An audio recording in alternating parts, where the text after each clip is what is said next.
A Voyage to Arcturus. By David Lindsay. Chapter 1. The Seance. On a March evening, at 8 o'clock, Backhouse, the medium, a fast-rising star in the psychic world, was ushered into the study at Prolands, the Hampstead residence of Montague Fall. The room was illuminated only by the light of a blazing fire. The host, eyeing him with indolent curiosity, got up, and the usual conventional greetings were exchanged. Having indicated an easy chair before the fire to his guests, the South American merchant sank back again into his own. The electric light was switched on. Fall's prominent, clear-cut features, metallic-looking skin, and general air of bored impassiveness did not seem greatly to impress the medium, who was accustomed to regard men from a special angle. Backhouse, on the contrary, was a novelty to the merchant. As he tranquilly studied him through half-closed lids and the smoke of a cigar, he wondered how this little, thick-set person with the pointed beard contrived to remain so fresh and sane in appearance, in view of the morbid nature of his occupation. "Do you smoke?" drawled Fall, by way of starting the conversation. "No? Then will you take a drink?" "Not at present, I thank you." A pause. "Everything is satisfactory? The materialization will take place?" "I see no reason to doubt it." "That's good, for I would not like my guests to be disappointed. I have your check written out in my pocket. Afterward will do quite well. 9 o'clock was the time specified, I believe?" "I fancy so." The conversation continued to flag. Fall sprawled in his chair, and remained apathetic. "Would you care to hear what arrangements I have made?" "I am unaware that any are necessary, beyond chairs for your guests. I mean the decoration of the séance room, the music, and so forth." Backhouse stared at his host. "But this is not a theatrical performance." "That's correct. Perhaps I ought to explain. There will be ladies present, and ladies, you know, are aesthetically inclined. In that case I have no objection. I only hope they will enjoy the performance to the end." He spoke rather dryly. "Well, that's all right then," said Fall. Flicking his cigar into the fire, he got up and helped himself to whiskey. "Will you come and see the room?" "Thank you, no. I prefer to have nothing to do with it till the time arrives." "Then let's go to see my sister, Mrs. Jameson, who is in the drawing-room. She sometimes does me the kindness to act as my hostess, as I am unmarried." "I will be delighted," said Backhouse coldly.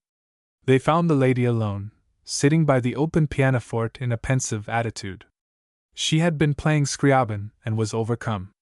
The medium took in her small, tight, patrician features and porcelain-like hands, and wondered how Fall came by such a sister. She received him bravely, with just a shade of quiet emotion. He was used to such receptions at the hands of the sex, and knew well how to respond to them. "What amazes me," she half-whispered, after 10 minutes of graceful, hollow conversation, "is, if you must know it, not so much the manifestation itself, though that will surely be wonderful, as your assurance that it will take place. Tell me the grounds of your confidence." "I dream with open eyes," he answered, looking around at the door. "And others see my dreams. That is all." "But that's beautiful," responded Mrs. Jameson. She smiled rather absently, for the first guest had just entered. It was Kent Smith, the ex-magistrate, celebrated for his shrewd judicial humor, which, however, he had the good sense not to attempt to carry into private life. Although well on the wrong side of 70, his eyes were still disconcertingly bright. With the selective skill of an old man, he immediately settled himself in the most comfortable of many comfortable chairs. "So we are to see wonders tonight. Fresh material for your autobiography," remarked Fall. "Ah, you should not have mentioned my unfortunate book. An old public servant is merely amusing himself in his retirement, Mr. Backhouse. You have no cause for alarm. I have studied in the school of discretion. I am not alarmed. There can be no possible objection to your publishing whatever you please." "You are most kind," said the old man, with a cunning smile. "Trent is not coming tonight," remarked Mrs.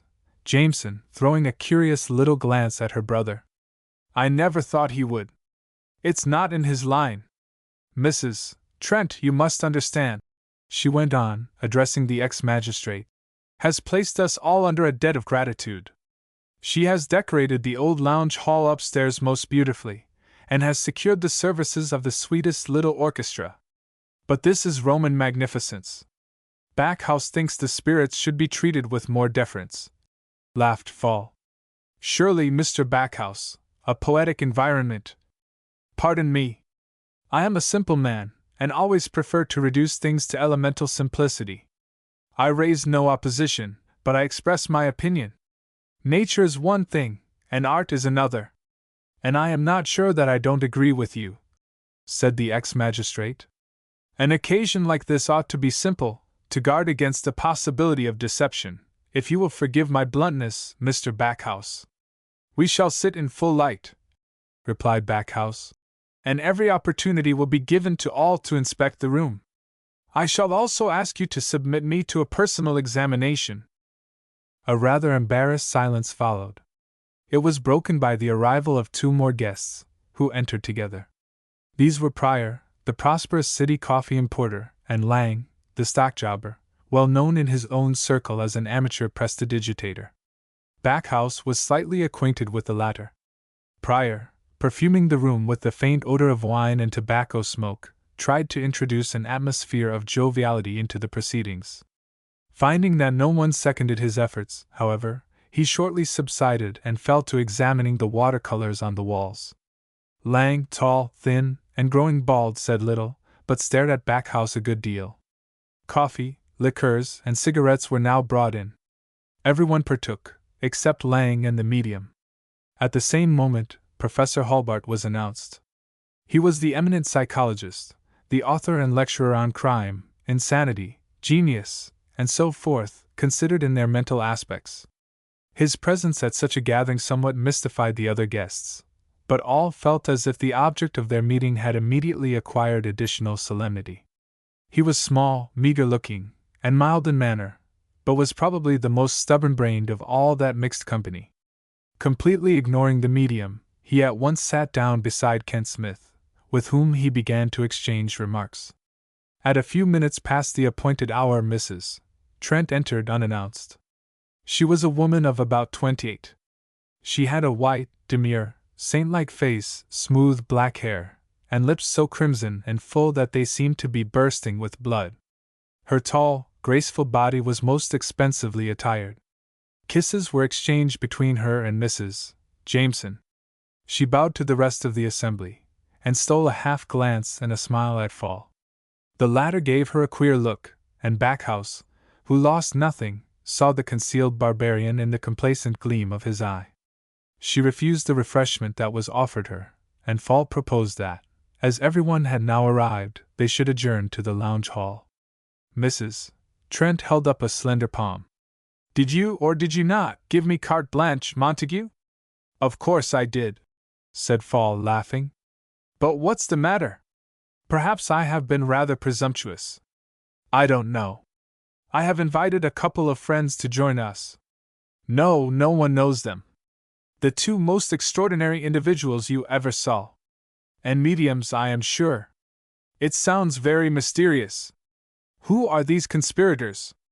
At least tell us their names, you provoking girl," put in Mrs. Jameson. "One rejoices in the name of Maskell, and the other in that of Night Spore. That's nearly all that I know about them, so don't overwhelm me with any more questions. But where did you pick them up? You must have picked them up somewhere. But this is a cross-examination. Have I sinned against convention? I swear I will tell you not another word about them. They will be here directly, and then I will deliver them to your tender mercy." "I don't know them," said Fall, "and nobody else seems to, but of course, we will all be very pleased to have them. Shall we wait, or what? I said 9, and it's past that now. It's quite possible they may not turn up after all. Anyway, don't wait. I would prefer to start at once," said Backhouse. The lounge, a lofty room, 40 feet long by 20 wide, had been divided for the occasion into 2 equal parts by a heavy brocade curtain drawn across the middle. The far end was thus concealed. The nearer half had been converted into an auditorium by a crescent of armchairs. There was no other furniture. A large fire was burning halfway along the wall, between the chair backs and the door. The room was brilliantly lighted by electric bracket lamps. A sumptuous carpet covered the floor. Having settled his guests in their seats, Fall stepped up to the curtain and flung it aside. A replica, or nearly so, of the Drury Lane presentation of the temple scene in the Magic Flute was then exposed to view, the gloomy, massive architecture of the interior, the glowing sky above it in the background, and silhouetted against the latter, the gigantic seated statue of the pharaoh. A fantastically carved wooden couch lay before the pedestal of the statue. Near the curtain, obliquely placed to the auditorium, was a plain oak armchair, for the use of the medium. Many of those present felt privately that the setting was quite inappropriate to the occasion and savored rather unpleasantly of ostentation. Backhouse in particular seemed put out. The usual compliments, however, were showered on Mrs. Trent as the deviser of so remarkable a theatre. Fall invited his friends to step forward and examine the apartment as minutely as they might desire. Pryor and Lang were the only ones to accept. The former wandered about among the pasteboard scenery, whistling to himself and occasionally tapping a part of it with his knuckles. Lang, who was in his element, ignored the rest of his party and commenced a patient, systematic search, on his own account, for secret apparatus. Fall and Mrs. Trent stood in a corner of the temple, talking together in low tones, while Mrs. Jameson, pretending to hold Backhouse in conversation, watched them as only a deeply interested woman knows how to watch. Lang, to his own disgust, having failed to find anything of a suspicious nature, the medium now requested that his own clothing should be searched. All these precautions are quite needless and beside the matter in hand, as you will immediately see for yourselves. My reputation demands, however, that other people who are not present would not be able to say afterward that trickery has been resorted to. To Lang again fell the ungrateful task of investigating pockets and sleeves. Within a few minutes he expressed himself satisfied that nothing mechanical was in Backhouse's possession. The guests reseated themselves. Fall ordered 2 more chairs to be brought for Mrs. Trent's friends, who, however, had not yet arrived. He then pressed an electric bell, and took his own seat.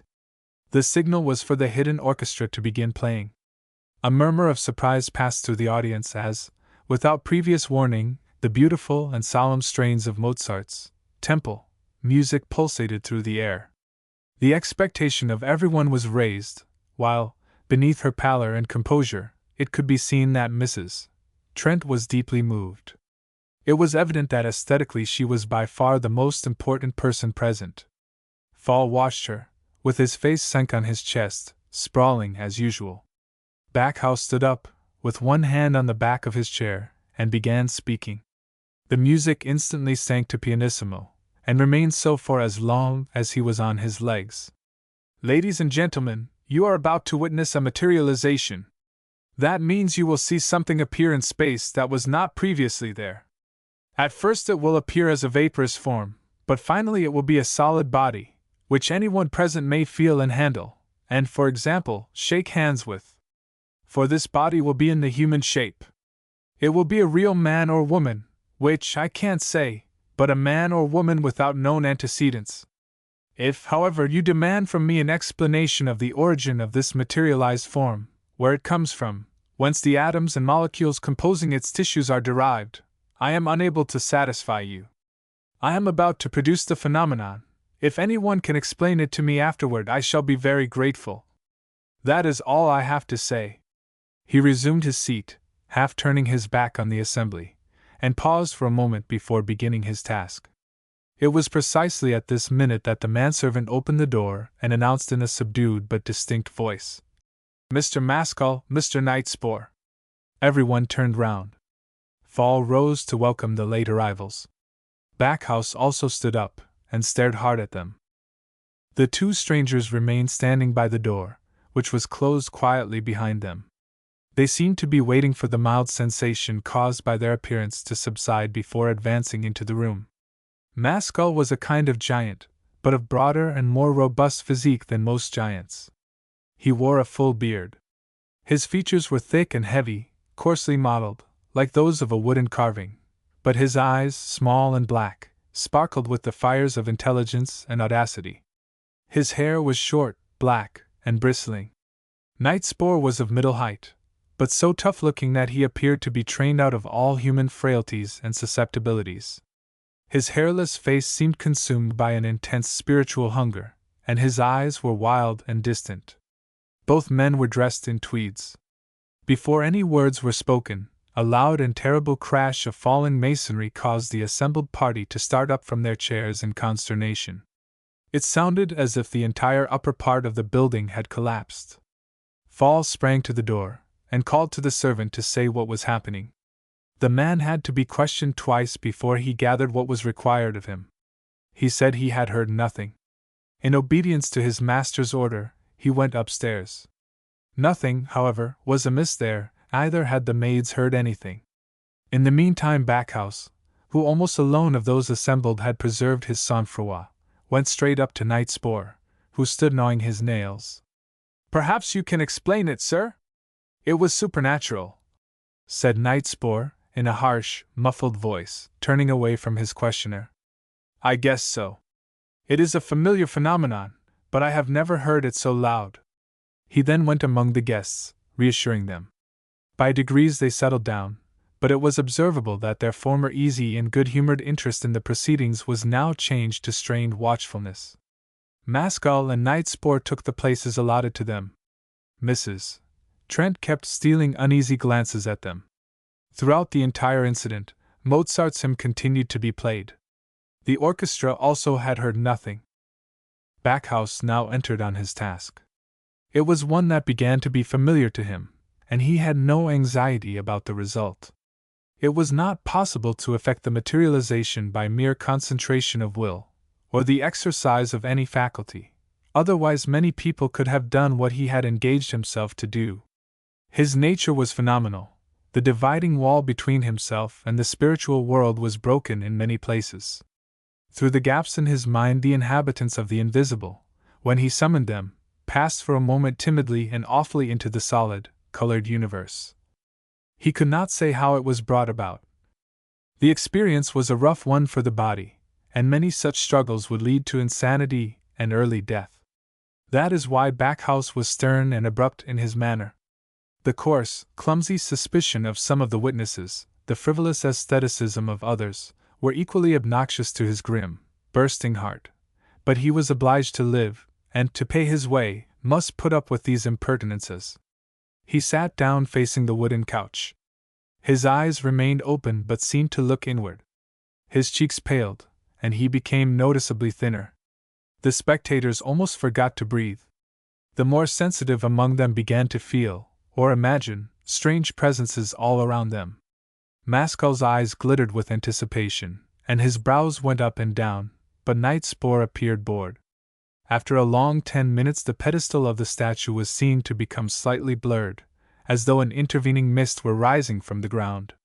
This slowly developed into a visible cloud, coiling hither and thither, and constantly changing shape. The professor half rose, and held his glasses with one hand further forward on the bridge of his nose.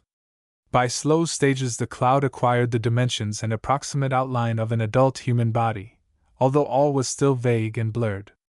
It hovered lightly in the air, a foot or so above the couch. Backhouse looked haggard and ghastly. Mrs. Jameson quietly fainted in her chair, but she was unnoticed, and presently revived. The apparition now settled down upon the couch, and at the moment of doing so seemed suddenly to grow dark, solid, and manlike. Many of the guests were as pale as the medium himself, but Fall preserved his stoical apathy, and glanced once or twice at Mrs. Trent. She was staring straight at the couch, and was twisting a little lace handkerchief through the different fingers of her hand. The music went on playing. The figure was by this time unmistakably that of a man lying down. The face focused itself into distinctness. The body was draped in a sort of shroud, but the features were those of a young man. One smooth hand fell over, nearly touching the floor, white and motionless. The weaker spirits of the company stared at the vision in sick horror, the rest were grave and perplexed. The seeming man was dead, But somehow it did not appear like a death succeeding life, but like a death preliminary to life. All felt that he might sit up at any minute. "Stop that music!" muttered Backhouse, tottering from his chair and facing the party. Fall touched the bell. A few more bars sounded, and then total silence ensued. "Anyone who wants to may approach the couch," said Backhouse with difficulty. Lang at once advanced, and stared awestruck at the supernatural youth. "You are at liberty to touch," said the medium. But Lang did not venture to, nor did any of the others, who one by one stole up to the couch, until it came to Fall's turn. He looked straight at Mrs. Trent, who seemed frightened and disgusted at the spectacle before her, and then not only touched the apparition but suddenly grasped the drooping hand in his own and gave it a powerful squeeze. Mrs. Trent gave a low scream. The ghostly visitor opened his eyes, looked at Fall strangely, and sat up on the couch. A cryptic smile started playing over his mouth. Fall looked at his hand. A feeling of intense pleasure passed through his body. Maskell caught Mrs. Jameson in his arms. She was attacked by another spell of faintness. Mrs. Trent ran forward and led her out of the room. Either of them returned. The phantom body now stood upright, looking about him, still with his peculiar smile. Pryor suddenly felt sick, and went out. The other men more or less hung together, for the sake of human society, but Nightspore paced up and down, like a man weary and impatient, while Maskell attempted to interrogate the youth. The apparition watched him with a baffling expression, but did not answer. Backhouse was sitting apart, his face buried in his hands. It was at this moment that the door was burst open violently, and a stranger, unannounced, half leaped, half strode a few yards into the room, and then stopped. None of Fall's friends had ever seen him before. He was a thick, shortish man, with surprising muscular development, and a head far too large in proportion to his body. His beardless yellow face indicated, as a first impression, a mixture of sagacity, brutality, and humor. "Aha, gentlemen!" he called out loudly. His voice was piercing, and oddly disagreeable to the ear. "So we have a little visitor here." Nightspore turned his back, but everyone else stared at the intruder in astonishment. He took another few steps forward, which brought him to the edge of the theater. "May I ask, sir, how I come to have the honor of being your host?" asked Fall sullenly. He thought that the evening was not proceeding as smoothly as he had anticipated. The newcomer looked at him for a second, and then broke into a great, roaring guffaw. He thumped Fall on the back playfully, but the play was rather rough, for the victim was sent staggering against the wall before he could recover his balance. "Good evening, my host! And good evening to you too, my lad!" he went on, addressing the supernatural youth, who was now beginning to wander about the room, in apparent unconsciousness of his surroundings. "I have seen someone very like you before, I think." There was no response. The intruder thrust his head almost up to the phantom's face. "You have no right here, as you know." The shape looked back at him with a smile full of significance, which, however, no one could understand. "Be careful what you are doing," said Backhouse quickly. "What's the matter, Spirit Usher? I don't know who you are, but if you use physical violence toward that, as you seem inclined to do, the consequences may prove very unpleasant. And without pleasure our evening would be spoiled, wouldn't it, my little mercenary friend?" Humor vanished from his face, like sunlight from a landscape, leaving it hard and rocky. Before anyone realized what he was doing, he encircled the soft, white neck of the materialized shape with his hairy hands and, with a double turn, twisted it completely round. A faint, unearthly shriek sounded, and the body fell in a heap to the floor. Its face was uppermost. The guests were unutterably shocked to observe that its expression had changed from the mysterious but fascinating smile to a vulgar, sordid, bestial grin, which cast a cold shadow of moral nastiness into every heart. The transformation was accompanied by a sickening stench of the graveyard. The features faded rapidly away, the body lost its consistence, passing from the solid to the shadowy condition, and before 2 minutes had elapsed, the spirit form had entirely disappeared. The short stranger turned and confronted the party, with a long, loud laugh, like nothing in nature. The professor talked excitedly to Kent Smith in low tones. Fall beckoned Backhouse behind a wing of scenery, and handed him his check without a word. The medium put it in his pocket, buttoned his coat, and walked out of the room. Lang followed him, in order to get a drink. The stranger poked his face up into Mascall's. "Well, Giant, what do you think of it all? Wouldn't you like to see the land where this sort of fruit grows wild?" "What sort of fruit?" "That specimen goblin." Mascall waved him away with his huge hand. "Who are you, and how did you come here? Call up your friend. Perhaps he may recognize me." Night Spore had moved a chair to the fire, and was watching the embers with a set, fanatical expression. "Let Cragg come to me, if he wants me," he said in his strange voice. "You see, he does know me," uttered Cragg, with a humorous look. Walking over to Night Spore, he put a hand on the back of his chair. "Still the same old gnawing hunger? What is doing these days?" demanded Night Spore disdainfully, without altering his attitude. "Surtur has gone, and we are to follow him." "How do you two come to know each other, and of whom are you speaking?" asked Mascall, looking from one to the other in perplexity. "Cragg has something for us. Let us go outside," replied Night Spore. He got up, and glanced over his shoulder. Mascall, following the direction of his eye, observed that the few remaining men were watching their little group attentively. Chapter 2. In the street. The three men gathered in the street outside the house. The night was slightly frosty, but particularly clear, with an east wind blowing. The multitude of blazing stars caused the sky to appear like a vast scroll of hieroglyphic symbols. Mascall felt oddly excited. He had a sense that something extraordinary was about to happen. "What brought you to this house tonight, Cragg, and what made you do what you did? How are we understand that apparition?" "That must have been Crystalman's expression on its face," muttered Night Spore. "We have discussed that, haven't we, Mascall? Mascall is anxious to behold that rare fruit in its native wilds." Mascall looked at Cragg carefully, trying to analyze his own feelings toward him. He was distinctly repelled by the man's personality, yet side by side with this aversion a savage, living energy seemed to spring up in his heart that in some strange fashion was attributable to Cragg.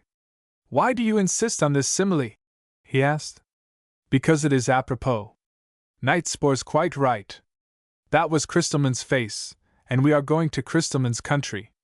"And where is this mysterious country?" "Torments." "That's a quaint name. But where is it?" Cragg grinned, showing his yellow teeth in the light of the street lamp. "It is the residential suburb of Arcturus." "What is he talking about, Night Spore? Do you mean the star of that name?" he went on to Cragg. "Which you have in front of you at this very minute," said Cragg, pointing a thick finger toward the brightest star in the southeastern sky.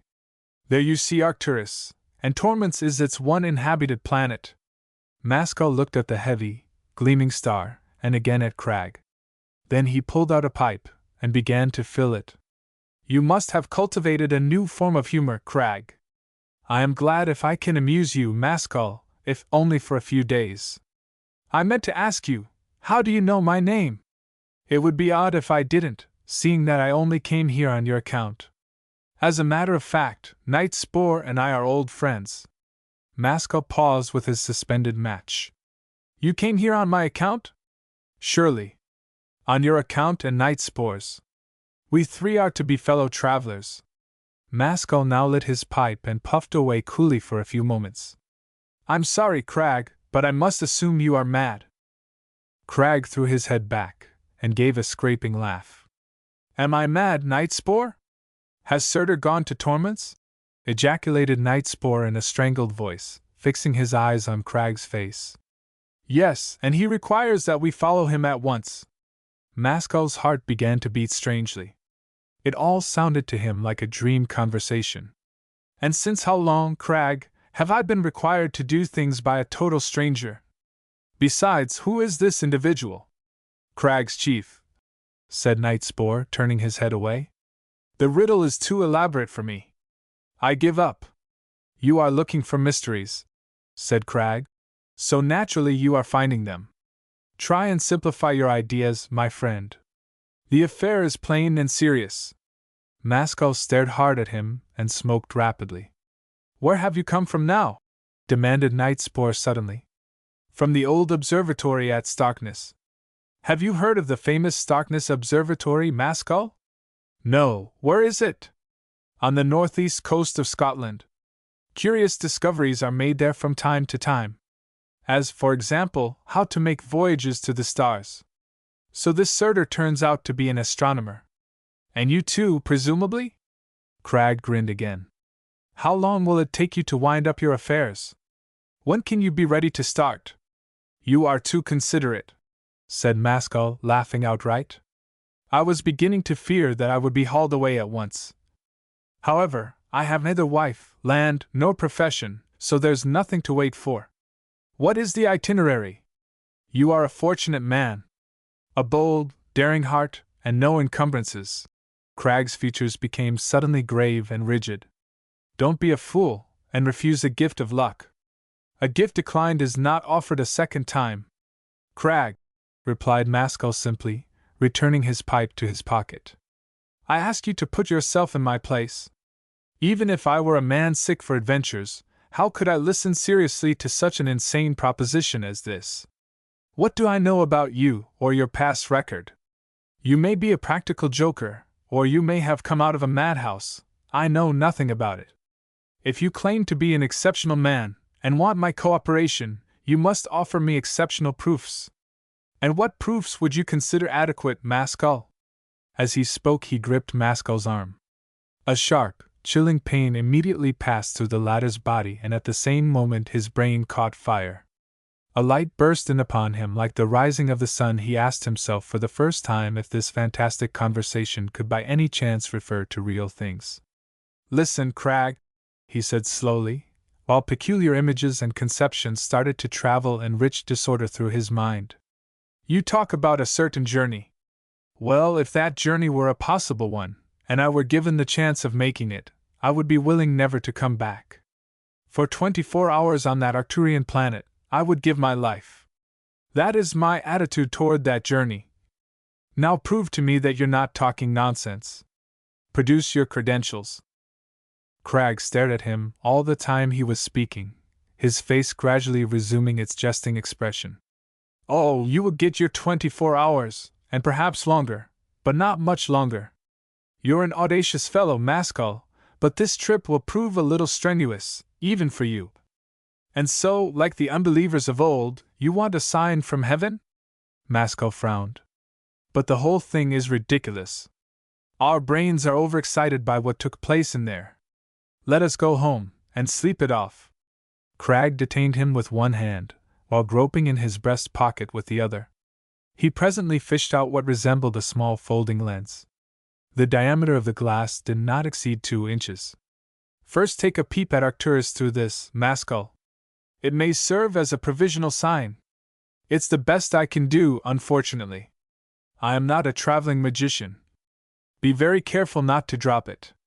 It's somewhat heavy. Maskell took the lens in his hand, struggled with it for a minute, and then looked at Cragg in amazement. The little object weighed at least 20 pounds, though it was not much bigger than a crown piece. What stuff can this be, Cragg? Look through it, my good friend. That's what I gave it to you for. Maskell held it up with difficulty, directed it toward the gleaming Arcturus, and snatched as long and as steady a glance at the star as the muscles of his arm would permit. What he saw was this. The star, which to the naked eye appeared as a single yellow point of light, now became clearly split into 2 bright but minute suns, the larger of which was still yellow, while its smaller companion was a beautiful blue. But this was not all. Apparently circulating around the yellow sun was a comparatively small and hardly distinguishable satellite, which seemed to shine, not by its own, but by reflected light. Maskell lowered and raised his arm repeatedly. The same spectacle revealed itself again and again, but he was able to see nothing else. Then he passed back the lens to Cragg, without a word, and stood chewing his underlip. You take a glimpse too? Scraped Cragg, proffering the glass to Nightspore. Nightspore turned his back and began to pace up and down. Cragg laughed sardonically, and returned the lens to his pocket. Well, Mascal, are you satisfied? Arcturus, then, is a double Sunday, and is that third point the planet torments? Our future home, Mascal. Mascal continued to ponder. You inquire if I am satisfied. I don't know, Cragg. It's miraculous, and that's all I can say about it. But I'm satisfied of one thing. There must be very wonderful astronomers at Starkness, and if you invite me to your observatory, I will surely come. I do invite you. We set off from there. And you, Nightspore?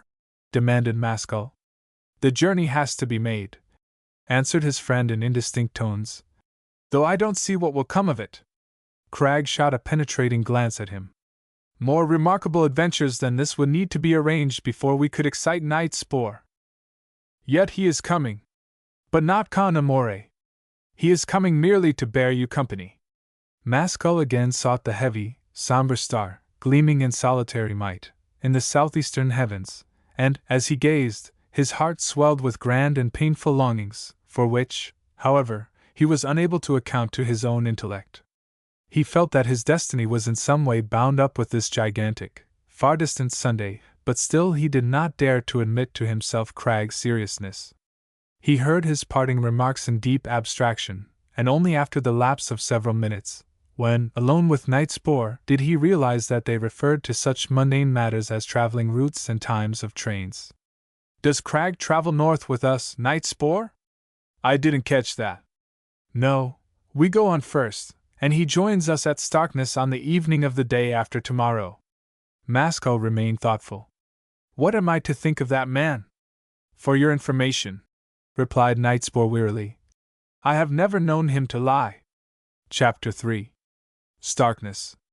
A couple of days later, at 2 o'clock in the afternoon, Mascal and Nightspore arrived at Starkness Observatory, having covered the 7 miles from Hale-Lar Station on foot. The road, very wild and lonely, ran for the greater part of the way near the edge of rather lofty cliffs, within sight of the North Sea. The sun shone, but a brisk east wind was blowing and the air was salt and cold. The dark green waves were flecked with white. Throughout the walk, they were accompanied by the plaintive, beautiful crying of the gulls. The observatory presented itself to their eyes as a self-contained little community, without neighbors, and perched on the extreme end of the land. There were 3 buildings, a small, stone-built dwelling house, a low workshop, and about 200 yards farther north, a square tower of granite masonry, 70 feet in height. The house and the shop were separated by an open yard, littered with waste. A single stone wall surrounded both, except on the side facing the sea, where the house itself formed a continuation of the cliff. No one appeared. The windows were all closed, and Mascal could have sworn that the whole establishment was shut up and deserted. He passed through the open gate, followed by Nightspore, and knocked vigorously at the front door. The knocker was thick with dust and had obviously not been used for a long time. He put his ear to the door, but could hear no movements inside the house. He then tried the handle. The door was locked. They walked around the house, looking for another entrance, but there was only the one door. This isn't promising, growled Mascal. There's no one here. Now you try the shed, while I go over to that tower. Nightspore, who had not spoken half a dozen words since leaving the train, complied in silence, and started off across the yard. Mascal passed out of the gate again. When he arrived at the foot of the tower, which stood some way back from the cliff, he found the door heavily padlocked. Gazing up, he saw 6 windows, one above the other at equal distances, all on the east face, that is, overlooking the sea. Realizing that no satisfaction was to be gained here, he came away again, still more irritated than before. When he rejoined his friend, Nightspore reported that the workshop was also locked. Did we, or did we not, receive an invitation? Demanded Mascal energetically. The house is empty, replied Nightspore, biting his nails. Better break a window. I certainly don't mean to camp out till Cragg condescends to come. He picked up an old iron bolt from the yard and, retreating to a safe distance, hurled it against a sash window on the ground floor. The lower pane was completely shattered. Carefully avoiding the broken glass, Maskell thrust his hand through the aperture and pushed back the frame fastening. A minute later they had climbed through and were standing inside the house. The room, which was a kitchen, was in an indescribably filthy and neglected condition. The furniture scarcely held together, broken utensils and rubbish lay on the floor instead of on the dust heap. Everything was covered with a deep deposit of dust. The atmosphere was so foul that Maskell judged that no fresh air had passed into the room for several months. Insects were crawling on the walls. They went into the other rooms on the lower floor, a scullery, a barely furnished dining room, and a storing place for lumber. The same dirt, mustiness, and neglect met their eyes. At least half a year must have elapsed since these rooms were last touched, or even entered. "Does your faith in Cragg still hold?" asked Maskell. "I confess mine is at vanishing point. If this affair isn't one big practical joke, it has every promise of being one. Cragg never lived here in his life." "Come upstairs first," said Knightspore. The upstairs rooms proved to consist of a library and 3 bedrooms. All the windows were tightly closed, and the air was insufferable. The beds had been slept in, evidently a long time ago, and had never been made since. The tumbled, discolored bed linen actually preserved the impressions of the sleepers. There was no doubt that these impressions were ancient, for all sorts of floating dirt had accumulated on the sheets and coverlets. "Who could have slept here, do you think?" interrogated Maskell. "The observatory staff? More likely travelers like ourselves." They left suddenly. Maskell flung the windows wide open in every room he came to, and held his breath until he had done so. 2 of the bedrooms faced the sea, the third, the library, the upward sloping moorland. This library was now the only room left unvisited, and unless they discovered signs of recent occupation here, Maskell made up his mind to regard the whole business as a gigantic hoax. But the library, like all the other rooms, was foul with stale air and dust-laden.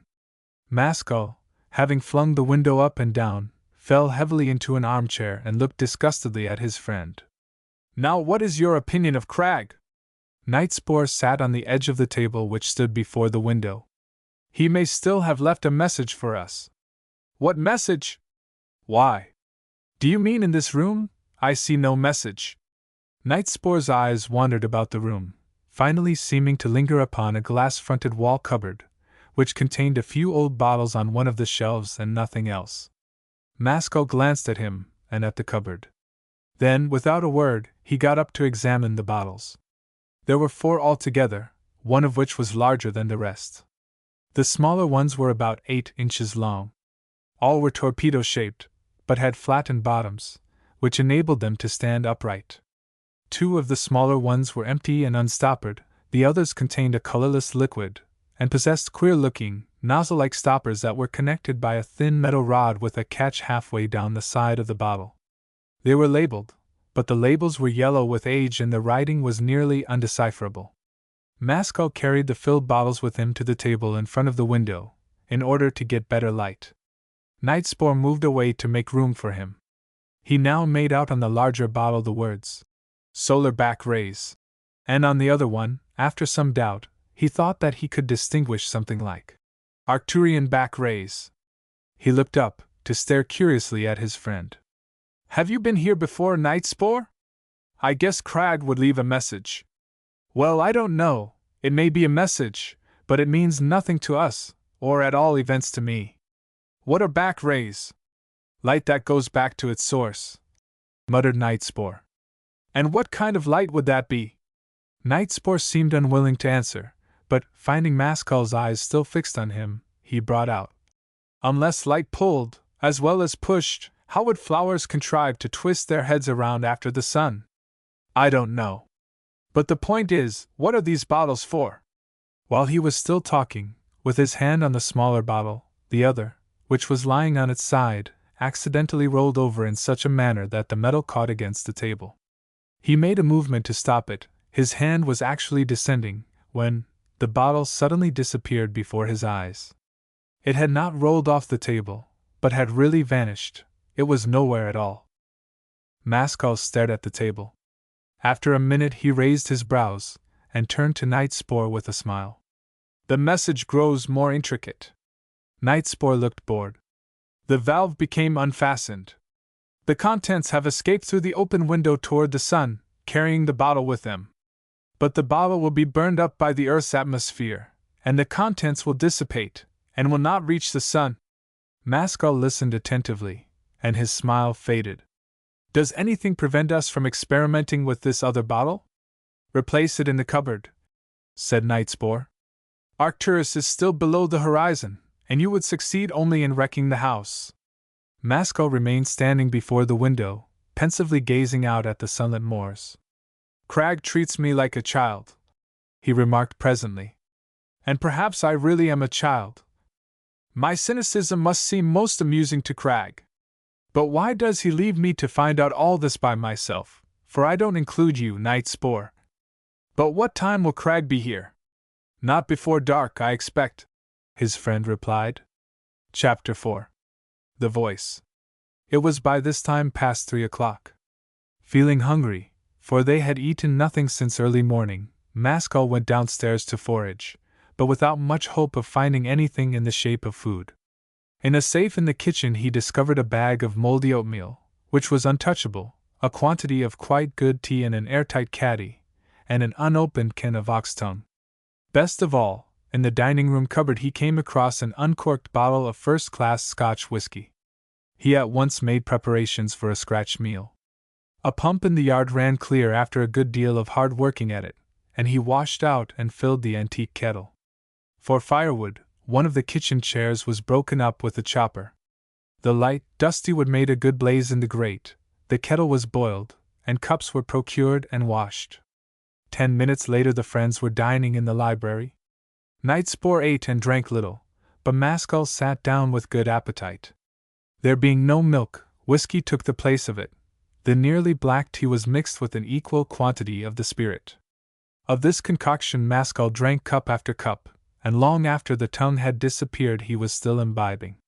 Nightspore looked at him queerly. Do you intend to finish the bottle before Cragg comes? Cragg won't want any, and one must do something.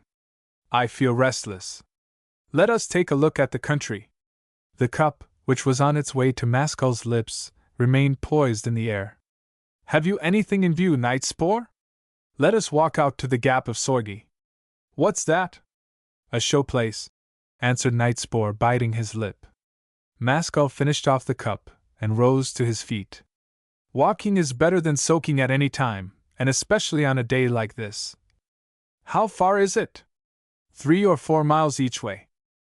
You probably mean something, said Maskell, for I'm beginning to regard you as a second Cragg.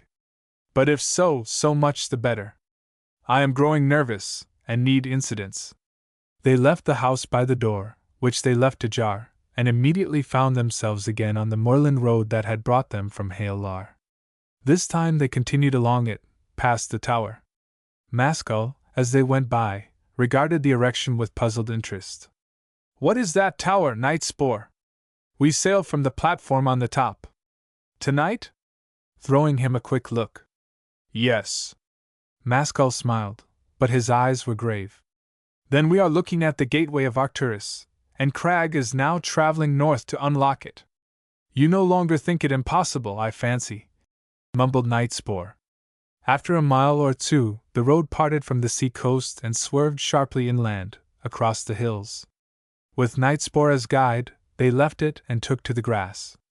A faint sheep path marked the way along the cliff edge for some distance, but at the end of another mile it vanished. The two men then had some rough walking up and down hillsides and across deep gullies. The sun disappeared behind the hills, and twilight imperceptibly came on. They soon reached a spot where further progress appeared impossible. The buttress of a mountain descended at a steep angle to the very edge of the cliff, forming an impassable slope of slippery grass. Maskell halted, stroked his beard, and wondered what the next step was to be. There's a little scrambling here, said Nightspore. We are both used to climbing, and there is not much in it. He indicated a narrow ledge, winding along the face of the precipice a few yards beneath where they were standing. It averaged from 15 to 30 inches in width. Without waiting for Maskell's consent to the undertaking, he instantly swung himself down, and started walking along this ledge at a rapid pace. Maskell, seeing that there was no help for it, followed him. The shelf did not extend for above a quarter of a mile, but its passage was somewhat unnerving. There was a sheer drop to the sea, 400 feet below. In a few places they had to sidle along without placing one foot before another. The sound of the breakers came up to them in a low, threatening roar. Upon rounding a corner, the ledge broadened out into a fair-sized platform of rock and came to a sudden end. A narrow inlet of the sea separated them from the continuation of the cliffs beyond. "As we can't get any further," said Maskell, "I presume this is your gap of Sorgi?" "Yes," answered his friend, first dropping on his knees and then lying at full length, face downward. He drew his head and shoulders over the edge and began to stare straight down at the water. "What is there interesting down there, Night Spore?" Receiving no reply, however, he followed his friend's example, and the next minute was looking for himself. Nothing was to be seen, the gloom had deepened, and the sea was nearly invisible. But while he was ineffectually gazing, he heard what sounded like the beating of a drum on the narrow strip of shore below. It was very faint, but quite distinct. The beats were in 4/4 time, with the third beat slightly accented. He now continued to hear the noise all the time he was lying there. The beats were in no way drowned by the far louder sound of the surf, but seemed somehow to belong to a different world. When they were on their feet again, he questioned Night Spore. "We came here solely to hear that?" Night Spore cast one of his odd looks at him. "It's called locally the drum taps of Sorgi. You will not hear that name again, but perhaps you will hear the sound again." "And if I do, what will it imply?" demanded Maskell in amazement. "It bears its own message. Only try always to hear it more and more distinctly. Now it's growing dark, and we must get back." Maskell pulled out his watch automatically, and looked at the time. It was past 6. But he was thinking of Night Spore's words, and not of the time. Night had already fallen by the time they regained the tower. The black sky was glorious with liquid stars. Arcturus was a little way above the sea, directly opposite them, in the east.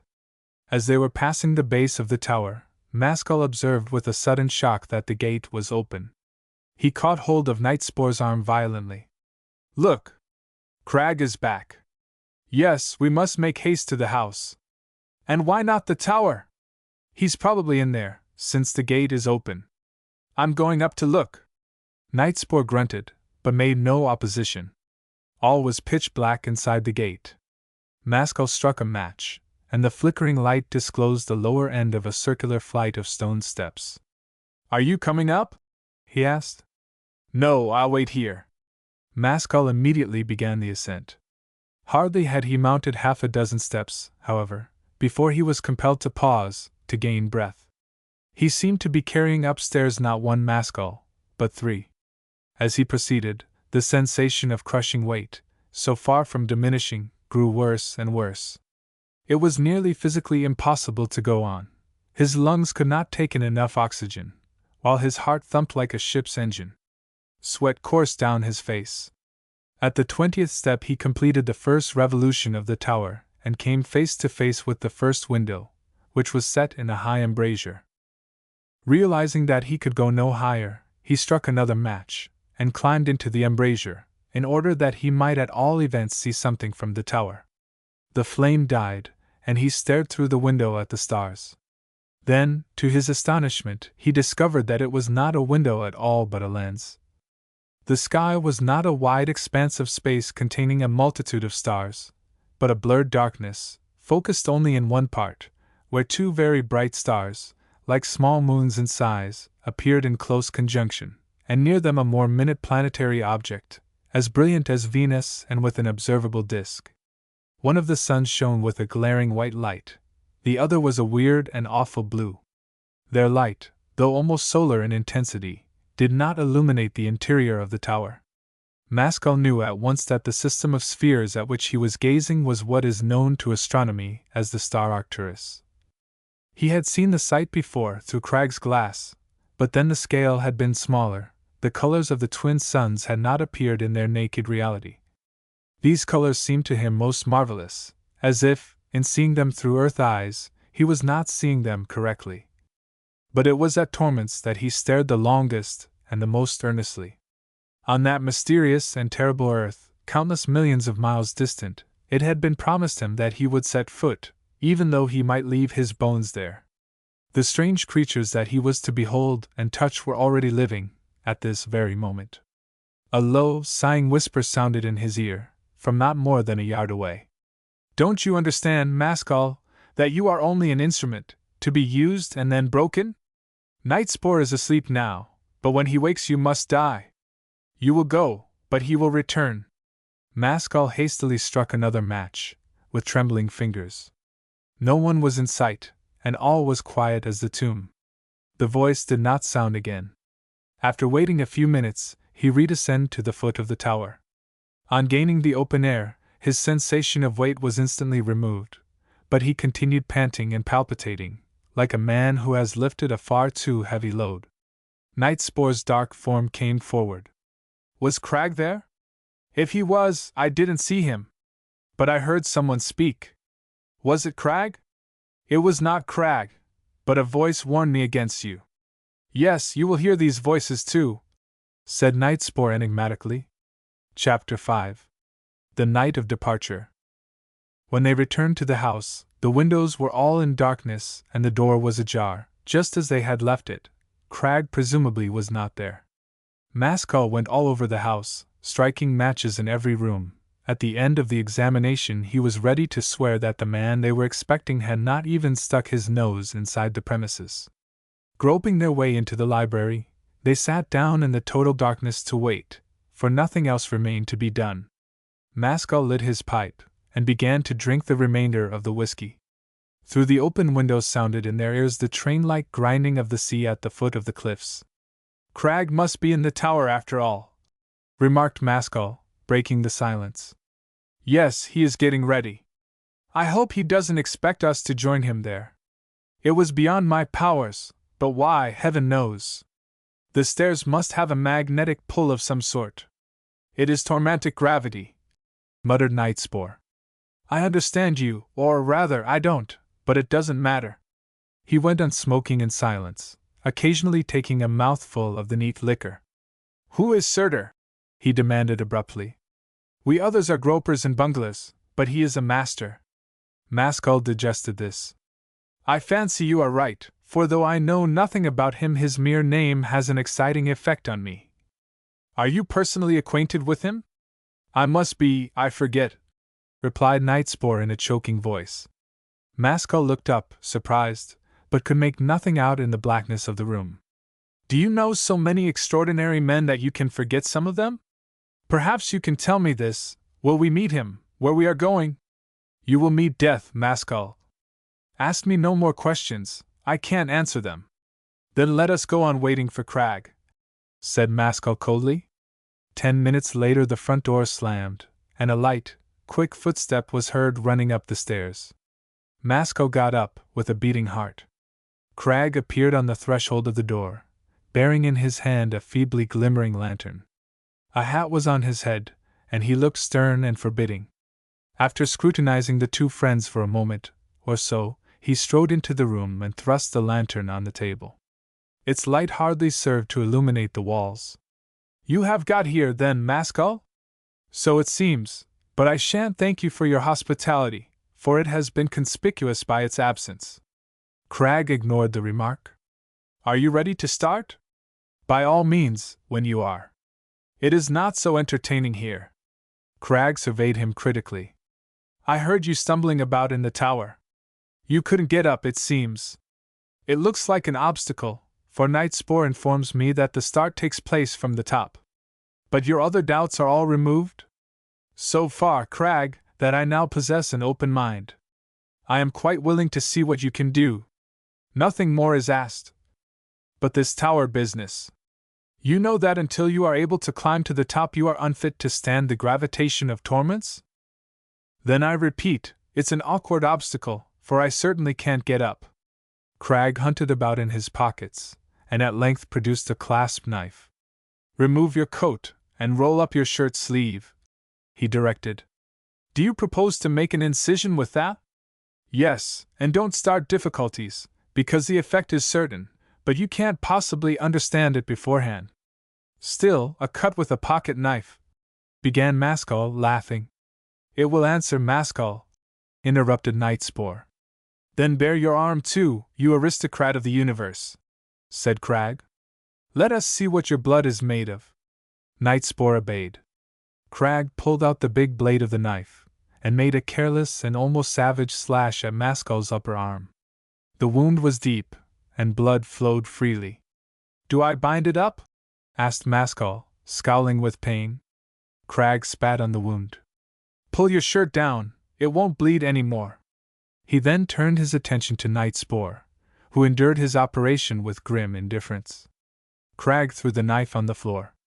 An awful agony, emanating from the wound, started to run through Maskell's body, and he began to doubt whether he would not have to faint, but it subsided almost immediately, and then he felt nothing but a gnawing ache in the injured arm, just strong enough to make life one long discomfort. That's finished, said Crag. Now you can follow me. Picking up the lantern, he walked toward the door. The others hastened after him, to take advantage of the light, and a moment later their footsteps, clattering down the uncarpeted stairs, resounded through the deserted house. Crag waited till they were out, and then banged the front door after them with such violence that the windows shook. While they were walking swiftly across to the tower, Maskell caught his arm. I heard a voice up those stairs. What did it say? That I am to go, but Nightspore is to return. Crag smiled. The journey is getting notorious, he remarked, after a pause. There must be ill-wishers about. Well, do you want to return? I don't know what I want. But I thought the thing was curious enough to be mentioned. It is not a bad thing to hear voices, said Crag, but you mustn't for a minute imagine that all is wise that comes to you out of the night world. When they had arrived at the open gateway of the tower, he immediately set foot on the bottom step of the spiral staircase, and ran nimbly up, bearing the lantern. Maskell followed him with some trepidation, in view of his previous painful experience on these stairs, but when, after the first half-dozen steps, he discovered that he was still breathing freely, his dread changed to relief and astonishment, and he could have chattered like a girl. At the lowest window Crag went straight ahead without stopping, but Maskell clambered into the embrasure, in order to renew his acquaintance with the miraculous spectacle of the Arcturian group. The lens had lost its magic property. It had become a common sheet of glass, through which the ordinary sky field appeared. The climb continued, and at the second and third windows he again mounted and stared out, but still the common sights presented themselves. After that, he gave up and looked through no more windows. Crag and Nightspore meanwhile had gone on ahead with the light, so that he had to complete the ascent in darkness. When he was near the top, he saw yellow light shining through the crack of a half-opened door. His companions were standing just inside a small room, shut off from the staircase by rough wooden planking. It was rudely furnished and contained nothing of astronomical interest. The lantern was resting on a table. Maskell walked in and looked around him with curiosity. Are we at the top? Except for the platform over our heads, replied Crag. Why didn't that lowest window magnify, as it did earlier in the evening? Oh, you missed your opportunity, said Crag, grinning. If you had finished your climb then, you would have seen heart-expanding sights. From the fifth window, for example, you would have seen Torments like a continent in relief. From the sixth you would have seen it like a landscape. But now there's no need. Why not, and what has need got to do with it? Things are changed, my friend, since that wound of yours. For the same reason that you have now been able to mount the stairs, there was no necessity to stop and gape at illusions en route. Very well, said Maskell, not quite understanding what he meant. But is this Surtur's den? He has spent time here. I wish you would describe this mysterious individual, Crag. We may not get another chance. What I said about the windows also applies to Surtur. There's no need to waste time over visualizing him, because you are immediately going on to the reality. Then let us go. He pressed his eyeballs wearily. Do we strip? Asked Nightspore. Naturally, answered Crag, and he began to tear off his clothes with slow, uncouth movements. Why? Demanded Maskell, following, however, the example of the other two men. Cragg thumped his vast chest, which was covered with thick hairs, like an ape's. Who knows what the torment's fashions are like? We may sprout limbs, I don't say we shall. Aha! Exclaimed Maskell, pausing in the middle of his undressing. Cragg smote him on the back. New pleasure organs possible, Maskell. You like that? The three men stood as nature made them. Maskell's spirits rose fast, as the moment of departure drew near. A farewell drink to success! Cried Cragg, seizing a bottle and breaking its head off between his fingers. There were no glasses, but he poured the amber-colored wine into some cracked cups. Perceiving that the others drank, Maskell tossed off his cupful. It was as if he had swallowed a draught of liquid electricity. Cragg dropped onto the floor and rolled around on his back, kicking his legs in the air. He tried to drag Maskell down on top of him, and a little horseplay went on between the two. Nightspore took no part in it, but walked to and fro, like a hungry caged animal. Suddenly, from out of doors, there came a single prolonged, piercing wail, such as a banshee might be imagined to utter. It ceased abruptly, and was not repeated. What's that? Called out Maskell, disengaging himself impatiently from Cragg. Cragg rocked with laughter. A Scottish spirit trying to reproduce the bagpipes of its earth life, in honor of our departure. Nightspore turned to Cragg. Maskell will sleep throughout the journey? And you too, if you wish, my altruistic friend. I am pilot, and you passengers can amuse yourselves as you please. Are we off at last? Asked Maskell. Yes, you are about to cross your Rubicon, Maskell. But what a Rubicon! Do you know that it takes light 100 years or so to arrive here from Arcturus? Yet we shall do it in 19 hours. Then you assert that Surtur is already there? Surtur is where he is. He is a great traveler. Won't I see him? Cragg went up to him and looked him in the eyes. Don't forget that you have asked for it, and wanted it. Few people in torments will know more about him than you do, but your memory will be your worst friend. He led the way up a short iron ladder, mounting through a trap to the flat roof above. When they were up, he switched on a small electric torch.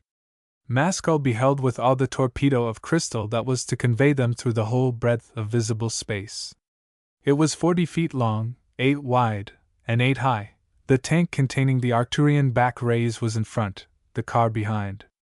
The nose of the torpedo was directed toward the southeastern sky. The whole machine rested upon a flat platform, raised about 4 feet above the level of the roof, so as to encounter no obstruction on starting its flight. Cragg flashed the light onto the door of the car, to enable them to enter. Before doing so, Maskell gazed sternly once again at the gigantic, far-distant star, which was to be their sun from now onward. He frowned, shivered slightly, and got in beside Nightspore. Cragg clambered past them onto his pilot's seat.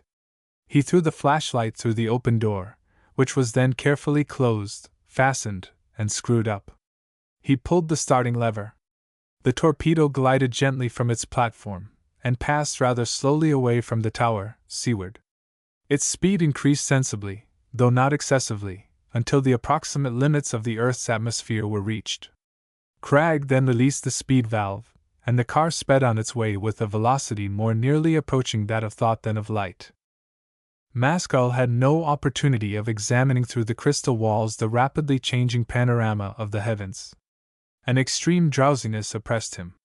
He opened his eyes violently a dozen times, but on the 13th attempt he failed. From that time forward he slept heavily. The bored, hungry expression never left Nightspore's face. The alterations in the aspect of the sky seemed to possess not the least interest for him. Cragg sat with his hand on the lever, watching with savage intentness his phosphorescent charts and gauges. Chapter 6. Joywind. It was dense night when Maskell awoke from his profound sleep. A wind was blowing against him, gentle but wall-like, such as he had never experienced on earth. He remained sprawling on the ground, as he was unable to lift his body because of its intense weight. A numbing pain, which he could not identify with any region of his frame, acted from now onward as a lower, sympathetic note to all his other sensations. It gnawed away at him continuously. Sometimes it embittered and irritated him, at other times he forgot it. He felt something hard on his forehead. Putting his hand up, he discovered there a fleshy protuberance the size of a small plum, having a cavity in the middle, of which he could not feel the bottom. Then he also became aware of a large knob on each side of his neck, an inch below the ear. From the region of his heart, a tentacle had budded. It was as long as his arm, but thin, like whipcord, and soft and flexible. As soon as he thoroughly realized the significance of these new organs, his heart began to pump. Whatever might, or might not, be their use, they proved one thing, that he was in a new world. One part of the sky began to get lighter than the rest. Masco cried out to his companions, but received no response. This frightened him. He went on shouting out, at irregular intervals, equally alarmed at the silence and at the sound of his own voice. Finally, as no answering hail came, he thought it wiser not to make too much noise, and after that he lay quiet, waiting in cold blood for what might happen. In a short while he perceived dim shadows around him, but these were not his friends. A pale, milky vapor over the ground began to succeed the black night, while in the upper sky rosy tints appeared. On earth, one would have said that day was breaking.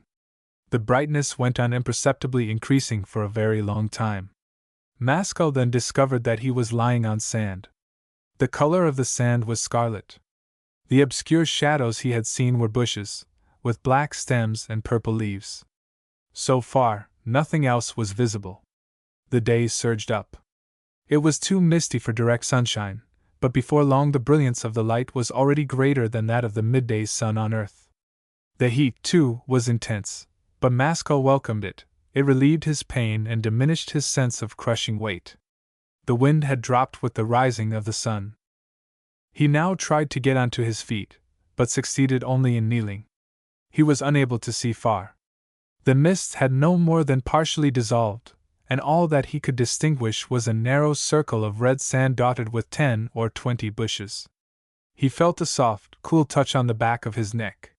He started forward in nervous fright and, in doing so, tumbled over onto the sand. Looking up over his shoulder quickly, he was astounded to see a woman standing beside him. She was clothed in a single flowing, pale green garment, rather classically draped. According to Earth's standards she was not beautiful, for, although her face was otherwise human, she was endowed, or afflicted, with the additional disfiguring organs that Mascal had discovered in himself. She also possessed the heart tentacle. But when he sat up, and their eyes met and remained in sympathetic contact, he seemed to see right into a soul that was the home of love, warmth, kindness, tenderness, and intimacy.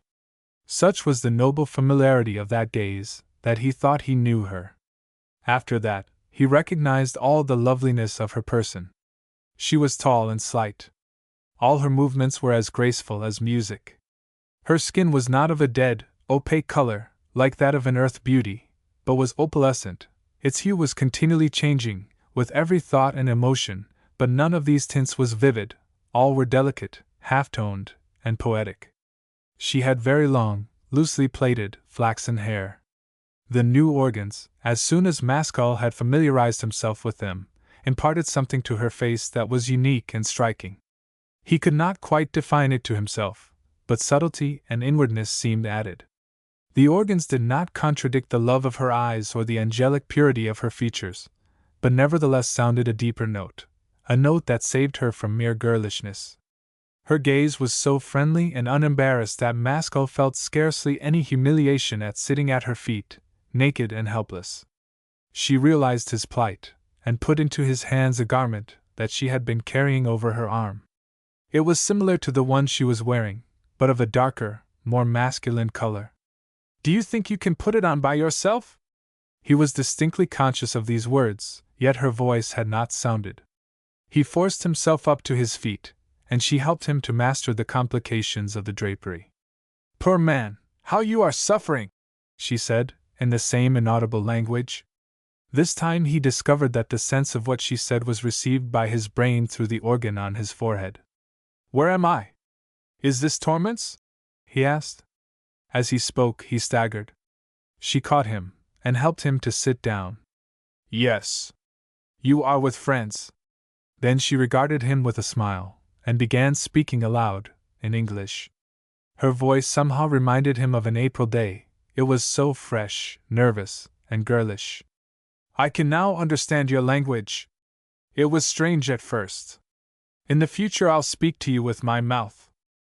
This is extraordinary. What is this organ? He asked, touching his forehead. It is named the Breve. By means of it we read one another's thoughts. Still, speech is better, for then the heart can be read too. He smiled. They say that speech is given us to deceive others. One can deceive with thought too. But I'm thinking of the best, not the worst. Have you seen my friends? She scrutinized him quietly, before answering. Did you not come alone? I came with 2 other men in a machine. I must have lost consciousness on arrival, and I haven't seen them since. That's very strange. No, I haven't seen them. They can't be here, or we would have known it. My husband and I. What is your name, and your husband's name? Mine is Jorwind, my husband's is Panel. We live a very long way from here. Still, it came to us both last night that you were lying here insensible. We almost quarreled about which of us should come to you, but in the end I won. Here she laughed. I won because I am the stronger-hearted of the 2, he is the purer in perception. Thanks, Jorwind, said Maskell simply. The colors chased each other rapidly beneath her skin. Oh, why do you say that? What pleasure is greater than loving-kindness? I rejoiced at the opportunity. But now we must exchange blood. What is this? He demanded, rather puzzled. It must be so. Your blood is far too thick and heavy for our world. Until you have an infusion of mine, you will never get up. Maskell flushed. I feel like a complete ignoramus here. Won't it hurt you? If your blood pains you, I suppose it will pain me. But we will share the pain. This is a new kind of hospitality to me, he muttered. Wouldn't you do the same for me? Asked Jorwind, half smiling, half agitated. I can't answer for any of my actions in this world. I scarcely know where I am. Why, yes, of course I would, Jorwind. While they were talking it had become full day. The mist had rolled away from the ground, and only the upper atmosphere remained fog-charged. The desert of scarlet sand stretched in all directions, except one, where there was a sort of little oasis, some low hills, clothed sparsely with little purple trees from base to summit. It was about a quarter of a mile distant. Jorwind had brought with her a small flint knife. Without any trace of nervousness, she made a careful, deep incision on her upper arm. Maskell expostulated. Really, this part of it is nothing, she said, laughing. And if it were a sacrifice that is no sacrifice, what merit is there in that? Come now, your arm! The blood was streaming down her arm. It was not red blood, but a milky, opalescent fluid. Not that one, said Maskell, shrinking. I have already been cut there. He submitted the other, and his blood poured forth. Jorwind delicately and skillfully placed the mouths of the 2 wounds together, and then kept her arm pressed tightly against Maskell's for a long time. He felt a stream of pleasure entering his body through the incision. His old lightness and vigor began to return to him. After about 5 minutes a duel of kindness started between them. He wanted to remove his arm, and she to continue. At last he had his way, but it was none too soon. She stood there pale and dispirited. She looked at him with a more serious expression than before, as if strange depths had opened up before her eyes. What is your name? Maskell. Where have you come from, with this awful blood? From a world called Earth. The blood is clearly unsuitable for this world, Jorwind, but after all, that was only to be expected. I am sorry I let you have your way. Oh, don't say that. There was nothing else to be done. We must all help one another. Yet, somehow, forgive me, I feel polluted. And well you may, for it's a fearful thing for a girl to accept in her own veins the blood of a strange man from a strange planet. If I had not been so dazed and weak I would never have allowed it. But I would have insisted. Are we not all brothers and sisters? Why did you come here, Maskell? He was conscious of a slight degree of embarrassment. Will you think it foolish if I say I hardly know? I came with those two men. Perhaps I was attracted by curiosity, or perhaps it was the love of adventure.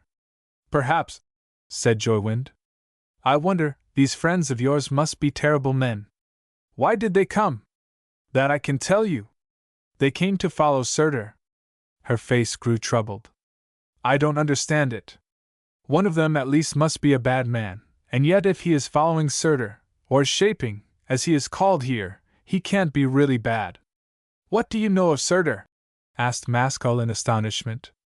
Joywind remained silent for a time, studying his face. His brain moved restlessly, as though it were being probed from outside. I see. And yet I don't see, she said at last. It is very difficult. Your God is a dreadful being, bodiless, unfriendly, invisible. Here we don't worship a God like that. Tell me, has any man set eyes on your God? What does all this mean, Joywind? Why speak of God? I want to know. In ancient times, when the earth was young and grand, a few holy men are reputed to have walked and spoken with God, but those days are past. Our world is still young, said Joywind. Shaping goes among us and converses with us. He is real and active, a friend and lover. Shaping made us, and he loves his work. Have you met him? Demanded Maskell, hardly believing his ears. No, I have done nothing to deserve it yet. Some day I may have an opportunity to sacrifice myself, and then I may be rewarded by meeting and talking with Shaping. I have certainly come to another world. But why do you say he is the same as Surtur? Yes, he is the same. We women call him Shaping, and so do most men, but a few name him Surtur. Maskell bit his nail. Have you ever heard of Crystal Man? That is Shaping once again. You see, he has many names, which shows how much he occupies our minds. Crystal Man is a name of affection. It's odd, said Maskell. I came here with quite different ideas about Crystal Man. Joywind shook her hair. In that grove of trees over there stands a desert shrine of his. Let us go and pray there, and then we'll go on our way to Pullingdread. That is my home. It's a long way off, and we must get there before Blodsomber. Now, what is Blodsomber? For about 4 hours in the middle of the day branch spell's rays are so hot that no one can endure them.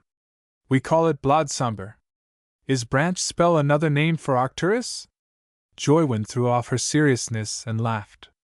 Naturally we don't take our names from you, Maskell. I don't think our names are very poetic, but they follow nature. She took his arm affectionately, and directed their walk towards the tree-covered hills. As they went along, the sun broke through the upper mists, and a terrible gust of scorching heat, like a blast from a furnace, struck Maskell's head. He involuntarily looked up, but lowered his eyes again like lightning. All that he saw in that instant was a glaring ball of electric white, 3 times the apparent diameter of the sun. For a few minutes, he was quite blind. My God! He exclaimed. If it's like this in early morning, you must be right enough about Blodsomber. When he had somewhat recovered himself, he asked, How long are the days here, Joywind? Again he felt his brain being probed. At this time of the year, for every hour's daylight that you have in summer, we have 2. The heat is terrific, and yet somehow I don't feel so distressed by it as I would have expected. I feel it more than usual. It's not difficult to account for it. You have some of my blood, and I have some of yours. Yes, every time I realize that, tell me, Joywind, will my blood alter, if I stay here long enough? I mean, will it lose its redness and thickness, and become pure and thin and light-colored like yours? Why not? If you live as we live, you will assuredly grow like us. Do you mean food and drink? We eat no food, and drink only water. And on that you manage to sustain life? Well, Maskell, our water is good water, replied Joywind, smiling. As soon as he could see again, he stared around at the landscape. The enormous scarlet desert extended everywhere to the horizon, excepting where it was broken by the oasis. It was roofed by a cloudless, deep blue, almost violet sky. The circle of the horizon was far larger than on Earth. On the skyline, at right angles to the direction in which they were walking, appeared a chain of mountains, apparently about 40 miles distant. One, which was higher than the rest, was shaped like a cup. Maskell would have felt inclined to believe he was traveling in dreamland, but for the intensity of the light, which made everything vividly real. Joywind pointed to the cup-shaped mountain. "That's Pulling Dread." "You didn't come from there!" he exclaimed, quite startled. "Yes, I did indeed. And that is where we have to go to now." "With the single object of finding me?" "Why, yes." The color mounted to his face. "Then you are the bravest and noblest of all girls," he said quietly, after a pause. "Without exception. Why, this is a journey for an athlete." She pressed his arm, while a score of unpaintable, delicate hues stained her cheeks in rapid transition. "Please don't say any more about it, Maskell. It makes me feel unpleasant." "Very well. But can we possibly get there before midday?" "Oh, yes. And you mustn't be frightened at the distance. We think nothing of long distances here. We have so much to think about and feel. Time goes all too quickly." During their conversation they had drawn near the base of the hills, which sloped gently, and were not above 50 feet in height. Maskell now began to see strange specimens of vegetable life. What looked like a small patch of purple grass, above 5 feet square, was moving across the sand in their direction. When it came near enough he perceived that it was not grass. There were no blades, but only purple roots. The roots were revolving, for each small plant in the whole patch, like the spokes of a rimless wheel. They were alternately plunged in the sand, and withdrawn from it, and by this means the plant proceeded forward. Some uncanny, semi-intelligent instinct was keeping all the plants together, moving at one pace, in one direction, like a flock of migrating birds in flight. Another remarkable plant was a large, feathery ball, resembling a dandelion fruit, which they encountered sailing through the air. Joywind caught it with an exceedingly graceful movement of her arm, and showed it to Maskell. It had roots and presumably lived in the air and fed on the chemical constituents of the atmosphere. But what was peculiar about it was its color. It was an entirely new color, not a new shade or combination, but a new primary color, as vivid as blue, red, or yellow, but quite different. When he inquired, she told him that it was known as fire. Presently he met with a second new color. This she designated jail. The sense impressions caused in Maskell by these two additional primary colors can only be vaguely hinted at by analogy.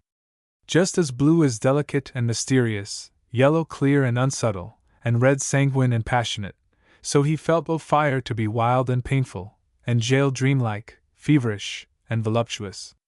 The hills were composed of a rich, dark mold. Small trees of weird shapes, all differing from each other, but all purple-colored, covered the slopes and top. Maskell and Joywind climbed up and through. Some hard fruit, bright blue in color, of the size of a large apple, and shaped like an egg, was lying in profusion underneath the trees. "Is the fruit here poisonous, or why don't you eat it?" asked Maskell. She looked at him tranquilly. "We don't eat living things. The thought is horrible to us. I have nothing to say against that, theoretically. But do you really sustain your bodies on water?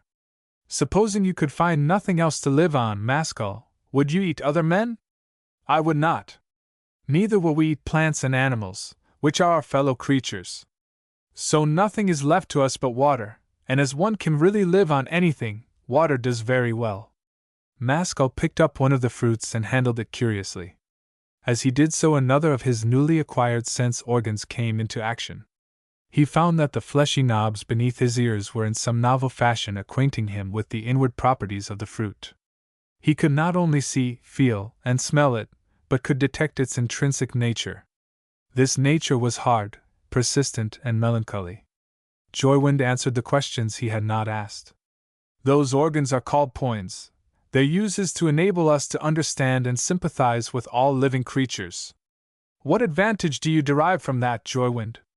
"The advantage of not being cruel and selfish, dear Maskell." He threw the fruit away and flushed again. Joywind looked into his swarthy, bearded face without embarrassment, and slowly smiled. "Have I said too much? Have I been too familiar? Do you know why you think so? It's because you are still impure. By and by you will listen to all language without shame. Before he realized what she was about to do, she threw her tentacle round his neck, like another arm. He offered no resistance to its cool pressure. The contact of her soft flesh with his own was so moist and sensitive that it resembled another kind of kiss. He saw who it was that embraced him, a pale, beautiful girl. Yet, oddly enough, he experienced neither voluptuousness nor sexual pride. The love expressed by the caress was rich, glowing, and personal, but there was not the least trace of sex in it, and so he received it. She removed her tentacle, placed her 2 arms on his shoulders, and penetrated with her eyes right into his very soul. "Yes, I wish to be pure," he muttered. "Without that, what can I ever be but a weak, squirming devil?" Joywind released him. "This we call the Magn," she said, indicating her tentacle. "By means of it, what we love already we love more, and what we don't love at all we begin to love. A godlike organ! It is the one we guard most jealously," said Joywind. The shade of the trees afforded a timely screen from the now almost insufferable rays of Brant's spell, which was climbing steadily upward to the zenith. On descending the other side of the little hills, Maskell looked anxiously for traces of night spoor and crag, but without result. After staring about him for a few minutes he shrugged his shoulders, but suspicions had already begun to gather in his mind. A small, natural amphitheater lay at their feet, completely circled by the tree-clad heights. The center was of red sand. In the very middle shot up a tall, stately tree, with a black trunk and branches, and transparent, crystal leaves. At the foot of this tree was a natural, circular well, containing dark green water. When they had reached the bottom, Joywind took him straight over to the well. Maskell gazed at it intently. "Is this the shrine you talked about?" "Yes. It is called Shaping's Well. The man or woman who wishes to invoke Shaping must take up some of the Null water, and drink it." "Pray for me," said Maskell. "Your unspotted prayer will carry more weight. What do you wish for?" "For purity," answered Maskell, in a troubled voice. Joywind made a cup of her hand, and drank a little of the water. She held it up to Maskell's mouth. "You must drink too," he obeyed. She then stood erect, closed her eyes, and, in a voice like the soft murmurings of spring, prayed aloud. "Shaping, my father, I am hoping you can hear me. A strange man has come to us weighed down with heavy blood. He wishes to be pure. Let him know the meaning of love, let him live for others. Don't spare him pain, dear Shaping, but let him seek his own pain. Breathe into him a noble soul." Maskell listened with tears in his heart. As Joywind finished speaking, a blurred mist came over his eyes, and half buried in the scarlet sand, appeared a large circle of dazzlingly white pillars. For some minutes they flickered to and fro between distinctness and indistinctness, like an object being focused. Then they faded out of sight again. "Is that a sign from Shaping?" asked Maskell in a low, awed tone. "Perhaps it is. It is a time mirage." "What can that be, Joywind?" "You see, dear Maskell, the temple does not yet exist, but it will do so, because it must. What you and I are now doing in simplicity, wise men will do hereafter in full knowledge. It is right for man to pray," said Maskell. "Good and evil in the world don't originate from nothing. God and devil must exist. And we should pray to the one, and fight the other. Yes, we must fight Crag." "What name did you say?" asked Maskell in amazement. "Crag, the author of evil and misery, whom you call devil." He immediately concealed his thoughts. To prevent Joywind from learning his relationship to this being, he made his mind a blank. "Why do you hide your mind from me?" she demanded, looking at him strangely and changing color. "In this bright, pure, radiant world, evil seems so remote, one can scarcely grasp its meaning." But he lied. Joywind continued gazing at him, straight out of her clean soul. "The world is good and pure, but many men are corrupt. Panal, my husband, has traveled, and he has told me things I would almost rather have not heard. One person he met believed the universe to be, from top to bottom, a conjurer's cave. I should like to meet your husband. Well, we are going home now. Maskell was on the point of inquiring whether she had any children, but was afraid of offending her, and checked himself. She read the mental question. What need is there? Is not the whole world full of lovely children? Why should I want selfish possessions? An extraordinary creature flew past, uttering a plaintive cry of 5 distinct notes. It was not a bird, but had a balloon-shaped body, paddled by 5 webbed feet. It disappeared among the trees. Joywind pointed to it, as it went by. I love that beast, grotesque as it is, perhaps all the more for its grotesqueness. But if I had children of my own, would I still love it? Which is best, to love 2 or 3, or to love all? Every woman can't be like you, Joywind, but it is good to have a few like you. Wouldn't it be as well, he went on, since we've got to walk through that sun-baked wilderness, to make turbans for our heads out of some of those long leaves? She smiled rather pathetically. You will think me foolish, but every tearing off of a leaf would be a wound in my heart. We have only to throw our robes over our heads. No doubt that will answer the same purpose, but tell me, weren't these very robes once part of a living creature? Oh, no, no, they are the webs of a certain animal, but they have never been in themselves alive. You reduce life to extreme simplicity, remarked Maskell meditatively. But it is very beautiful. Climbing back over the hills, they now without further ceremony began their march across the desert. They walked side by side. Joywind directed their course straight toward Pulling Dread. From the position of the sun, Maskell judged their way to lie due north. The sand was soft and powdery, very tiring to his naked feet. The red glare dazed his eyes, and made him semi-blind. He was hot, parched, and tormented with the craving to drink. His undertone of pain emerged into full consciousness. I see my friends nowhere, and it is very queer. Yes, it is queer, if it is accidental, said Joywind, with a peculiar intonation. Exactly, agreed Maskell. If they had met with a mishap, their bodies would still be there. It begins to look like a piece of bad work to me. They must have gone on, and left me. Well, I am here, and I must make the best of it. I will trouble no more about them. I don't wish to speak ill of anyone, said Joywind, but my instinct tells me that you are better away from those men. They did not come here for your sake, but for their own. They walked on for a long time. Maskell was beginning to feel faint. She twined her mag lovingly around his waist, and a strong current of confidence and well-being instantly coursed through his veins. Thanks, Joywind! But am I not weakening you? Yes, she replied, with a quick, thrilling glance. But not much, and it gives me great happiness. Presently they met a fantastic little creature, the size of a newborn lamb, waltzing along on 3 legs. Each leg in turn moved to the front, and so the little monstrosity proceeded by means of a series of complete rotations. It was vividly colored, as though it had been dipped into pots of bright blue and yellow paint. It looked up with small, shining eyes as they passed. Joywind nodded and smiled to it. That's a personal friend of mine, Maskell. Whenever I come this way, I see it.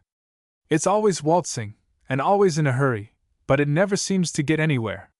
It seems to me that life is so self-sufficient here that there is no need for anyone to get anywhere. What I don't quite understand is how you manage to pass your days without ennui. That's a strange word. It means, does it not, craving for excitement? Something of the kind, said Maskell. That must be a disease brought on by rich food. But are you never dull? How could we be? Our blood is quick and light and free, our flesh is clean and unclogged, inside and out. Before long I hope you will understand what sort of question you have asked. Farther on they encountered a strange phenomenon. In the heart of the desert a fountain rose perpendicularly 50 feet into the air, with a cool and pleasant hissing sound. It differed, however, from a fountain in this respect, that the water of which it was composed did not return to the ground but was absorbed by the atmosphere at the summit. It was in fact a tall, graceful column of dark green fluid, with a capital of coiling and twisting vapors. When they came closer, Maskell perceived that this water column was the continuation and termination of a flowing brook, which came down from the direction of the mountains. The explanation of the phenomenon was evidently that the water at this spot found chemical affinities in the upper air, and consequently forsook the ground. "Now let us drink," said Joywind. She threw herself unaffectedly at full length on the sand, face downward, by the side of the brook, and Maskell was not long in following her example. She refused to quench her thirst until she had seen him drink. He found the water heavy, but bubbling with gas. He drank copiously. It affected his palate in a new way. With the purity and cleanness of water was combined the exhilaration of a sparkling wine, raising his spirits. But somehow the intoxication brought out his better nature, and not his lower. "We call it no water," said Joywind. "This is not quite pure, as you can see by the color. At Pullingdread it is crystal clear. But we would be ungrateful if we complained. After this you'll find we'll get along much better." Maskell now began to realize his environment, as it were for the first time. All his sense organs started to show him beauties and wonders that he had not hitherto suspected. The uniform glaring scarlet of the sands became separated into a score of clearly distinguished shades of red. The sky was similarly split up into different blues. The radiant heat of Brandspell he found to affect every part of his body with unequal intensities. His ears awakened. The atmosphere was full of murmurs, the sands hummed, even the sun's rays had a sound of their own, a kind of faint Aeolian harp. Subtle, puzzling perfumes assailed his nostrils. His palate lingered over the memory of the Nile water. All the pores of his skin were tickled and soothed by hitherto unperceived currents of air. His poins explored actively the inward nature of everything in his immediate vicinity. His mind touched Joywind, and drew from her person a stream of love and joy. And lastly, by means of his breeve, he exchanged thoughts with her in silence. This mighty sense symphony stirred him to the depths, and throughout the walk of that endless morning he felt no more fatigue. When it was drawing near to Blodsomber, they approached the sedgy margin of a dark green lake, which lay underneath Pullingdread. Panal was sitting on a dark rock, waiting for them. Chapter 7. Panal.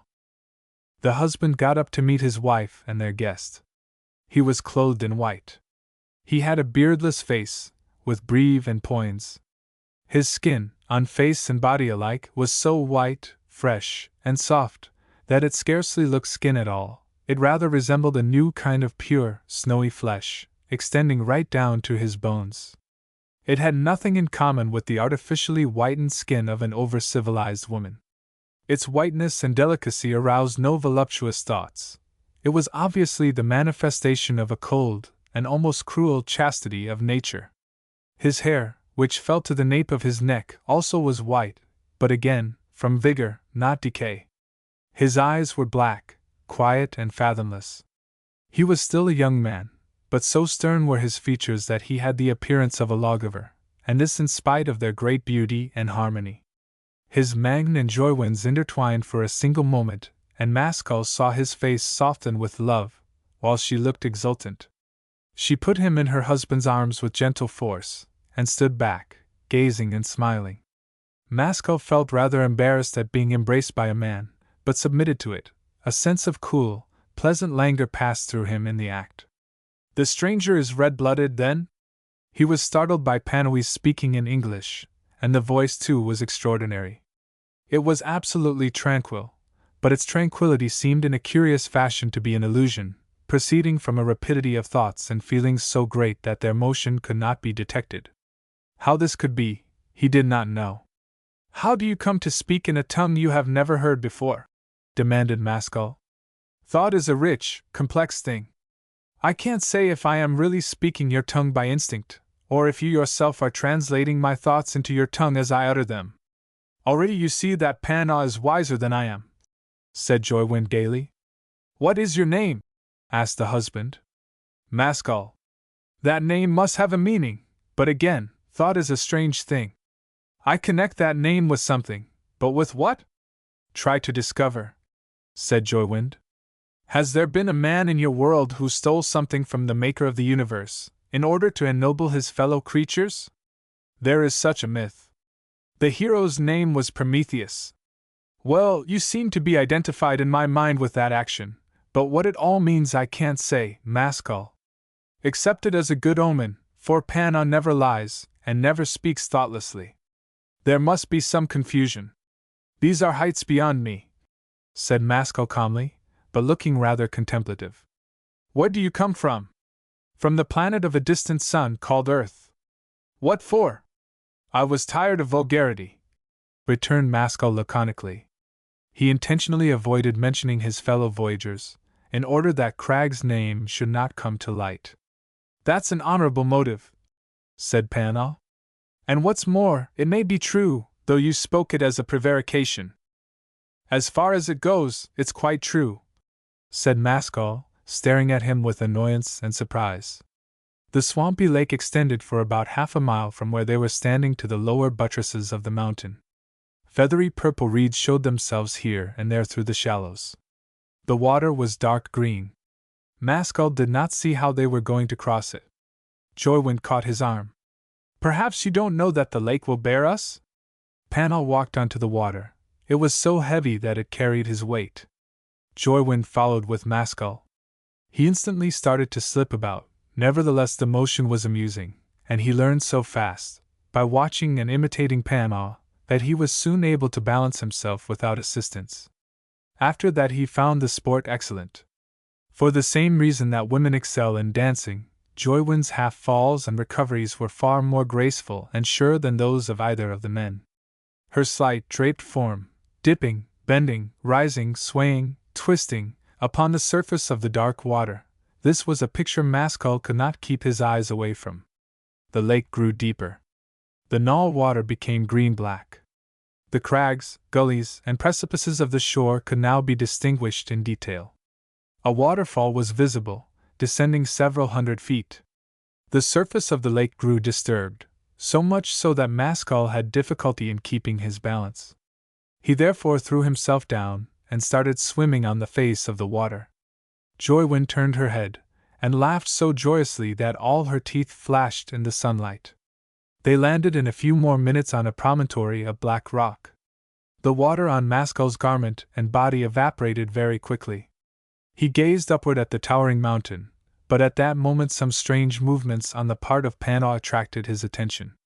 His face was working convulsively, and he began to stagger about. Then he put his hand to his mouth and took from it what looked like a bright-colored pebble. He looked at it carefully for some seconds. Joywind also looked, over his shoulder, with quickly changing colors. After this inspection, Panna let the object, whatever it was, fall to the ground, and took no more interest in it. May I look? Asked Maskell, and without waiting for permission, he picked it up. It was a delicately beautiful egg-shaped crystal of pale green. Where did this come from? He asked queerly. Panna turned away, but Joywind answered for him. It came out of my husband. That's what I thought, but I couldn't believe it. But what is it? I don't know that it has either name or use. It is merely an overflowing of beauty. Beauty? Joywind smiled. If you were to regard nature as the husband, and Panna as the wife, Maskell, perhaps everything would be explained. Maskell reflected. On Earth, he said after a minute, men like Panna are called artists, poets, and musicians. Beauty overflows into them too, and out of them again. The only distinction is that their productions are more human and intelligible. Nothing comes from it but vanity, said Panna, and taking the crystal out of Maskell's hand, he threw it into the lake. The precipice they now had to climb was several hundred feet in height. Maskell was more anxious for Joywind than for himself. She was evidently tiring, but she refused all help, and was in fact still the nimbler of the two. She made a mocking face at him. Panna seemed lost in quiet thoughts. The rock was sound, and did not crumble under their weight. The heat of Brant's spell, however, was by this time almost killing, the radiance was shocking in its white intensity, and Maskell's pain steadily grew worse. When they got to the top, a plateau of dark rock appeared, bare of vegetation, stretching in both directions as far as the eye could see. It was of a nearly uniform width of 500 yards, from the edge of the cliffs to the lower slopes of the chain of hills inland. The hills varied in height. The cup-shaped Pullingdread was approximately 1,000 feet above them. The upper part of it was covered with a kind of glittering vegetation which he could not comprehend. Joywind put her hand on Mascal's shoulder and pointed upward. Here you have the highest peak in the whole land, that is, until you come to the Ifdawn Marist. On hearing that strange name, he experienced a momentary unaccountable sensation of wild vigor and restlessness, but it passed away. Without losing time, Pana led the way up the mountainside. The lower half was of bare rock, not difficult to climb. Halfway up, however, it grew steeper, and they began to meet bushes and small trees. The growth became thicker as they continued to ascend, and when they neared the summit, tall forest trees appeared. These bushes and trees had pale, glassy trunks and branches, but the small twigs and the leaves were translucent and crystal. They cast no shadows from above, but still the shade was cool. Both leaves and branches were fantastically shaped. What surprised Mascal the most, however, was the fact that, as far as he could see, scarcely any two plants belonged to the same species. "Won't you help Mascal out of his difficulty?" said Joywind, pulling her husband's arm. He smiled. "If he'll forgive me for again trespassing in his brain. But the difficulty is small. Life on a new planet, Mascal, is necessarily energetic and lawless, and not sedate and imitative. Nature is still fluid, not yet rigid, and matter is plastic. The will forks and sports incessantly, and thus no two creatures are alike." "Well, I understand all that," replied Mascal, after listening attentively. "But what I don't grasp is this: if living creatures here sport so energetically, how does it come about that human beings wear much the same shape as in my world?" "I'll explain that too," said Pana. "All creatures that resemble shaping must of necessity resemble one another." "Then sporting is the blind will to become like shaping?"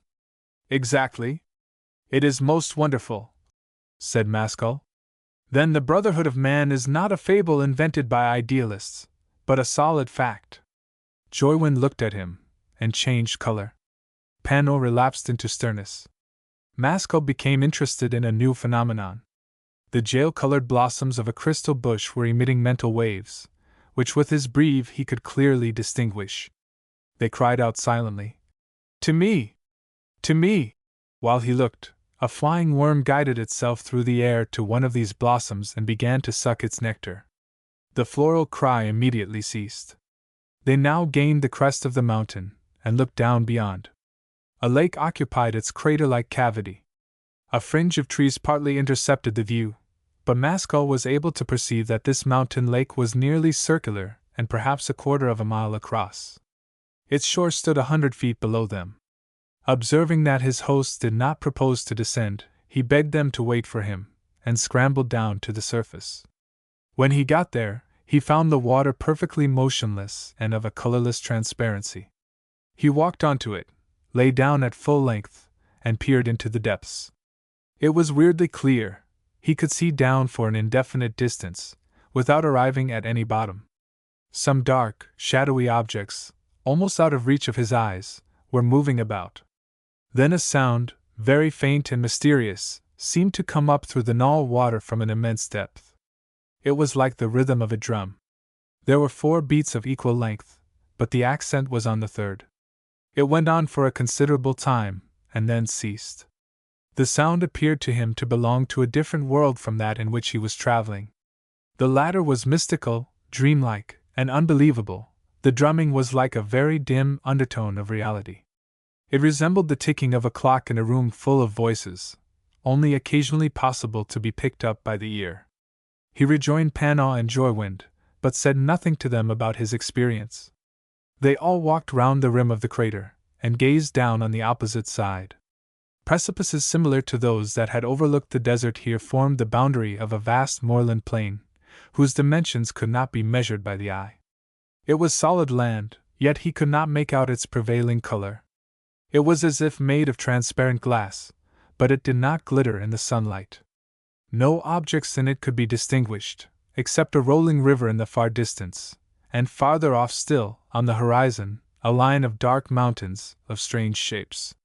Instead of being rounded, conical, or hog-backed, these heights were carved by nature into the semblance of castle battlements, but with extremely deep indentations. The sky immediately above the mountains was of a vivid, intense blue. It contrasted in a most marvelous way with the blue of the rest of the heavens. It seemed more luminous and radiant, and was in fact like the afterglow of a gorgeous blue sunset. Masco kept on looking. The more he gazed, the more restless and noble became his feelings. "What is that light?" Panal was sterner than usual, while his wife clung to his arm. "It is Alpine, our second son," he replied. "Those hills are the Ifdawn Marist. Now let us get to our shelter. Is it imagination, or am I really being affected, tormented by that light? No, it's not imagination, it's real. How can it be otherwise when two suns of different natures are drawing you at the same time? Luckily, you are not looking at Alpine itself. It's invisible here. You would need to go at least as far as Ifdawn to set eyes on it. Why do you say luckily? Because the agony caused by those opposing forces would perhaps be more than you could bear. But I don't know."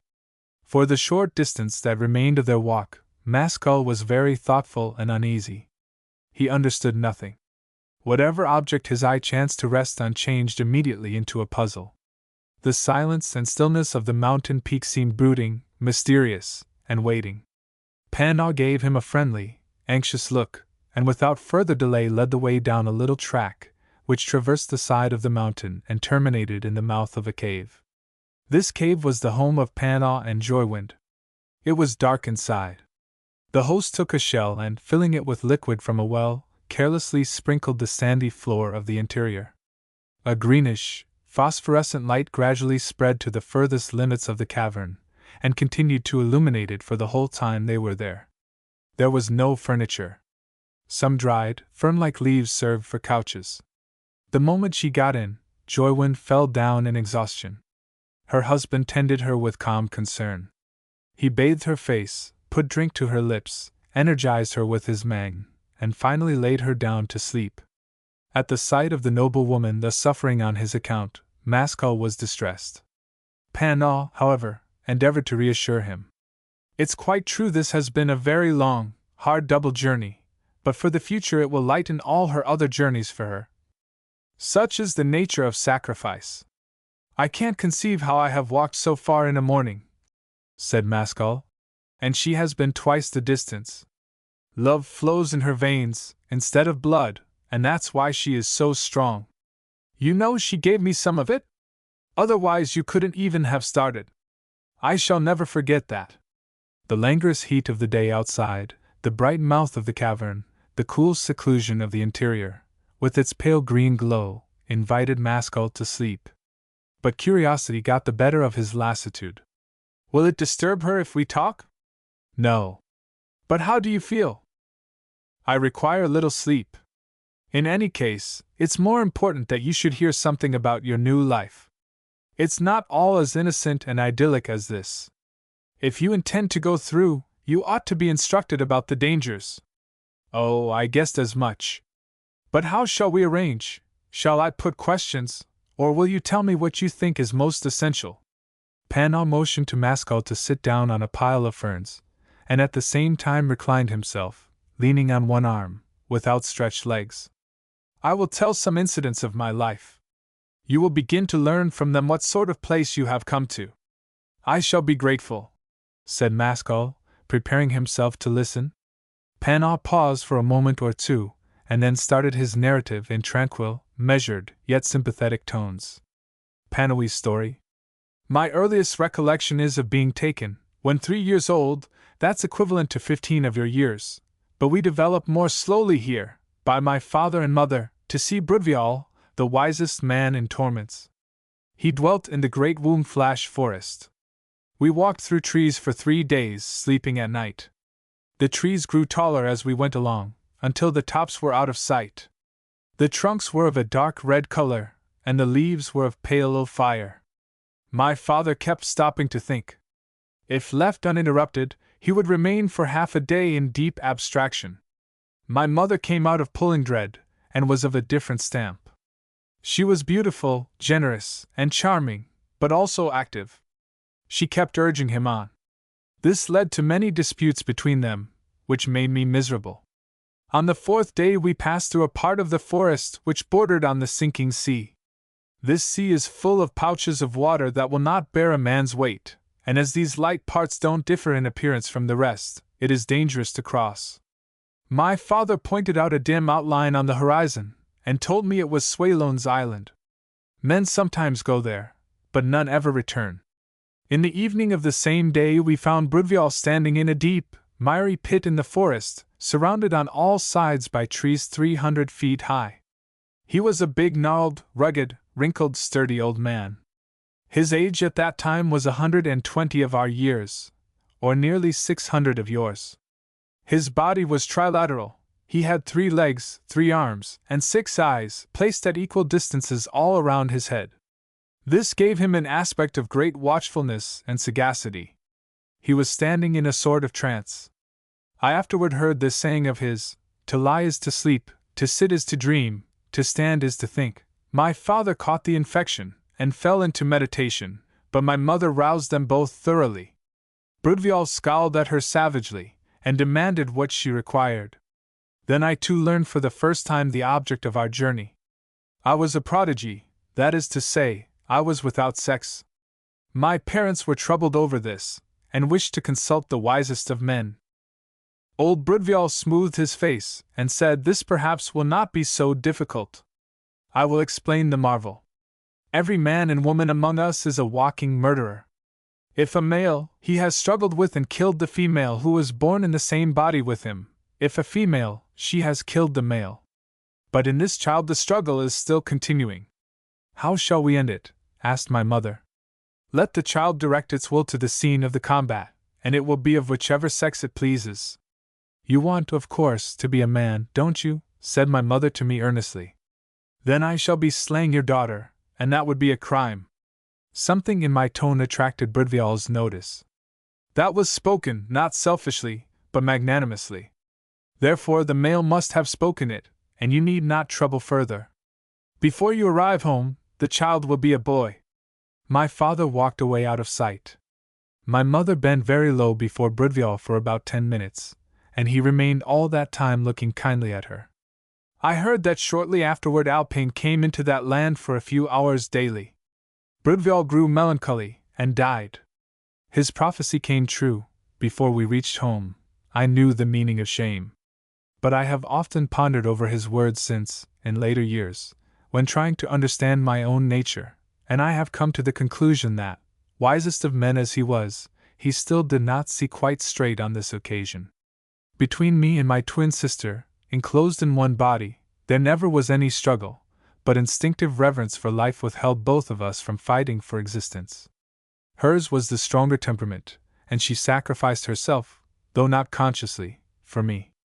As soon as I comprehended this, I made a vow never to eat or destroy anything that contained life, and I have kept it ever since. While I was still hardly a grown man, my father died. My mother's death followed immediately, and I hated the associations of the land. I therefore made up my mind to travel into my mother's country, where, as she had often told me, nature was most sacred and solitary. One hot morning I came to Shaping's Causeway. It is so called either because Shaping once crossed it, or because of its stupendous character. It is a natural embankment, 20 miles long, which links the mountains bordering my homeland with the Ifdawn Marist. The valley lies below at a depth varying from 8 to 10,000 feet, a terrible precipice on either side. The knife edge of the ridge is generally not much over a foot wide. The causeway goes due north and south. The valley on my right hand was plunged in shadow, that on my left was sparkling with sunlight and dew. I walked fearfully along this precarious path for some miles. Far to the east the valley was closed by a lofty tableland, connecting the 2 chains of mountains, but overtopping even the most towering pinnacles. This is called the Sant Levels. I was never there, but I have heard 2 curious facts concerning the inhabitants. The first is that they have no women, the second, that though they are addicted to traveling in other parts they never acquire habits of the peoples with whom they reside.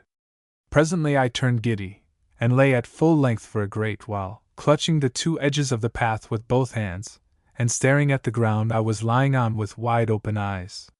When that passed, I felt like a different man and grew conceited and gay. About halfway across, I saw someone approaching me a long way off. This put fear into my heart again, for I did not see how we could very well pass. However, I went slowly on, and presently we drew near enough together for me to recognize the walker. It was Slowfork, the so-called sorcerer. I had never met him before, but I knew him by his peculiarities of person. He was of a bright gamboge color and possessed a very long, proboscis-like nose, which appeared to be a useful organ, but did not add to his beauty, as I knew beauty. He was dubbed sorcerer from his wondrous skill in budding limbs and organs. The tale is told that one evening he slowly sawed his leg off with a blunt stone and then lay for 2 days in agony while his new leg was sprouting. He was not reputed to be a consistently wise man, but he had periodical flashes of penetration and audacity that none could equal. We sat down and faced one another, about 2 yards apart. "Which of us walks over the other?" asked Slowfork. His manner was as calm as the day itself, but to my young nature, terrible with hidden terrors. I smiled at him, but did not wish for this humiliation. We continued sitting thus, in a friendly way, for many minutes. "What is greater than pleasure?" he asked suddenly. I was at an age when one wishes to be thought equal to any emergency, so, concealing my surprise, I applied myself to the conversation, as if it were for that purpose we had met. "Pain," I replied, "for pain drives out pleasure." "What is greater than pain?" I reflected. "Love. Because we will accept our loved one's share of pain." "But what is greater than love?" he persisted. "Nothing, Slowfork." "And what is nothing?" "That you must tell me." "Tell you I will. This is Shaping's world. He that is a good child here knows pleasure, pain, and love, and gets his rewards. But there's another world, not Shaping's, and there all this is unknown, and another order of things reigns. That world we call nothing, but it is not nothing, but something." There was a pause. "I have heard," said I, "that you are good at growing and ungrowing organs?" "That's not enough for me. Every organ tells me the same story. I want to hear different stories. Is it true, what men say, that your wisdom flows and ebbs and pulses?" "Quite true," replied Slowfork.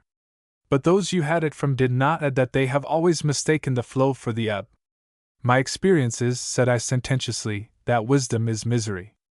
"Perhaps it is, young man, but you have never learned that, and never will. For you the world will continue to wear a noble, awful face. You will never rise above mysticism. But be happy in your own way." Before I realized what he was doing, he jumped tranquilly from the path, down into the empty void. He crashed with ever-increasing momentum toward the valley below. I screeched, flung myself down on the ground, and shut my eyes. Often have I wondered which of my ill-considered, juvenile remarks it was that caused this sudden resolution on his part to commit suicide. Whichever it might be, since then I have made it a rigid law never to speak for my own pleasure, but only to help others. I came eventually to the merest. I threaded its mazes in terror for 4 days. I was frightened of death, but still more terrified at the possibility of losing my sacred attitude toward life. When I was nearly through, and was beginning to congratulate myself, I stumbled across the third extraordinary personage of my experience, the grim Muirmaker. It was under horrible circumstances. On an afternoon, cloudy and stormy, I saw, suspended in the air without visible support, a living man. He was hanging in an upright position in front of a cliff. A yawning gulf, 1,000 feet deep, lay beneath his feet. I climbed as near as I could, and looked on. He saw me, and made a wry grimace, like one who wishes to turn his humiliation into humor. The spectacle so astounded me that I could not even grasp what had happened. "I am Muirmaker," he cried in a scraping voice which shocked my ears.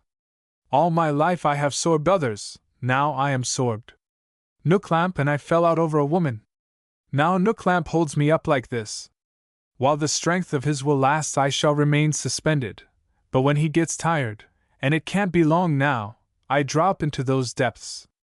Had it been another man, I would have tried to save him, But this ogre-like being was too well known to me as one who passed his whole existence in tormenting, murdering, and absorbing others for the sake of his own delight. I hurried away, and did not pause again that day. In Pullingdread I met Joywind. We walked and talked together for a month, and by that time we found that we loved each other too well to part. Panaw stopped speaking. That is a fascinating story, remarked Maskell. Now I begin to know my way around better.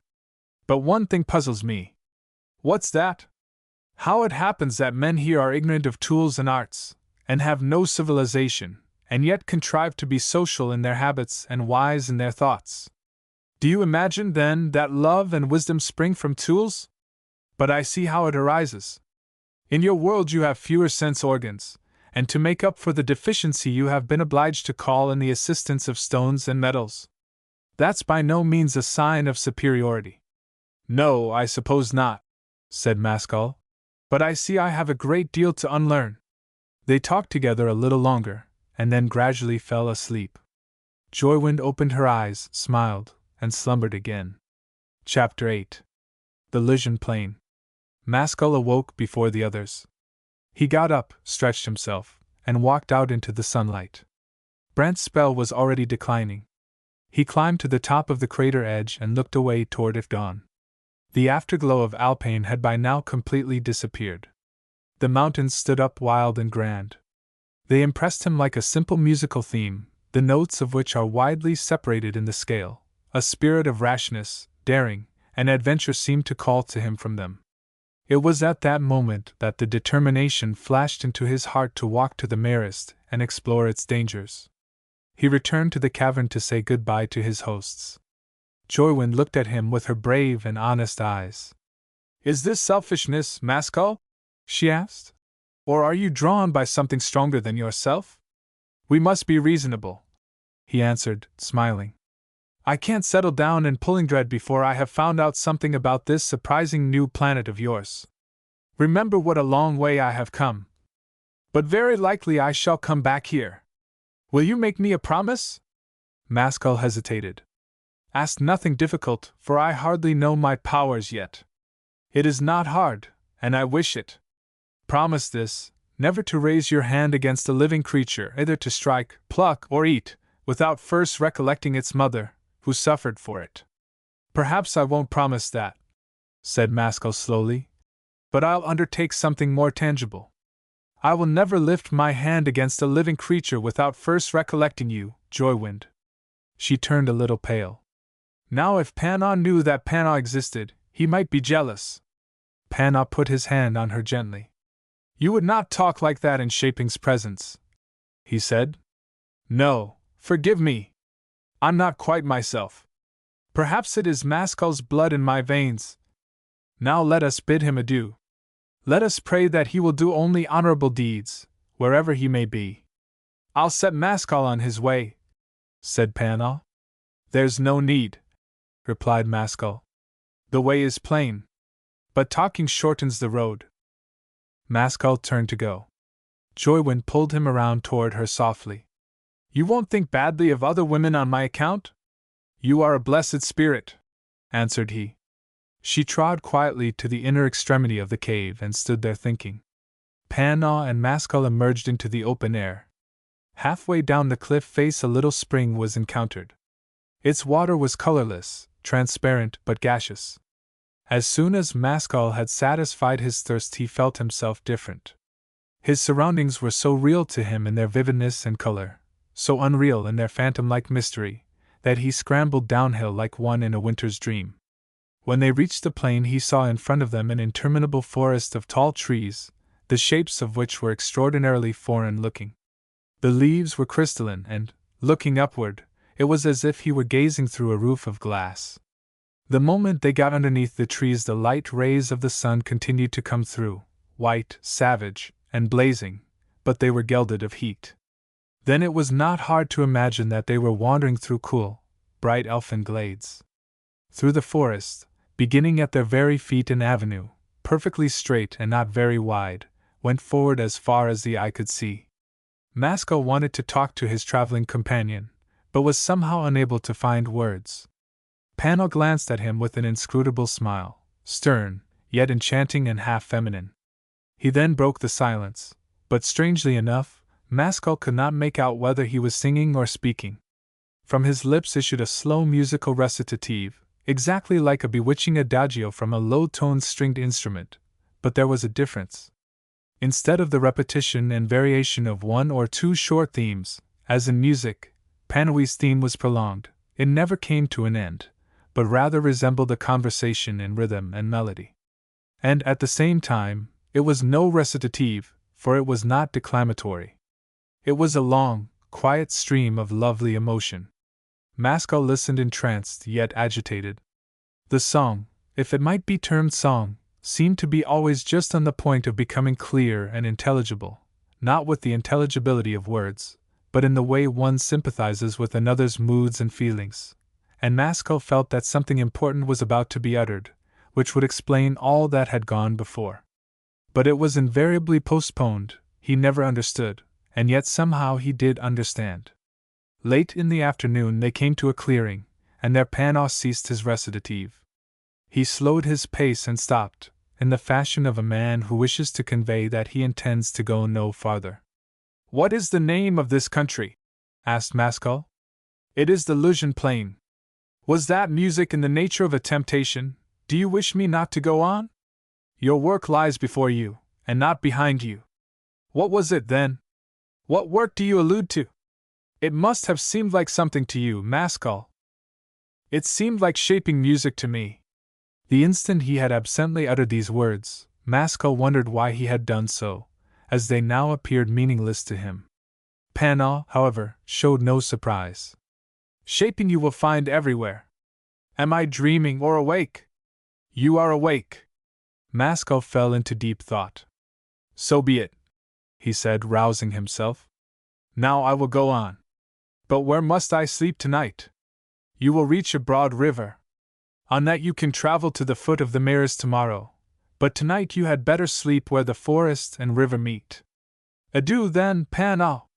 But do you wish to say anything more to me?" "Only this, Maskell, wherever you go, help to make the world beautiful, and not ugly. That's more than any of us can undertake. I am a simple man, and have no ambitions in the way of beautifying life, but tell Jorwind I will try to keep myself pure." They parted rather coldly. Maskell stood erect where they had stopped, and watched Pano out of sight. He sighed more than once. He became aware that something was about to happen. The air was breathless. The late afternoon sunshine, unobstructed, wrapped his frame in voluptuous heat.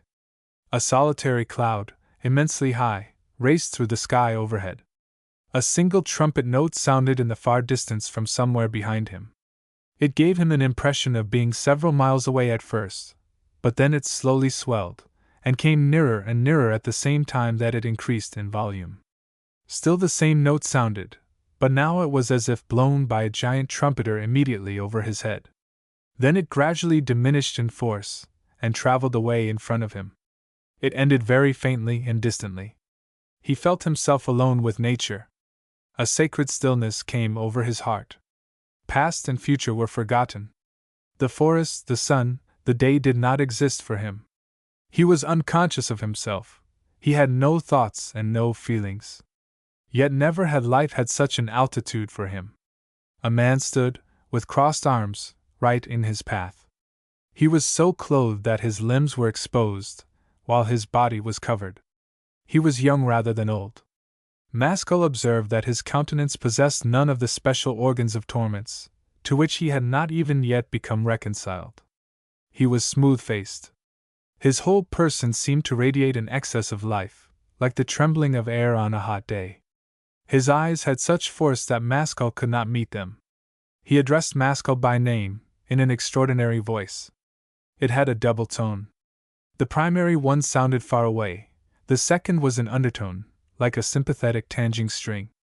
Maskell felt a rising joy, as he continued standing in the presence of this individual. He believed that something good was happening to him. He found it physically difficult to bring any words out. "Why do you stop me?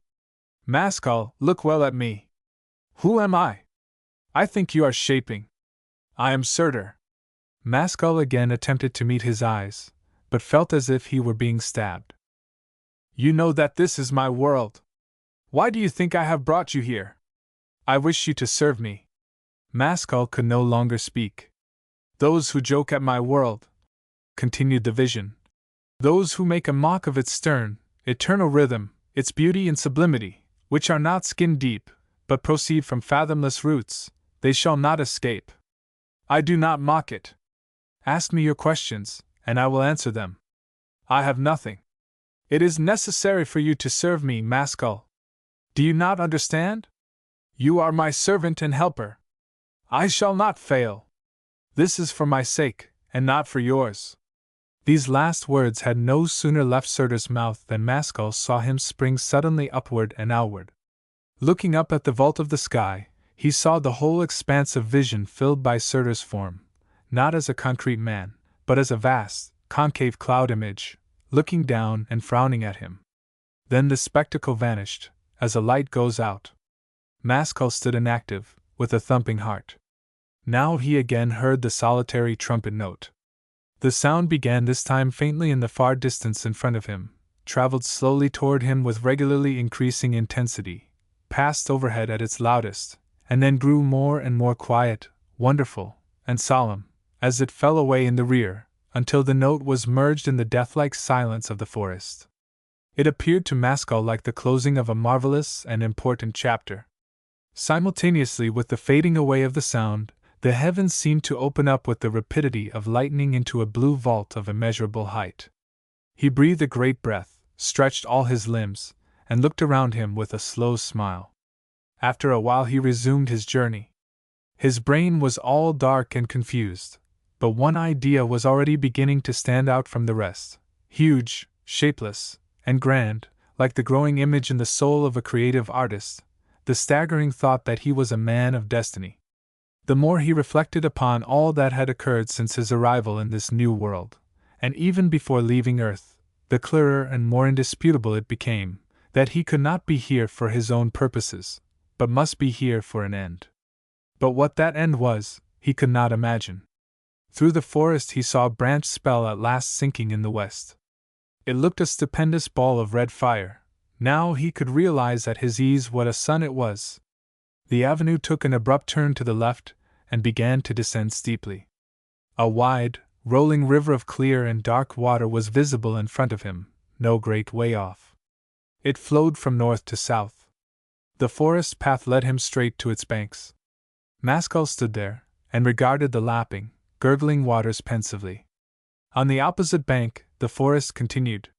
Miles to the south, Pullingred could just be distinguished. On the northern skyline the Afdon Mountains loomed up, high, wild, beautiful, and dangerous. They were not a dozen miles away. Like the first mutterings of a thunderstorm, the first faint breaths of cool wind, Maskell felt the stirrings of passion in his heart. In spite of his bodily fatigue, he wished to test his strength against something. This craving he identified with the crags of the Marist. They seemed to have the same magical attraction for his will as the lodestone for iron. He kept biting his nails, as he turned his eyes in that direction, wondering if it would not be possible to conquer the heights that evening. But when he glanced back again at Pullingred, he remembered Joywind and Pan-Ah, and grew more tranquil.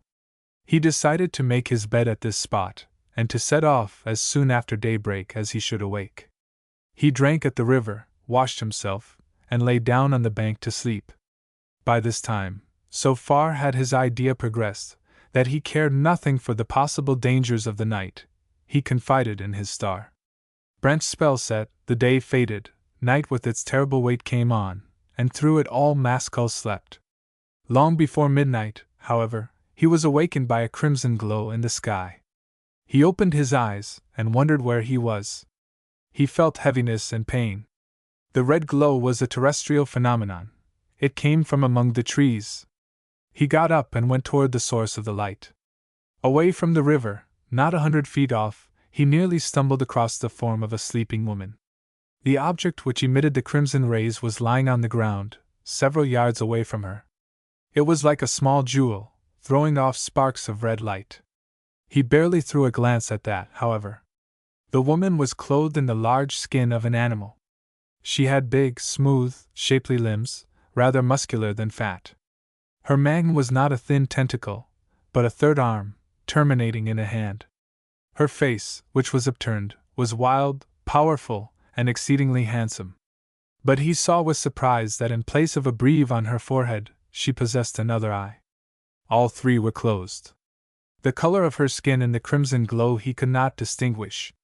He touched her gently with his hand. She awoke calmly and looked up at him without stirring a muscle.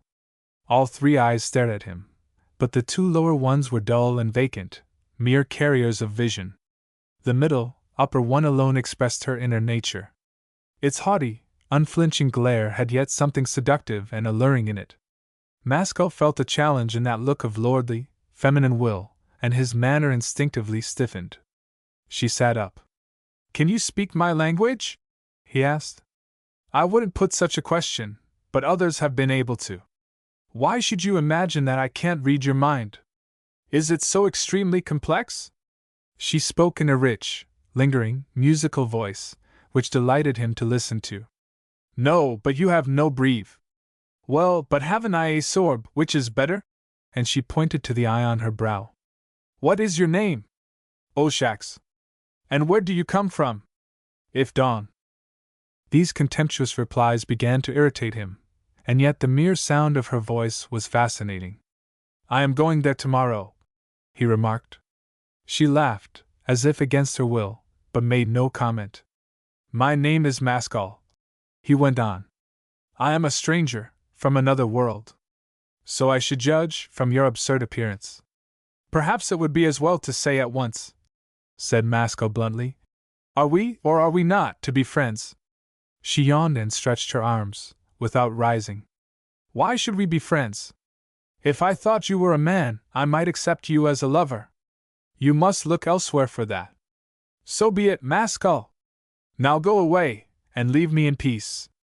She dropped her head again to the ground, but did not at once close her eyes. "What are you doing here?"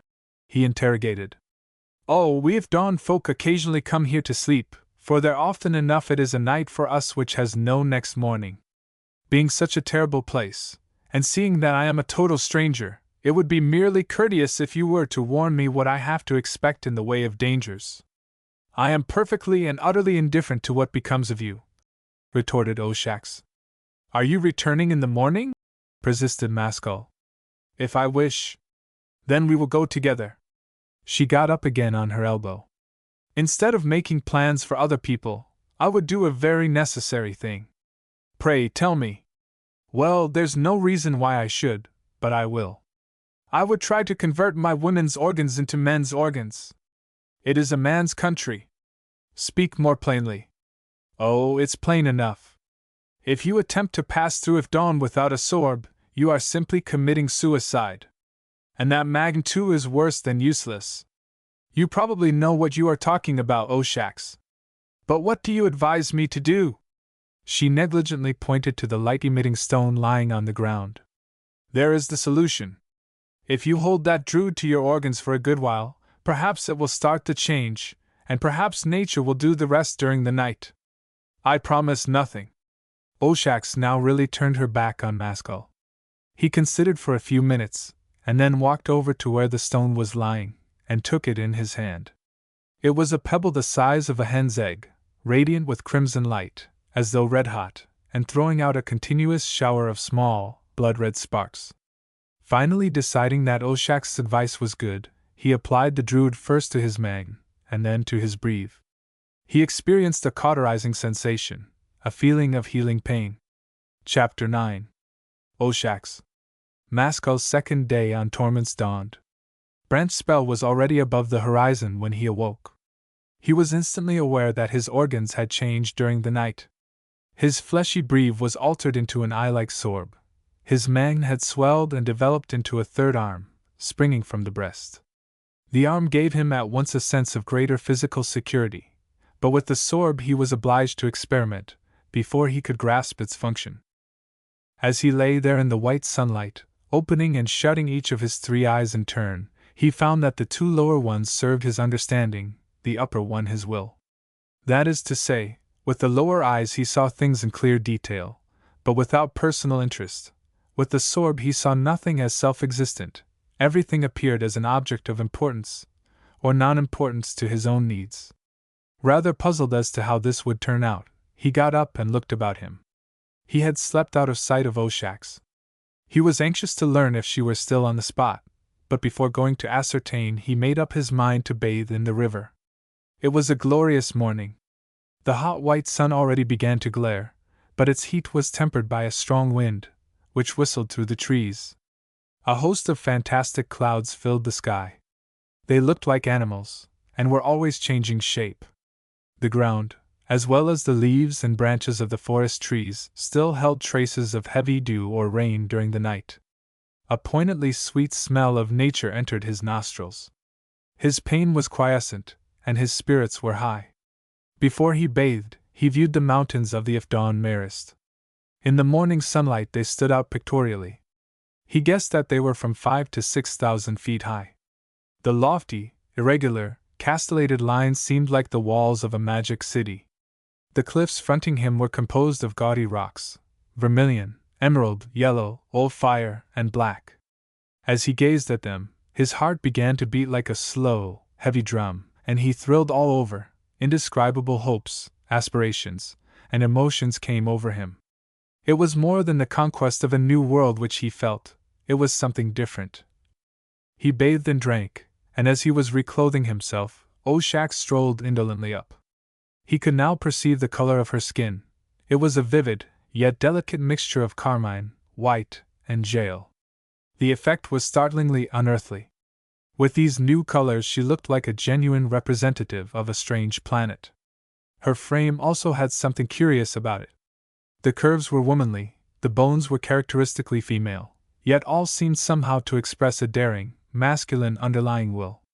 The commanding eye on her forehead set the same puzzle in plainer language. Its bold, domineering egotism was shot with undergleams of sex and softness. She came to the river's edge and reviewed him from top to toe. "Now you are built more like a man," she said in her lovely, lingering voice. "You see, the experiment was successful," he answered, smiling gaily. Oshax continued looking him over. "Did some woman give you that ridiculous robe?" "A woman did give it to me," dropping his smile. "But I saw nothing ridiculous in the gift at the time, and I don't now. I think I'd look better in it." As she drawled the words, she began stripping off the skin, which suited her form so well, and motioned to him to exchange garments. He obeyed, rather shamefacedly, for he realized that the proposed exchange was in fact more appropriate to his sex. He found the skin a freer dress. Oshax in her drapery appeared more dangerously feminine to him. "I don't want you to receive gifts at all from other women," she remarked slowly. "Why not? What can I be to you? I have been thinking about you during the night." Her voice was retarded, scornful, viola-like. She sat down on the trunk of a fallen tree, and looked away. "In what way?" She returned no answer to his question, but began to pull off pieces of the bark. "Last night you were so contemptuous. Last night is not today. Do you always walk through the world with your head over your shoulder?" It was now Mascal's turn to be silent. "Still, if you have male instincts, as I suppose you have, you can't go on resisting me forever." "But this is preposterous," said Mascal, opening his eyes wide. "Granted that you are a beautiful woman, we can't be quite so primeval." Oshax sighed, and rose to her feet. "It doesn't matter. I can wait. From that I gather that you intend to make the journey in my society. I have no objection, in fact I shall be glad, but only on condition that you drop this language. Yet you do think me beautiful? Why shouldn't I think so, if it is the fact? I fail to see what that has to do with my feelings. Bring it to an end, Oshax. You will find plenty of men to admire and love you." At that she blazed up. "Does love pick and choose, you fool? Do you imagine I am so hard put to it that I have to hunt for lovers? Is not Crimtophon waiting for me at this very moment? Very well. I am sorry to have hurt your feelings. Now carry the temptation no farther, for it is a temptation, where a lovely woman is concerned. I am not my own master. I'm not proposing anything so very hateful, am I? Why do you humiliate me so? Maskell put his hands behind his back. I repeat, I am not my own master. Then who is your master? Yesterday I saw Surtur, and from today I am serving him. Did you speak with him? She asked curiously. I did. Tell me what he said.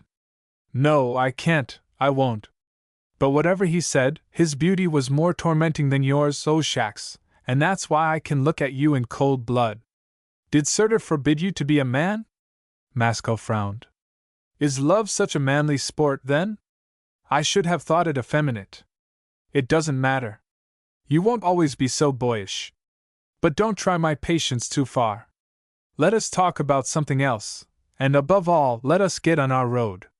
She suddenly broke into a laugh, so rich, sweet, and enchanting, that he grew half inflamed, and half wished to catch her body in his arms. Oh, Maskell, Maskell, what a fool you are! In what way am I a fool? He demanded, scowling, not at her words, but at his own weakness. Isn't the whole world the handiwork of innumerable pairs of lovers? And yet you think yourself above all that. You tried to fly away from nature, but where will you find a hole to hide yourself in? Besides beauty, I now credit you with a second quality, persistence.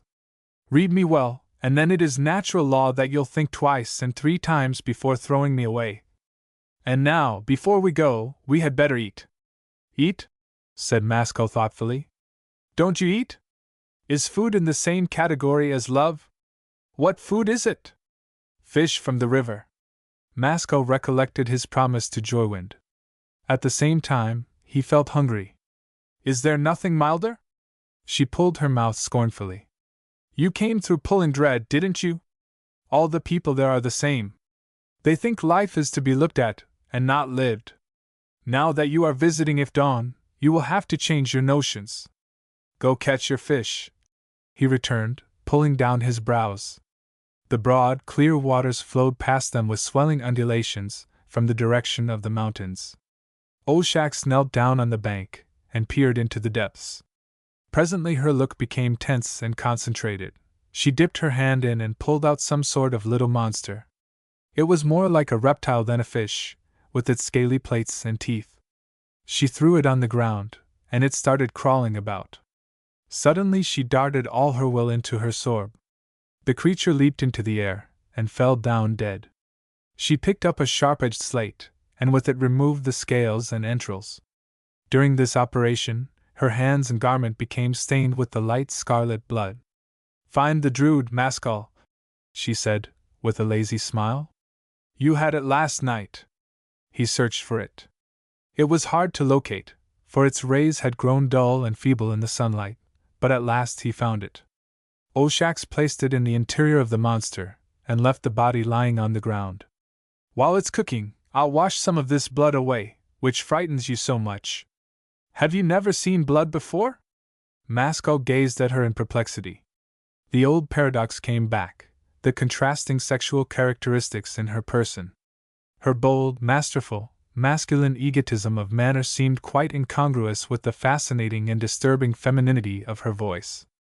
A startling idea flashed into his mind. In your country I'm told there is an act of will called absorbing. What is that? She held her red, dripping hands away from her draperies, and uttered a delicious, clashing laugh. You think I am half a man? Answer my question. I'm a woman through and through, Maskell, to the marrowbone. But that's not to say I have never absorbed males. And that means new strings for my harp, Maskell. A wider range of passions, a stormier heart. For you, yes, but for them? I don't know. The victims don't describe their experiences. Probably unhappiness of some sort, if they still know anything. This is a fearful business, he exclaimed, regarding her gloomily. One would think Ifdawn a land of devils. Shax gave a beautiful sneer as she took a step toward the river. Better men than you, better in every sense of the word, are walking about with foreign wills inside them. You may be as moral as you like, Maskell, but the fact remains animals were made to be eaten, and simple natures were made to be absorbed. And human rights count for nothing. She had bent over the river's edge to wash her arms and hands, but glanced up over her shoulder to answer his remark. They do count. But we only regard a man as human for just as long as he's able to hold his own with others. The flesh was soon cooked, and they breakfasted in silence. Masco cast heavy, doubtful glances from time to time toward his companion. Whether it was due to the strange quality of the food, or to his long abstention, he did not know, but the meal tasted nauseous, and even cannibalistic. He ate little, and the moment he got up he felt defiled. "Let me bury this Druid, where I can find it some other time," said Oshax. "On the next occasion, though, I shall have no Mascal with me to shock. Now we have to take to the river." They stepped off the land onto the water. It flowed against them with a sluggish current, but the opposition, instead of hindering them, had the contrary effect. It caused them to exert themselves, and they moved faster. They climbed the river in this way for several miles. The exercise gradually improved the circulation of Mascal's blood, and he began to look at things in a far more cheerful way. The hot sunshine, the diminished wind, the marvelous cloud scenery, the quiet, crystal forests, all was soothing and delightful. They approached nearer and nearer to the gaily painted heights of Ifdawn. There was something enigmatic to him in those bright walls. He was attracted by them, yet felt a sort of awe. They looked real, but at the same time very supernatural. If one could see the portrait of a ghost, painted with a hard, firm outline in substantial colors, the feelings produced by such a sight would be exactly similar to Mascal's impressions as he studied the Ifdawn precipices. He broke the long silence. "Those mountains have most extraordinary shapes. All the lines are straight and perpendicular, no slopes or curves."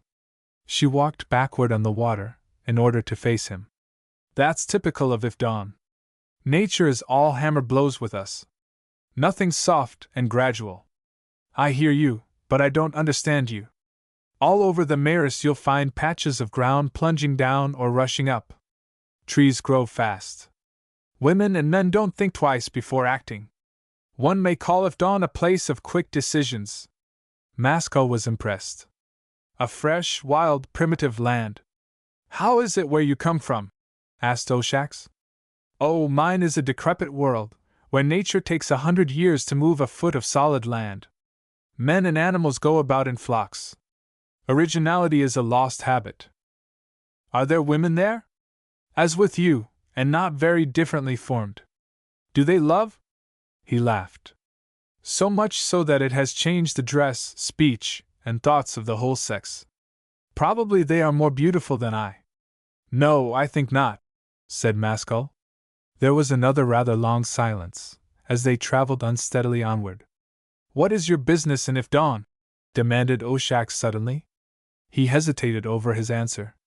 "Can you grasp that it's possible to have an aim right in front of one, so big that one can't see it as a whole?" She stole a long, inquisitive look at him. "What sort of aim?"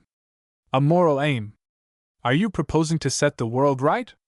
"I propose nothing, I am waiting." "Don't wait too long, for time doesn't wait, especially in Ifdawn." "Something will happen," said Mascal. Oshax threw a subtle smile. "So you have no special destination in the Maris?" "No, and if you'll permit me, I will come home with you." "Singular man!" she said, with a short, thrilling laugh. "That's what I have been offering all the time. Of course you will come home with me. As for Crimtifon, you mentioned that name before. Who is he?" "Oh, my lover, or, as you would say, my husband." "This doesn't improve matters," said Mascal. "It leaves them exactly where they were. We merely have to remove him." "We are certainly misunderstanding each other," said Mascal, quite startled. "Do you by any chance imagine that I am making a compact with you? You will do nothing against your will. But you have promised to come home with me. Tell me, how do you remove husbands in Ifdawn? Either you or I must kill him." He eyed her for a full minute. "Now we are passing from folly to insanity." "Not at all," replied Oshax. "It is the too sad truth. And when you have seen Crimtifon, you will realize it." "I'm aware I am on a strange planet," said Mascal slowly. where all sorts of unheard of things may happen, and where the very laws of morality may be different. Still, as far as I am concerned, murder is murder, and I'll have no more to do with a woman who wants to make use of me, to get rid of her husband. You think me wicked? Demanded Oshak steadily. Or mad? Then you had better leave me, Maskell. Only what? You wish to be consistent, don't you? Leave all other mad and wicked people as well. Then you'll find it easier to reform the rest. Maskell frowned, but said nothing. Well? Demanded Oshax, with a half-smile. I'll come with you, and I'll see Crimtifon, if only to warn him. Oshax broke into a cascade of rich, feminine laughter, but whether at the image conjured up by Maskell's last words, or from some other cause, he did not know. The conversation dropped. At a distance of a couple of miles from the now towering cliffs, the river made a sharp, right-angled turn to the west, and was no longer of use to them on their journey. Maskell stared up doubtfully. It's a stiff climb for a hot morning. Let's rest here a little, said she, indicating a smooth, flat island of black rock, standing up just out of the water in the middle of the river. They accordingly went to it, and Maskell sat down. Oshax, however, standing graceful and erect, turned her face toward the cliffs opposite, and uttered a piercing and peculiar call. What is that for?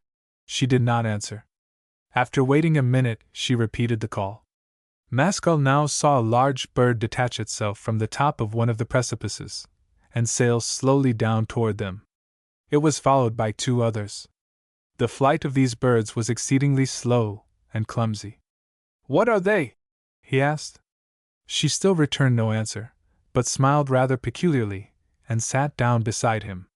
Before many minutes he was able to distinguish the shapes and colors of the flying monsters.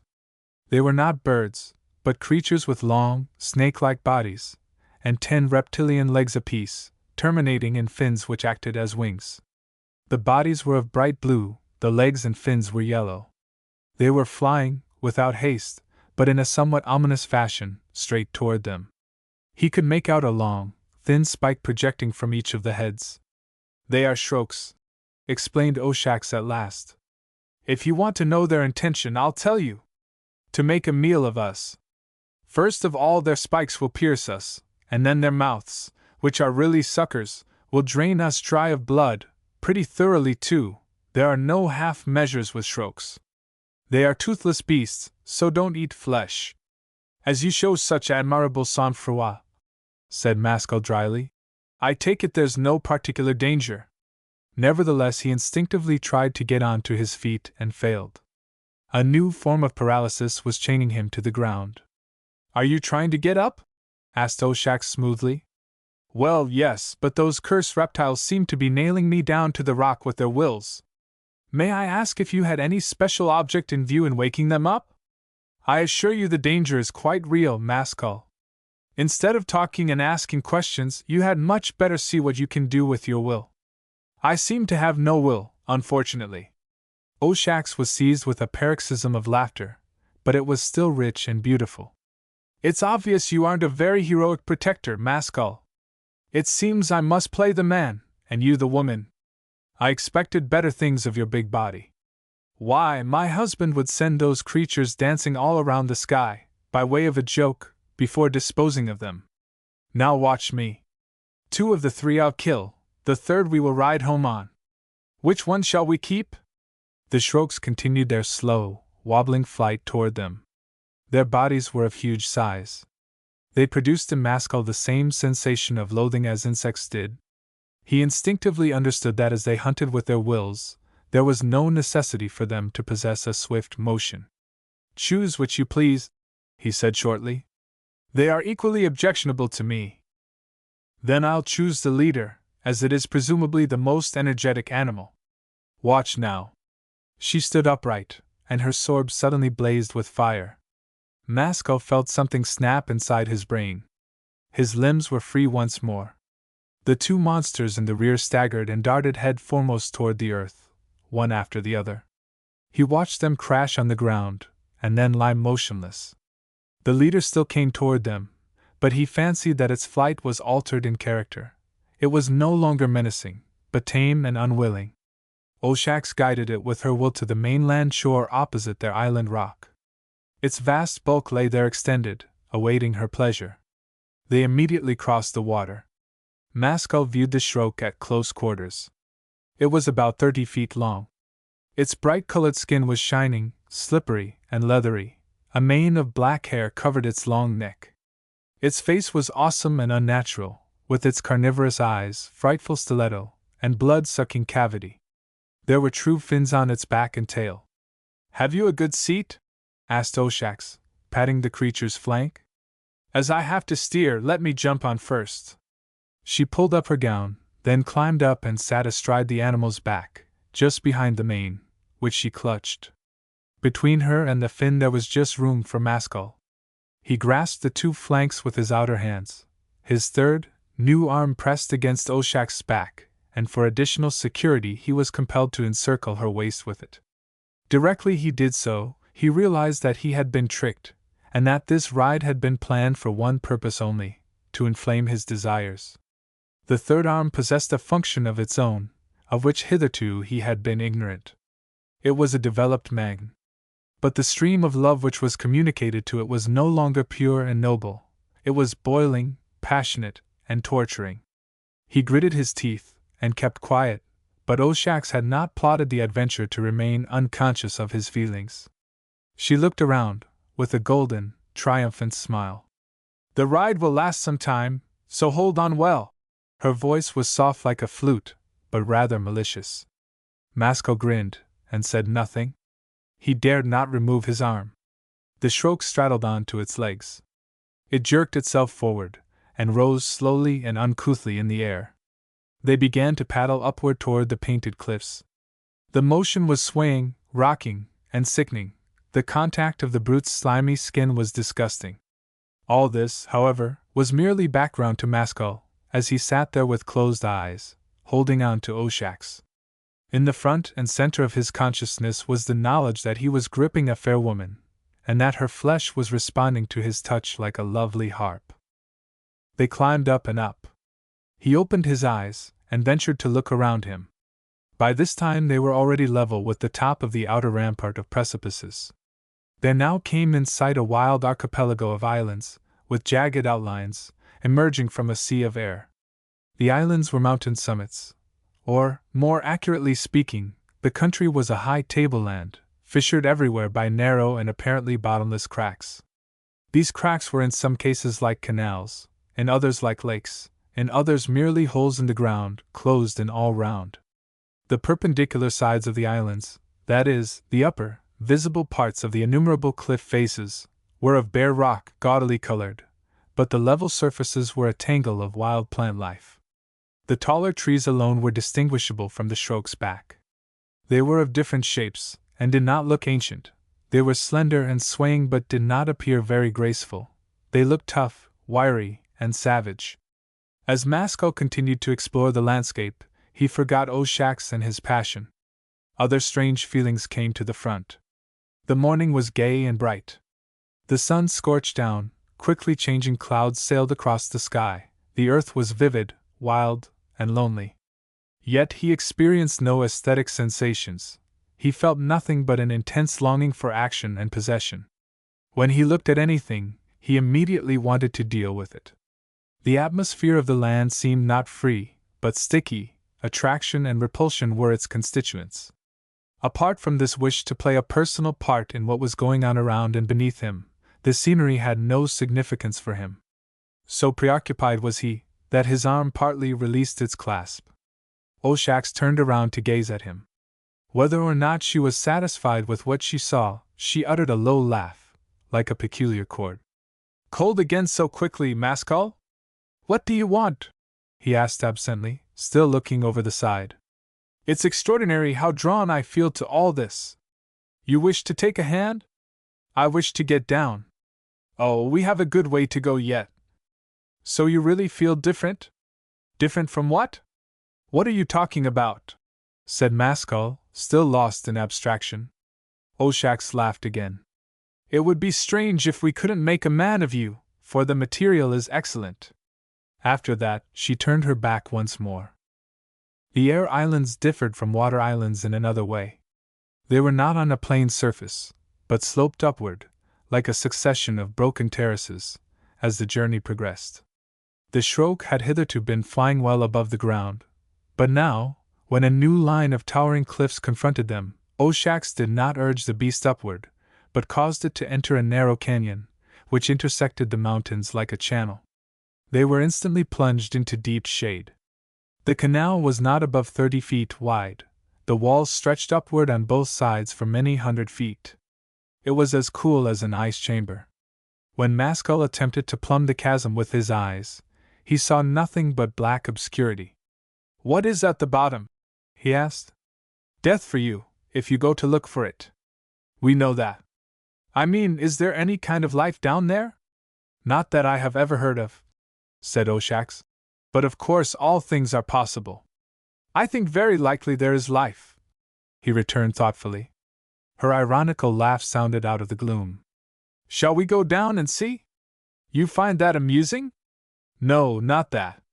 What I do find amusing is the big stranger with the beard, who is so keenly interested in everything except himself." Maskell then laughed too. "I happen to be the only thing in torments which is not a novelty for me." "Yes, but I am a novelty for you." The channel went zigzagging its way through the belly of the mountain, and all the time they were gradually rising. "At least I have heard nothing like your voice before," said Maskell, who, since he had no longer anything to look at, was at last ready for conversation. "What's the matter with my voice? It's all that I can distinguish of you now, that's why I mentioned it. Isn't it clear? Don't I speak distinctly?" "Oh, it's clear enough, but it's inappropriate." "Inappropriate? I won't explain further," said Maskell. "But whether you are speaking or laughing, your voice is by far the loveliest and strangest instrument I have ever listened to. And yet I repeat, it is inappropriate." "You mean that my nature doesn't correspond?" He was just considering his reply, when their talk was abruptly broken off by a huge and terrifying, but not very loud sound rising up from the gulf directly underneath them. It was a low, grinding, roaring thunder. "The ground is rising under us!" cried Oshax. "Shall we escape?" She made no answer, but urged the Shroak's flight upward, at such a steep gradient that they retained their seats with difficulty. The floor of the canyon, upheaved by some mighty subterranean force, could be heard, and almost felt, coming up after them, like a gigantic landslip in the wrong direction. The cliffs cracked, and fragments began to fall. 100 awful noises filled the air, growing louder and louder each second, splitting, hissing, cracking, grinding, booming, exploding, roaring.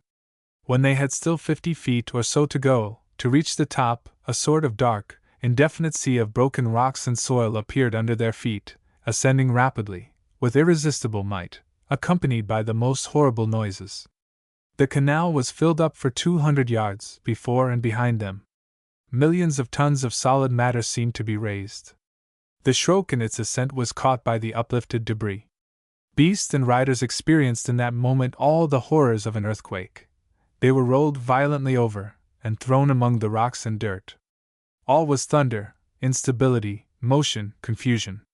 Before they had time to realize their position, they were in the sunlight. The upheaval still continued. In another minute or two the valley floor had formed a new mountain, 100 feet or more higher than the old. Then its movement ceased suddenly. Every noise stopped, as if by magic. Not a rock moved. Oshax and Maskell picked themselves up and examined themselves for cuts and bruises. The Shroak lay on its side, panting violently, and sweating with fright.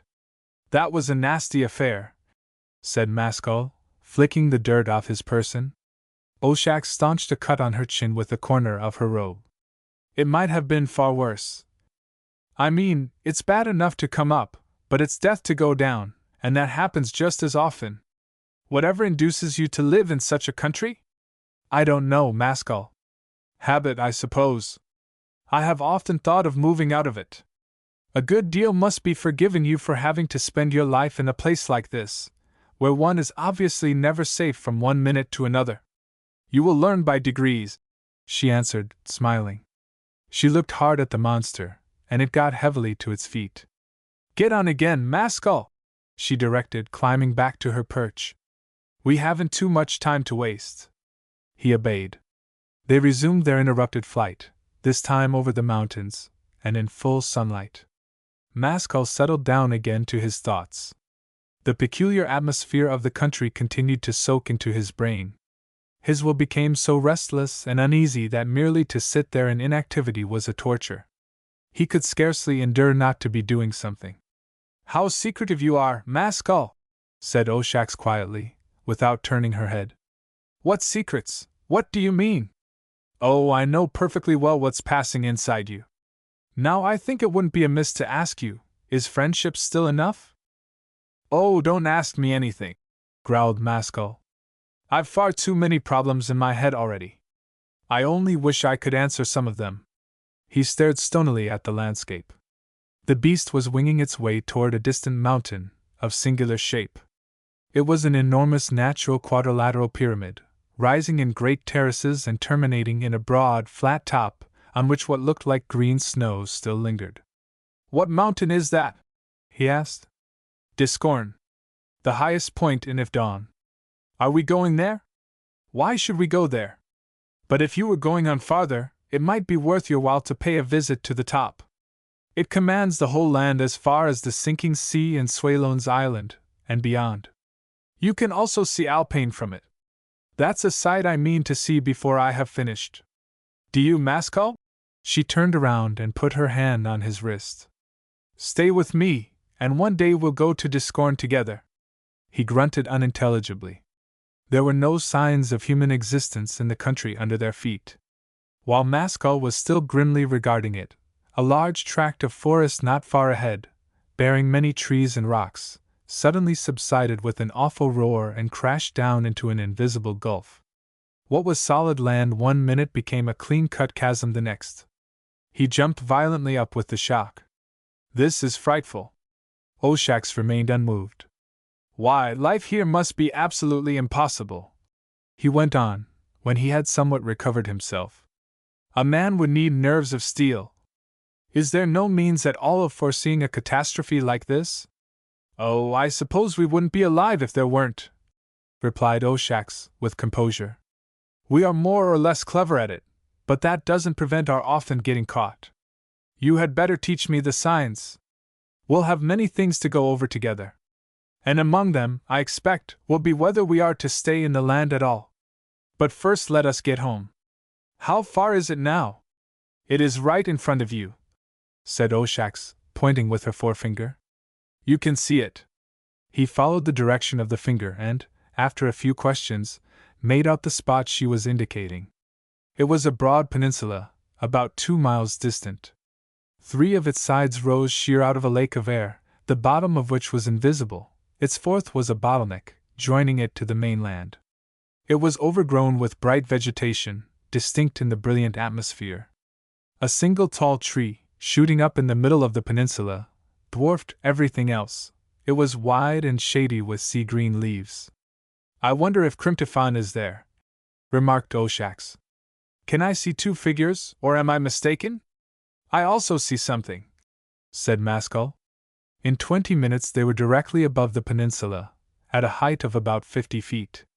The Shrogue slackened speed, and came to earth on the mainland, exactly at the gateway of the isthmus. They both descended, Mascal with aching thighs. What shall we do with the monster? Asked Oshax. Without waiting for a suggestion, she patted its hideous face with her hand. Fly away home! I may want you some other time. It gave a stupid grunt, elevated itself on its legs again, and, after half running, half flying for a few yards, rose awkwardly into the air, and paddled away in the same direction from which they had come. They watched it out of sight, and then Oshax started to cross the neck of land, followed by Mascal. Branchspell's white rays beat down on them with pitiless force. The sky had by degrees become cloudless, and the wind had dropped entirely. The ground was a rich riot of vividly colored ferns, shrubs, and grasses. Through these could be seen here and there the golden chalky soil, and occasionally a glittering, white metallic boulder. Everything looked extraordinary and barbaric. Maskell was at last walking in the weird if dawn mist which had created such strange feelings in him when seen from a distance. And now he felt no wonder or curiosity at all, but only desired to meet human beings, so intense had grown his will. He longed to test his powers on his fellow creatures, and nothing else seemed of the least importance to him. On the peninsula all was coolness and delicate shade. It resembled a large copse, about 2 acres in extent. In the heart of the tangle of small trees and undergrowth was a partially cleared space. Perhaps the roots of the giant tree growing in the center had killed off the smaller fry all around it. By the side of the tree sparkled a little, bubbling fountain, whose water was iron red. The precipices on all sides, overhung with thorns, flowers, and creepers, invested the enclosure with an air of wild and charming seclusion. A mythological mountain god might have dwelt here. Maskell's restless eye left everything, to fall on the 2 men who formed the center of the picture.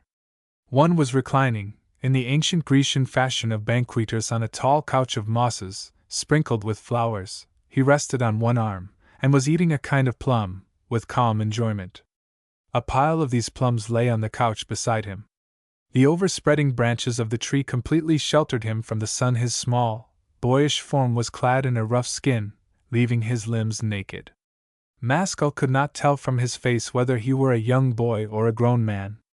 The features were smooth, soft, and childish, their expression was seraphically tranquil, but his violet upper eye was sinister and adult. His skin was of the color of yellow ivory. His long, curling hair matched his sorb, it was violet. The second man was standing erect before the other, a few feet away from him. He was short and muscular, his face was broad, bearded, and rather commonplace, but there was something terrible about his appearance. The features were distorted by a deep-seated look of pain, despair, and horror. Oshax, without pausing, strolled lightly and lazily up to the outermost shadows of the tree, some distance from the couch. "We have met with an uplift," she remarked carelessly, looking toward the youth. He eyed her, but said nothing. "How is your plant man getting on?" Her tone was artificial but extremely beautiful. While waiting for an answer, she sat down on the ground, her legs gracefully thrust under her body, and pulled down the skirt of her robe. Maskell remained standing just behind her, with crossed arms. There was silence for a minute. "Why don't you answer your mistress, Satcher?" said the boy on the couch, in a calm, treble voice. The man addressed did not alter his expression, but replied in a strangled tone. "I am getting on very well, Oshax. There are already buds on my feet. Tomorrow I hope to take root." Maskell felt a rising storm inside him. He was perfectly aware that although these words were uttered by Satcher, they were being dictated by the boy. "What he says is quite true," remarked the latter. "Tomorrow roots will reach the ground, and in a few days they ought to be well established. Then I shall set to work to convert his arms into branches, and his fingers into leaves. It will take longer to transform his head into a crown, but still I hope, in fact I can almost promise that within a month you and I, Oshax, will be plucking and enjoying fruit from this new and remarkable tree. I love these natural experiments," he concluded, putting out his hand for another plum. "They thrill me." "This must be a joke," said Maskell, taking a step forward. The youth looked at him serenely. He made no reply, but Maskell felt as if he were being thrust backward by an iron hand on his throat. "The morning's work is now concluded, Satcher. Come here again after Bloodsamber. After tonight you will remain here permanently, I expect, so you had better set to work to clear a patch of ground for your roots. Never forget, however fresh and charming these plants appear to you now, in the future they will be your deadliest rivals and enemies. Now you may go." The man limped painfully away, across the isthmus, out of sight. Oshax yawned. Maskell pushed his way forward, as if against a wall. "Are you joking, or are you a devil?" "I am Crimtiphon. I never joke. For that epithet of yours, I will devise a new punishment for you." The duel of wills commenced without ceremony. Oshax got up, stretched her beautiful limbs, smiled, and prepared herself to witness the struggle between her old lover and her new. Crimtiphon smiled too. He reached out his hand for more fruit, but did not eat it. Mascal's self-control broke down, and he dashed at the boy, choking with red fury. His beard wagged and his face was crimson. When he realized with whom he had to deal, Cryptophon left off smiling, slipped off the couch, and threw a terrible and malignant glare into his sorb. Mascal staggered. He gathered together all the brute force of his will, and by sheer weight continued his advance. The boy shrieked and ran behind the couch, trying to get away. His opposition suddenly collapsed. Mascal stumbled forward, recovered himself, and then vaulted clear over the high pile of mosses, to get at his antagonist. He fell on top of him with all his bulk. Grasping his throat, he pulled his little head completely around, so that the neck was broken. Cryptophon immediately died. The corpse lay underneath the tree with its face upturned. Mascal viewed it attentively, and as he did so an expression of awe and wonder came into his own countenance. In the moment of death Cryptophon's face had undergone a startling and even shocking alteration. Its personal character had wholly vanished, giving place to a vulgar, grinning mask which expressed nothing. He did not have to search his mind long to remember where he had seen the brother of that expression. It was identical with that on the face of the apparition at the séance, after Cragg had dealt with it. Chapter 10. Tiedemann. Oshak sat down carelessly on the couch of mosses, and began eating the plums. "You see, you had to kill him, Mascal," she said in a rather quizzical voice. He came away from the corpse and regarded her, still red, and still breathing hard. "It's no joking matter. You especially ought to keep quiet." "Why?" "Because he was your husband. You think I ought to show grief, when I feel none? Don't pretend, woman." Oshak smiled. "From your manner one would think you were accusing me of some crime." Mascal literally snorted at her words.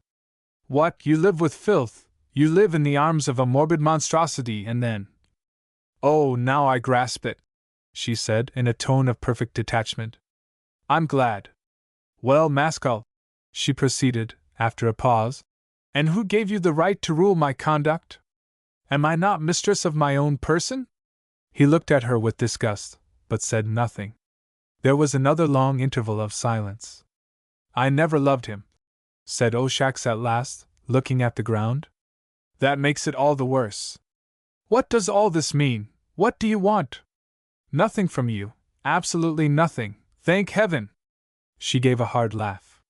"You come here with your foreign preconceptions and expect us all to bow down to them. What preconceptions? Just because Cryptophon's sports are strange to you, you murder him, and you would like to murder me. Sports!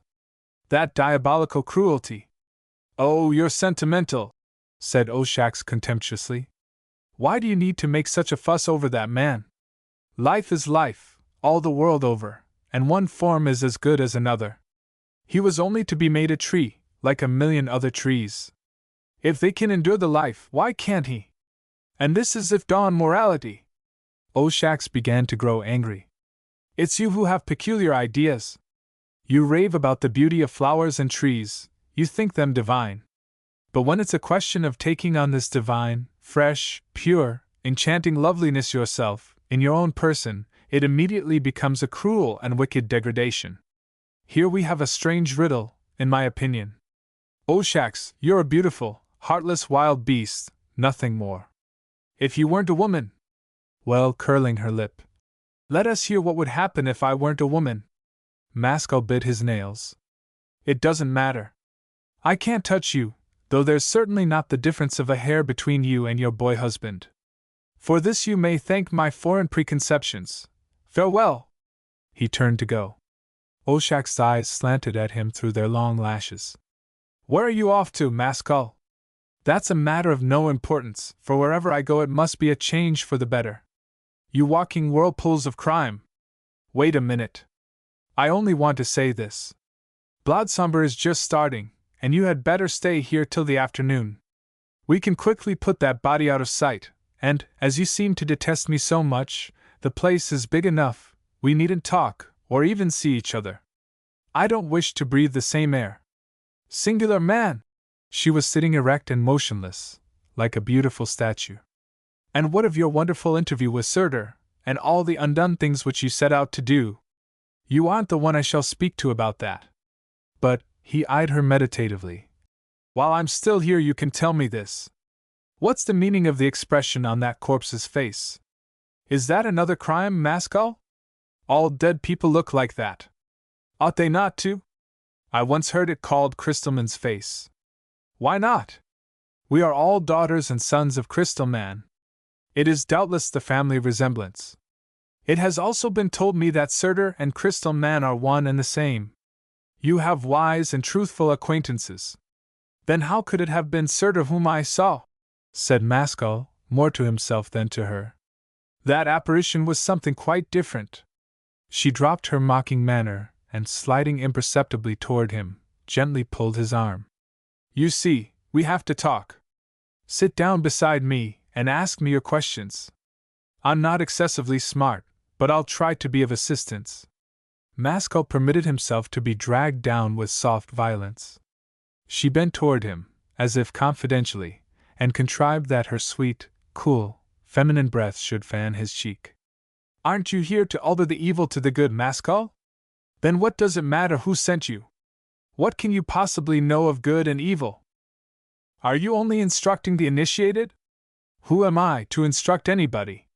However, you're quite right. I wish to do what I can, not because I am qualified, but because I am here. Oshak's voice dropped to a whisper. You're a giant, both in body and soul.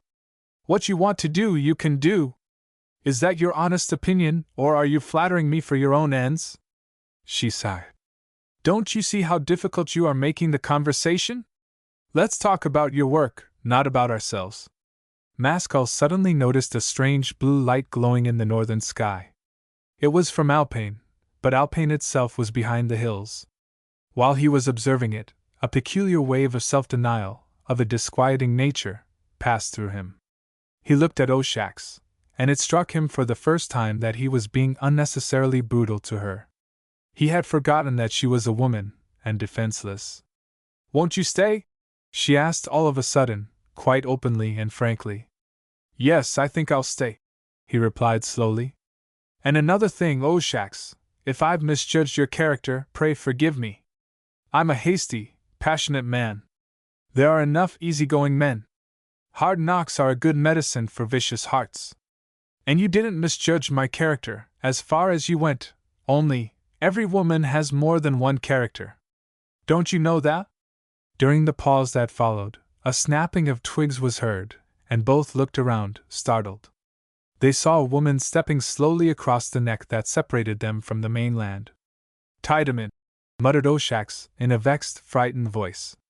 She immediately moved away from Maskell and stood up. The newcomer was of middle height, very slight and graceful. She was no longer quite young. Her face wore the composure of a woman who knows her way about the world. It was intensely pale, and under its quiescence there just was a glimpse of something strange and dangerous. It was curiously alluring, though not exactly beautiful. Her hair was clustering and boyish, reaching only to the neck. It was of a strange indigo color. She was quaintly attired in a tunic and breeches pieced together from the square, blue-green plates of some reptile. Her small, ivory-white breasts were exposed. Her sword was black and sad, rather contemplative. Without once glancing up at Oshak's and Maskell, she quietly glided straight toward Crimtifon's corpse. When she arrived within a few feet of it, she stopped and looked down, with arms folded. Oshak's drew Maskell a little away, and whispered, It's Crimtifon's other wife, who lives under Discorn. She's a most dangerous woman. Be careful what you say. If she asks you to do anything, refuse it outright. The poor soul looks harmless enough. Yes, she does, but the poor soul is quite capable of swallowing up Cragg himself. Now play the man. The murmur of their voices seemed to attract Tiedemann's notice, for she now slowly turned her eyes toward them. Who killed him? She demanded. Her voice was so soft, low, and refined, that Maskell hardly was able to catch the words. The sounds, however, lingered in his ears, and curiously enough seemed to grow stronger, instead of fainter. Oshak's whispered, Don't say a word, leave it all to me. Then she swung her body around to face Tiedemann squarely, and said aloud, "I killed him!" Tiedemann's words by this time were ringing in Mascal's head like an actual physical sound. There was no question of being able to ignore them. He had to make an open confession of his act, whatever the consequences might be. Quietly taking Oshax by the shoulder and putting her behind him, he said in a low, but perfectly distinct voice, "It was I that killed Crimtophon." Oshax looked both haughty and frightened. "Mascal says that so as to shield me, as he thinks. I require no shield, Mascal. I killed him, Tiedemann. I believe you, Oshax. You did murder him. Not with your own strength, for you brought this man along for the purpose." Mascal took a couple of steps toward Tiedemann. "It's of little consequence who killed him, for he's better dead than alive, in my opinion. Still, I did it. Oshax had no hand in the affair." Tiedemann appeared not to hear him. She looked beyond him at Oshax musingly. "When you murdered him, didn't it occur to you that I would come here to find out?" "I never once thought of you," replied Oshax, with an angry laugh. "Do you really imagine that I carry your image with me wherever I go? If someone were to murder your lover here, what would you do?" "Lying hypocrite!" Oshax spat out. "You never were in love with Crimtophon. You always hated me, and now you think it an excellent opportunity to make it good, now that Crimtophon's gone. For we both know he would have made a footstool of you, if I had asked him. He worshipped me, but he laughed at you. He thought you ugly." Tiedemann flashed a quick, gentle smile at Mascal. "Is it necessary for you to listen to all this?" Without question, and feeling it the right thing to do, he walked away out of earshot. Tiedemann approached Oshax. "Perhaps because my beauty fades and I'm no longer young, I needed him all the more." Oshax gave a kind of snarl. "Well, he's dead, and that's the end of it. What are you going to do now, Tiedemann?" The other woman smiled faintly and rather pathetically. "There's nothing left to do, except mourn the dead. You won't grudge me that last office? Do you want to stay here?" demanded Oshax suspiciously. "Yes, Oshax dear, I wish to be alone." "Then what is to become of us?" "I thought that you and your lover, what is his name?" "Mascal. I thought that perhaps you two would go to Discorn, and spend Blodsomber at my home." Oshax called out aloud to Mascal. "Will you come with me now to Discorn?" "If you wish," returned Mascal. "Go first, Oshax. I must question your friend about Crimtophon's death. I won't keep him."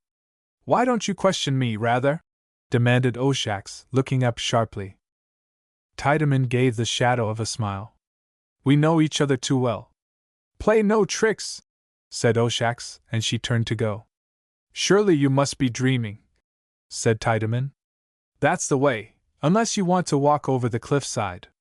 The path Oshax had chosen led across the isthmus. The direction which Tiedemann proposed for her was over the edge of the precipice, into empty space. "Shaping! I must be mad!" cried Oshax, with a laugh. And she obediently followed the other's finger. She walked straight on toward the edge of the abyss, 20 paces away. Mascal pulled his beard around, and wondered what she was doing. Tiedemann remained standing with outstretched finger, watching her. Without hesitation, without slackening her step once, Oshax strolled on, and when she had reached the extreme end of the land she still took one more step. Mascal saw her limbs wrench as she stumbled over the edge. Her body disappeared, and as it did so an awful shriek sounded. Disillusionment had come to her an instant too late. He tore himself out of his stupor, rushed to the edge of the cliff, threw himself on the ground recklessly, and looked over. Oshax had vanished. He continued staring wildly down for several minutes, and then began to sob. Tiedemann came up to him, and he got to his feet. The blood kept rushing to his face, and leaving it again. It was some time before he could speak at all. Then he brought out the words with difficulty. "You shall pay for this, Tiedemann. But first I want to hear why you did it." "Hadn't I cause?" she asked, standing with downcast eyes. "Was it pure fiendishness?" "It was for Crimtophon's sake. She had nothing to do with that death. I told you so. You are loyal to her, and I'm loyal to him. Loyal? You've made a terrible blunder. She wasn't my mistress. I killed Cryptophon for quite another reason. She had absolutely no part in it. Wasn't she your lover? Asked Tiedemann slowly. You've made a terrible mistake, repeated Maskell. I killed him because he was a wild beast. She was as innocent of his death as you are. Tiedemann's face took on a hard look. So you are guilty of 2 deaths. There was a dreadful silence. Why couldn't you believe me? Asked Maskell, who was pale and sweating painfully. Who gave you the right to kill him? Demanded Tiedemann sternly. He said nothing, and perhaps did not hear her question. She sighed 2 or 3 times and began to stir restlessly. Since you murdered him, you must help me bury him. What's to be done? This is a most fearful crime. You are a most fearful man. Why did you come here to do all this? What are we to you? Unfortunately, you are right. Another pause ensued. It's no use standing here, said Tiedemann. Nothing can be done. You must come with me. Come with you? Where to? To Discorn.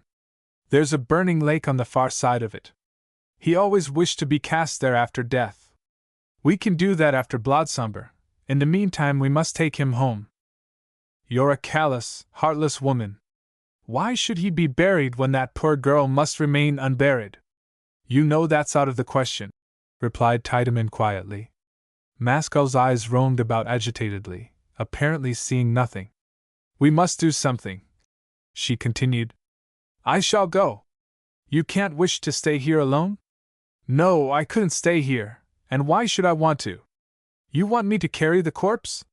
He can't carry himself, and you murdered him. Perhaps it will ease your mind to carry it. Ease my mind? Said Maskell, rather stupidly. There's only one relief for remorse, and that's voluntary pain. And have you no remorse? He asked, fixing her with a heavy eye. These crimes are yours, Maskell, she said in a low but incisive voice. They walked over to Cryptophon's body, and Maskell hoisted it onto his shoulders. It weighed heavier than he had thought. Tiedemann did not offer to assist him to adjust the ghastly burden. She crossed the isthmus, followed by Maskell. Their path lay through sunshine and shadow. Brant's spell was blazing in a cloudless sky, the heat was insufferable, streams of sweat coursed down his face, and the corpse seemed to grow heavier and heavier. Tiedemann always walked in front of him. His eyes were fastened in an unseeing stare on her white, womanish calves. He looked neither to right nor left. His features grew sullen. At the end of 10 minutes he suddenly allowed his burden to slip off his shoulders onto the ground, where it lay sprawled every which way. He called out to Tiedemann. She quickly looked around. Come here. It has just occurred to me. He laughed. Why should I be carrying this corpse, and why should I be following you at all? What surprises me is, why this has never struck me before. She at once came back to him. I suppose you're tired, Maskell. Let us sit down. Perhaps you have come a long way this morning? Oh, it's not tiredness, but a sudden gleam of sense. Do you know of any reason why I should be acting as your porter? He laughed again, but nevertheless sat down on the ground beside her. Tiedemann neither looked at him nor answered. Her head was half bent, so as to face the northern sky, where the alpine light was still glowing. Maskell followed her gaze, and also watched the glow for a moment or two in silence. Why don't you speak? He asked at last. What does that light suggest to you, Maskell? I'm not speaking of that light. Doesn't it suggest anything at all? Perhaps it doesn't. What does it matter? Not sacrifice? Maskell grew sullen again. Sacrifice of what? What do you mean? Hasn't it entered your head yet? Said Tiedemann, looking straight in front of her, and speaking in her delicate, hard manner. That this adventure of yours will scarcely come to an end until you have made some sort of sacrifice? He returned no answer, and she said nothing more. In a few minutes' time Maskell got up of his own accord, and irreverently, and almost angrily, threw Cryptophon's corpse over his shoulder again. How far do we have to go? He asked in a surly tone. An hour's walk. Lead on. Still, this isn't the sacrifice I mean, said Tiedemann quietly, as she went on in front. Almost immediately they reached more difficult ground. They had to pass from peak to peak, as from island to island. In some cases they were able to stride or jump across, but in others they had to make use of rude bridges of fallen timber. It appeared to be a frequented path. Underneath were the black, impenetrable abysses, on the surface were the glaring sunshine, the gay, painted rocks, the chaotic tangle of strange plants. There were countless reptiles and insects. The latter were thicker built than those of Earth, consequently still more disgusting, and some of them were of enormous size. One monstrous insect, as large as a horse, stood right in the center of their path without budging. It was armor-plated, had jaws like scimitars, and underneath its body was a forest of legs. Tiedemann gave one malignant look at it, and sent it crashing into the gulf. "What have I to offer except my life?" Maskell suddenly broke out. "And what good is that? It won't bring that poor girl back into the world. Sacrifice is not for utility. It's a penalty which we pay. I know that. The point is whether you can go on enjoying life, after what has happened." She waited for Maskell to come even with her. "Perhaps you imagine I'm not man enough. You imagine that because I allowed poor Oshax to die for me."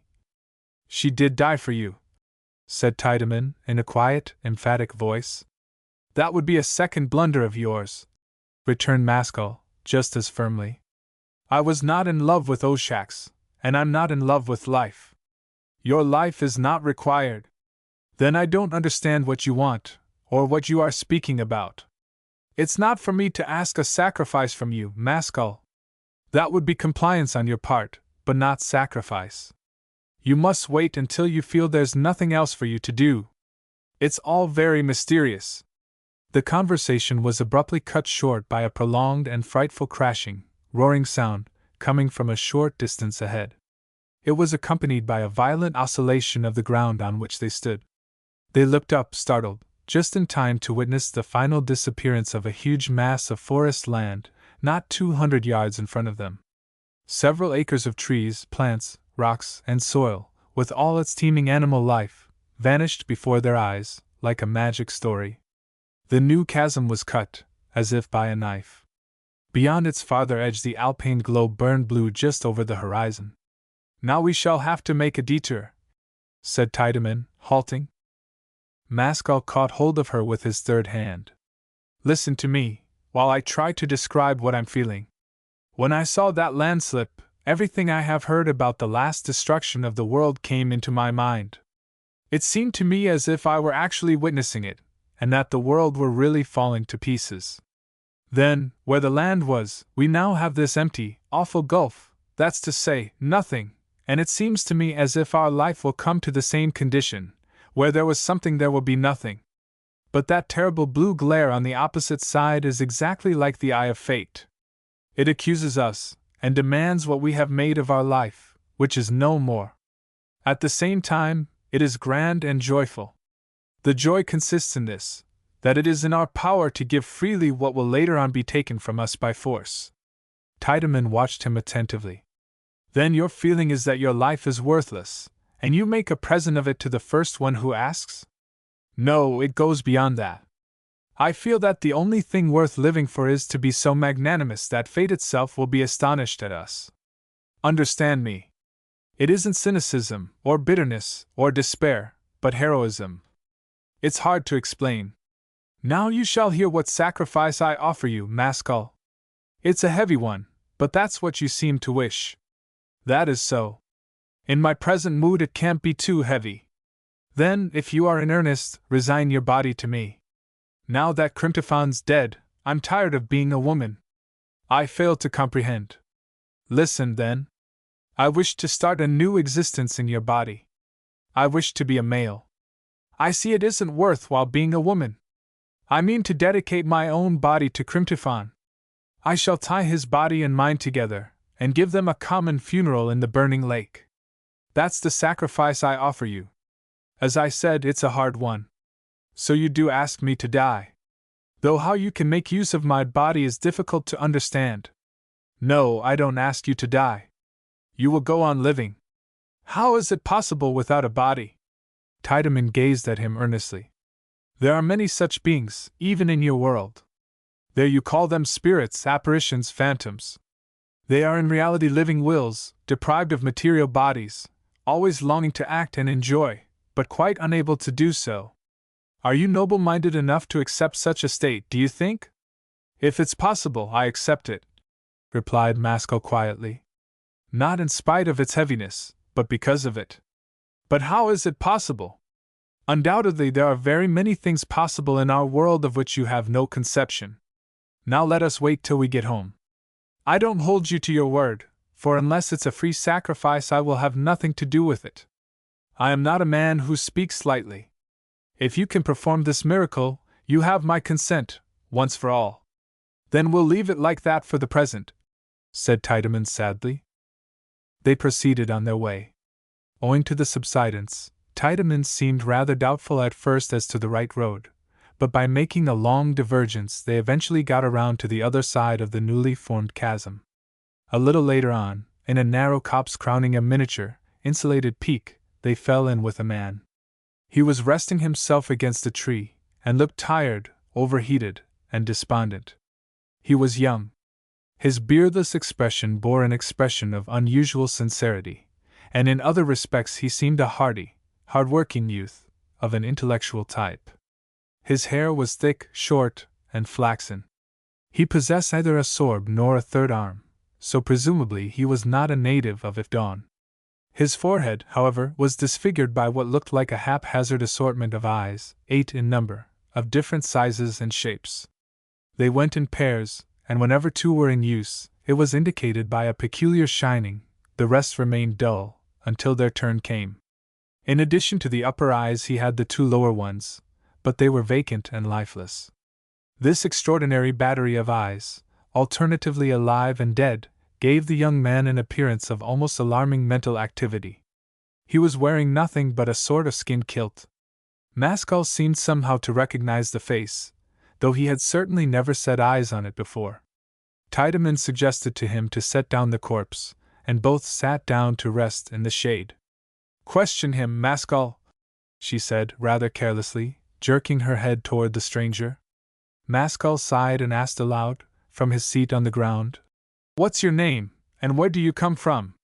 The man studied him for a few moments, first with one pair of eyes, then with another, then with a third. He next turned his attention to Tiedemann, who occupied him a still longer time. He replied at last, in a dry, manly, nervous voice, I am Digrung. I have arrived here from Mataplay. His color kept changing, and Maskell suddenly realized of whom he reminded him. It was of Joywind. Perhaps you're going to Pullingdread, Digrung? He inquired, interested. As a matter of fact I am, if I can find my way out of this accursed country. Possibly you are acquainted with Joywind there? She's my sister. I'm on my way to see her now. Why, do you know her? I met her yesterday. What is your name, then? Maskell. I shall tell her I met you. This will be our first meeting for 4 years. Is she well and happy? Both, as far as I could judge. You know Panal? Her husband, yes. But where do you come from? I've seen nothing like you before. From another world. Where is Matterplay? It's the first country one comes to beyond the sinking sea. What is it like there? How do you amuse yourselves?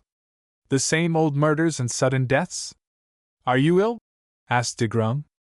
Who is this woman? Why are you following at her heels like a slave? She looks insane to me. What's that corpse? Why are you dragging it around the country with you? Tiedemann smiled. I've already heard it said about Matterplay, that if one sows an answer there, a rich crop of questions immediately springs up. But why do you make this unprovoked attack on me, Digrung? I don't attack you, woman, but I know you. I see into you, and I see insanity. That wouldn't matter, but I don't like to see a man of intelligence like Maskell caught in your filthy meshes. I suppose even you clever Matterplay people sometimes misjudge character. However, I don't mind. Your opinion's nothing to me, Digrung. You'd better answer his questions, Maskell. Not for his own sake, but your feminine friend is sure to be curious about your having been seen carrying a dead man. Mascal's underlip shot out. Tell your sister nothing, de Grung. Don't mention my name at all. I don't want her to know about this meeting of ours. Why not? I don't wish it, isn't that enough? De Grung looked impassive. Thoughts and words, he said, which don't correspond with the real events of the world are considered most shameful in matter play. I'm not asking you to lie, only to keep silent. To hide the truth is a special branch of lying. I can't accede to your wish. I must tell Joywind everything, as far as I know it. Masco got up, and Tiedemann followed his example. She touched de Grung on the arm and gave him a strange look. The dead man is my husband, and Masco murdered him. Now you'll understand why he wishes you to hold your tongue. I guess there was some foul play, said de Grung. It doesn't matter, I can't falsify facts. Joywind must know. You refuse to consider her feelings? Said Mascal, turning pale. Feelings which flourish on illusions, and sicken and die on realities, aren't worth considering. But Joywinds are not of that kind. If you decline to do what I ask, at least return home without seeing her. Your sister will get very little pleasure out of the meeting when she hears your news. What are these strange relations between you? Demanded de Grung, eyeing him with suddenly aroused suspicion. Mascal stared back in a sort of bewilderment. Good God! You don't doubt your own sister? That pure angel! Tiedemann caught hold of him delicately. I don't know Joywind, but, whoever she is and whatever she's like, I know this. She's more fortunate in her friend than in her brother. Now, if you really value her happiness, Mascal, you will have to take some firm step or other. I mean to. De Grung, I shall stop your journey. If you intend a second murder, no doubt you are big enough. Mascal turned around to Tiedemann and laughed. I seem to be leaving a wake of corpses behind me on this journey. Why a corpse? There's no need to kill him. Thanks for that, said de Grung dryly. All the same, some crime is about to burst. I feel it. What must I do, then? Asked Mascal. It is not my business, and to tell the truth I am not very interested. If I were in your place, Mascal, I would not hesitate long. Don't you understand how to absorb these creatures, who set their feeble, obstinate wills against yours? That is a worse crime, said Mascal. Who knows? He will live, but he will tell no tales. De Grung laughed, but changed color. I was right then. The monster has sprung into the light of day. Mascal laid a hand on his shoulder. You have the choice, and we are not joking. Do as I ask? You have fallen low, Mascal. But you are walking in a dream, and I can't talk to you. As for you, woman, sin must be like a pleasant bath to you. There are strange ties between Mascal and myself, but you are a passer-by, a foreigner. I care nothing for you. Nevertheless, I shall not be frightened out of my plans, which are legitimate and right. Do as you please, said Tiedemann. If you come to grief, your thoughts will hardly have corresponded with the real events of the world, which is what you boast about. It is no affair of mine. I shall go on, and not back, exclaimed de Grung, with angry emphasis. Tiedemann threw a swift, evil smile at Mascal. Bear witness that I have tried to persuade this young man. Now you must come to a quick decision in your own mind as to which is of the greatest importance, de Grung's happiness or Joywind's. De Grung won't allow you to preserve them both. It won't take me long to decide, de Grung. I gave you a last chance to change your mind. As long as it's in my power I shall go on, and warn my sister against her criminal friends. Mascal again clutched at him, but this time with violence. Instructed in his actions by some new and horrible instinct, he pressed the young man tightly to his body with all three arms. A feeling of wild, sweet delight immediately passed through him. Then for the first time he comprehended the triumphant joys of absorbing. It satisfied the hunger of the will, exactly as food satisfies the hunger of the body. De Grung proved feeble, he made little opposition. His personality passed slowly and evenly into Mascal's. The latter became strong and gorged. The victim gradually became paler and limper, until Mascal held a corpse in his arms. He dropped the body, and stood trembling. He had committed his second crime. He felt no immediate difference in his soul, but Tiedemann shed a sad smile on him, like winter sunshine. He half expected her to speak, but she said nothing. Instead, she made a sign to him to pick up Crimtofan's corpse. As he obeyed, he wondered why de Grung's dead face did not wear the frightful crystal man mask. "Why hasn't he altered?" he muttered to himself. Tiedemann heard him. She kicked de Grung lightly with her little foot. "He isn't dead, that's why. The expression you mean is waiting for your death. Then is that my real character?" She laughed softly. "You came here to carve a strange world, and now it appears you are carved yourself. Oh, there's no doubt about it, Maskell. You needn't stand there gaping. You belong to shaping, like the rest of us. You are not a king or a god. Since when have I belonged to him? What does that matter? Perhaps since you first breathed the air of torments, or perhaps since 5 minutes ago." Without waiting for his response, she set off through the copse, and strode on to the next island. Maskell followed, physically distressed and looking very grave. The journey continued for half an hour longer, without incident. The character of the scenery slowly changed. The mountaintops became loftier and more widely separated from one another. The gaps were filled with rolling, white clouds, which bathed the shores of the peaks like a mysterious sea. To pass from island to island was hard work, the intervening spaces were so wide. Tiedemann, however, knew the way. The intense light, the violet blue sky, the patches of vivid landscape, emerging from the white vapor ocean, made a profound impression on Maskell's mind. The glow of Alpine was hidden by the huge mass of Discorn, which loomed up straight in front of them. The green snow on the top of the gigantic pyramid had by now completely melted away. The black, gold, and crimson of its mighty cliffs stood out with terrific brilliance.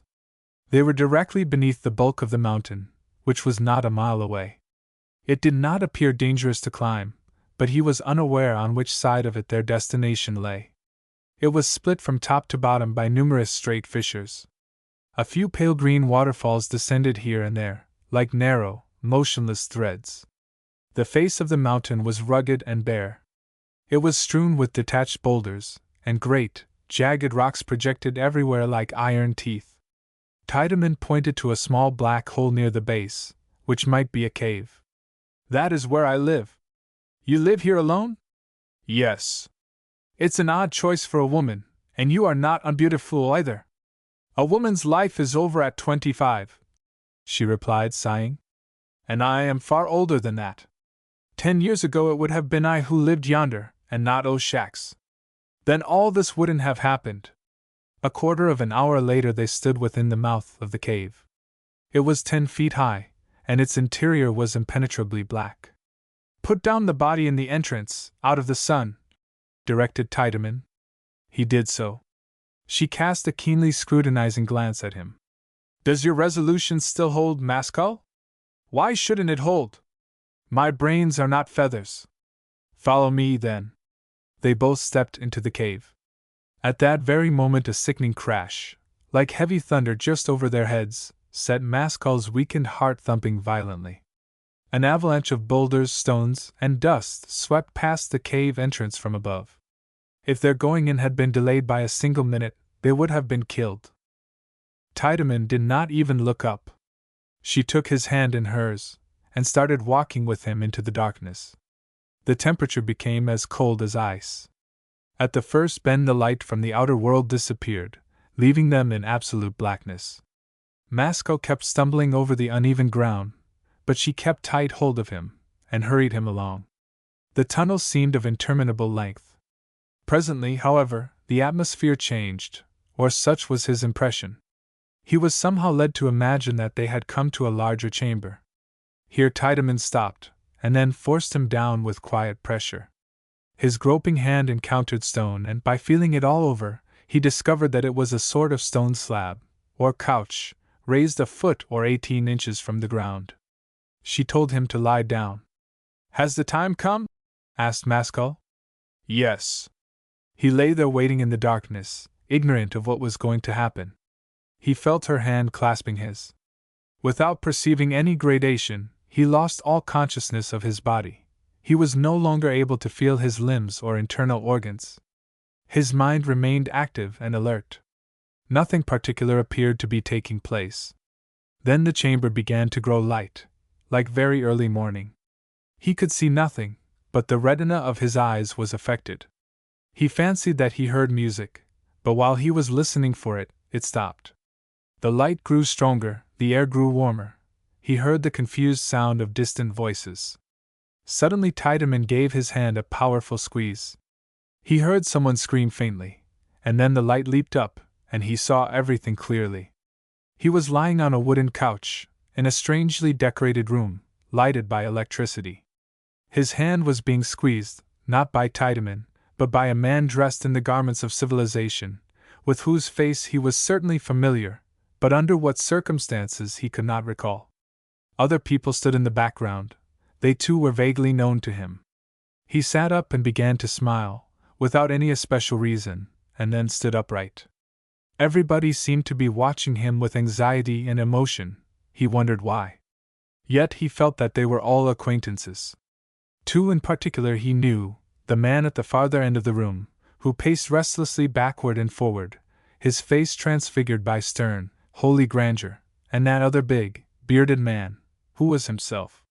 Yes, he was looking at his own double. But it was just as if a crime-riddled man of middle age were suddenly confronted with his own photograph as an earnest, idealistic youth. His other self spoke to him. He heard the sounds, but did not comprehend the sense. Then the door was abruptly flung open, and a short, brutish-looking individual leaped in. He began to behave in an extraordinary manner to everyone around him, and after that came straight up to him, Maskell. He spoke some words, but they were incomprehensible. A terrible expression came over the newcomer's face, and he grasped his neck with a pair of hairy hands. Maskell felt his bones bending and breaking, excruciating pains passed through all the nerves of his body, and he experienced a sense of impending death. He cried out, and sank helplessly on the floor, in a heap. The chamber and the company vanished, the light went out. Once more he found himself in the blackness of the cave. He was this time lying on the ground, but Tiedemann was still with him, holding his hand. He was in horrible bodily agony, but this was only a setting for the despairing anguish that filled his mind. Tiedemann addressed him in tones of gentle reproach. "Why are you back so soon? I've not had time yet. You must return." He caught hold of her, and pulled himself up to his feet. She gave a low scream, as though in pain. "What does this mean? What are you doing, Maskell?" "Crag," began Maskell, but the effort to produce his words choked him, so that he was obliged to stop. "Crag, what of Crag? Tell me quickly what has happened. Free my arm." He gripped her arm tighter. "Yes, I've seen Crag. I'm awake." "Oh, you are awake, awake. And you must die," said Maskell, in an awful voice. "But why? What has happened?" "You must die, and I must kill you. Because I am awake, and for no other reason. You blood-stained dancing mistress!" Tiedemann breathed hard for a little time. Then she seemed suddenly to regain her self-possession. "You won't offer me violence, surely, in this black cave? No, the sun shall look on, for it is not a murder. But rest assured that you must die, you must expiate your fearful crimes. You have already said so, and I see you have the power. You have escaped me. It is very curious. Well then, Maskell, let us come outside. I am not afraid. But kill me courteously, for I have also been courteous to you. I make no other supplication." Chapter 11. On Discorn. By the time that they regained the mouth of the cavern, Blodsomber was at its height. In front of them the scenery sloped downward, a long succession of mountain islands in a sea of clouds. Behind them the bright, stupendous crags of Discorn loomed up for 1,000 feet or more. Maskell's eyes were red, and his face looked stupid. He was still holding the woman by the arm. She made no attempt to speak, or to get away. She seemed perfectly gentle and composed. After gazing at the country for a long time in silence, he turned toward her. "Whereabouts is the fiery lake you spoke of?" It lies on the other side of the mountain. But why do you ask? It is just as well if we have some way to walk. I shall grow calmer, and that's what I want. I wish you to understand that what is going to happen is not a murder, but an execution. It will taste the same, said Tiedemann. When I have gone out of this country, I don't wish to feel that I have left a demon behind me, wandering at large. That would not be fair to others. So we will go to the lake, which promises an easy death for you. She shrugged her shoulders. We must wait till Bloodsamber is over. Is this a time for luxurious feelings? However hot it is now, we will both be cool by evening. We must start at once. Without doubt, you are the master, Maskell. May I not carry Cryptophon? Maskell looked at her strangely. I grudge no man his funeral. She painfully hoisted the body on her narrow shoulders, and they stepped out into the sunlight. The heat struck them like a blow on the head. Maskell moved aside, to allow her to precede him, but no compassion entered his heart. He brooded over the wrongs the woman had done him. The way went along the south side of the Great Pyramid, near its base. It was a rough road, clogged with boulders and crossed by cracks and water gullies. They could see the water, but could not get at it. There was no shade. Blisters formed on their skin, while all the water in their blood seemed to dry up. Maskell forgot his own tortures in his devil's delight at Tiedemann's. Sing me a song, he called out presently. A characteristic one. She turned her head and gave him a long, peculiar look, then, without any sort of expostulation, started singing. Her voice was low and weird. The psalm was so extraordinary that he had to rub his eyes to ascertain whether he was awake or dreaming. The slow surprises of the grotesque melody began to agitate him in a horrible fashion. The words were pure nonsense, or else their significance was too deep for him. Where, in the name of all unholy things, did you acquire that stuff, woman? Tiedemann shed a sickly smile, while the corpse swayed about with ghastly jerks over her left shoulder. She held it in position with her two left arms. It's a pity we could not have met as friends, Maskell. I could have shown you a side of torments which now perhaps you will never see. The wild, mad side. But now it's too late, and it doesn't matter. They turned the angle of the mountain, and started to traverse the western base.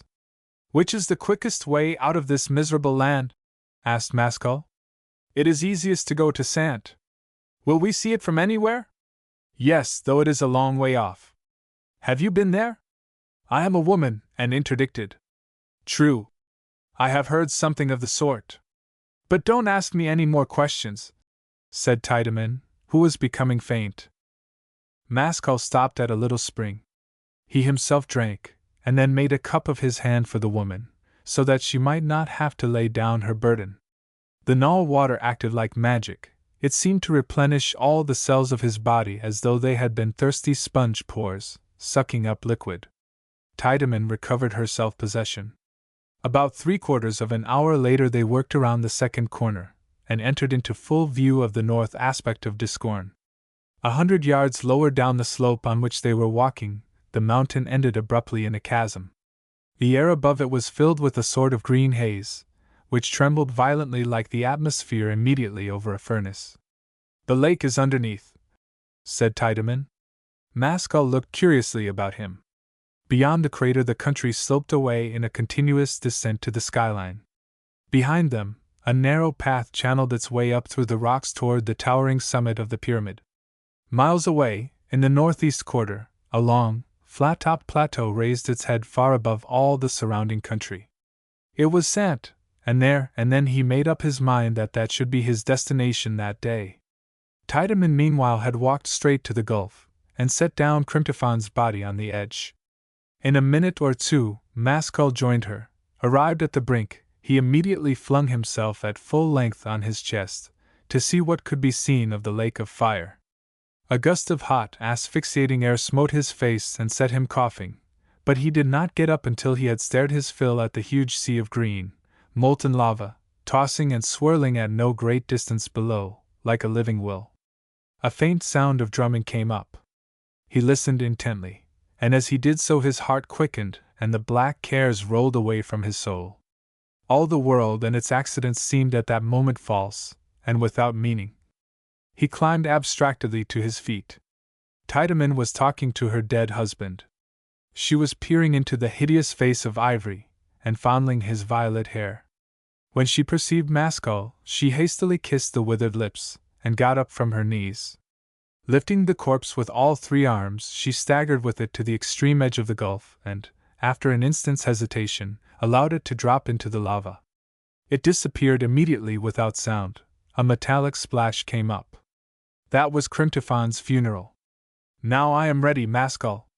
He did not answer, but stared past her. Another figure was standing, erect and mournful, not far behind her. It was Joywind. Her face was wan, and there was an accusing look in her eyes. Maskell knew that it was a phantasm, and that the real Joywind was miles away, at Pullingdred.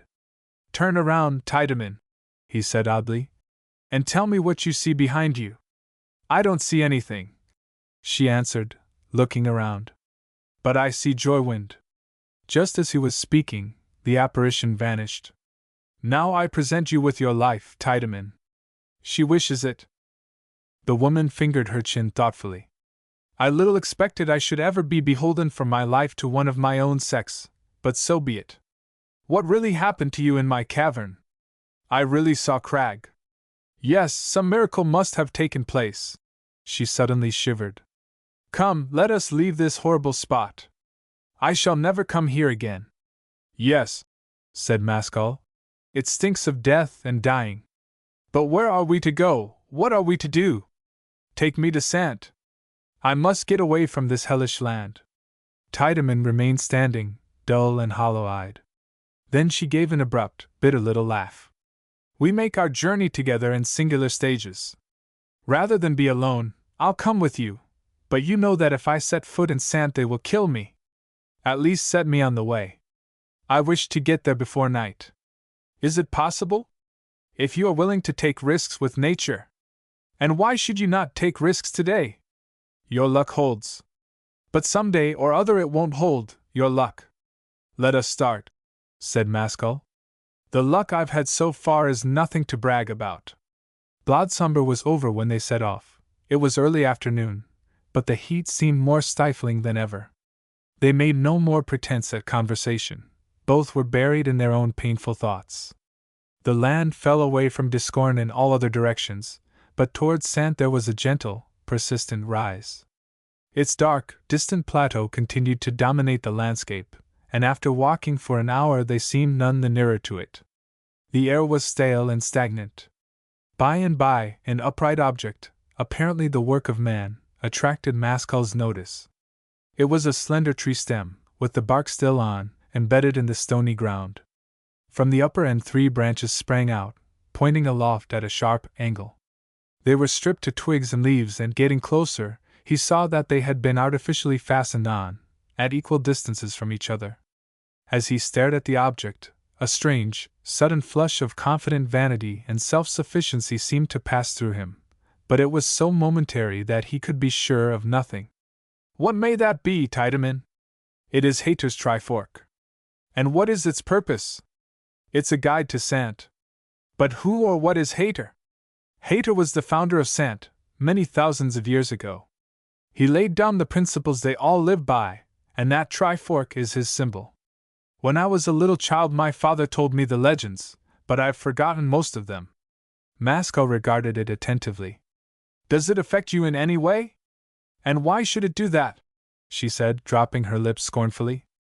I am only a woman, and these are masculine mysteries. A sort of gladness came over me, said Maskell, but perhaps I am mistaken. They passed on. The scenery gradually changed in character. The solid parts of the land grew more continuous, the fissures became narrower and more infrequent. There were now no more subsidences or upheavals. The peculiar nature of the Ifdawn Marist appeared to be giving place to a different order of things. Later on, they encountered a flock of pale blue jellies floating in the air. They were miniature animals. Tiedemann caught one in her hand and began to eat it, just as one eats a luscious pear plucked from a tree. Maskell, who had fasted since early morning, was not slow in following her example. A sort of electric vigor at once entered his limbs and body. His muscles regained their elasticity. His heart began to beat with hard, slow, strong throbs. Food and body seem to agree well in this world, he remarked, smiling. She glanced toward him. Perhaps the explanation is not in the food, but in your body. I brought my body with me. You brought your soul with you, but that's altering fast, too. In a copse they came across a short, wide tree, without leaves, but possessing a multitude of thin, flexible branches, like the tentacles of a cuttlefish. Some of these branches were moving rapidly. A furry animal, somewhat resembling a wildcat, leaped about among them in the most extraordinary way. But the next minute Maskell was shocked to realize that the beast was not leaping at all, but was being thrown from branch to branch by the volition of the tree, exactly as an imprisoned mouse is thrown by a cat from paw to paw. He watched the spectacle a while with morbid interest. That's a gruesome reversal of roles, Tiedemann. One can see you're disgusted, she replied, stifling a yawn. But that is because you are a slave to words. If you called that plant an animal, you would find its occupation perfectly natural and pleasing. And why should you not call it an animal? I am quite aware that, as long as I remain in the Ifdon Marist, I shall go on listening to this sort of language. They trudged along for an hour or more without talking. The day became overcast. A thin mist began to shroud the landscape, and the sun changed into an immense ruddy disk which could be stared at without flinching. A chill, damp wind blew against them. Presently it grew still darker, the sun disappeared, and, glancing first at his companion and then at himself, Maskell noticed that their skin and clothing were coated by a kind of green hoarfrost. The land was now completely solid. About half a mile, in front of them, against a background of dark fog, a moving forest of tall waterspouts gyrated slowly and gracefully hither and thither. They were green and self-luminous, and looked terrifying. Tiedemann explained that they were not waterspouts at all, but mobile columns of lightning. Then they are dangerous? So we think, she answered, watching them closely. Someone is wandering there who appears to have a different opinion. Among the spouts, and entirely encompassed by them, a man was walking with a slow, calm, composed gait, his back turned toward Maskell and Tiedemann. There was something unusual in his appearance. His form looked extraordinarily distinct, solid, and real. If there's danger, he ought to be warned, said Maskell. He who is always anxious to teach will learn nothing, returned the woman coolly. She restrained Maskell by a pressure of the arm, and continued to watch. The base of one of the columns touched the man. He remained unharmed, but turned sharply around, as if for the first time made aware of the proximity of these deadly waltzers. Then he raised himself to his full height, and stretched both arms aloft above his head, like a diver. He seemed to be addressing the columns. While they looked on, the electric spouts discharged themselves, with a series of loud explosions. The stranger stood alone, uninjured. He dropped his arms. The next moment he caught sight of the two, and stood still, waiting for them to come up. The pictorial clarity of his person grew more and more noticeable as they approached. His body seemed to be composed of some substance heavier and denser than solid matter. Tiedemann looked perplexed. He must be a Sandman. I have seen no one quite like him before. This is a day of days for me. He must be an individual of great importance, murmured Maskell. They now came up to him. He was tall, strong, and bearded, and was clothed in a shirt and breeches of skin. Since turning his back to the wind, the green deposit on his face and limbs had changed to streaming moisture, through which his natural color was visible. It was that of pale iron. There was no third arm. His face was harsh and frowning, and a projecting chin pushed the beard forward. On his forehead there were two flat membranes, like rudimentary eyes, but no sorb.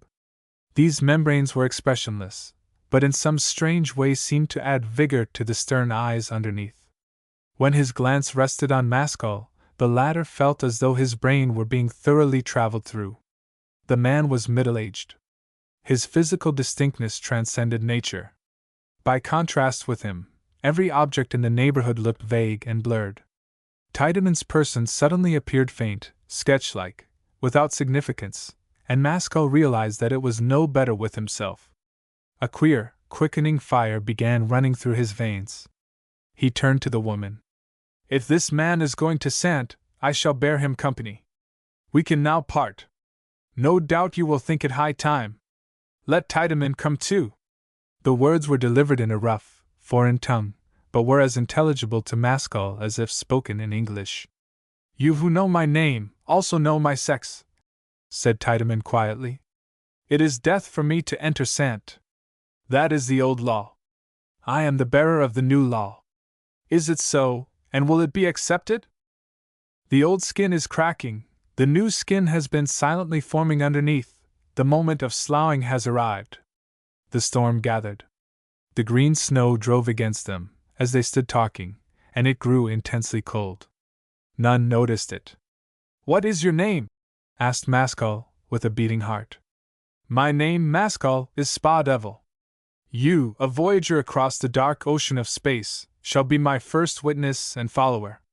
You, Tiedemann, a daughter of the despised sex, shall be my second. The new law? But what is it? Until I seize, of what use it is for ear to hear. Come, both of you, to me."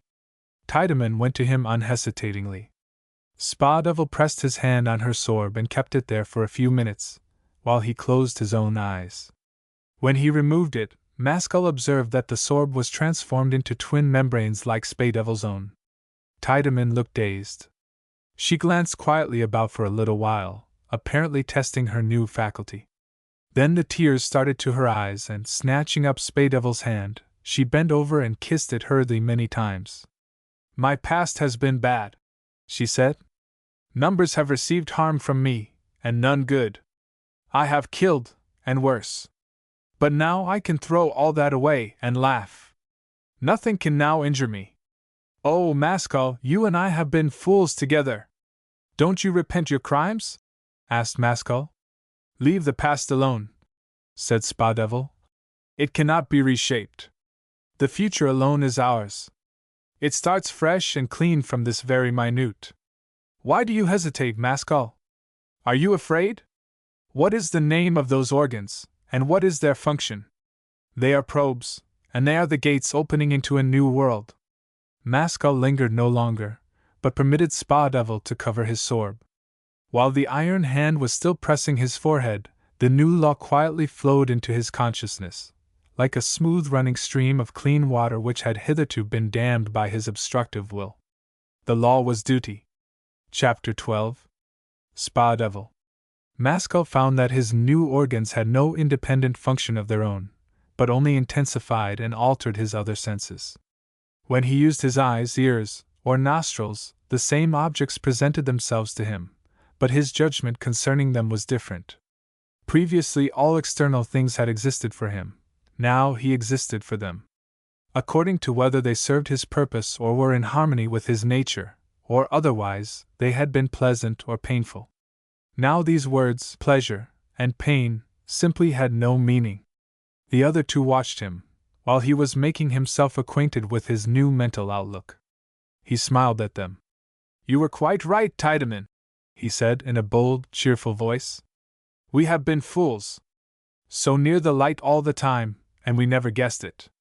Always buried in the past or future, systematically ignoring the present, and now it turns out that apart from the present we have no life at all. Thanks, Spa Devil, for it," she answered, more loudly than usual. Maskell looked at the man's dark, concrete form. "Spa Devil, now I mean to follow you to the end. I can do nothing less." The severe face showed no sign of gratification, not a muscle relaxed. "Watch that you don't lose your gift," he said gruffly. Tiedemann spoke. "You promised that I should enter Sant with you. Attach yourself to the truth, not to me. For I may die before you, but the truth will accompany you to your death. However, now let us journey together, all three of us." The words had not left his mouth before he put his face against the fine, driving snow, and pressed onward toward his destination. He walked with a long stride. Tiedemann was obliged to half-run in order to keep up with him. The three traveled abreast, Spa Devil in the middle. The fog was so dense that it was impossible to see 100 yards ahead. The ground was covered by the green snow. The wind blew in gusts from the sand highlands and was piercingly cold. "Spa Devil, are you a man, or more than a man?" asked Maskell. "He that is not more than a man is nothing. Where have you now come from?" "From brooding, Maskell. Out of no other mother can truth be born. I have brooded, and rejected, and I have brooded again. Now, after many months' absence from Sant, the truth at last shines forth for me in its simple splendor, like an upturned diamond." "I see it shining," said Maskell. "But how much does it owe to ancient Hater? Knowledge has its seasons. The blossom was to Hater, the fruit is to me. Hater also was a brooder, but now his followers do not brood. In Sant all is icy selfishness, a living death. They hate pleasure, and this hatred is the greatest pleasure to them. But in what way have they fallen off from Hater's doctrines? For him, in his sullen purity of nature, all the world was a snare, a lime twig. Knowing that pleasure was everywhere, a fierce, mocking enemy, crouching and waiting at every corner of the road of life, in order to kill with its sweet sting the naked grandeur of the soul, he shielded himself behind pain. This also his followers do, but they do not do it for the sake of the soul, but for the sake of vanity and pride. What is the trifork? The stem, Maskell, is hatred of pleasure. The first fork is disentanglement from the sweetness of the world. The second fork is power over those who still writhe in the nets of illusion. The third fork is the healthy glow of one who steps into ice-cold water. From what land did Hater come? It is not said. He lived in Ifdawn for a while. There are many legends told of him while there. We have a long way to go, said Tiedemann. Relate some of these legends, Spa Devil. The snow had ceased, the day brightened, branch spell reappeared like a phantom sun, but bitter blasts of wind still swept over the plain. In those days, said Spa Devil, there existed in Ifdawn a mountain island separated by wide spaces from the land around it. A handsome girl, who knew sorcery, caused a bridge to be constructed across which men and women might pass to it. Having by a false tail drawn Hater onto this rock, she pushed at the bridge with her foot until it tumbled into the depths below. You and I, Hater, are now together, and there is no means of separating. I wish to see how long the famous frost man can withstand the breath, smiles, and perfume of a girl. Hater said no word, either then or all that day. He stood till sunset like a tree trunk, and thought of other things. Then the girl grew passionate, and shook her curls. She rose from where she was sitting, she looked at him, and touched his arm, but he did not see her. She looked at him, so that all the soul was in her eyes, and then she fell down dead. Hater woke from his thoughts, and saw her lying, still warm, at his feet, a corpse. He passed to the mainland, but how, it is not related. Tiedemann shuddered. You too have met your wicked woman, Spa Devil, but your method is a nobler one. Don't pity other women, said Spa Devil, but love the right. Hater also once conversed with Shaping. With the maker of the world? Said Maskell thoughtfully. With the maker of pleasure. It is told how Shaping defended his world, and tried to force Hater to acknowledge loveliness and joy. But Hater, answering all his marvelous speeches in a few concise, iron words, showed how this joy and beauty was but another name for the bestiality of souls wallowing in luxury and sloth.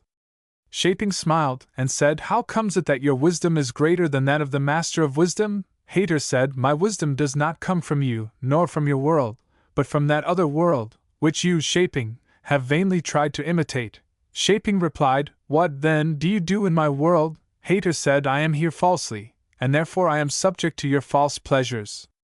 But I wrap myself in pain, not because it is good, but because I wish to keep myself as far from you as possible.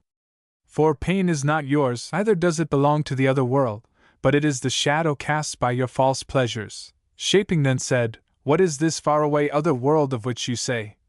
This is so, this is not so?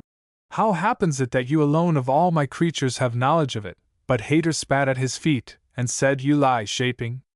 All have knowledge of it.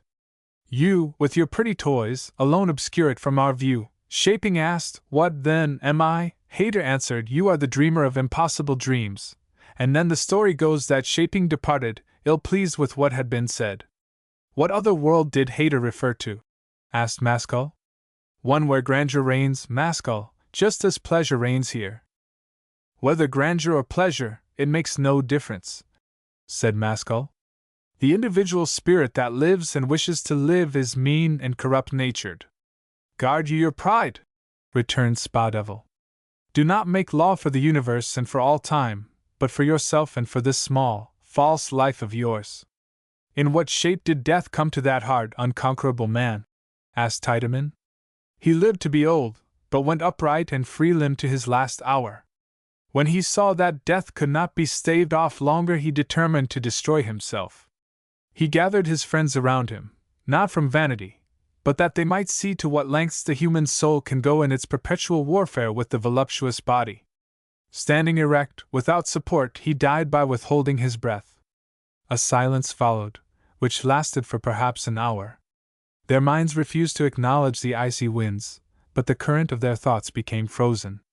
When Brandt's spell, however, shone out again, though with subdued power, Maskell's curiosity rose once more. Your fellow countrymen, then, Spa-Devil, are sick with self-love? The men of other countries, said Spa-Devil, are the slaves of pleasure and desire, knowing it. But the men of my country are the slaves of pleasure and desire, not knowing it. And yet that proud pleasure, which rejoices in self-torture, has something noble in it. He who studies himself at all is ignoble. Only by despising soul as well as body can a man enter into true life. On what grounds do they reject women? Inasmuch as a woman has ideal love, and cannot live for herself. Love for another is pleasure for the loved one, and therefore injurious to him. A forest of false ideas is waiting for your axe, said Maskell. But will they allow it? Spa-Devil knows, Maskell, said Tiedemann, that be it today or be it tomorrow, love can't be kept out of a land, even by the disciples of Hayter. Beware of love, beware of emotion, exclaimed Spa-Devil. Love is but pleasure once removed. Think not of pleasing others, but of serving them. Forgive me, Spa-Devil, if I am still feminine. Right has no sex. So long, Tiedemann, as you remember that you are a woman, so long you will not enter into divine apathy of soul. But where there are no women, there are no children, said Maskell. How came there to be all these generations of Hayter men? Life breeds passion, passion breeds suffering, suffering breeds the yearning for relief from suffering. Men throng to Sand from all parts, in order to have the scars of their souls healed. In place of hatred of pleasure, which all can understand, what simple formula do you offer? Iron obedience to duty, answered Spa-Devil. And if they ask how far is this consistent with hatred of pleasure, what will your pronouncement be? I do not answer them, but I answer you, Maskell, who asked the question. Hatred is passion, and all passion springs from the dark fires of self. Do not hate pleasure at all, but pass it by on one side calm and undisturbed. What is the criterion of pleasure? How can we always recognize it, in order to avoid it? Rigidly follow duty, and such questions will not arise. Later in the afternoon, Tiedemann timidly placed her fingers on Spa-Devil's arm. Fearful doubts are in my mind, she said. This expedition to Sand may turn out badly. I have seen a vision of you, Spa-Devil, and myself lying dead and covered in blood, but Maskell was not there. We may drop the torch, but it will not be extinguished, and others will raise it. Show me a sign that you are not as other men, so that I may know that our blood will not be wasted. Spa-Devil regarded her sternly. I am not a magician. I don't persuade the senses, but the soul. Does your duty call you to Sant, Tiedemann? Then go there. Does it not call you to Sant? Then go no farther. Is not this simple? What signs are necessary? Did I not see you dispel those spouts of lightning? No common man could have done that. Who knows what any man can do? This man can do one thing, that man can do another. But what all men can do is their duty, and to open their eyes to this, I must go to Sant, and if necessary lay down my life. Will you not still accompany me? Yes, said Tiedemann. I will follow you to the end. It is all the more essential, Because I keep on displeasing you with my remarks, and that means I have not yet learned my lesson properly. Do not be humble, for humility is only self-judgment, and while we are thinking of self, we must be neglecting some action we could be planning or shaping in our mind. Tiedemann continued to be uneasy and preoccupied. Why was Maskell not in the picture? She asked. You dwell on this foreboding because you imagine it is tragical. There is nothing tragical in death, Tiedemann, nor in life. There is only right and wrong. What arises from right or wrong action does not matter. We are not gods constructing a world, but simple men and women, doing our immediate duty. We may die in sand, so you have seen it, but the truth will go on living. Spa Devil, why do you choose sand to start your work in? Asked Maskell. These men with fixed ideas seem to me the least likely of any to follow a new light.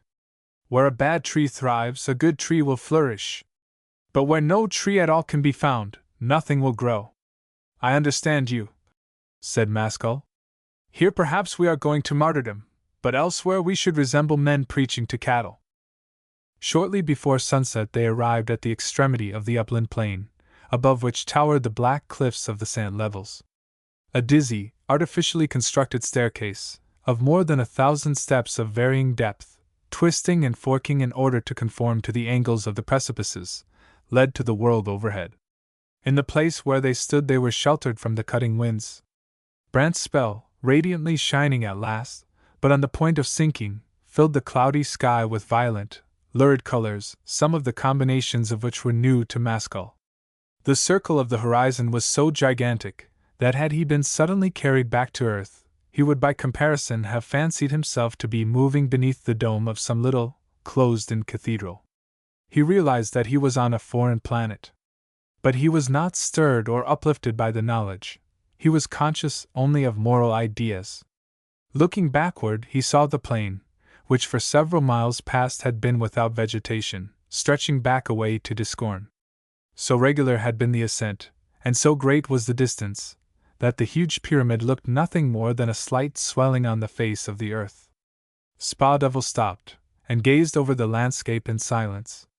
In the evening sunlight his form looked more dense, dark, and real than ever before.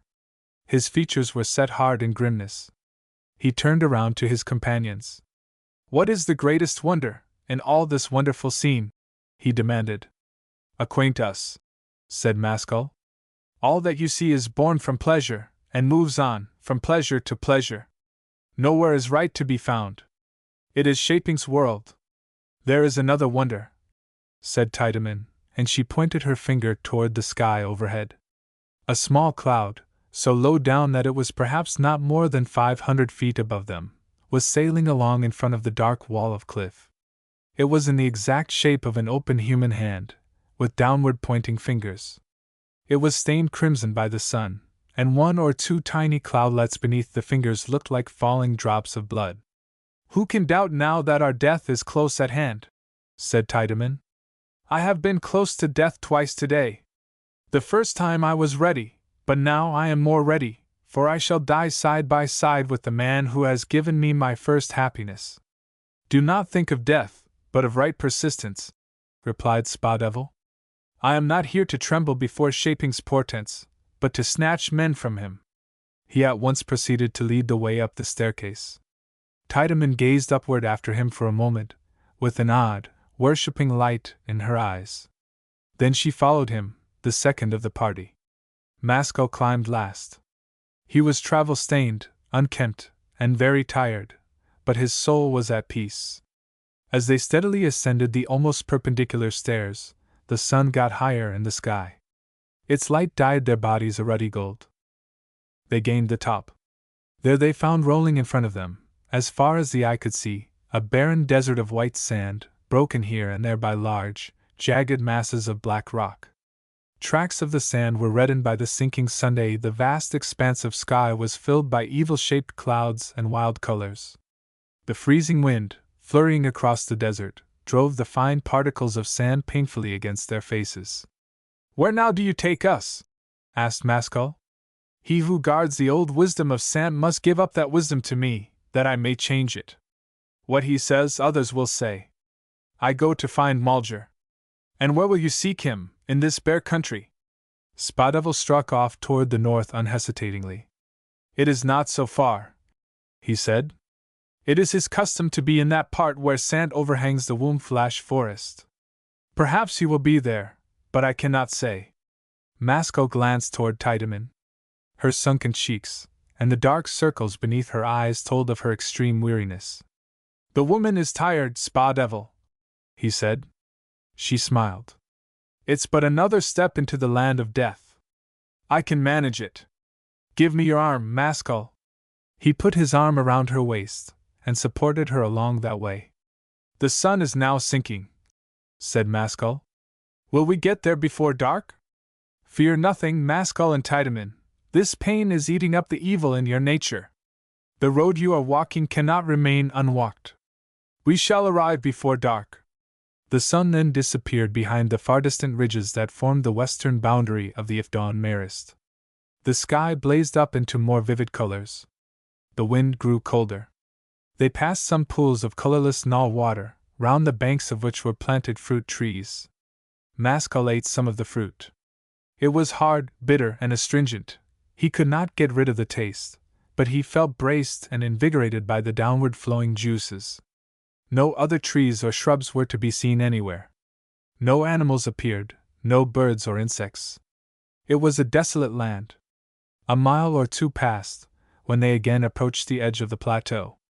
Far down, beneath their feet, the great Wombflash forest began. But daylight had vanished there. Mascal's eyes rested only on a vague darkness. He faintly heard what sounded like the distant sighing of innumerable treetops. In the rapidly darkening twilight, they came abruptly on a man. He was standing in a pool on one leg. A pile of boulders had hidden him from their view. The water came as far up as his calf. A trifork, similar to the one Mascal had seen on Discorn, but smaller, had been stuck in the mud close by his hand. They stopped by the side of the pond, and waited. Immediately he became aware of their presence. The man set down his other leg, and waded out of the water toward them, picking up his trifork in doing so. This is not Mulger but Cat Ice, said Spa Devil. Mulger is dead, said Cat Ice, speaking the same tongue as Spa Devil, but with an even harsher accent, so that the tympanum of Mascal's ear was affected painfully. The latter saw before him a bowed, powerful individual, advanced in years. He wore nothing but a scanty loincloth. His trunk was long and heavy, but his legs were rather short. His face was beardless, lemon-colored, and anxious-looking. It was disfigured by a number of longitudinal ruts, 1/4 of an inch deep, the cavities of which seemed clogged with ancient dirt. The hair of his head was black and sparse. Instead of the twin membranous organs of Spa Devil, he possessed but one, and this was in the center of his brow. Spa Devil's dark, solid person stood out from the rest like a reality among dreams. Has the trifork passed to you? He demanded. Yes. Why have you brought this woman to Sant? I have brought another thing to Sant. I have brought the new faith. Cat Eye stood motionless, and looked troubled. State it. Shall I speak with many words or few words? If you wish to say what is not, many words will not suffice. If you wish to say what is, a few words will be enough. Spa Devil frowned.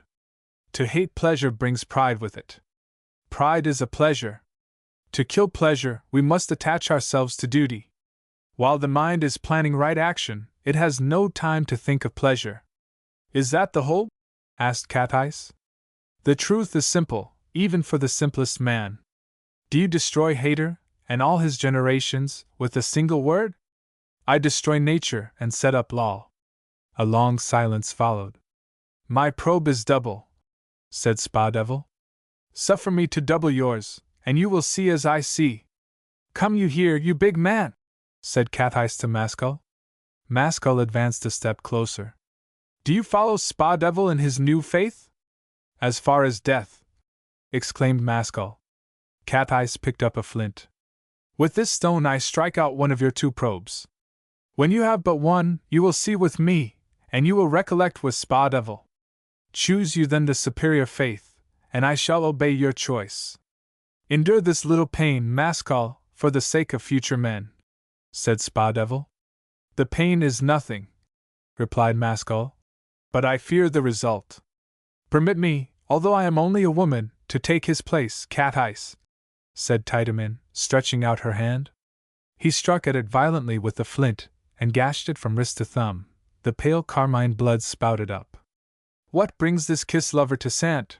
He said. How does she presume to make the rules of life for the sons of Hater? She bit her lip, and stepped back. Well then, Maskell, accept. I certainly should not have played false to Spa Devil, but you hardly can. If he bids me, I must do it, said Maskell. But who knows what will come of it? Spa Devil spoke. Of all the descendants of Hater, Cat Ice is the most wholehearted and sincere. He will trample my truth underfoot, thinking me a demon sent by Shaping, to destroy the work of this land. But a seed will escape, and my blood and yours, Tiedemann, will wash it. Then men will know that my destroying evil is their greatest good. But none here will live to see that. Maskell now went quite close to Cat Ice, and offered his head. Cat Ice raised his hand, and after holding the flint poised for a moment, brought it down with adroitness and force upon the left-hand probe. Maskell cried out with the pain. The blood streamed down, and the function of the organ was destroyed. There was a pause, while he walked to and fro, trying to staunch the blood. What now do you feel, Maskell? What do you see? Inquired Tiedemann anxiously. He stopped, and stared hard at her. I now see straight, he said slowly. What does that mean? He continued to wipe the blood from his forehead. He looked troubled. Henceforward, as long as I live, I shall fight with my nature, and refuse to feel pleasure. And I advise you to do the same. Spa Devil gazed at him sternly. Do you renounce my teaching? Maskell, however, returned the gaze without dismay. Spa Devil's image-like clearness of form had departed for him. His frowning face he knew to be the deceptive portico of a weak and confused intellect. It is false. Is it false to sacrifice oneself for another? Demanded Tiedemann. I can't argue as yet, said Maskell. At this moment the world with its sweetness seems to me a sort of charnel house. I feel a loathing for everything in it, including myself. I know no more. Is there no duty? Asked Spa Devil in a harsh tone. It appears to me but a cloak under which we share the pleasure of other people. Tiedemann pulled at Spa Devil's arm. Maskell has betrayed you, as he has so many others. Let us go. He stood fast. You have changed quickly, Maskell. Maskell, without answering him, turned to Cat Ice. Why do men go on living in this soft, shameful world, when they can kill themselves? Pain is the native air of Surtur's children. To what other air do you wish to escape? Surtur's children? Is not Surtur Shaping? It is the greatest of lies. It is Shaping's masterpiece. Answer, Maskell, said Spa Devil. Do you repudiate right action? Leave me alone. Go back. I am not thinking of you, and your ideas. I wish you no harm. The darkness came on fast.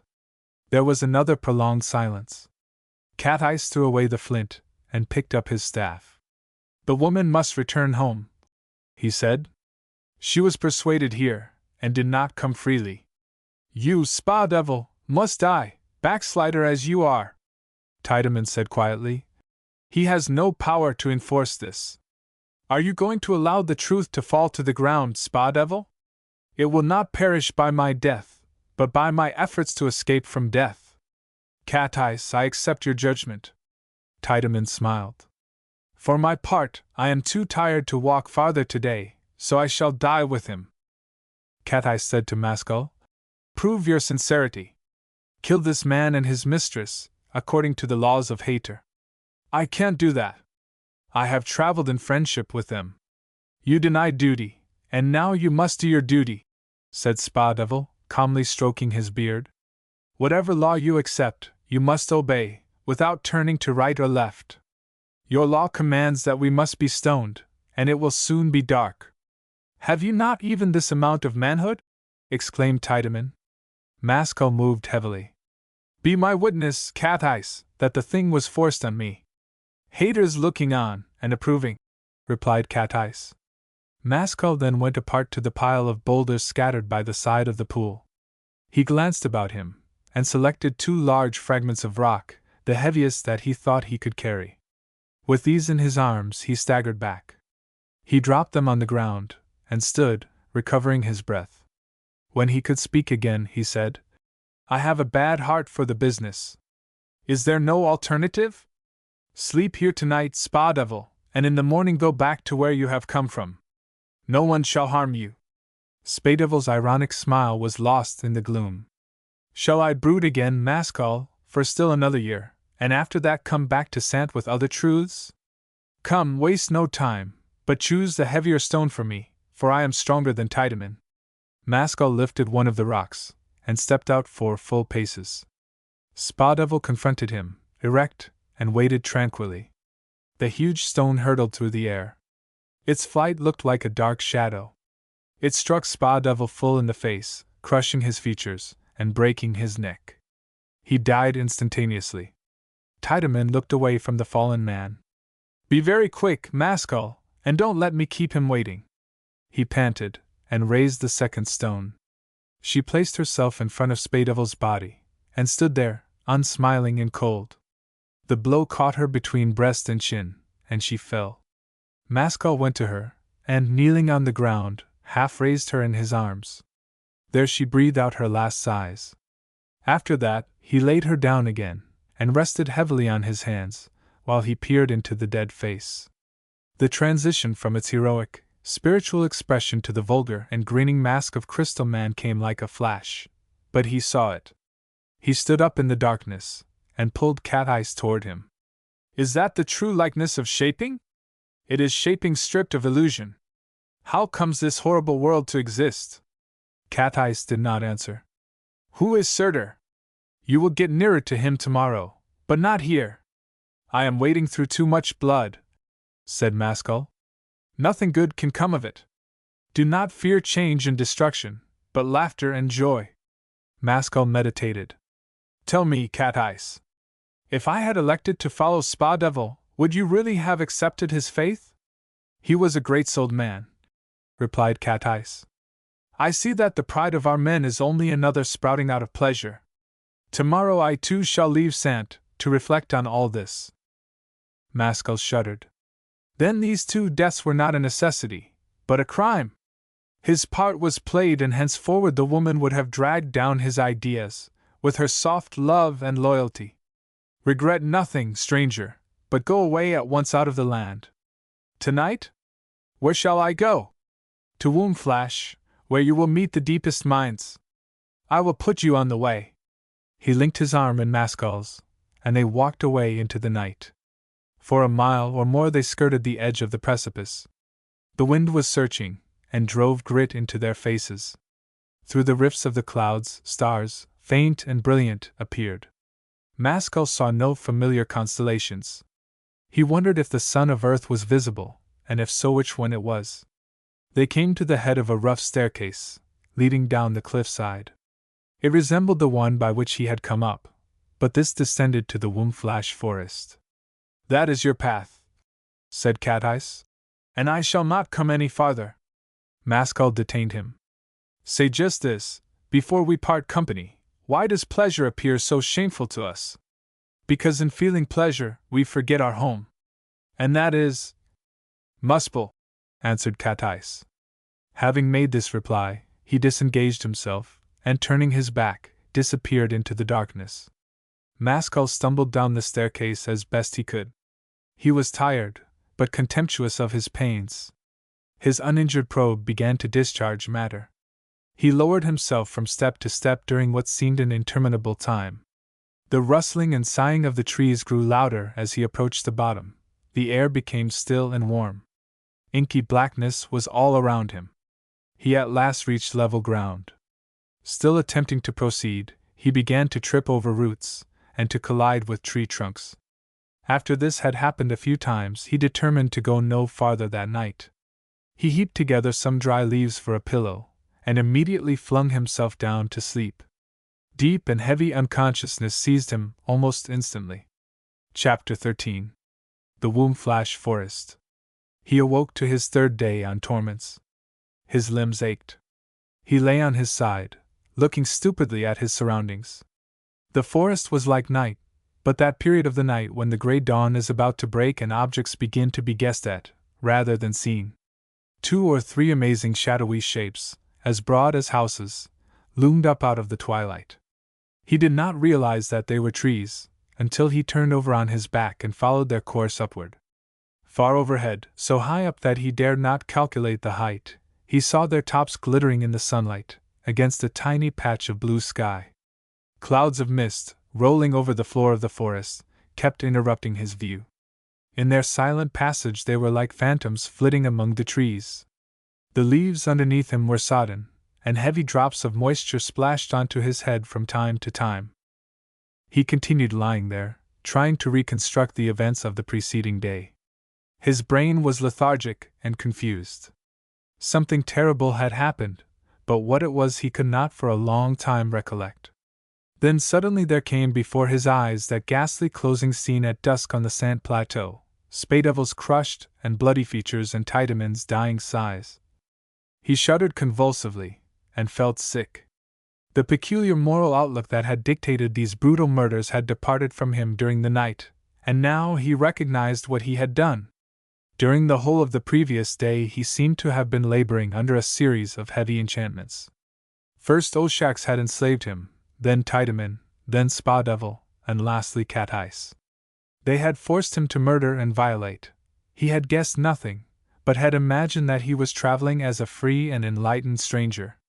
What was this nightmare journey for, and would it continue in the same way? The silence of the forest was so intense that he heard no sound except the pumping of blood through his arteries. Putting his hand to his face, he found that his remaining probe had disappeared and that he was in possession of 3 eyes. The third eye was on his forehead, where the old sorb had been. He could not guess its use. He still had his third arm, but it was nerveless. Now he puzzled his head for a long time, trying unsuccessfully to recall that name which had been the last words spoken by Cat Ice. He got up, with the intention of resuming his journey. He had no toilet to make, and no meal to prepare. The forest was tremendous. The nearest tree appeared to him to have a circumference of at least 100 feet. Other dim boles looked equally large. But what gave the scene its aspect of immensity was the vast spaces separating tree from tree. It was like some gigantic, supernatural hall in a life after death. The lowest branches were 50 yards or more from the ground. There was no underbrush. The soil was carpeted only by the dead, wet leaves. He looked all around him, to find his direction, but the cliffs of sand, which he had descended, were invisible. Every way was like every other way. He had no idea which quarter to attack. He grew frightened, and muttered to himself. Craning his neck back, he stared upward and tried to discover the points of the compass from the direction of the sunlight, but it was impossible. While he was standing there, anxious and hesitating, he heard the drum taps. The rhythmical beats proceeded from some distance off. The unseen drummer seemed to be marching through the forest, away from him. "Surtur!" he said under his breath. The next moment he marveled at himself for uttering the name. That mysterious being had not been in his thoughts, nor was there any ostensible connection between him and the drumming.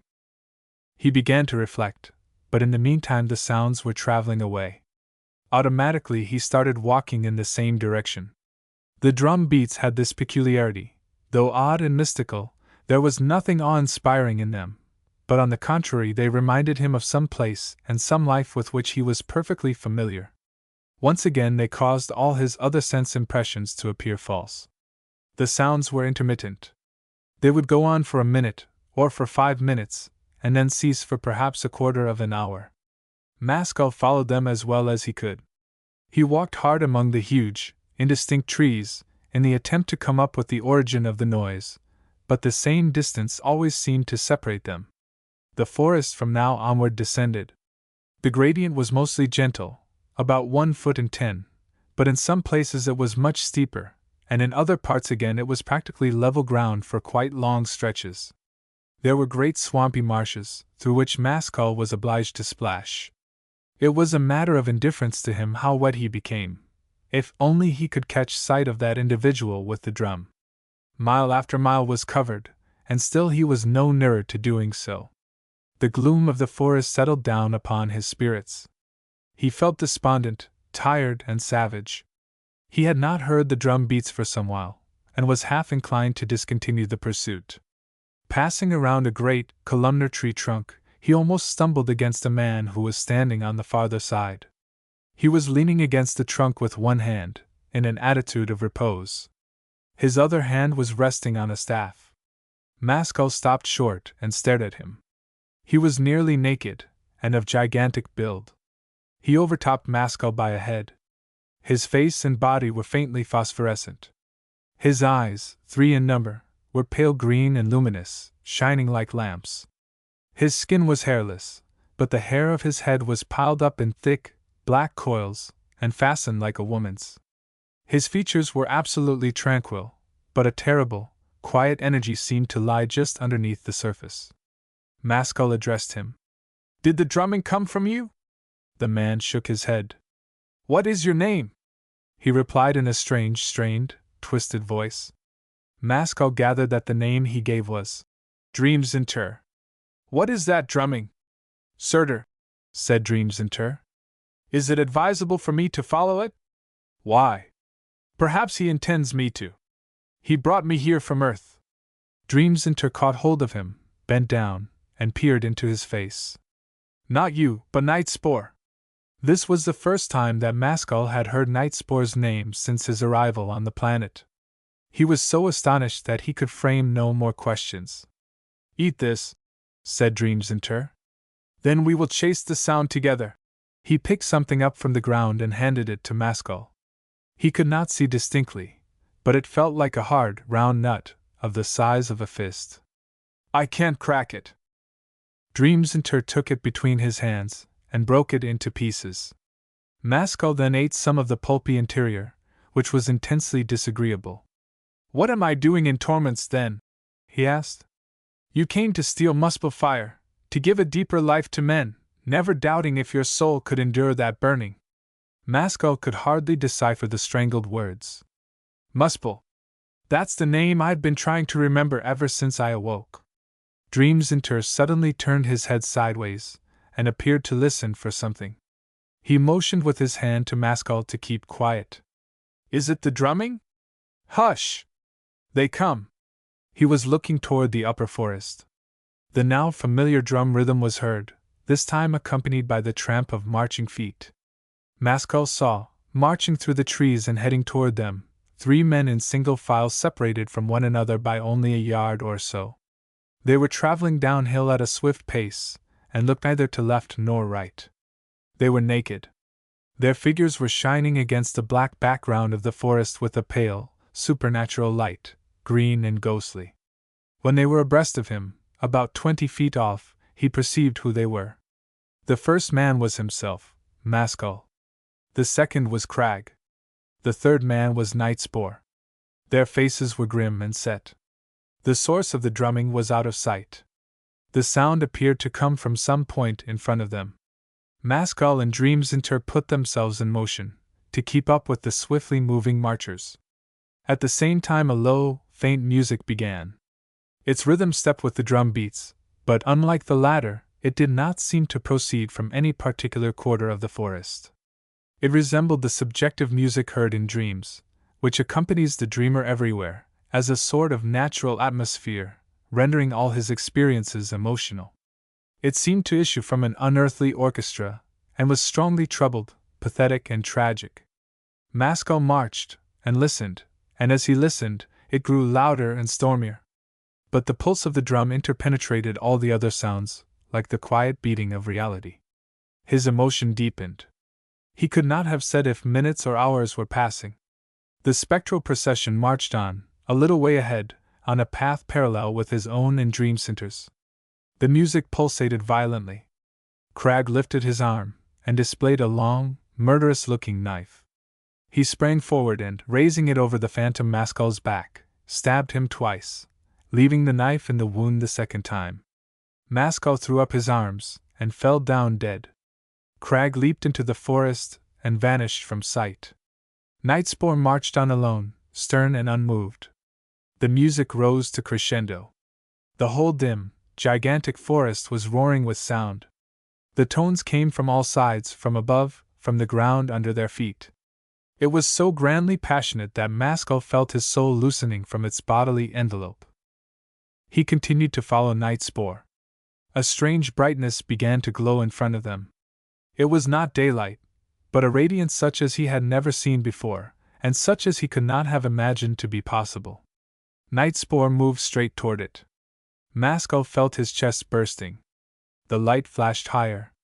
The awful harmonies of the music followed hard one upon another, like the waves of a wild, magic ocean.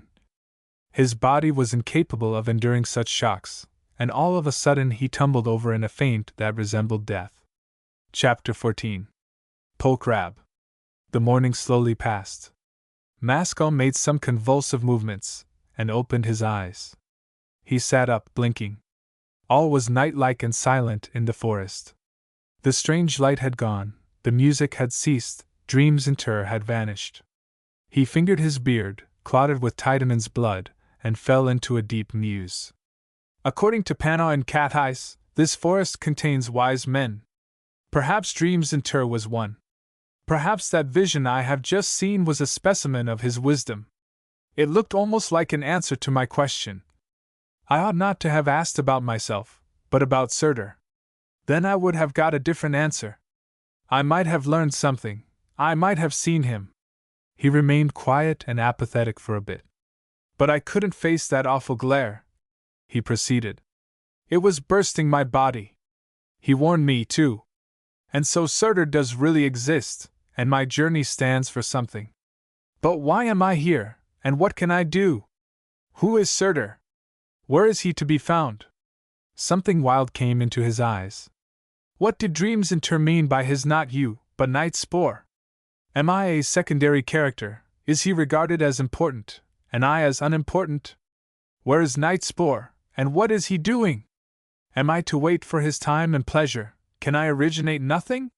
He continued, sitting up, with straight extended legs. I must make up my mind that this is a strange journey, and that the strangest things will happen in it. It's no use making plans, for I can't see 2 steps ahead, everything is unknown. But one thing's evident, nothing but the wildest audacity will carry me through, and I must sacrifice everything else to that. And therefore if Surtur shows himself again, I shall go forward to meet him, even if it means death. Through the black, quiet aisles of the forest the drum beats came again. The sound was a long way off and very faint. It was like the last mutterings of thunder after a heavy storm. Maskell listened, without getting up. The drumming faded into silence, and did not return. He smiled queerly, and said aloud, "Thanks, Surtur! I accept the omen." When he was about to get up, he found that the shriveled skin that had been his third arm was flapping disconcertingly with every movement of his body. He made perforations in it all around, as close to his chest as possible, with the fingernails of both hands, then he carefully twisted it off. In that world of rapid growth and ungrowth he judged that the stump would soon disappear. After that, he rose and peered into the darkness. The forest at that point sloped rather steeply, and, without thinking twice about it, he took the downhill direction, never doubting it would bring him somewhere.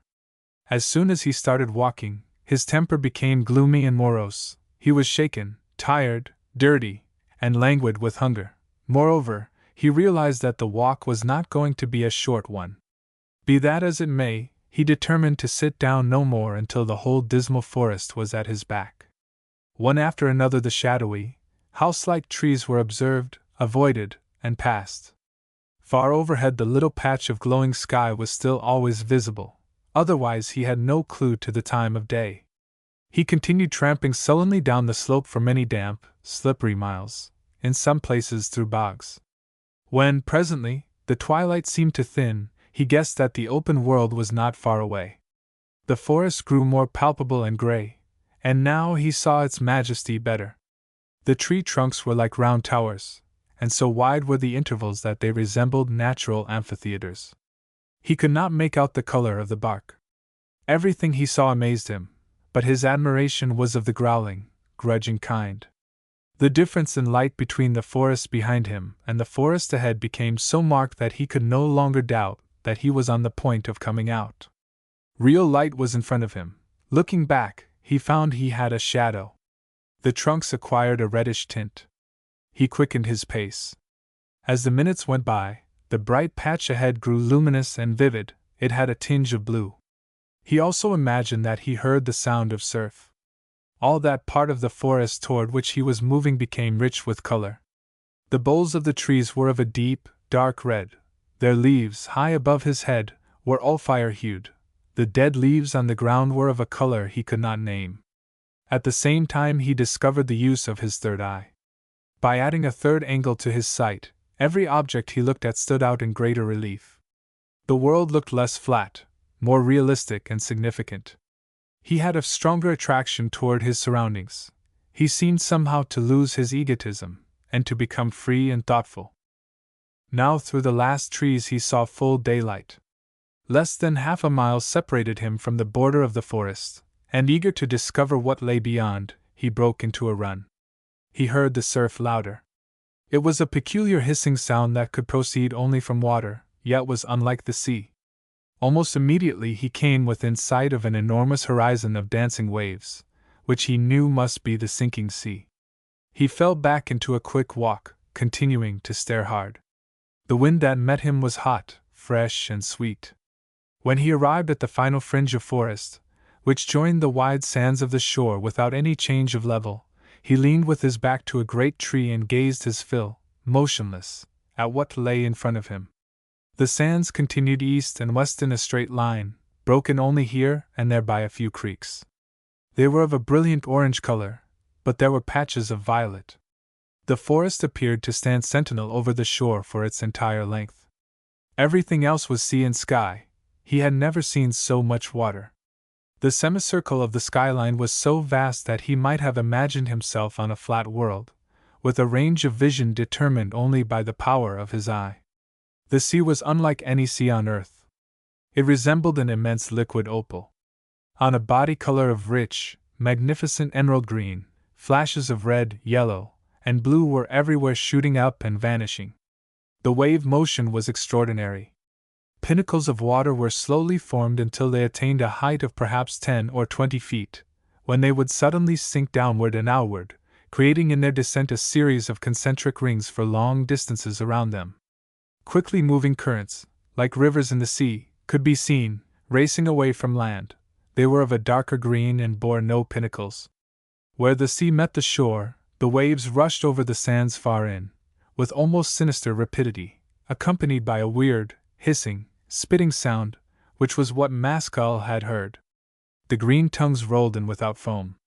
About 20 miles distant, as he judged, directly opposite him, a long, low island stood up from the sea, black and not distinguished in outline. It was Swallone's Island.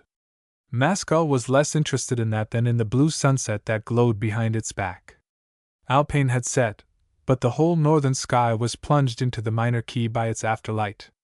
Brandt's spell in the zenith was white and overpowering. The day was cloudless and terrifically hot, but where the blue sun had sunk, a somber shadow seemed to overhang the world.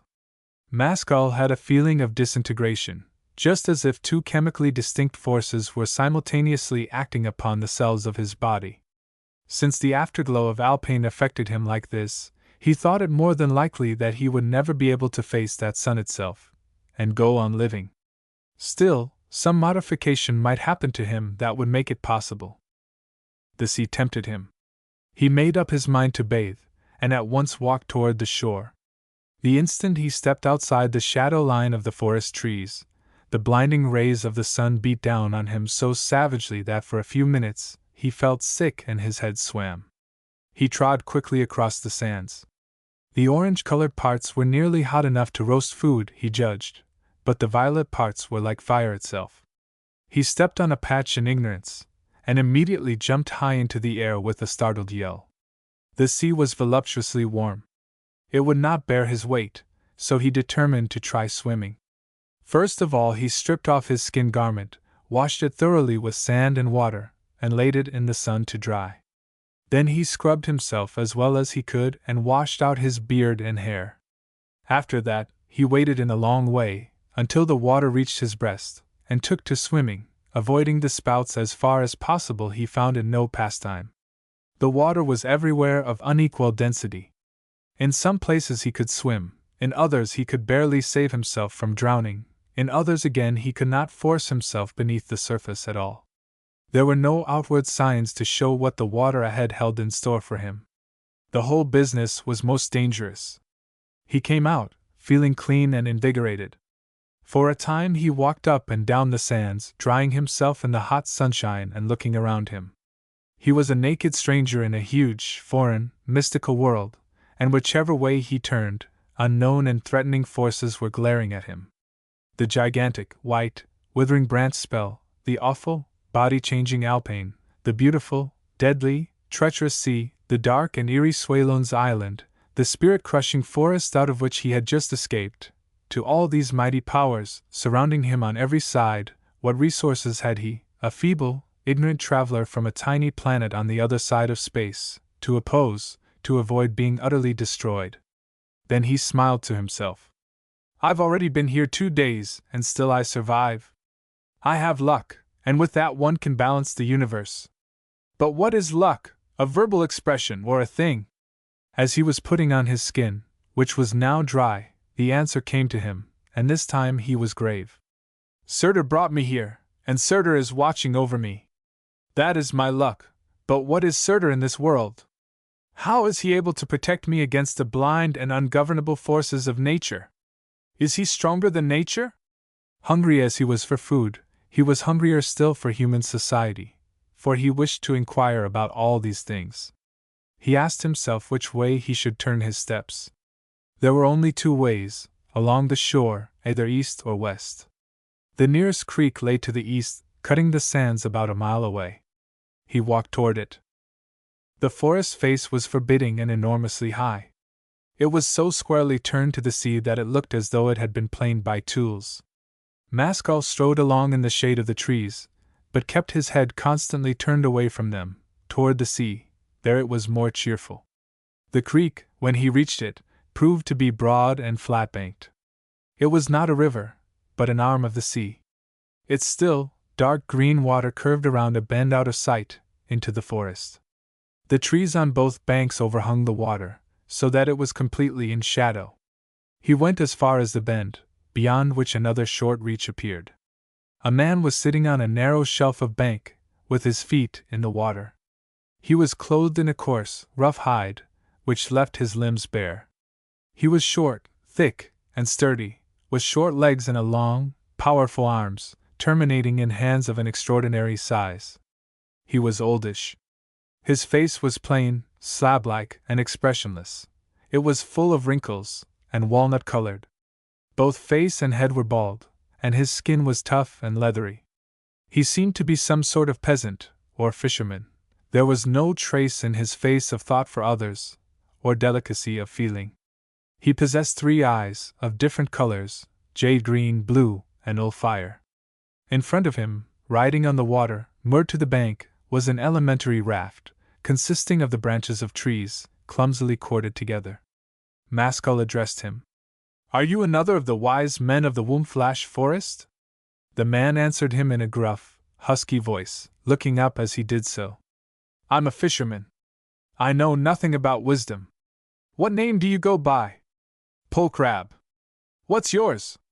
Maskell. If you're a fisherman, you ought to have fish. I'm famishing. Polcrab grunted, and paused a minute before answering. There's fish enough. My dinner is cooking in the sands now. It's easy enough to get you some more. Maskell found this a pleasant speech. But how long will it take? He asked. The man slid the palms of his hands together, producing a shrill, screeching noise. He lifted his feet from the water, and clambered onto the bank. In a minute or 2 a curious little beast came crawling up to his feet, turning its face and eyes up affectionately, like a dog. It was about 2 feet long, and somewhat resembled a small seal, but had 6 legs, ending in strong claws. Ard, go fish, said Polcrab hoarsely. The animal immediately tumbled off the bank into the water. It swam gracefully to the middle of the creek and made a pivotal dive beneath the surface, where it remained a great while. "Simple fishing," remarked Maskell. "But what's the raft for?" "To go to sea with. The best fish are out at sea. These are eatable. That Arg seems a highly intelligent creature." Pole Crab grunted again. "I've trained close on 100 of them. The bigheads learn best, but they're slow swimmers. The narrowheads swim like eels, but can't be taught. Now I've started interbreeding them. He's one of them." "Do you live here alone?" "No, I've got a wife and 3 boys. My wife's sleeping somewhere, but where the lads are, shaping nose." Maskell began to feel very much at home with this unsophisticated being. "The raft's all crazy," he remarked, staring at it. "If you go far out in that, you've got more pluck than I have." "I've been to Mataplay on it," said Pole Crab. The Arg reappeared and started swimming to shore, but this time clumsily, as if it were bearing a heavy weight under the surface. When it landed at its master's feet, they saw that each set of claws was clutching a fish, 6 in all. Pole Crab took them from it. He proceeded to cut off the heads and tails with a sharp-edged stone which he picked up. These he threw to the Arg, which devoured them without any fuss. Pole Crab beckoned to Maskell to follow him and, carrying the fish, walked toward the open shore, by the same way that he had come. When they reached the sands, he sliced the fish, removed the entrails, and digging a shallow hole in a patch of violet sand, placed the remainder of the carcasses in it, and covered them over again. Then he dug up his own dinner. Maskell's nostrils quivered at the savory smell, but he was not yet to dine.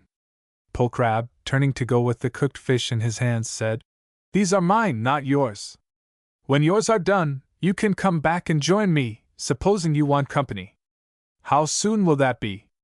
"About 20 minutes," replied the fisherman, over his shoulder. Maskell sheltered himself in the shadows of the forest, and waited. When the time had approximately elapsed, he disinterred his meal, scorching his fingers in the operation, although it was only the surface of the sand which was so intensely hot. Then he returned to Pole Crab. In the warm, still air and cheerful shade of the inlet, they munched in silence, looking from their food to the sluggish water, and back again. With every mouthful Maskell felt his strength returning. He finished before Pole Crab, who ate like a man for whom time has no value. When he had done, he stood up. "Come and drink," he said in his husky voice. Maskell looked at him inquiringly. The man led him a little way into the forest, and walked straight up to a certain tree. At a convenient height in its trunk a hole had been tapped and plugged. Pole Crab removed the plug and put his mouth to the aperture, sucking for quite a long time, like a child at its mother's breast. Maskell, watching him, imagined that he saw his eyes growing brighter. When his own turn came to drink, he found the juice of the tree somewhat like coconut milk in flavor, but intoxicating. It was a new sort of intoxication, however, for neither his will nor his emotions were excited, but only his intellect, and that only in a certain way. His thoughts and images were not freed and loosened, but on the contrary kept laboring and swelling painfully, until they reached the full beauty of an aperçu, which would then flame up in his consciousness, burst, and vanish. After that, the whole process started over again. But there was never a moment when he was not perfectly cool, and master of his senses. When each had drunk twice, Pole Crab replugged the hole, and they returned to their bank. "Is it blood somber yet?" asked Maskell, sprawling on the ground, well content. Pole Crab resumed his old upright sitting posture, with his feet in the water. "Just beginning," was his hoarse response. "Then I must stay here till it's over. Shall we talk?" "We can," said the other, without enthusiasm. Maskell glanced at him through half-closed lids, wondering if he were exactly what he seemed to be. In his eyes he thought he detected a wise light. "Have you traveled much, Pole Crab?" "Not what you would call traveling." "You tell me you've been to Mataplay. What kind of country is that?" "I don't know. I went there to pick up flints." "What countries lie beyond it?" "Threo comes next, as you go north. They say it's a land of mystics. I don't know." "Mystics?" "So I'm told." Still farther north there's Lichtstorm. Now we're going far afield. There are mountains there, and altogether it must be a very dangerous place, especially for a full-blooded man like you. Take care of yourself.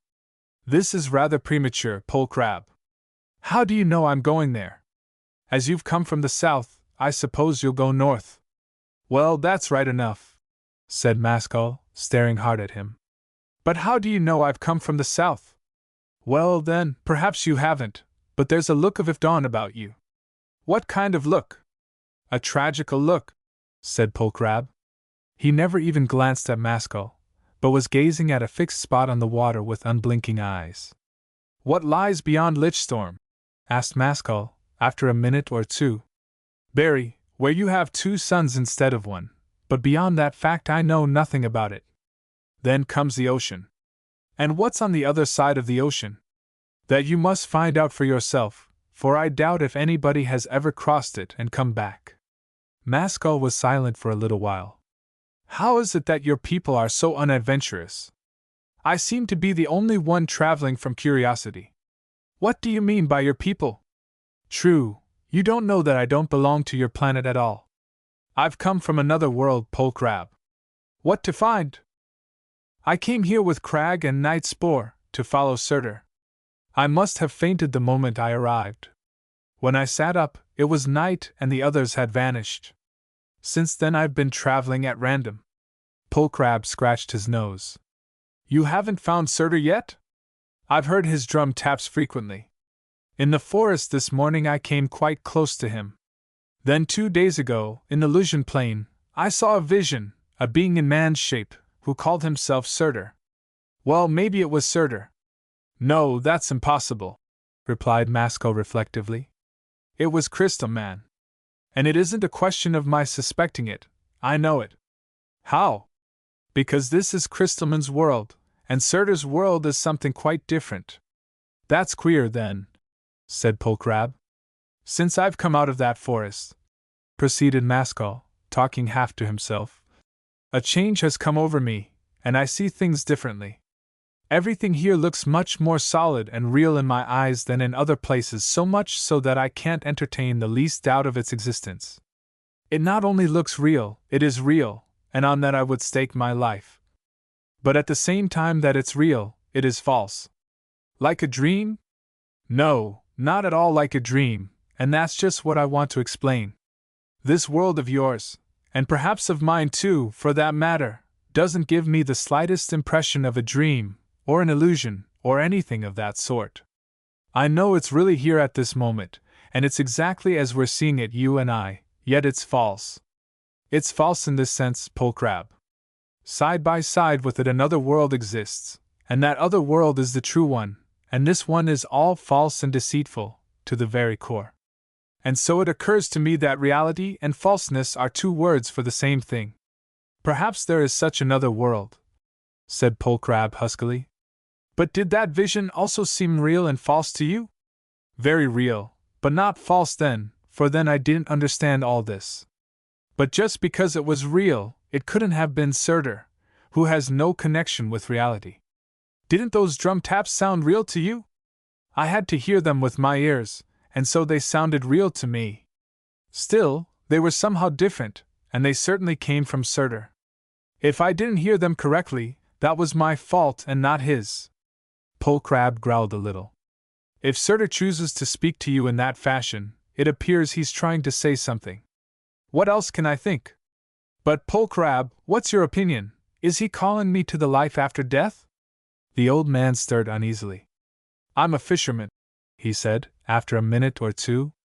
I live by killing, and so does everybody. This life seems to me all wrong. So maybe life of any kind is wrong, and Surtur's world is not life at all, but something else. Yes, but will death lead me to it, whatever it is? Ask the dead, said Pole Crab, and not a living man. Mascal continued. In the forest I heard music and saw a light, which could not have belonged to this world. They were too strong for my senses, and I must have fainted for a long time. There was a vision as well, in which I saw myself killed, while Night Spore walked on toward the light alone. Pole Crab uttered his grunt. You have enough to think over. A short silence ensued, which was broken by Maskell. So strong is my sense of the untruth of this present life, that it may come to my putting an end to myself. The fisherman remained quiet and immobile. Maskell lay on his stomach, propped his face on his hands, and stared at him. What do you think, Polcrab? Is it possible for any man, while in the body, to gain a closer view of that other world than I have done? I am an ignorant man, stranger, so I can't say. Perhaps there are many others like you who would gladly know. Where? I should like to meet them. Do you think you were made of one stuff, and the rest of mankind of another stuff? I can't be so presumptuous. Possibly all men are reaching out toward Muspel, in most cases without being aware of it. In the wrong direction, said Polcrab. Maskell gave him a strange look. How so? I don't speak from my own wisdom, said Polcrab, for I have none, but I have just now recalled what Broodvial once told me, when I was a young man, and he was an old one. He said that Crystal Man tries to turn all things into one, and that whichever way his shapes march, in order to escape from him, they find themselves again face to face with Crystal Man, and are changed into new crystals. But that this marching of shapes, which we call forking, springs from the unconscious desire to find Surtur, but is in the opposite direction to the right one. For Surtur's world does not lie on this side of the one, which was the beginning of life, but on the other side, and to get to it we must repass through the one. But this can only be by renouncing our self-life, and reuniting ourselves to the whole of Crystalman's world. And when this has been done, it is only the first stage of the journey, though many good men imagine it to be the whole journey. As far as I can remember, that is what Broodvial said, but perhaps, as I was then a young and ignorant man, I may have left out words which would explain his meaning better. Maskell, who had listened attentively to all this, remained thoughtful at the end. It's plain enough, he said. But what did he mean by our reuniting ourselves to Crystalman's world? If it is false, are we to make ourselves false as well? I didn't ask him that question, and you are as well qualified to answer it as I am.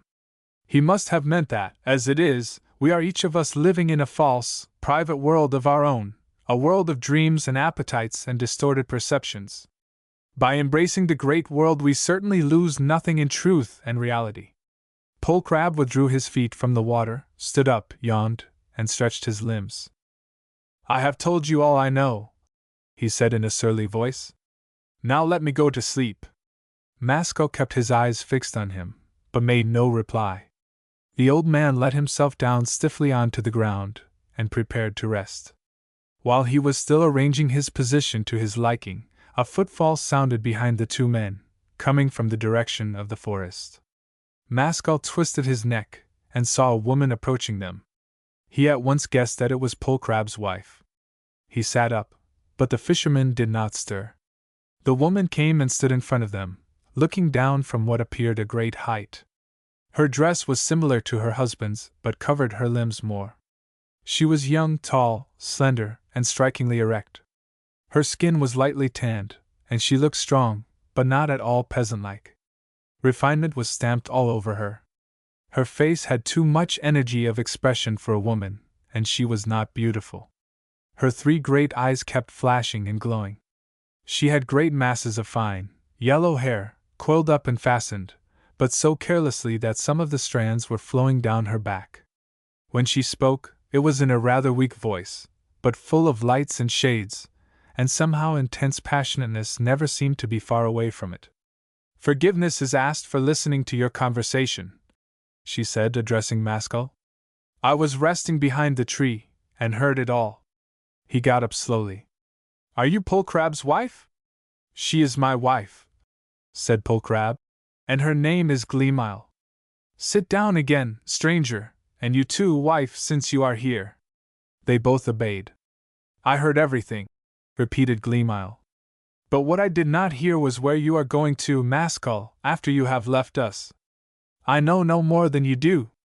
Listen, then. There's only one place for you to go to, and that is Swalone's Island. I will ferry you across myself before sunset. What shall I find there? He may go, wife, put in the old man hoarsely. But I won't allow you to go. I will take him over myself. No, you have always put me off, said Gleamile, with some emotion. This time I mean to go. When Tyrgeld shines at night, and I sit on the shore here, listening to Earthrid's music traveling faintly across the sea, I am tortured. I can't endure it. I have long since made up my mind to go to the island, and see what this music is. If it's bad, if it kills me, well. What have I to do with the man and his music, Gleamile? Demanded Mascal. I think the music will answer all your questions better than Polcrab has done, and possibly in a way that will surprise you. What kind of music can it be to travel all those miles across the sea? A peculiar kind, so we are told. Not pleasant, but painful.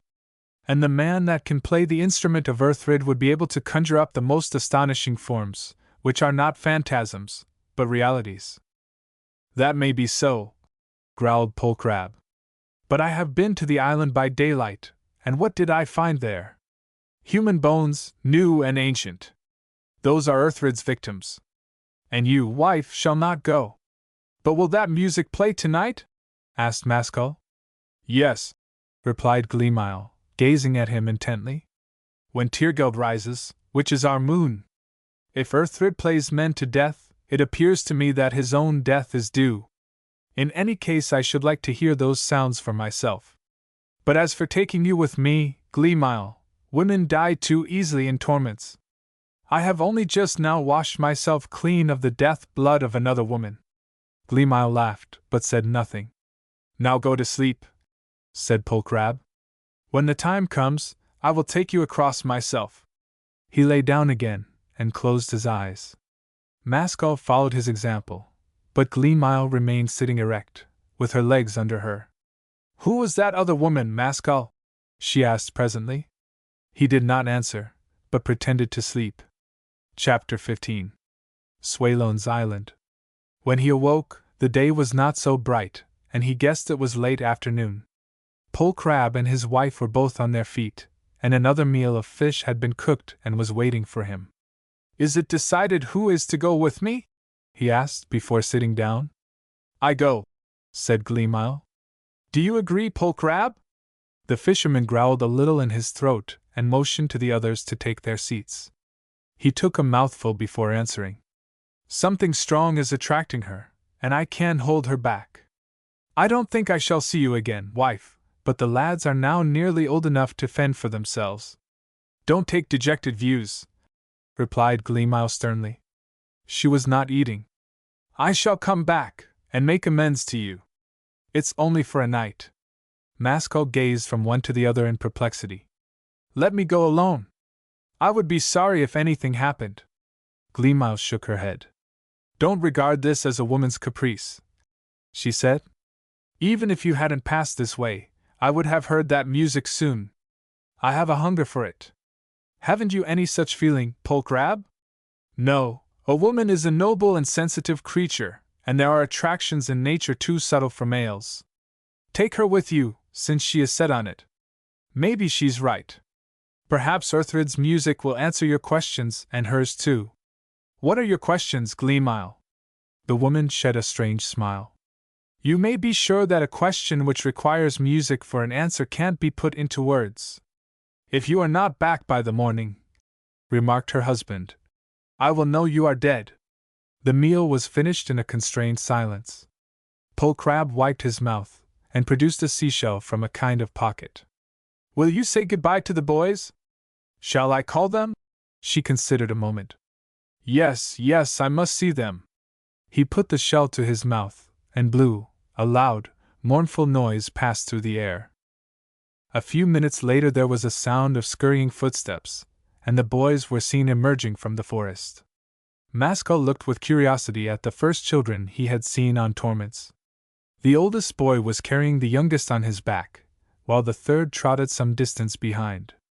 The child was let down, and all the three formed a semicircle in front of Mascal, standing staring up at him with wide-open eyes. Polcrab looked on stolidly, but Gleamile glanced away from them, with proudly raised head and a baffling expression. Mascal put the ages of the boys at about 9, 7, and 5 years, respectively, but he was calculating according to Earth time. The eldest was tall, slim, but strongly built. He, like his brothers, was naked, and his skin from top to toe was all fire-colored. His facial muscles indicated a wild and daring nature, and his eyes were like green fires. The second showed promise of being a broad, powerful man. His head was large and heavy, and drooped. His face and skin were reddish. His eyes were almost too somber and penetrating for a child's. "That one," said Pole Crab, pinching the boy's ear, "may perhaps grow up to be a second Bridvial." "Who was that?" demanded the boy, bending his head forward to hear the answer. "A big, old man of marvelous wisdom. He became wise by making up his mind never to ask questions, but to find things out for himself. If I had not asked this question, I should not have known about him." "That would not have mattered," replied the father. The youngest child was paler and slighter than his brothers. His face was mostly tranquil and expressionless, but it had this peculiarity about it, that every few minutes, without any apparent cause, it would wrinkle up and look perplexed. At these times his eyes, which were of a tawny gold, seemed to contain secrets difficult to associate with one of his age. "He puzzles me," said Pole Crab. "He has a soul like sap, and he's interested in nothing. He may turn out to be the most remarkable of the bunch." Mascal took the child in one hand, and lifted him as high as his head. He took a good look at him, and set him down again. The boy never changed countenance. "What do you make of him?" asked the fisherman.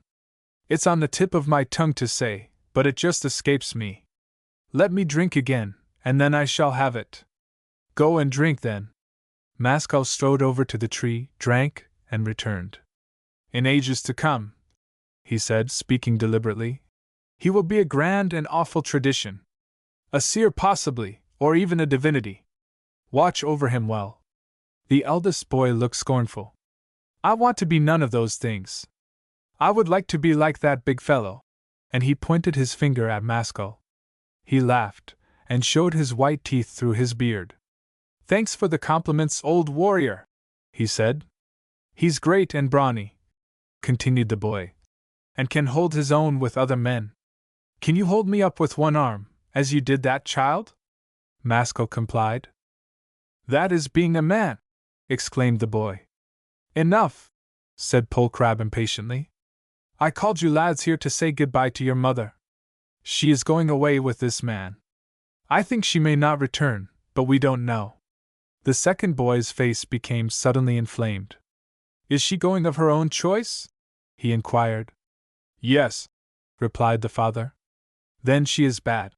He brought the words out with such force and emphasis that they sounded like the crack of a whip. The old man cuffed him twice. "Is it your mother you are speaking of?"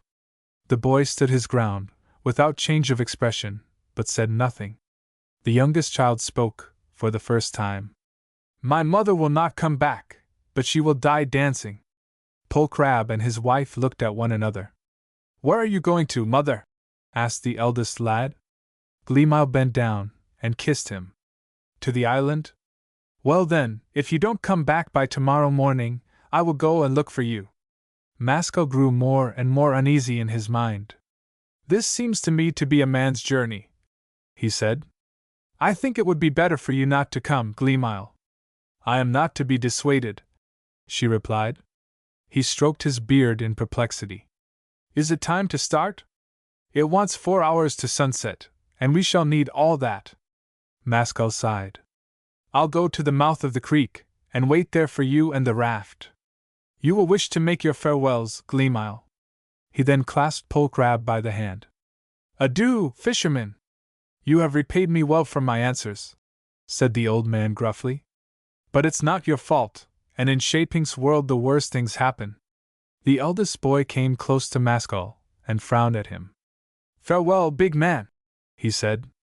"But guard my mother well as you are well able to, or I shall follow you, and kill you." Mascal walked slowly along the creek bank till he came to the bend. The glorious sunshine, and the sparkling, brilliant sea then met his eyes again, and all melancholy was swept out of his mind. He continued as far as the seashore, and issuing out of the shadows of the forest, strolled on to the sands, and sat down in the full sunlight. The radiance of Alpine had long since disappeared. He drank in the hot, invigorating wind, listened to the hissing waves, and stared over the colored sea with its pinnacles and currents, at Swallone's Island. What music can that be, which tears a wife and mother away from all she loves the most? He meditated. It sounds unholy. Will it tell me what I want to know? Can it? In a little while he became aware of a movement behind him, and turning his head, he saw the raft floating along the creek, toward the open sea. Pole Crab was standing upright, propelling it with a rude pole. He passed by Mascal, without looking at him, or making any salutation, and proceeded out to sea. While he was wondering at this strange behavior, Gleamile and the boys came in sight, walking along the bank of the inlet. The eldest born was holding her hand, and talking, and the other two were behind. She was calm and smiling, but seemed abstracted. "What is your husband doing with the raft?" asked Mascal. "He's putting it in position, and we shall wade out and join it," she answered, in her low-toned voice. "But how shall we make the island, without oars or sails? Don't you see that current running away from land? See, he is approaching it. That will take us straight there. But how can you get back? There is a way, but we need not think of that today."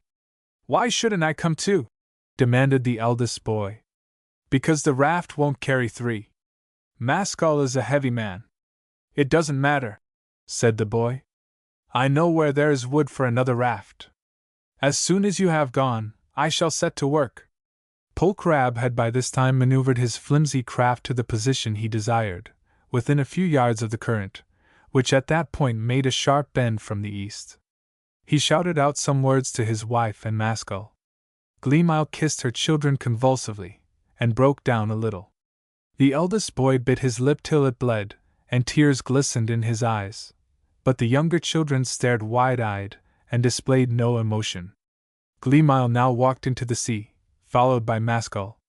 The water covered first their ankles, then their knees, but when it came as high as their waists, they were close on the raft. Pole Crab let himself down into the water, and assisted his wife to climb over the side. When she was up, she bent down and kissed him. No words were exchanged. Mascal scrambled up onto the front part of the raft. The woman sat cross-legged in the stern, and seized the pole. Pole Crab shoved them off toward the current, while she worked her pole until they had got within its power. The raft immediately began to travel swiftly away from land, with a smooth, swaying motion. The boys waved from the shore. Gleamile responded, but Mascal turned his back squarely to land, and gazed ahead. Pole Crab was wading back to the shore. For upward of an hour Mascal did not change his position by an inch. No sound was heard but the splashing of the strange waves all around them, and the stream-like gurgle of the current, which threaded its way smoothly through the tossing, tumultuous sea. From their pathway of safety, the beautiful dangers surrounding them were an exhilarating experience. The air was fresh and clean, and the heat from Brant's spell, now low in the west, was at last endurable. The riot of sea colors had long since banished all sadness and anxiety from his heart. Yet he felt such a grudge against the woman for selfishly forsaking those who should have been dear to her that he could not bring himself to begin a conversation. But when, over the now enlarged shape of the dark island, he caught sight of a long chain of lofty, distant mountains, glowing salmon pink in the evening sunlight, he felt constrained to break the silence by inquiring what they were. "It is Lichstorm," said Gleamile. Mascal asked no questions about it, but in turning to address her, his eyes had rested on the rapidly receding moonflash forest, and he continued to stare at that. They had traveled about 8 miles, and now he could better estimate the enormous height of the trees. Overtopping them, far away, he saw Sant, and he fancied, but was not quite sure, that he could distinguish Discorn as well. "Now that we are alone in a strange place," said Gleamile, averting her head, and looking down over the side of the raft into the water. "Tell me what you thought of Pole Crab." Mascal paused before answering. "He seemed to me like a mountain wrapped in cloud. You see the lower buttresses, and think that is all. But then, high up far above the clouds, you suddenly catch sight of more mountain, and even then it is not the top. You read character well, and have great perception," remarked Gleemow quietly. "Now say what I am. In place of a human heart, you have a wild harp, and that's all I know about you. What was that you said to my husband about 2 worlds? You heard." "Yes, I heard. And I also am conscious of 2 worlds. My husband and boys are real to me, and I love them fondly. But there is another world for me, as there is for you, Mascal, and it makes my real world appear all false and vulgar. Perhaps we are seeking the same thing. But can it be right to satisfy our self-nature at the expense of other people? No, it's not right. It is wrong and base. But in that other world these words have no meaning." There was a silence. "It's useless to discuss such topics," said Mascal. "The choice is now out of our hands, and we must go where we are taken. What I would rather speak about is what awaits us on the island. I am ignorant, except that we shall find Earthrid there. Who is Earthrid, and why is it called Swaylone's Island? They say Earthrid came from Thriel, but I know nothing else about him. As for Swaylone, if you like I will tell you his legend." "If you please," said Mascal. "In a far back age," began Gleemow, "when the seas were hot, and clouds hung heavily over the earth, and life was rich with transformations, Swaylone came to this island, on which men had never before set foot, and began to play his music, the first music in torments.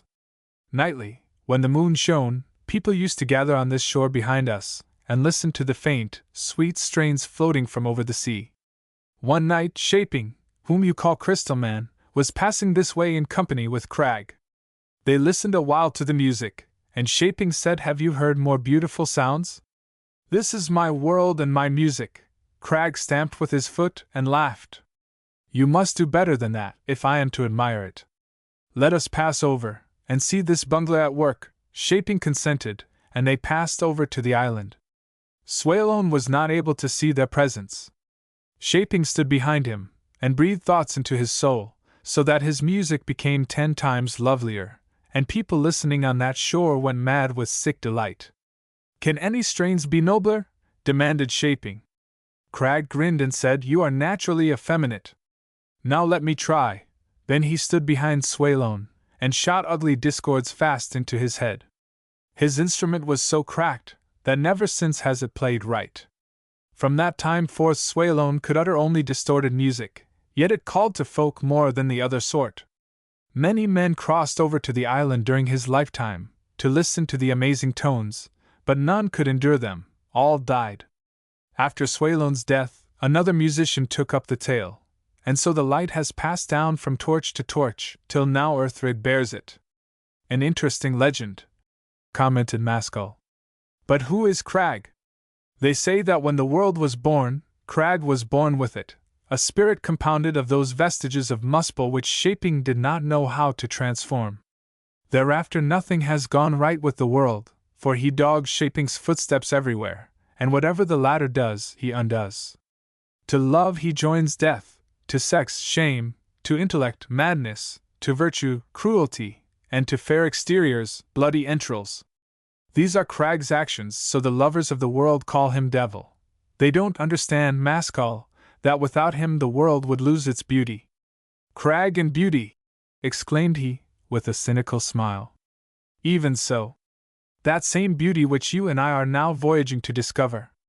That beauty for whose sake I am renouncing husband, children, and happiness. Did you imagine beauty to be pleasant? Surely. That pleasant beauty is an insipid compound of Shaping. To see beauty in its terrible purity, you must tear away the pleasure from it. Do you say I am going to seek beauty, Gleemow? Such an idea is far from my mind." She did not respond to his remark. After waiting for a few minutes, to hear if she would speak again, he turned his back on her once more. There was no more talk until they reached the island. The air had grown chill and damp by the time they approached its shores. Branch Spell was on the point of touching the sea. The island appeared to be some 3 or 4 miles in length. There were first of all broad sands, then low, dark cliffs, and behind these a wilderness of insignificant, swelling hills, entirely devoid of vegetation. The current bore them to within 100 yards of the coast, when it made a sharp angle, and proceeded to skirt the length of the land. Gleamile jumped overboard and began swimming to shore. Mascal followed her example, and the raft, abandoned, was rapidly borne away by the current. They soon touched ground, and were able to wade the rest of the way. By the time they reached dry land, the sun had set. Gleamile made straight for the hills, and Mascal, after casting a single glance at the low, dim outline of the Wombflash forest, followed her. The cliffs were soon scrambled up. Then the ascent was gentle and easy, while the rich, dry, brown mold was good to walk upon. A little way off, on their left, something white was shining. "You need not go to it," said the woman. "It can be nothing else than one of those skeletons Polcrab talked about. And look, there is another one over there. This brings it home," remarked Mascal, smiling. "There is nothing comical in having died for beauty," said Gleamile, bending her brows at him. And when in the course of their walk he saw the innumerable human bones, from gleaming white to dirty yellow, lying scattered about, as if it were a naked graveyard among the hills, he agreed with her, and fell into a somber mood. It was still light when they reached the highest point, and could set eyes on the other side. The sea to the north of the island was in no way different from that which they had crossed, but its lively colors were fast becoming invisible. "That is Mandalay," said the woman, pointing her finger towards some low land on the horizon, which seemed to be even farther off than Wombflash. "I wonder how Digrum passed over," meditated Mascal. Not far away, in a hollow enclosed by a circle of little hills, they saw a small, circular lake, not more than half a mile in diameter. The sunset colors of the sky were reflected in its waters. "That must be Iron Tick," remarked Gleamile. "What is that?" "I have heard that it's the instrument Earthrid plays on." "We are getting close," responded he. "Let us go and investigate." When they drew nearer, they observed that a man was reclining on the farther side, in an attitude of sleep. "If that's not the man himself, who can it be?" said Mascal. "Let's get across the water, if it will bear us. It will save time." He now assumed the lead, and took running strides down the slope which bounded the lake on that side. Gleamile followed him with greater dignity, keeping her eyes fixed on the recumbent man as if fascinated. When Mascal reached the water's edge, he tried it with one foot, to discover if it would carry his weight. Something unusual in its appearance led him to have doubts. It was a tranquil, dark, and beautifully reflecting sheet of water. It resembled a mirror of liquid metal. Finding that it would bear him, and that nothing happened, he placed his second foot on its surface. Instantly he sustained a violent shock throughout his body, as from a powerful electric current, and he was hurled in a tumbled heap back on to the bank. He picked himself up, brushed the dirt off his person, and started walking around the lake. Gleamile joined him, and they completed the half-circuit together. They came to the man, and Mascal prodded him with his foot. He woke up, and blinked at them. His face was pale, weak, and vacant-looking, and had a disagreeable expression. There were thin sprouts of black hair on his chin and head. On his forehead, in place of a third eye, he possessed a perfectly circular organ, with elaborate convolutions, like an ear. He had an unpleasant smell. He appeared to be of young middle age. "Wake up, man," said Mascal sharply, "and tell us if you are Earthrid." "What time is it?" counter-questioned the man. "Does it want long to moonrise?" Without appearing to care about an answer, he sat up, and turning away from them, began to scoop up the loose soil with his hand, and to eat it half-heartedly. "Now, how can you eat that filth?" demanded Mascal, in disgust. "Don't be angry, Mascal," said Gleamile, laying hold of his arm, and flushing a little. "It is Earthrid, the man who is to help us. He has not said so." "I am Earthrid," said the other, in his weak and muffled voice, which, however, suddenly struck Mascal as being autocratic. "What do you want here? Or rather, you had better get away as quickly as you can, for it will be too late when Tyrgeld rises." "You need not explain," exclaimed Mascal. "We know your reputation, and we have come to hear your music. But what's that organ for on your forehead?" Earthrid glared, and smiled, and glared again. "That is for rhythm, which is what changes noise into music." Don't stand and argue, but go away. It is no pleasure to me to people the island with corpses. They corrupt the air, and do nothing else. Darkness now crept swiftly on over the landscape. You are rather big-mouthed, said Maskell coolly. But after we have heard you play, perhaps I shall adventure a tune myself. You? Are you a musician, then? Do you even know what music is? A flame danced in Gleamile's eyes. Maskell thinks music reposes in the instrument, she said in her intense way. But it is in the soul of the master. Yes, said Earthrid, but that is not all. I will tell you what it is. In Thriel, where I was born and brought up, we learn the mystery of the three in nature. This world, which lies extended before us, has three directions. Length is the line which shuts off what is from what is not. Breadth is the surface which shows us in what manner one thing of what is lives with another thing. Depth is the path which leads from what is to our own body. In music it is not otherwise. Tone is existence, without which nothing at all can be. Symmetry and numbers are the manner in which tones exist, one with another. Emotion is the movement of our soul toward the wonderful world that is being created. Now men, when they make music, are accustomed to build beautiful tones, because of the delight they cause. Therefore their music world is based on pleasure, its symmetry is regular and charming, its emotion is sweet and lovely. But my music is founded on painful tones, and thus its symmetry is wild and difficult to discover, its emotion is bitter and terrible. If I had not anticipated its being original, I would not have come here, said Maskell. Still, explain, why can't harsh tones have simple symmetry of form? And why must they necessarily cause more profound emotions in us who listen? Pleasures may harmonize. Pains must clash, and in the order of their clashing lies the symmetry. The emotions follow the music, which is rough and earnest. You may call it music, remarked Maskell thoughtfully, but to me it bears a closer resemblance to actual life. If Shaping's plans had gone straight, life would have been like that other sort of music. He who seeks can find traces of that intention in the world of nature. But as it has turned out, real life resembles my music and mine is the true music. Shall we see living shapes? I don't know what my mood will be, returned Earthrid. But when I have finished, you shall adventure your tune, and produce whatever shapes you please, unless, indeed, the tune is out of your own big body. The shocks you are preparing may kill us, said Gleamile in a low, taut voice. But we shall die seeing beauty. Earthrid looked at her with a dignified expression. Neither you, nor any other person, can endure the thoughts which I put into my music. Still, you must have it your own way. It needed a woman to call it beauty, but if this is beauty, what is ugliness? That I can tell you, master, replied Gleamile, smiling at him. Ugliness is old, stale life, while yours every night issues fresh from the womb of nature. Earthrid stared at her, without response. Tyrgeld is rising, he said at last. And now you shall see, though not for long. As the words left his mouth, the full moon peeped over the hills in the dark eastern sky. They watched it in silence, and soon it was wholly up. It was larger than the moon of Earth, and seemed nearer.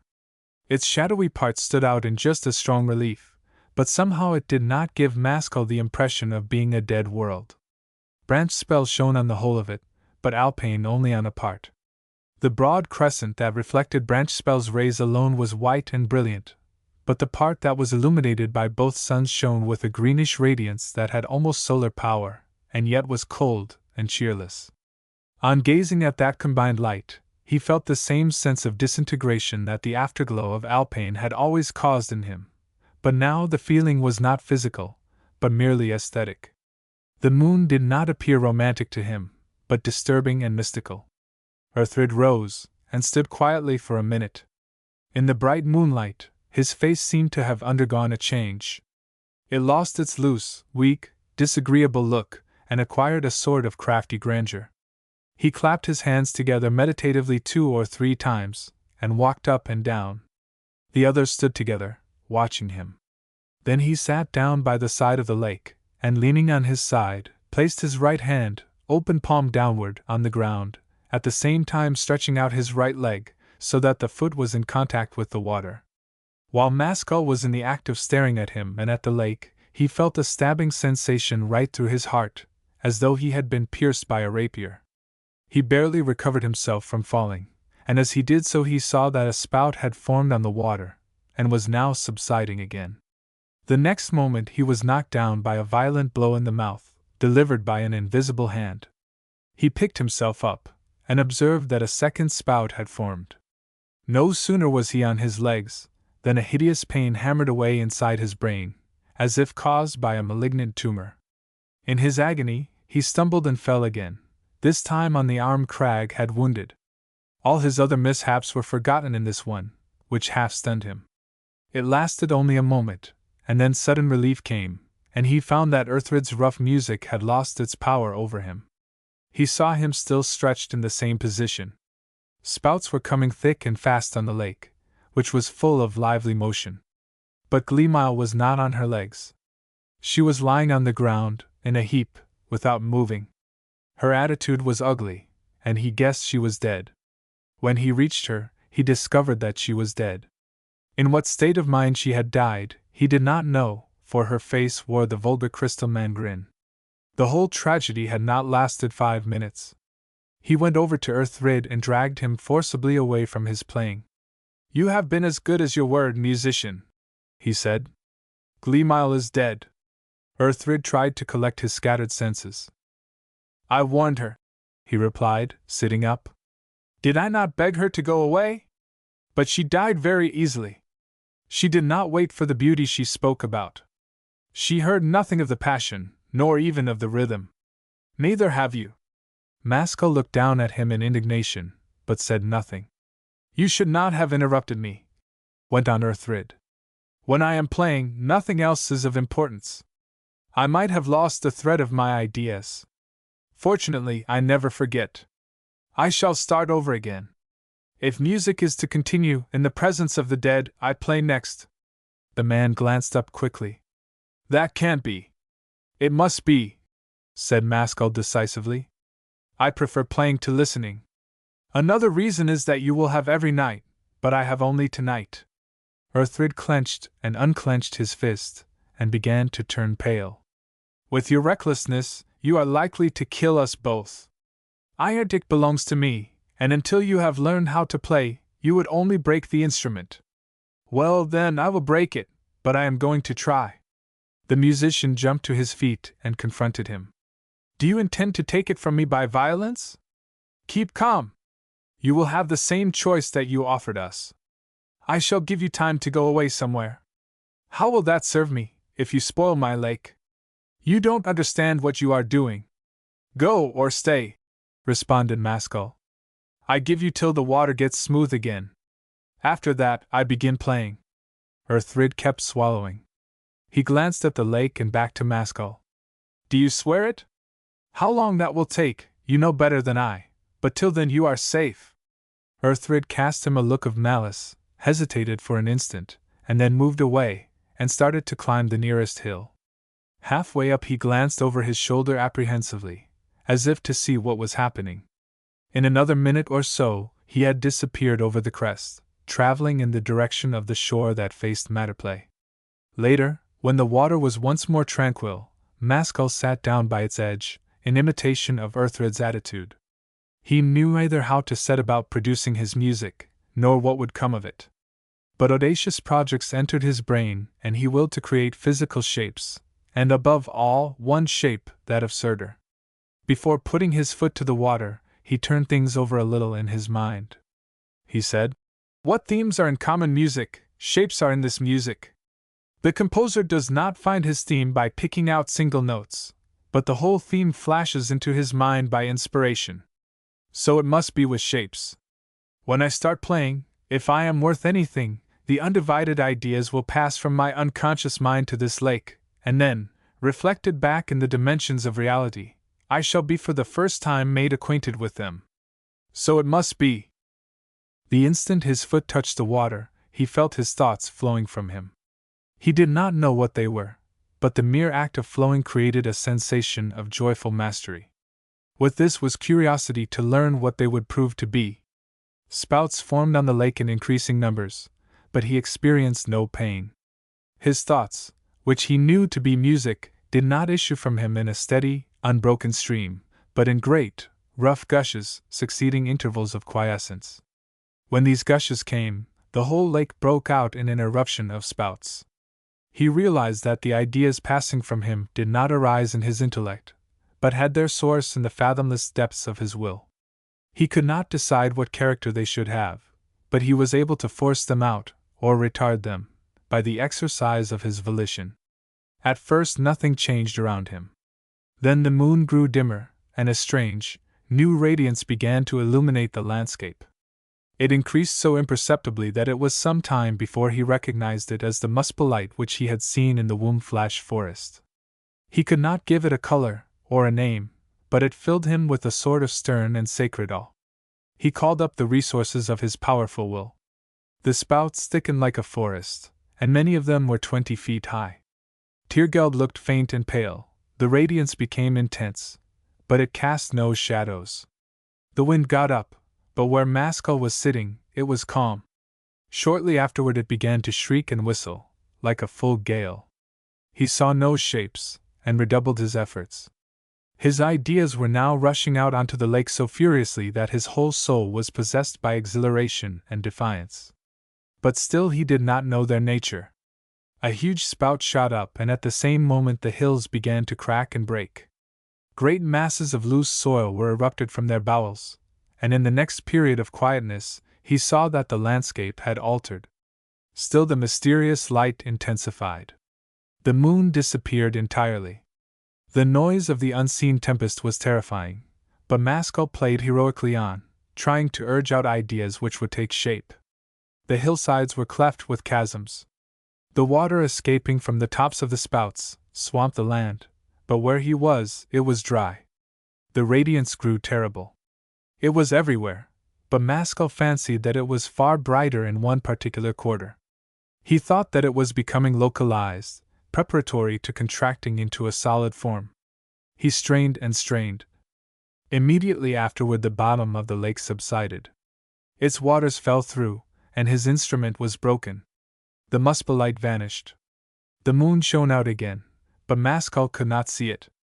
After that unearthly shining, he seemed to himself to be in total blackness. The screaming wind ceased. There was a dead silence.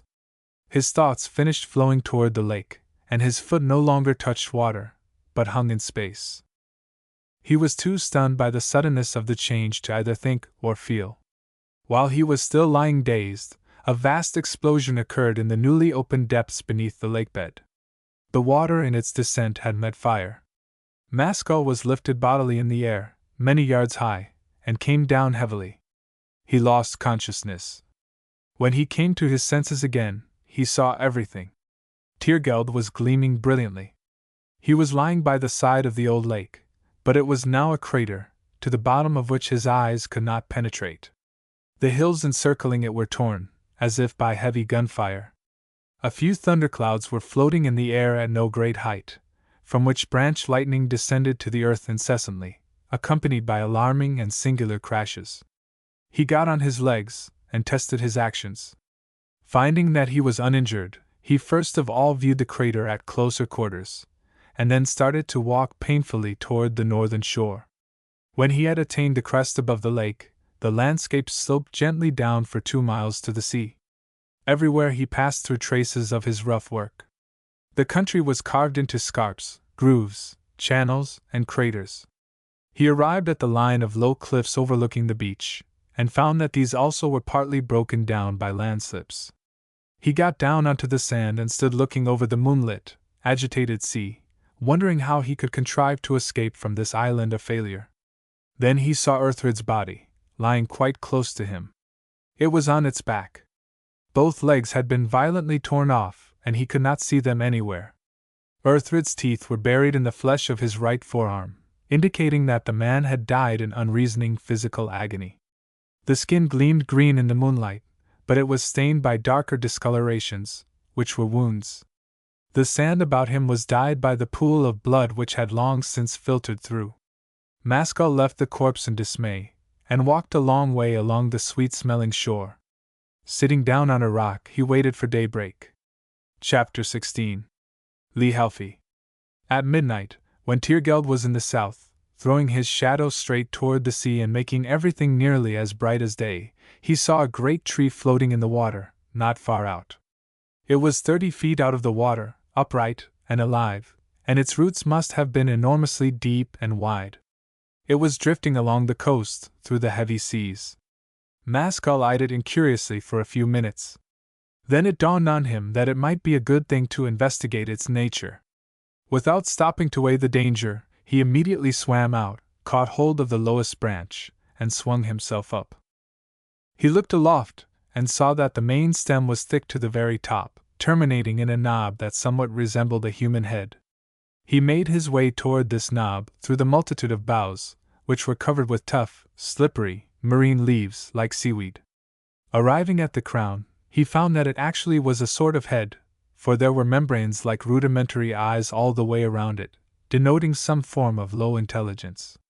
At that moment the tree touched bottom, though some way from the shore, and began to bump heavily. To steady himself, Maskell put his hand out, and in doing so, accidentally covered some of the membranes. The tree sheared off the land, as if by an act of will. When it was steady again, Maskell removed his hand. They at once drifted back to shore. He thought a bit, and then started experimenting with the eye-like membranes. It was as he had guessed. These eyes were stimulated by the light of the moon, and whichever way the light came from, the tree would travel. A rather defiant smile crossed Maskell's face as it struck him that it might be possible to navigate this huge plant animal as far as Matterplay. He lost no time in putting the conception into execution. Tearing off some of the long, tough leaves, he bound up all the membranes except the ones that faced the north. The tree instantly left the island, and definitely put out to sea. It traveled due north. It was not moving at more than a mile an hour, however, while Matterplay was possibly 40 miles distant. The great spout waves fell against the trunk with mighty thuds. The breaking seas hissed through the lower branches. Maskell rested high and dry, but was more than a little apprehensive about their slow rate of progress.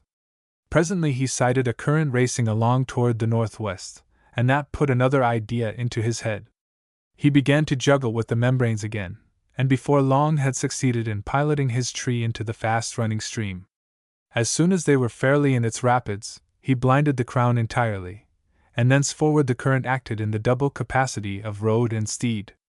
Maskell made himself secure among the branches and slept for the remainder of the night. When his eyes opened again, the island was out of sight. Tiergeld was setting in the western sea. The sky in the east was bright with the colors of the approaching day. The air was cool and fresh. The light over the sea was beautiful, gleaming, and mysterious.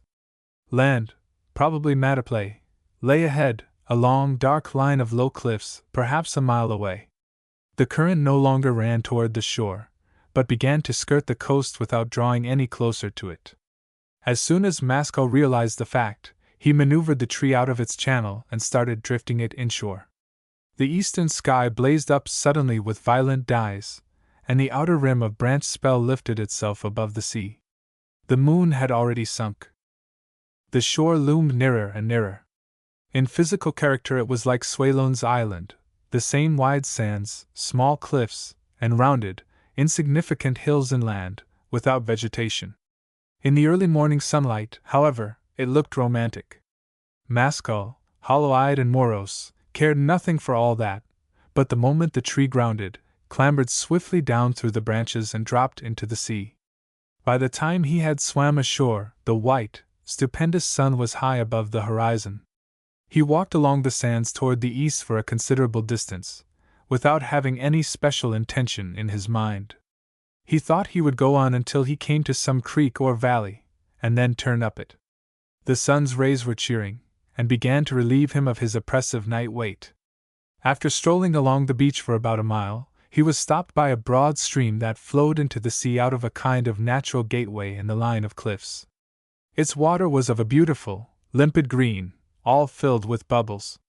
So ice-cold, aerated, and enticing did it look that he flung himself face downward on the ground and took a prolonged draught. When he got up again, his eyes started to play pranks. They became alternately blurred and clear. It may have been pure imagination, but he fancied that Digrung was moving inside him. He followed the bank of the stream through the gap in the cliffs, and then for the first time saw the real matter play. A valley appeared, like a jewel enveloped by naked rock. All the hill country was bare and lifeless, but this valley lying in the heart of it was extremely fertile. He had never seen such fertility. It wound up among the hills, and all that he was looking at was its broad lower end. The floor of the valley was about half a mile wide. The stream that ran down its middle was nearly 100 feet across, but was exceedingly shallow, in most places not more than a few inches deep. The sides of the valley were about 70 feet high, but very sloping. They were clothed from top to bottom with little, bright-leaved trees, not of varied tints of one color, like earth trees, but of widely diverse colors, most of which were brilliant and positive. The floor itself was like a magician's garden. Densely interwoven trees, shrubs, and parasitical climbers fought everywhere for possession of it. The forms were strange and grotesque, and each one seemed different. The colors of leaf, flower, sexual organs, and stem were equally peculiar.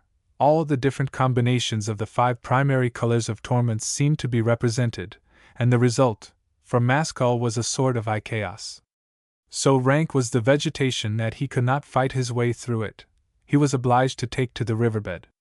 The contact of the water created an odd tingling sensation throughout his body, like a mild electric shock.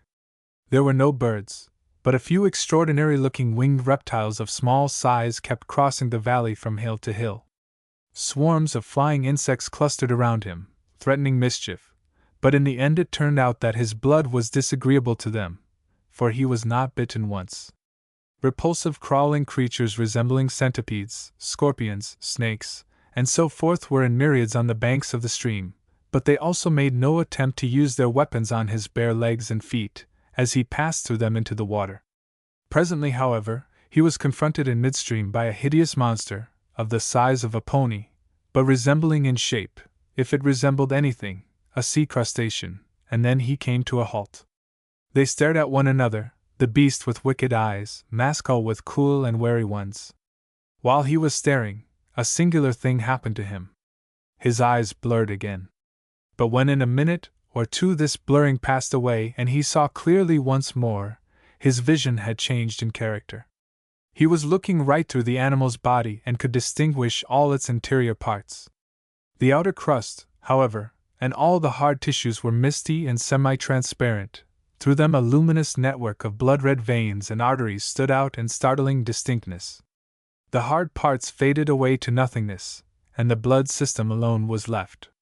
Not even the fleshy ducts remained. The naked blood alone was visible, flowing this way and that like a fiery, liquid skeleton, in the shape of the monster. Then this blood began to change too. Instead of a continuous liquid stream, Maskell perceived that it was composed of 1,000,000 individual points. The red color had been an illusion caused by the rapid motion of the points. He now saw clearly that they resembled minute suns in their scintillating brightness. They seemed like a double drift of stars streaming through space. One drift was traveling toward a fixed point in the center, while the other was moving away from it. He recognized the former as the veins of the beast, the latter as the arteries, and the fixed point as the heart. While he was still looking, lost in amazement, the starry network went out suddenly like an extinguished flame. Where the crustacean had stood, there was nothing. Yet through this nothing, he could not see the landscape. Something was standing there that intercepted the light, though it possessed neither shape, color, nor substance. And now the object, which could no longer be perceived by vision, began to be felt by emotion. A delightful, spring-like sense of rising sap, of quickening pulses of love, adventure, mystery, beauty, femininity, took possession of his being, and strangely enough, he identified it with the monster. Why that invisible brute should cause him to feel young, sexual, and audacious, he did not ask himself, for he was fully occupied with the effect.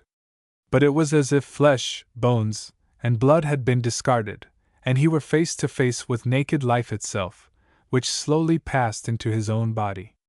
The sensations died away. There was a brief interval, and then the streaming, star-like skeleton rose up again out of space. It changed to the red blood system. The hard parts of the body reappeared, with more and more distinctness, and at the same time the network of blood grew fainter. Presently the interior parts were entirely concealed by the crust. The creature stood opposite Maskell in its old formidable ugliness, hard, painted, and concrete.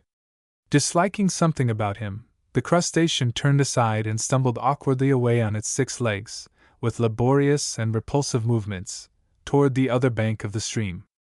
Maskell's apathy left him after this adventure. He became uneasy and thoughtful. He imagined that he was beginning to see things through de Grung's eyes, and that there were strange troubles immediately ahead. The next time his eyes started to blur, he fought it down with his will, and nothing happened. The valley ascended with many windings toward the hills. It narrowed considerably, and the wooded slopes on either side grew steeper and higher. The stream shrunk to about 20 feet across, but it was deeper. It was alive with motion, music, and bubbles. The electric sensations caused by its water became more pronounced, almost disagreeably so, but there was nowhere else to walk with its deafening confusion of sounds from the multitude of living creatures. The little valley resembled a vast conversation hall of nature. The life was still more prolific than before. Every square foot of space was a tangle of struggling wills, both animal and vegetable. For a naturalist it would have been paradise, for no 2 shapes were alike, and all were fantastic, with individual character. It looked as if life forms were being coined so fast by nature that there was not physical room for all. Nevertheless, it was not as on earth, where 100 seeds are scattered in order that one may be sown. Here the young forms seemed to survive, while, to find accommodation for them, the old ones perished. Everywhere he looked they were withering and dying, without any ostensible cause. They were simply being killed by new life. Other creatures sported so wildly, in front of his very eyes, that they became of different kingdoms altogether. For example, a fruit was lying on the ground, of the size and shape of a lemon, but with a tougher skin. He picked it up, intending to eat the contained pulp, but inside it was a fully formed young tree, just on the point of bursting its shell. Maskell threw it away upstream. It floated back toward him. By the time he was even with it, its downward motion had stopped, and it was swimming against the current. He fished it out, and discovered that it had sprouted 6 rudimentary legs. Maskell sang no paeans of praise in honor of the gloriously overcrowded valley. On the contrary, he felt deeply cynical and depressed. He thought that the unseen power, whether it was called nature, life, will, or God, that was so frantic to rush forward and occupy this small, vulgar, contemptible world, could not possess very high aims and was not worth much. How this sordid struggle for an hour or 2 of physical existence could ever be regarded as a deeply earnest and important business was beyond his comprehension. The atmosphere choked him. He longed for air and space. Thrusting his way through to the side of the ravine, he began to climb the overhanging cliff, swinging his way up from tree to tree. When he arrived at the top, branch spell beat down on him with such brutal, white intensity that he saw that there was no staying there. He looked around, to ascertain what part of the country he had come to.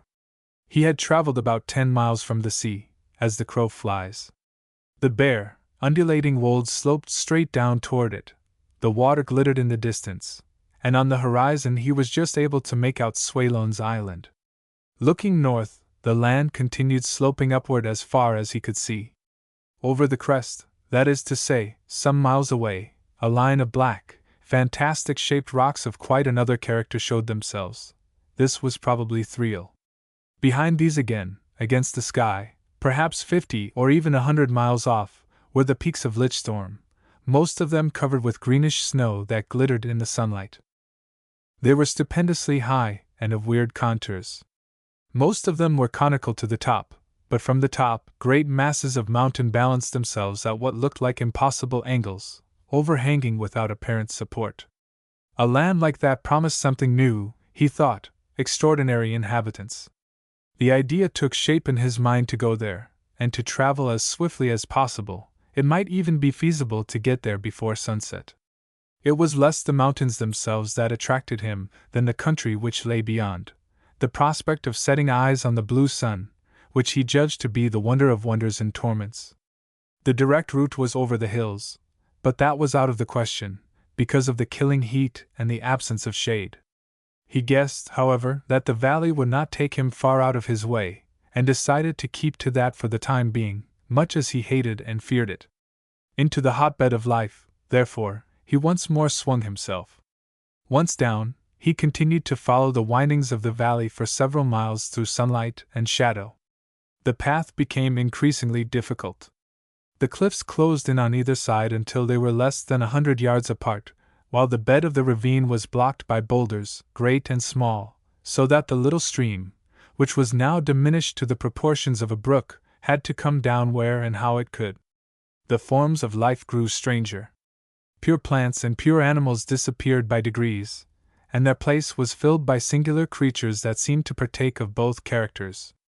They had limbs, faces, will, and intelligence, but they remained for the greater part of their time rooted in the ground by preference, and they fed only on soil and air. Maskell saw no sexual organs and failed to understand how the young came into existence. Then he witnessed an astonishing sight. A large and fully developed plant animal appeared suddenly in front of him, out of empty space. He could not believe his eyes, but stared at the creature for a long time in amazement. It went on calmly moving and burrowing before him, as thought it had been there all its life. Giving up the puzzle, Maskell resumed his striding from rock to rock up the gorge, and then, quietly and without warning, the same phenomenon occurred again. No longer could he doubt that he was seeing miracles, that nature was precipitating its shapes into the world without making use of the medium of parentage. No solution of the problem presented itself. The brook, too, had altered in character. A trembling radiance came up from its green water, like some imprisoned force escaping into the air. He had not walked in it for some time. Now he did so, to test its quality. He felt new life entering his body, from his feet upward. It resembled a slowly moving cordial, rather than mere heat. The sensation was quite new in his experience, yet he knew by instinct what it was. The energy emitted by the brook was ascending his body neither as friend nor foe but simply because it happened to be the direct road to its objective elsewhere. But although it had no hostile intentions, it was likely to prove a rough traveler. He was clearly conscious that its passage through his body threatened to bring about some physical transformation, unless he could do something to prevent it. Leaping quickly out of the water, he leaned against a rock, tightened his muscles, and braced himself against the impending change. At that very moment the blurring again attacked his sight, and, while he was guarding against that, his forehead sprouted out into a galaxy of new eyes. He put his hand up and counted 6, in addition to his old ones. The danger was past and Maskell laughed, congratulating himself on having got off so easily. Then he wondered what the new organs were for, whether they were a good or a bad thing. He had not taken a dozen steps up the ravine before he found out. Just as he was in the act of jumping down from the top of a boulder, his vision altered and he came to an automatic standstill. He was perceiving 2 worlds simultaneously. With his own eyes he saw the gorge as before, with its rocks, brook, plant animals, sunshine, and shadows. But with his acquired eyes he saw differently. All the details of the valley were visible, but the light seemed turned down, and everything appeared faint, hard, and uncolored.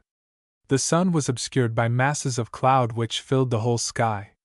This vapor was in violent, and almost living motion. It was thick in extension, but thin in texture. Some parts, however, were far denser than others, as the particles were crushed together or swept apart by the motion. The green sparks from the brook, when closely watched, could be distinguished individually, each one wavering up toward the clouds, but the moment they got within them a fearful struggle seemed to begin. The spark endeavored to escape through to the upper air, while the clouds concentrated around it whichever way it darted, trying to create so dense a prison that further movement would be impossible. As far as Maskell could detect, most of the sparks succeeded eventually in finding their way out after frantic efforts. But one that he was looking at was caught, and what happened was this.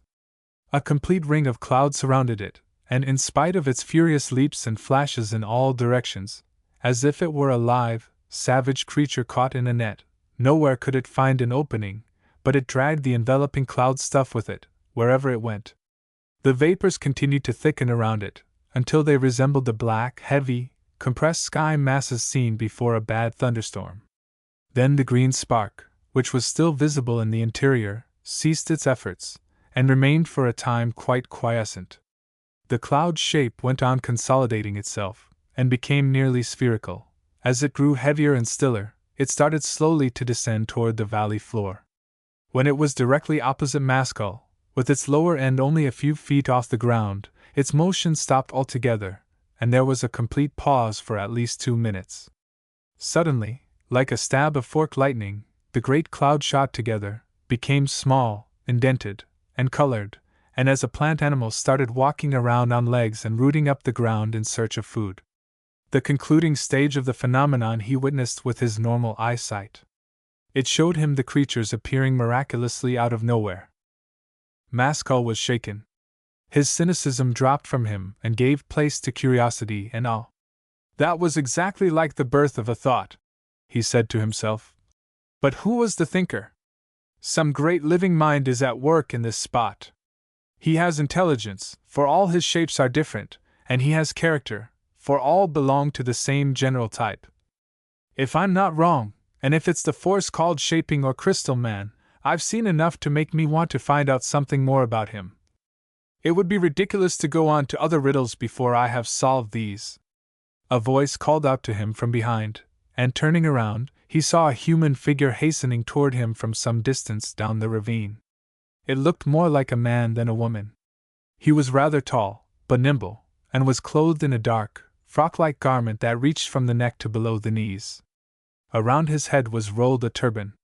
Maskell waited for him, and when he was nearer went a little way to meet him. Then he experienced another surprise, for this person, although clearly a human being, was neither man nor woman, nor anything between the two, but was unmistakably of a third positive sex, which was remarkable to behold and difficult to understand. In order to translate into words the sexual impression produced in Maskell's mind by the stranger's physical aspect, it is necessary to coin a new pronoun, for none in earthly use would be applicable. Instead of he, she, or it, therefore "ae" will be used. He found himself incapable of grasping at first why the bodily peculiarities of this being should strike him as springing from sex, and not from race, and yet there was no doubt about the fact itself. Body, face, and eyes were absolutely neither male nor female, but something quite different.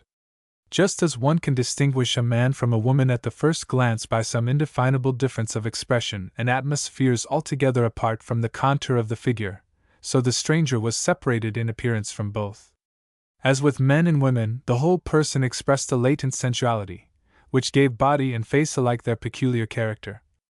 Maskell decided that it was love, but what love? Love for whom? It was neither the shame-carrying passion of a male, nor the deep-rooted instinct of a female to obey her destiny. It was as real and irresistible as these, but quite different. As he continued staring into those strange, archaic eyes, he had an intuitive feeling that our lover was no other than shaping himself. It came to him that the design of this love was not the continuance of the race but the immortality on earth of the individual. No children were produced by the act. The lover herself was the eternal child. Further, A sought like a man, but received like a woman. All these things were dimly and confusedly expressed by this extraordinary being, who seemed to have dropped out of another age, when creation was different. Of all the weird personalities Maskell had so far met in torments, this one struck him as infinitely the most foreign, that is, the farthest removed from him in spiritual structure. If they were to live together for 100 years, they could never be companions. Maskell pulled himself out of his trance-like meditations and, viewing the newcomer in greater detail, tried with his understanding to account for the marvelous things told him by his intuitions. A possessed broad shoulders and big bones, and was without female breasts, and so far A resembled a man. But the bones were so flat and angular that air flesh presented something of the character of a crystal, having planed surfaces in place of curves. The body looked as if it had not been ground down by the sea of ages into smooth and rounded regularity, but had sprung together in angles and facets as the result of a single, sudden idea. The face, too, was broken and irregular. With his racial prejudices, Maskell found little beauty in it, yet beauty there was, though either of a masculine nor of a feminine type, for it had the three essentials of beauty: character, intelligence, and repose. The skin was copper-colored and strangely luminous, as if lighted from within. The face was beardless, but the hair of the head was as long as a woman's, and dressed in a single plait, fell down behind as far as the ankles. He possessed only 2 eyes. That part of the turban which went across the forehead protruded so far in front that it evidently concealed some organ. Maskell found it impossible to compute their age. The frame appeared active, vigorous, and healthy, the skin was clear and glowing, the eyes were powerful and alert. He might well be in early youth. Nevertheless, the longer Maskell gazed, the more an impression of unbelievable ancientness came upon him, ere real youth seemed as far away as the view observed through a reverse telescope. At last he addressed the stranger, though it was just as if he were conversing with a dream. "To what sex do you belong?" he asked. The voice in which the reply came was neither manly nor womanly, but was oddly suggestive of a mystical forest horn, heard from a great distance. "Nowadays there are men and women, but in the olden times the world was peopled by Fanes. I think I am the only survivor of all those beings who were then passing through Phaeton's mind." "Phaeton? Who is now miscalled Shaping or Crystal Man. The superficial names invented by a race of superficial creatures. What's your own name?" "Lehalfie." "What?" "Lehalfie. And yours is Maskell. I read in your mind that you have just come through some wonderful adventures. You seem to possess extraordinary luck. If it lasts long enough, perhaps I can make use of it. Do you think that my luck exists for your benefit? But never mind that now. It is your sex that interests me. How do you satisfy your desires?" Lehalfie pointed to the concealed organ on her brow. "With that I gather life from the streams that flow in all the 100 Matterplay valleys. The streams spring direct from Phaeton. My whole life has been spent trying to find Phaeton himself. I've hunted so long that if I were to state the number of years you would believe I lied." Maskell looked at the Fanes slowly. "In If Dawn I met someone else from Matterplay, a young man called Digrung. I absorbed him. You can't be telling me this out of vanity. It was a fearful crime. What will come of it?" Lehalfie gave a curious, wrinkled smile. "In Matterplay he will stir inside you, for he smells the air. Already you have his eyes. I knew him. Take care of yourself, or something more startling may happen. Keep out of the water. This seems to me a terrible valley, in which anything may happen. Don't torment yourself about Digrung. The valleys belong by right to the Fanes, the men here are interlopers. It is a good work to remove them." Maskell continued thoughtful. "I say no more, but I see I will have to be cautious. What did you mean about my helping you with my luck? Your luck is fast weakening, but it may still be strong enough to serve me. Together we will search for Thriel." "Search for Thriel? Why, is it so hard to find? I have told you that my whole life has been spent in the quest." "You said Phaeton, Lehalfie?" The Fane gazed at him with queer, ancient eyes, and smiled again. "This stream, Maskell, like every other life stream in Matterplay, has its source in Phaeton. But as all these streams issue out from Thriel, it is in Thriel that we must look for Phaeton. But what's to prevent your finding Thriel? Surely it's a well-known country? It lies underground.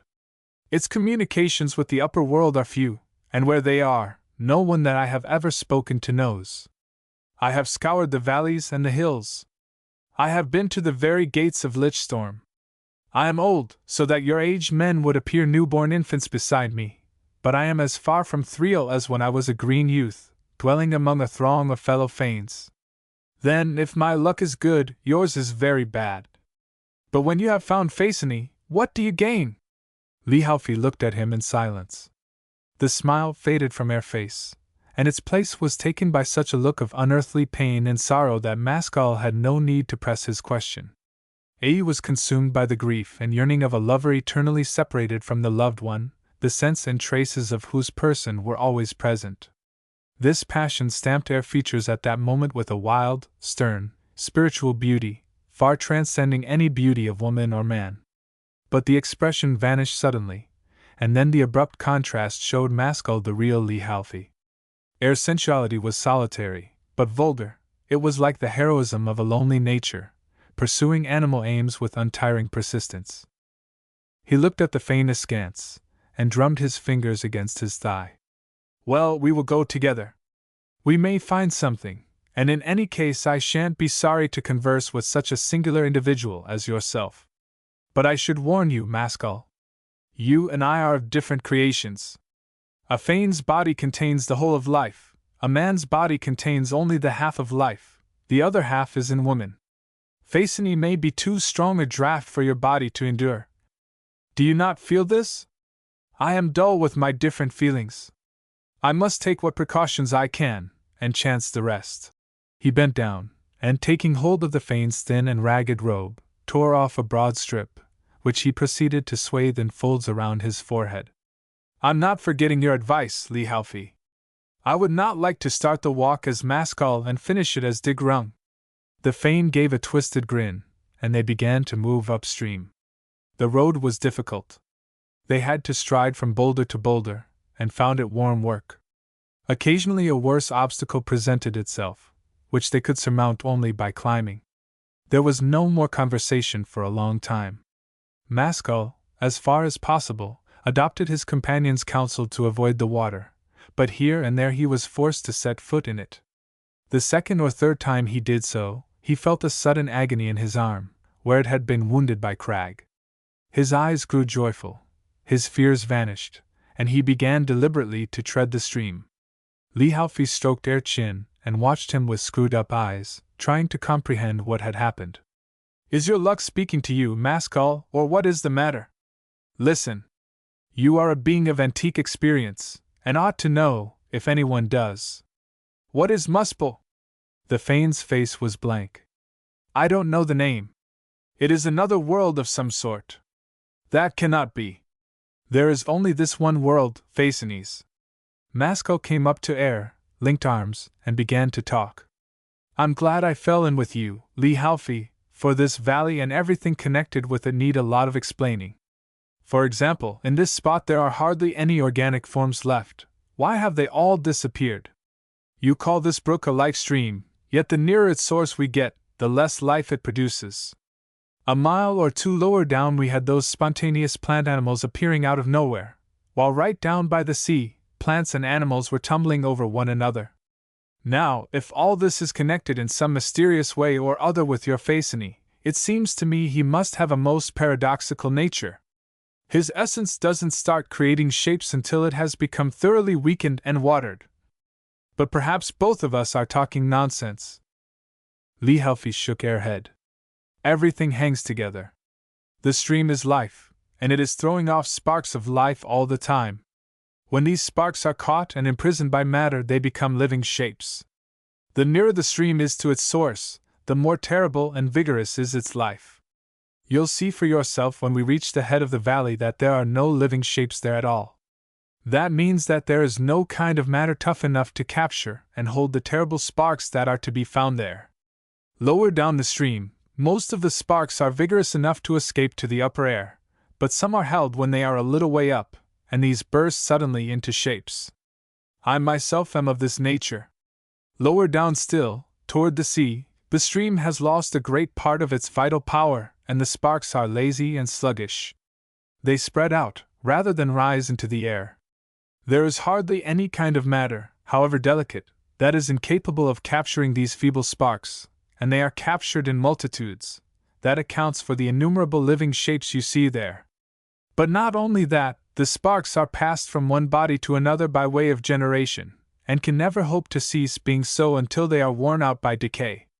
Lowest of all, you have the sinking sea itself. There the degenerate and enfeebled life of the matter-play streams has for its body the whole sea. So weak is its power that it can't succeed in creating any shapes at all, but you can see its ceaseless, futile attempts to do so, in those spouts. So the slow development of men and women is due to the feebleness of the life germ in their case? Exactly. It can't attain all its desires at once. And now you can see how immeasurably superior are the fanes, who spring spontaneously from the more electric and vigorous sparks. But where does the matter come from that imprisons these sparks? When life dies, it becomes matter. Matter itself dies, but its place is constantly taken by new matter.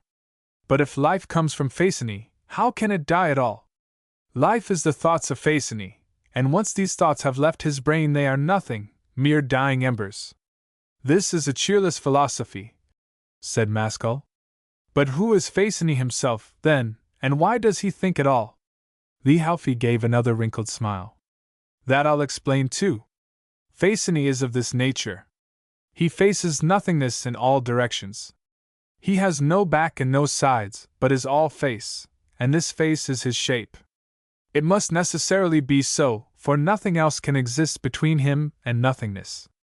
His face is all eyes, for he eternally contemplates nothingness. He draws his inspirations from it. In no other way could he feel himself.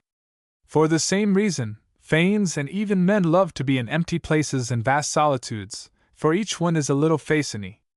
That rings true, said Maskell. Thoughts flow perpetually from Phasini's face backward. Since his face is on all sides, however, they flow into his interior. A draught of thought thus continuously flows from nothingness to the inside of Phasini, which is the world. The thoughts become shapes, and people the world. This outer world, therefore, which is lying all around us, is not outside at all, as it happens, but inside. The visible universe is like a gigantic stomach, and the real outside of the world we shall never see. Maskell pondered deeply for a while. Li Haofi, I failed to see what you personally have to hope for, since you are nothing more than a discarded, dying thought. Have you never loved a woman? Asked the Fane, regarding him fixedly. Perhaps I have. When you loved, did you have no high moments? That's asking the same question in other words. In those moments you were approaching Phasini. If you could have drawn nearer still, would you not have done so? I would, regardless of the consequences. Even if you personally had nothing to hope for? But I would have that to hope for. Li Haofi walked on in silence. A man is the half of life. He broke out suddenly. A woman is the other half of life, but a fane is the whole of life. Moreover, when life becomes split into halves, something else has dropped out of it, something that belongs only to the whole. Between your love and mine there is no comparison. If even your sluggish blood is drawn to Phasini, without stopping to ask what will come of it, how do you suppose it is with me? I don't question the genuineness of your passion, replied Maskell, but it's a pity you can't see your way to carry it forward into the next world. Li Haofi gave a distorted grin, expressing heaven knows what emotion. Men think what they like, but fanes are so made that they can see the world only as it really is. That ended the conversation. The sun was high in the sky, and they appeared to be approaching the head of the ravine. Its walls had still further closed in, and, except at those moments when Branch Spell was directly behind them, they strode along all the time in deep shade, but still it was disagreeably hot and relaxing. All life had ceased. A beautiful, fantastic spectacle was presented by the cliff faces, the rocky ground, and the boulders that choked the entire width of the gorge. They were of a snow-white crystalline limestone, heavily scored by veins of bright, gleaming blue. The rivulet was no longer green, but a clear, transparent crystal. Its noise was musical, and altogether it looked most romantic and charming, but Li Haofi seemed to find something else in it. Their features grew more and more set and tortured. About half an hour after all the other life forms had vanished, another plant animal was precipitated out of space, in front of their eyes. It was as tall as Maskell himself, and had a brilliant and vigorous appearance, as befitted a creature just out of nature's mint. It started to walk about, but hardly had it done so when it burst silently asunder. Nothing remained of it. The whole body disappeared instantaneously into the same invisible mist from which it had sprung. That bears out what you said, commented Maskell, turning rather pale. Yes, answered Li Haofi. We have now come to the region of terrible life. Then, since you're right in this, I must believe all that you've been telling me. As he uttered the words, They were just turning a bend of the ravine. There now loomed up straight ahead a perpendicular cliff about 300 feet in height, composed of white marbled rock. It was the head of the valley, and beyond it they could not proceed. "In return for my wisdom," said the Fane, "you will now lend me your luck." They walked up to the base of the cliff, and Maskell looked at it reflectively. It was possible to climb it, but the ascent would be difficult. The now tiny brook issued from a hole in the rock only a few feet up. Apart from its musical running, not a sound was to be heard. The floor of the gorge was in shadow, but about halfway up the precipice the sun was shining. "What do you want me to do?" demanded Maskell. "Everything is now in your hands, and I have no suggestions to make. Now it's your luck that must help us." Maskell continued gazing up a little while longer. "We had better wait till the afternoon, Lee Halfie. I'll probably have to climb to the top, but it's too hot at present, and besides I'm tired. I'll snatch a few hours' sleep. After that we'll see." Lee Halfie seemed annoyed, but raised no opposition. Chapter 17. Korpong. Maskell did not awaken till long after Blodsumber. Lee Halfie was standing by his side, looking down at him. It was doubtful whether Ae had slept at all. "What time is it?" Maskell asked, rubbing his eyes and sitting up. "The day is passing," was the vague reply. Maskell got onto his feet and gazed up at the cliff. "Now I'm going to climb that. No need for both of us to risk our necks, so you wait here, and if I find anything on top I'll call you." A Fane glanced at him strangely. "There's nothing up there except a bare hillside. I've been there often. Have you anything special in mind? Heights often bring me inspiration. Sit down and wait." Refreshed by his sleep, Maskell immediately attacked the face of the cliff, and took the first 20 feet at a single rush. Then it grew precipitous, and the ascent demanded greater circumspection and intelligence. There were few hand or footholds, he had to reflect before every step. On the other hand, it was sound rock, and he was no novice at the sport.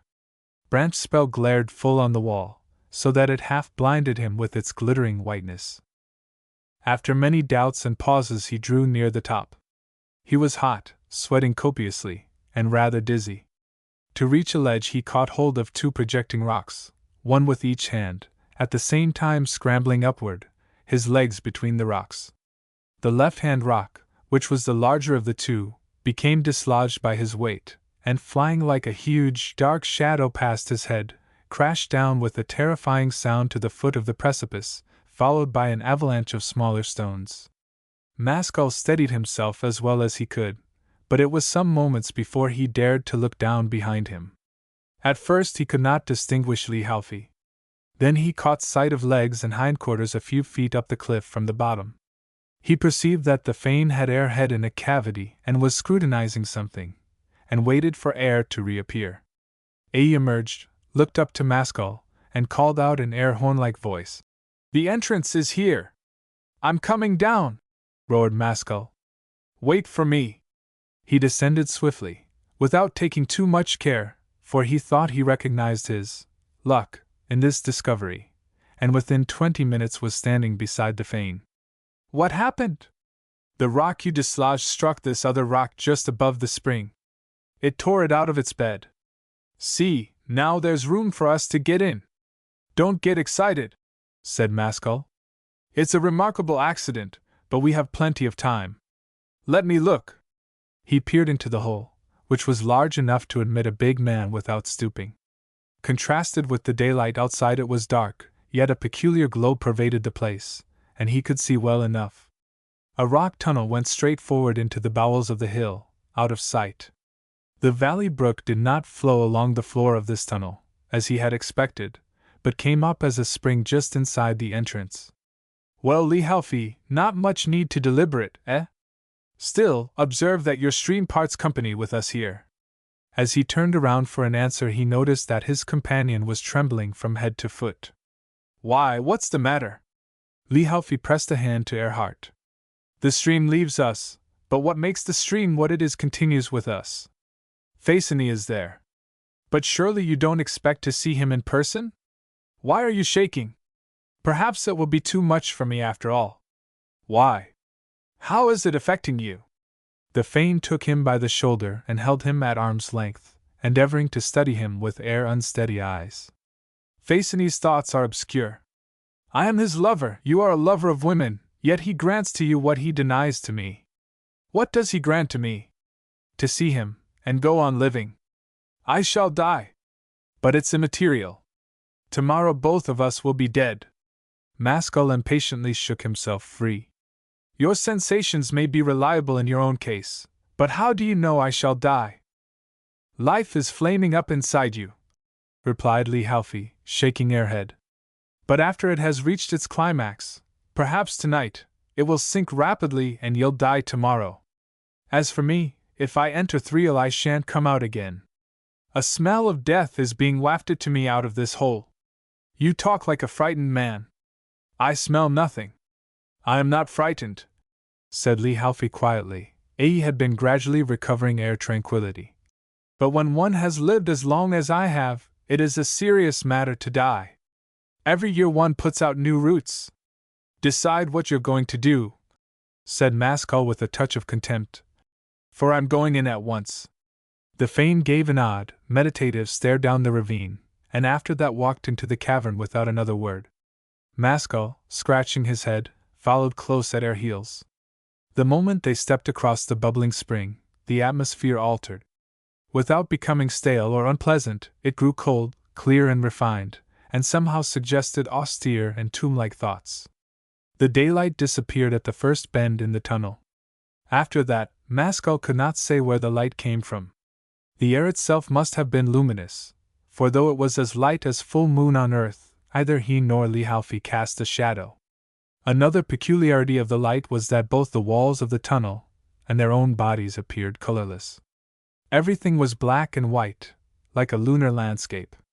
This intensified the solemn, funereal feelings created by the atmosphere. After they had proceeded for about 10 minutes, the tunnel began to widen out. The roof was high above their heads, and 6 men could have walked side by side. Lee Halfie was visibly weakening. Ae dragged herself along slowly and painfully, with sunken head. Maskell caught hold of air. You can't go on like that. Better let me take you back. The Fane smiled and staggered. I'm dying. Don't talk like that. It's only a passing indisposition.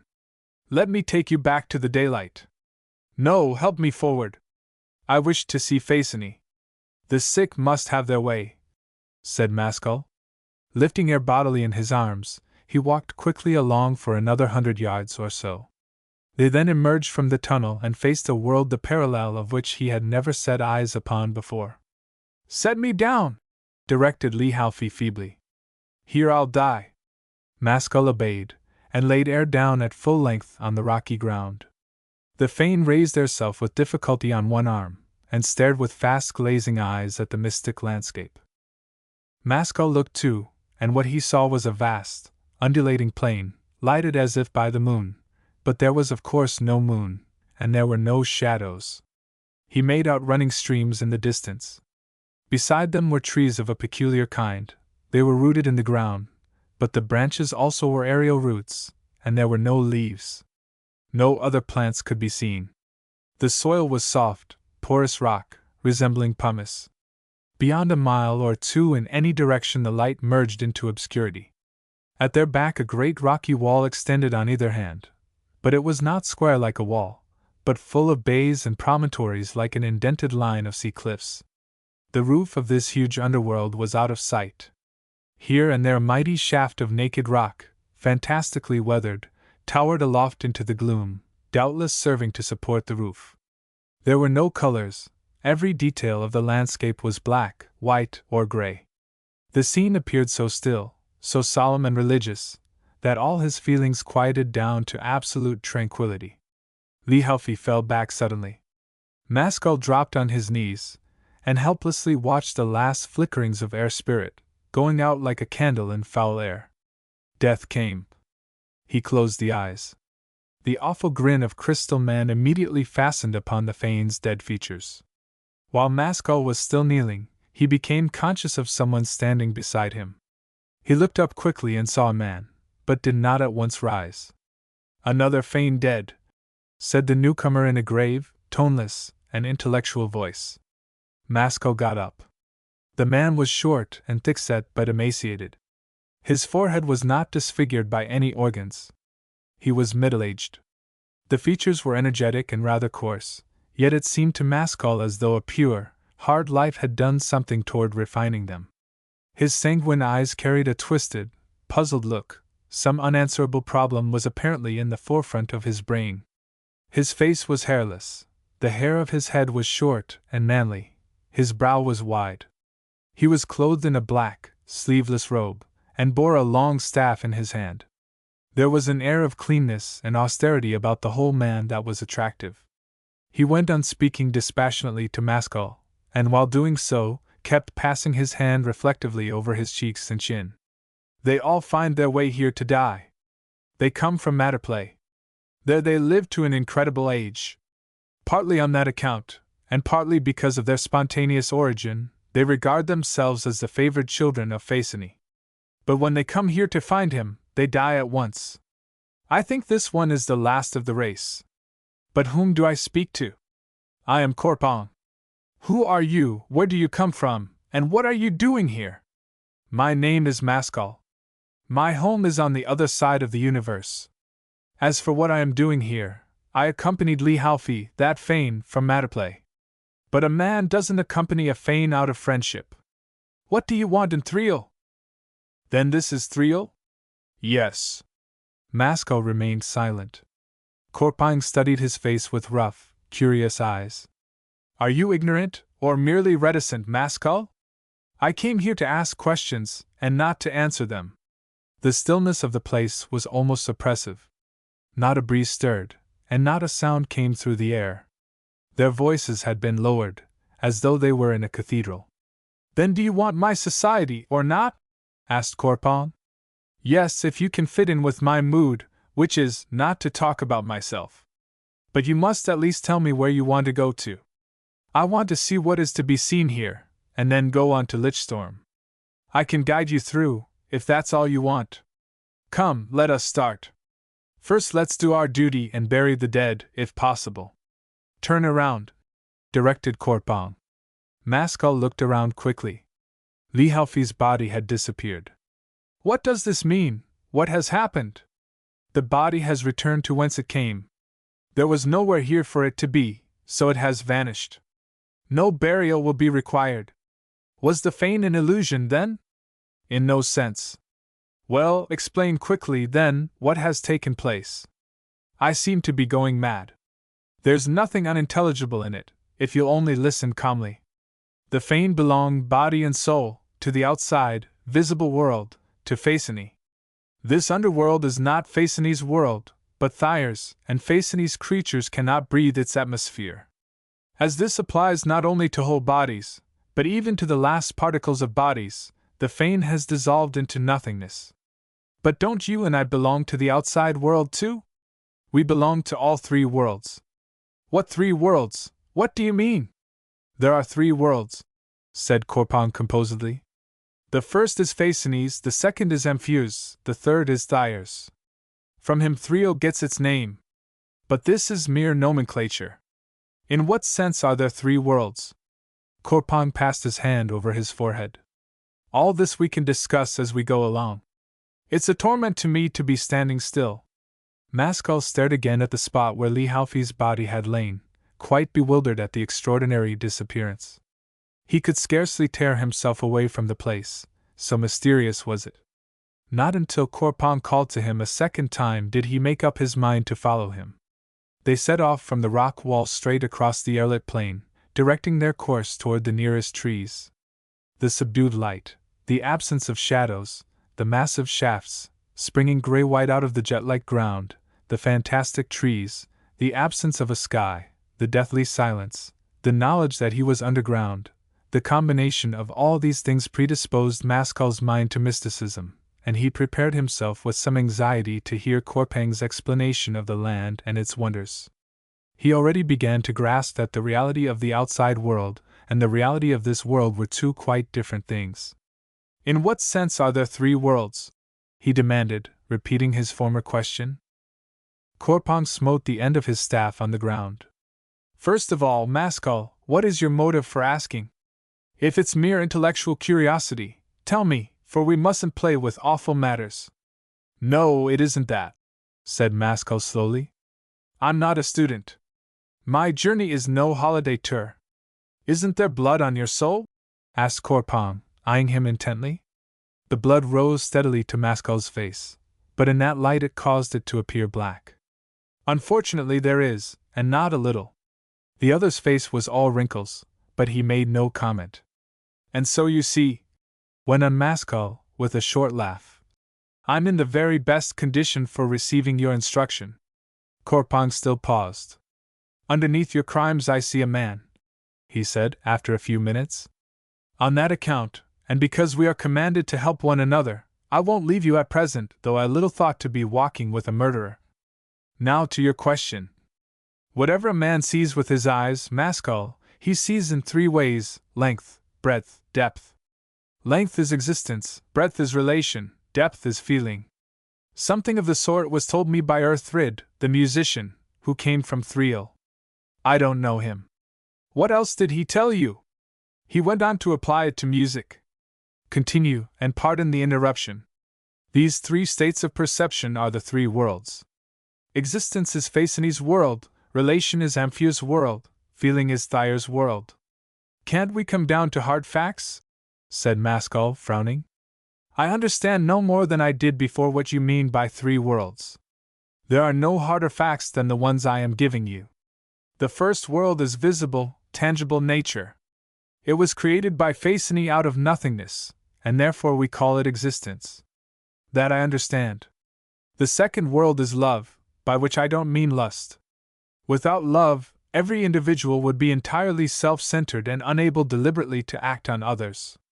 Without love, there would be no sympathy, not even hatred, anger, or revenge would be possible. These are all imperfect and distorted forms of pure love.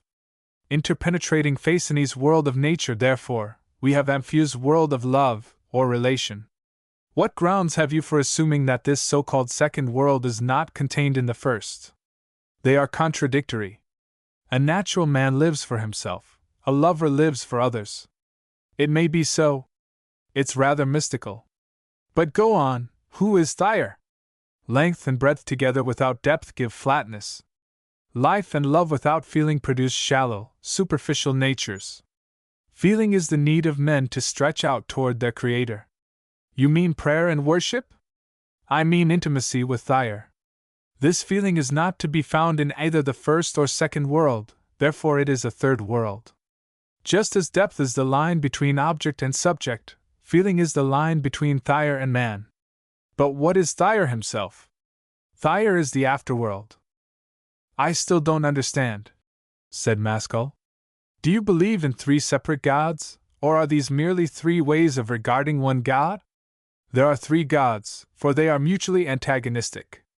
Yet they are somehow united. Maskell reflected a while. How have you arrived at these conclusions? None other are possible in Thriel, Maskell. Why in Thriel? What is there peculiar here? I will show you presently.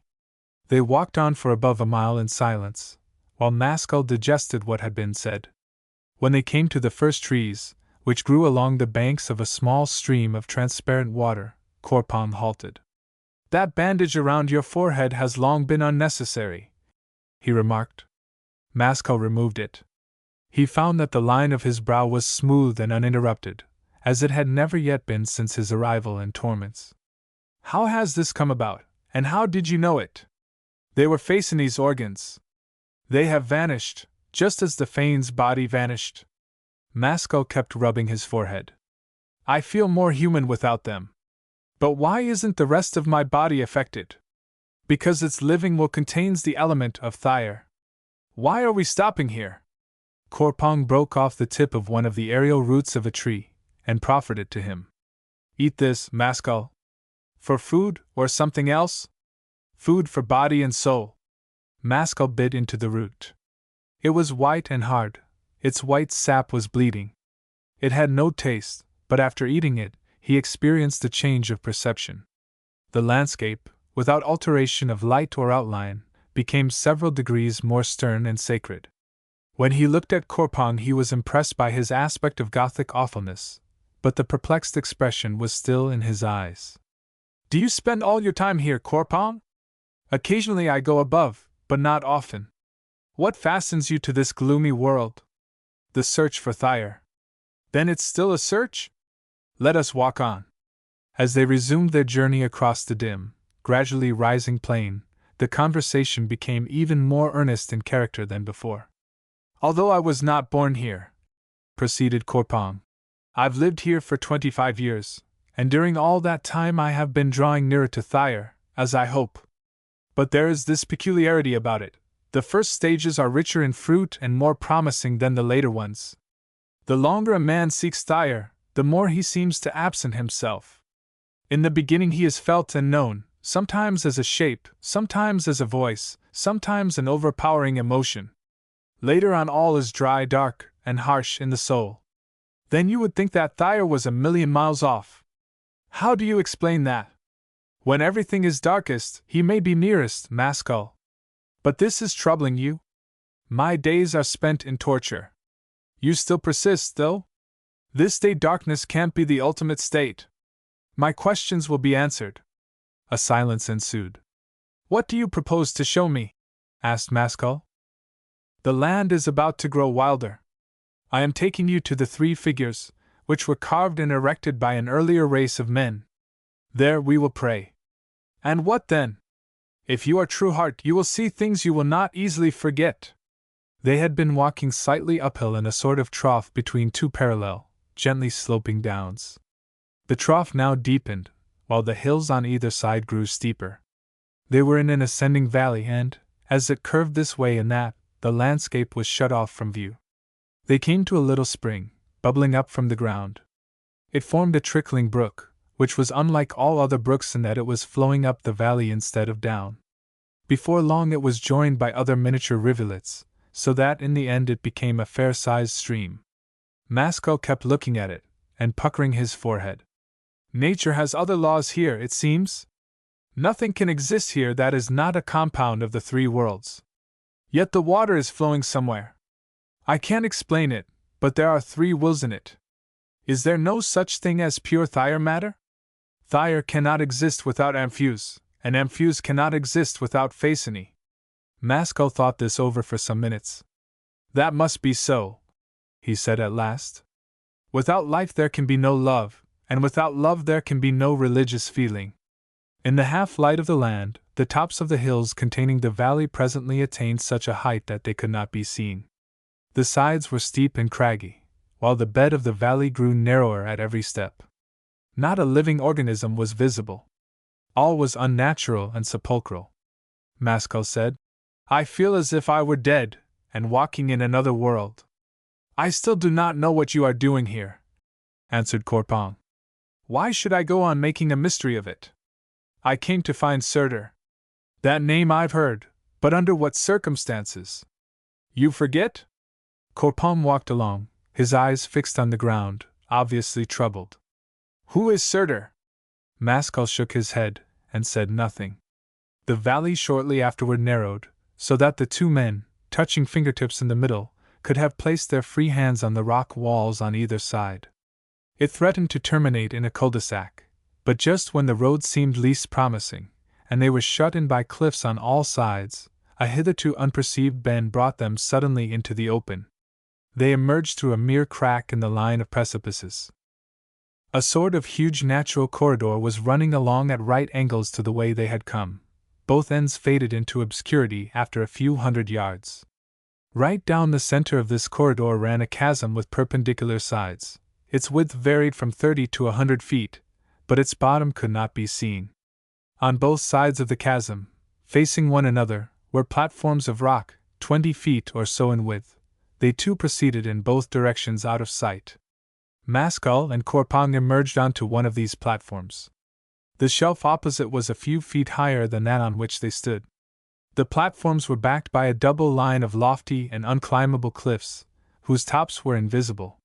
The stream, which had accompanied them through the gap, went straight forward, but, instead of descending the wall of the chasm as a waterfall, it crossed from side to side like a liquid bridge.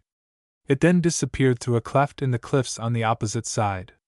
To Mascall's mind, however, even more wonderful than this unnatural phenomenon was the absence of shadows, which was more noticeable here than on the open plain. It made the place look like a hall of phantoms. Corpon, without delay, led the way along the shelf to the left. When they had walked about a mile, the gulf widened to 200 feet. 3 large rocks loomed up on the ledge opposite. They resembled 3 upright giants, standing motionless side by side on the extreme edge of the chasm. Corpon and Mascall drew nearer, and then Mascall saw that they were statues. Each was about 30 feet high, and the workmanship was of the rudest. They represented naked men, but the limbs and trunks had been barely chipped into shape. The faces alone had had care bestowed on them, and even these faces were merely generalized. It was obviously the work of primitive artists. The statues stood erect with knees closed and arms hanging straight down their sides. All 3 were exactly alike. As soon as they were directly opposite, Corpon halted. "Is this a representation of your 3 beings?" asked Mascall, awed by the spectacle in spite of his constitutional audacity. "Ask no questions, but kneel," replied Corpon. He dropped onto his own knees, but Mascall remained standing. Corpon covered his eyes with one hand, and prayed silently. After a few minutes the light sensibly faded. Then Mascall knelt as well, but he continued looking. It grew darker and darker, until all was like the blackest night. Sight and sound no longer existed. He was alone with his own spirit. Then one of the 3 colossi came slowly into sight again. But it had ceased to be a statue. It was a living person. Out of the blackness of space a gigantic head and chest emerged, illuminated by a mystic, rosy glow, like a mountain peak bathed by the rising sunday. As the light grew stronger, Mascall saw that the flesh was translucent and that the glow came from within. The limbs of the apparition were wreathed in mist. Before long the features of the face stood out distinctly. It was that of a beardless youth of 20 years. It possessed the beauty of a girl and the daring force of a man. It bore a mocking, cryptic smile. Mascall felt the fresh, mysterious thrill of mingled pain and rapture of one who awakes from a deep sleep in midwinter and sees the gleaming, dark, delicate colors of the half-dawn. The vision smiled, kept still, and looked beyond him. He began to shudder, with delight, and many emotions. As he gazed, his poetic sensibility acquired such a nervous and indefinable character that he could endure it no more. He burst into tears. When he looked up again the image had nearly disappeared, and in a few moments more he was plunged back into total darkness. Shortly afterward a second statue reappeared. It too was transfigured into a living form, but Mascall was unable to see the details of its face and body, because of the brightness of the light that radiated from them. This light, which started as pale gold, ended as flaming golden fire. It illumined the whole underground landscape. The rock ledges, the cliffs, himself and Corpon on their knees, the 2 unlighted statues, all appeared as if in sunlight, and the shadows were black and strongly defined. The light carried heat with it, but a singular heat. Mascall was unaware of any rise in temperature, but he felt his heart melting to womanish softness. His male arrogance and egotism faded imperceptibly away. His personality seemed to disappear. What was left behind was not freedom of spirit or lightheartedness, but a passionate and nearly savage mental state of pity and distress. He felt a tormenting desire to serve. All this came from the heat of the statue, and was without an object. He glanced anxiously around him, and fastened his eyes on Corpon. He put a hand on his shoulder, and aroused him from his praying. "You must know what I am feeling, Corpon." Corpon smiled sweetly, but said nothing. "I care nothing for my own affairs any more. How can I help you?"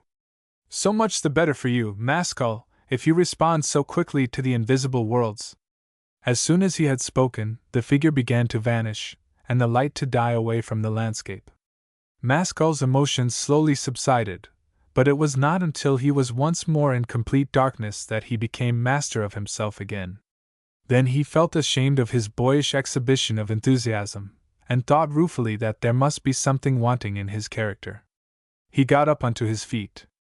The very moment that he arose, a man's voice sounded, not a yard from his ear. It was hardly raised above a whisper, but he could distinguish that it was not Corpang's. As he listened, he was unable to prevent himself from physically trembling. "Maskell, you are to die," said the unseen speaker. "Who is speaking? You have only a few hours of life left. Don't trifle the time away." Maskell could bring nothing out. "You have despised life," went on the low-toned voice. "Do you really imagine that this mighty world has no meaning, and that life is a joke? What must I do? Repent your murders, commit no fresh ones, pay honor to—" The voice died away. Maskell waited in silence for it to speak again. All remained still, however, and the speaker appeared to have taken his departure. Supernatural horror seized him. He fell into a sort of catalepsy. At that moment he saw one of the statues fading away, from a pale, white glow to darkness. He had not previously seen it shining. In a few more minutes the normal light of the land returned. Corpang got up, and shook him out of his trance. Maskell looked around, but saw no third person. "Whose statue was the last?" he demanded. "Thyre's. Did you hear me speaking? I heard your voice, but no one else's. I've just had my death foretold, so I suppose I have not long to live." Lihaofi prophesied the same thing. Corpang shook his head. "What value do you set on life?" he asked. "Very little. But it's a fearful thing all the same." "Your death is?" "No, but this warning." They stopped talking. A profound silence reigned. Neither of the two men seemed to know what to do next, or where to go. Then both of them heard the sound of drumming. It was slow, emphatic, and impressive, a long way off and not loud, but against the background of quietness, very marked. It appeared to come from some point out of sight, to the left of where they were standing, but on the same rock shelf. Maskell's heart beat quickly. "What can that sound be?" asked Corpang, peering into the obscurity. "It is Surtur." "Once again, who is Surtur?" Maskell clutched his arm and pressed him to silence. A strange radiance was in the air, in the direction of the drumming. It increased in intensity, and gradually occupied the whole scene.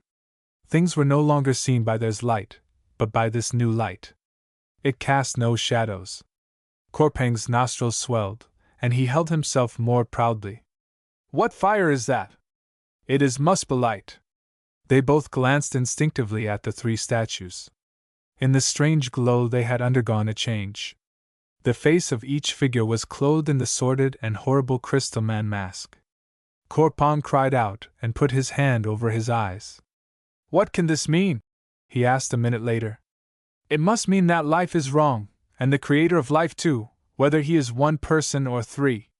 Corpang looked again, like a man trying to accustom himself to a shocking sight. "Dare we believe this?" "You must," replied Maskell.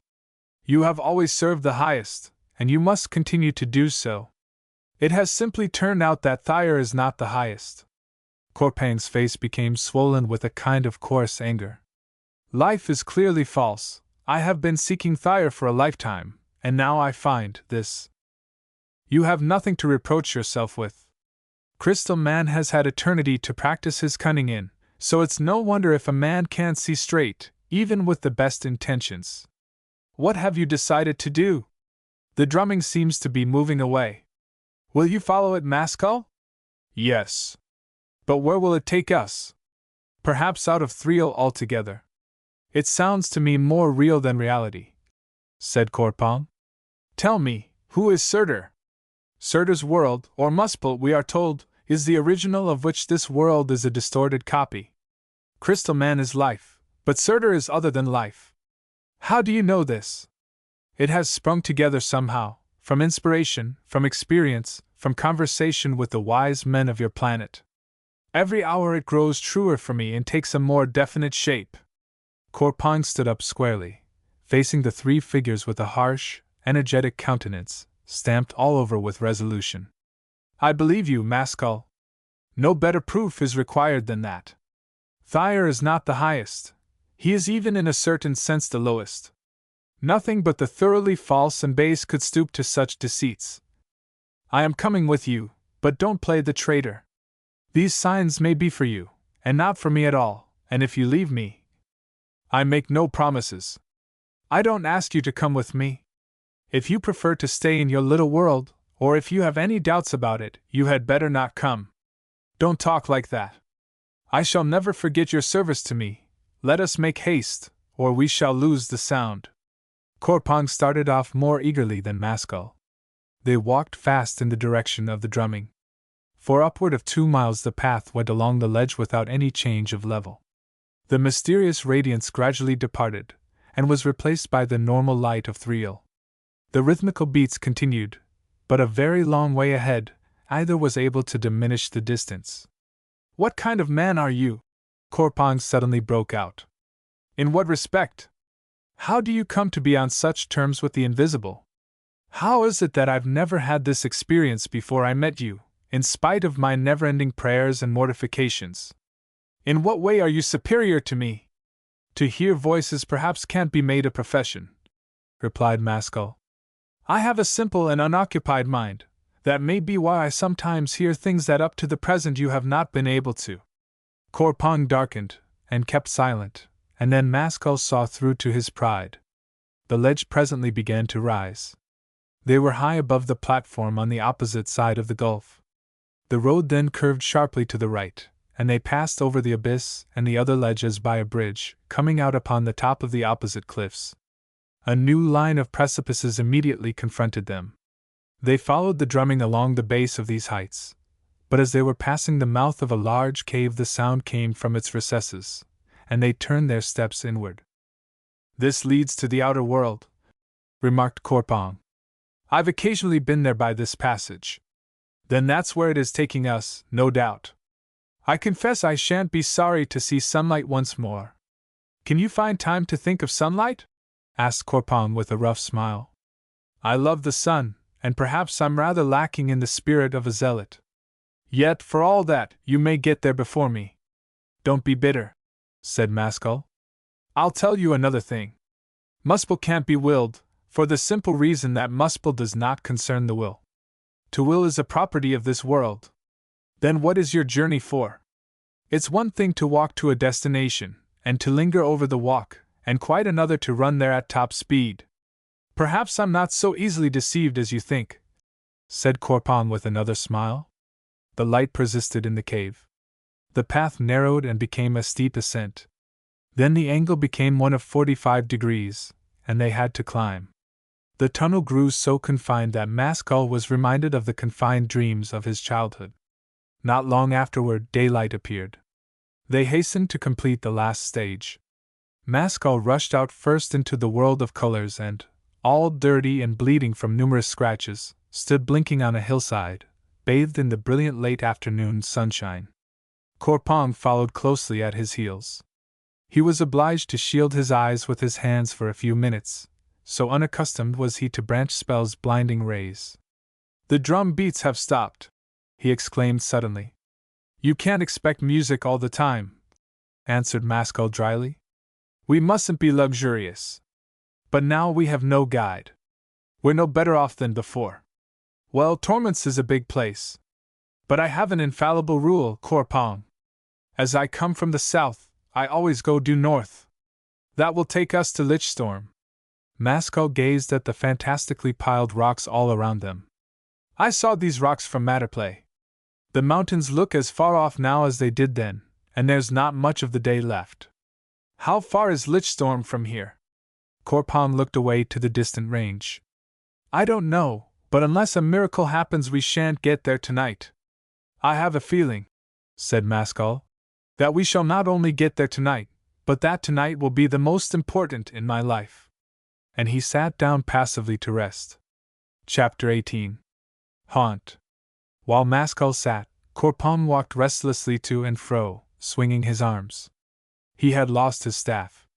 His face was inflamed with suppressed impatience, which accentuated its natural coarseness.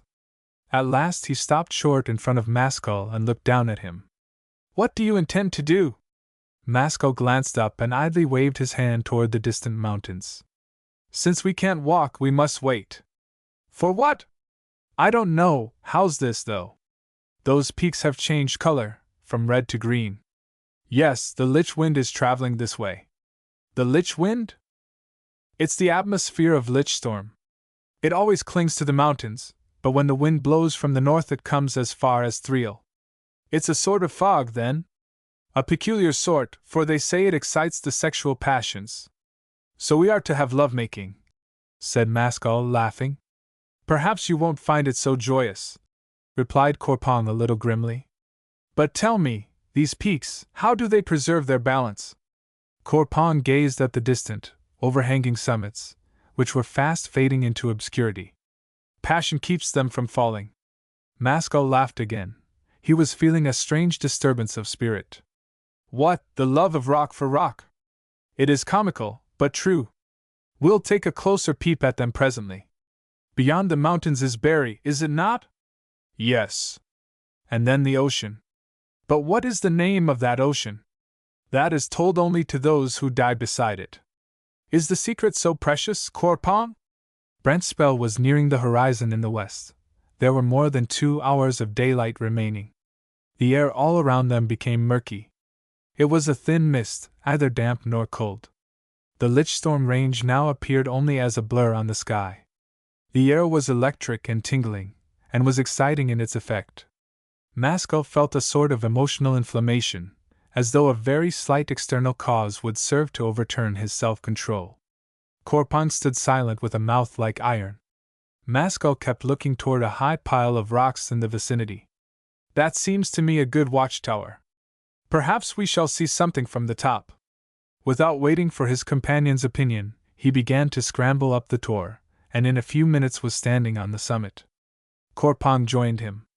From their viewpoint they saw the whole countryside sloping down to the sea, which appeared as a mere flash of far-off, glittering water. Leaving all that, however, Maskell's eyes immediately fastened themselves on a small, boat-shaped object, about 2 miles away, which was traveling rapidly toward them, suspended only a few feet in the air. What do you make of that? He asked in a tone of astonishment. Corpon shook his head and said nothing. Within 2 minutes the flying object, whatever it was, had diminished the distance between them by 1/2. It resembled a boat more and more, but its flight was erratic, rather than smooth. Its nose was continually jerking upward and downward, and from side to side. Maskell now made out a man sitting in the stern, and what looked like a large dead animal lying amidships. As the aerial craft drew nearer, he observed a thick, blue haze underneath it, and a similar haze behind, but the front, facing them, was clear. Here must be what we are waiting for, Corpon. But what on earth carries it? He stroked his beard contemplatively, and then, fearing that they had not been seen, stepped onto the highest rock, bellowed loudly, and made wild motions with his arm. The flying boat, which was only a few hundred yards distant, slightly altered its course, now heading toward them in a way that left no doubt that the steersman had detected their presence. The boat slackened speed until it was traveling no faster than a walking man, but the irregularity of its movements continued. It was shaped rather queerly. About 20 feet long, its straight sides tapered off from a flat bow, 4 feet broad, to a sharp-angled stern. The flat bottom was not above 10 feet from the ground. It was undecked, and carried only one living occupant.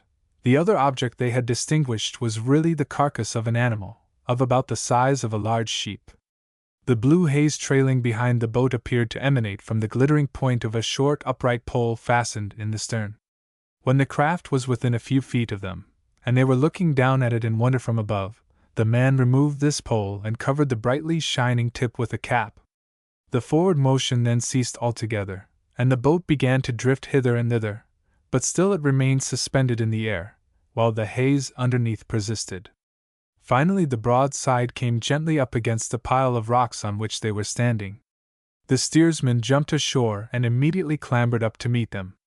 Maskell offered him a hand, but he refused it disdainfully. He was a young man, of middle height.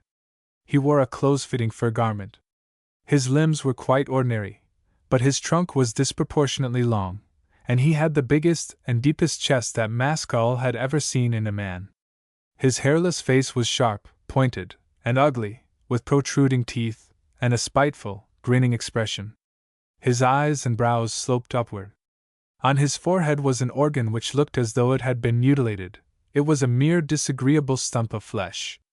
His hair was short and thin.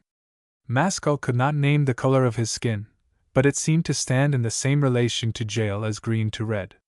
Once up, the stranger stood for a minute or two, scrutinizing the two companions through half-closed lids, all the time smiling insolently. Maskell was all eagerness to exchange words, but did not care to be the first to speak. Corpon stood moodily, a little in the background. "What men are you?" demanded the aerial navigator at last. His voice was extremely loud, and possessed a most unpleasant timbre. It sounded to Maskell like a large volume of air trying to force its way through a narrow orifice. "I am Maskell, my friend is Corpon. He comes from Thriel, but where I come from don't ask. I am Haunt from Sarklash. Where may that be? Half an hour ago I could have shown it to you, but now it has got too murky. It is a mountain in Lichstorm. Are you returning there now?" "Yes." "And how long will it take to get there in that boat?" 2-3 hours. "Will it accommodate us too?" "What, are you for Lichstorm as well? What can you want there?" "To see the sights," responded Maskell with twinkling eyes. "But first of all, to dine. I can't remember having eaten all day. You seem to have been hunting to some purpose, so we won't lack for food." Haunt eyed him quizzically. "You certainly don't lack impudence. However, I'm a man of that sort myself, and it is the sort I prefer. Your friend, now, would probably rather starve than ask a meal of a stranger. He looks to me just like a bewildered toad dragged up out of a dark hole."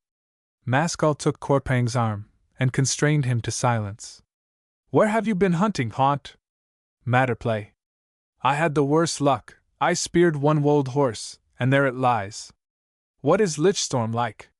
"There are men there, and there are women there, but there are no men-women, as with you." "What do you call men-women?" "Persons of mixed sex like yourself.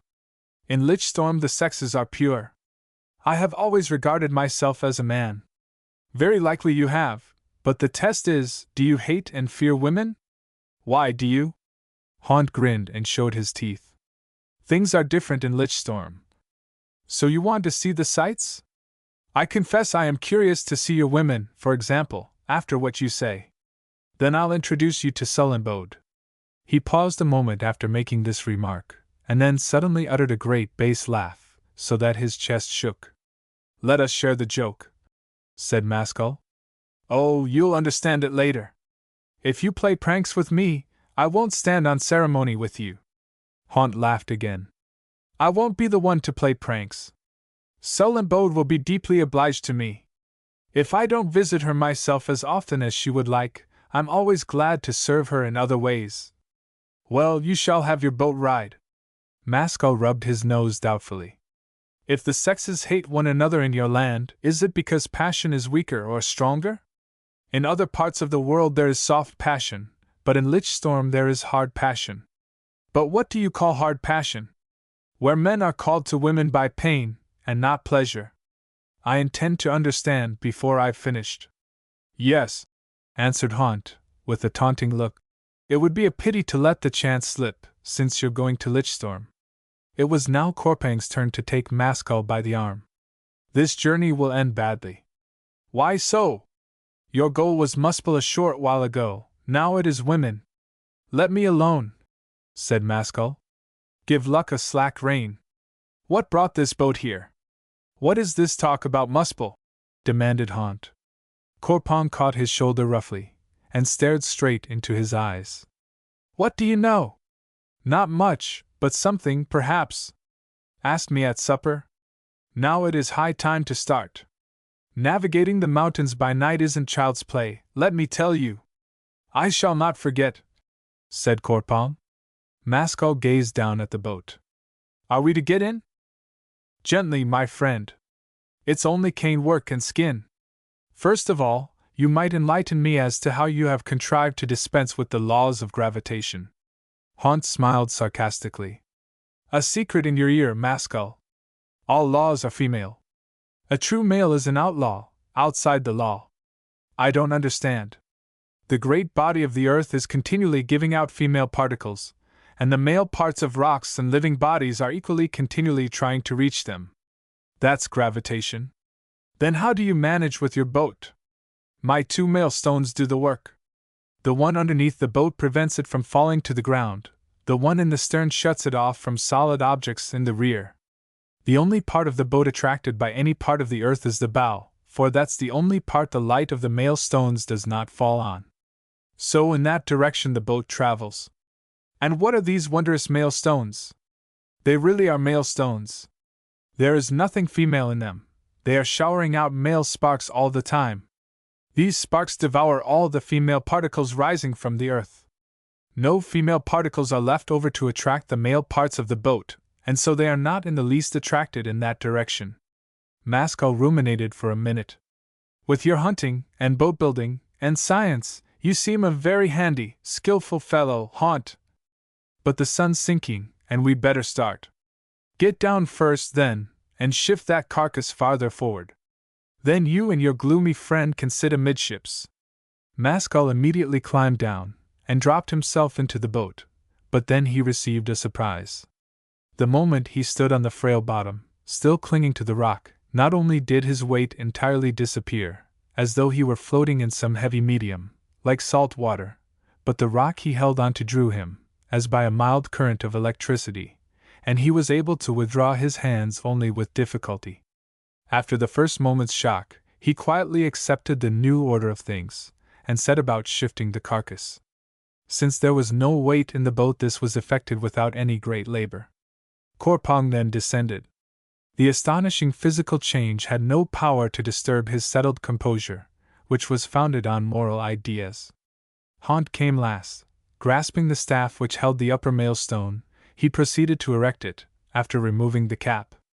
Maskell then obtained his first near view of the mysterious light, which, by counteracting the forces of nature, acted indirectly not only as elevator but as motive force.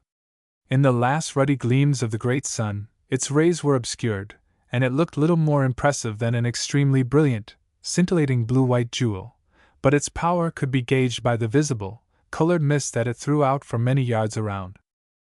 The steering was effected by means of a shutter attached by a cord to the top of the staff, which could be so manipulated that any segment of the male stone's rays, or all the rays, or none at all, could be shut off at will. No sooner was the staff raised than the aerial vessel quietly detached itself from the rock to which it had been drawn, and passed slowly forward in the direction of the mountains. Brent's spell sank below the horizon. The gathering mist blotted out everything outside a radius of a few miles. The air grew cool and fresh. Soon the rock masses ceased on the great, rising plain. Haunt withdrew the shutter entirely, and the boat gathered full speed. "You say that navigation among the mountains is difficult at night?" exclaimed Maskell. "I would have thought it impossible." Haunt grunted.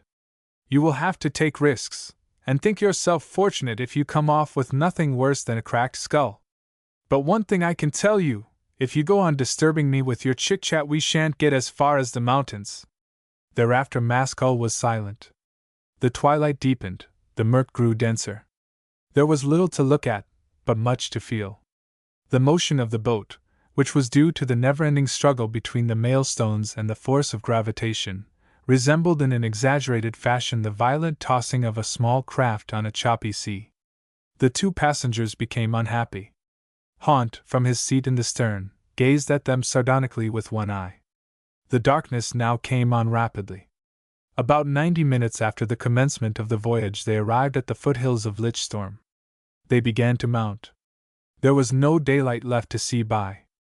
Beneath them, however, on both sides of them and in the rear, the landscape was lighted up for a considerable distance by the now vivid blue rays of the twin male stones. Ahead, where these rays did not shine, Haunt was guided by the self-luminous nature of the rocks, grass, and trees. These were faintly phosphorescent. The vegetation shone out more strongly than the soil.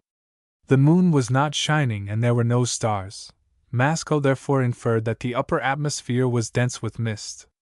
Once or twice, from his sensations of choking, He thought that they were entering a fog bank, but it was a strange kind of fog, for it had the effect of doubling the intensity of every light in front of them. Whenever this happened, nightmare feelings attacked him. He experienced transitory, unreasoning fright and horror. Now they passed high above the valley that separated the foothills from the mountains themselves. The boat began an ascent of many thousands of feet, and, as the cliffs were near, Haunt had to maneuver carefully with the rear light in order to keep clear of them. Maskell watched the delicacy of his movements, not without admiration. A long time went by. It grew much colder, the air was damp and draughty. The fog began to deposit something like snow on their persons. Maskell kept sweating with terror, not because of the danger they were in, but because of the cloud banks that continued to envelop them. They cleared the first line of precipices. Still mounting, but this time with a forward motion, as could be seen by the vapors illuminated by the maelstones through which they passed, they were soon altogether out of sight of solid ground. Suddenly and quite unexpectedly the moon broke through. In the upper atmosphere thick masses of fog were seen crawling hither and thither, broken in many places by thin rifts of sky, through one of which Tyrgeld was shining. Below them, to their left, a gigantic peak, glittering with green ice, showed itself for a few seconds, and was then swallowed up again. All the rest of the world was hidden by the mist. The moon went in again. Maskell had seen quite enough to make him long for the aerial voyage to end. The light from the maelstones presently illuminated the face of a new cliff. It was grand, rugged, and perpendicular. Upward, downward, and on both sides, it faded imperceptibly into the night. After coasting it a little way, they observed a shelf of rock jutting out. It was square, measuring about a dozen feet each way. Green snow covered it to a depth of some inches.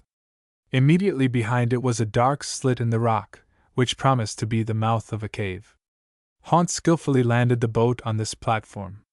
Standing up, he raised the staff bearing the keel light and lowered the other, then removed both maelstones, which he continued to hold in his hand. His face was thrown into strong relief by the vivid, sparkling blue-white rays. It looked rather surly. "Do we get out?" inquired Maskell. "Yes. I live here. Thanks for the successful end of a dangerous journey." "Yes, it has been touch and go." Korpong jumped onto the platform. He was smiling coarsely. "There has been no danger, for our destinies lie elsewhere." "You are merely a ferryman, Haunt." "Is that so?" returned Haunt, with a most unpleasant laugh. "I thought I was carrying men, not gods." "Where are we?" asked Maskell. As he spoke, he got out, but Haunt remained standing a minute in the boat. "This is Sarklash, the second highest mountain in the land." "Which is the highest, then?" "Adage. Between Sarklash and Adage there is a long ridge, very difficult in places. About halfway along the ridge, at the lowest point, lies the top of the Mornstab Pass, which goes through to Berry. Now you know the lay of the land. Does the woman Sullenbode live near here?" "Near enough." Haunt grinned. He leaped out of the boat and, pushing past the others without ceremony, walked straight into the cave. Maskell followed, with Korpong at his heels. A few stone steps led to a doorway, curtained by the skin of some large beast. Their host pushed his way in, never offering to hold the skin aside for them. Maskell made no comment, but grabbed it with his fist and tugged it away from its fastenings to the ground.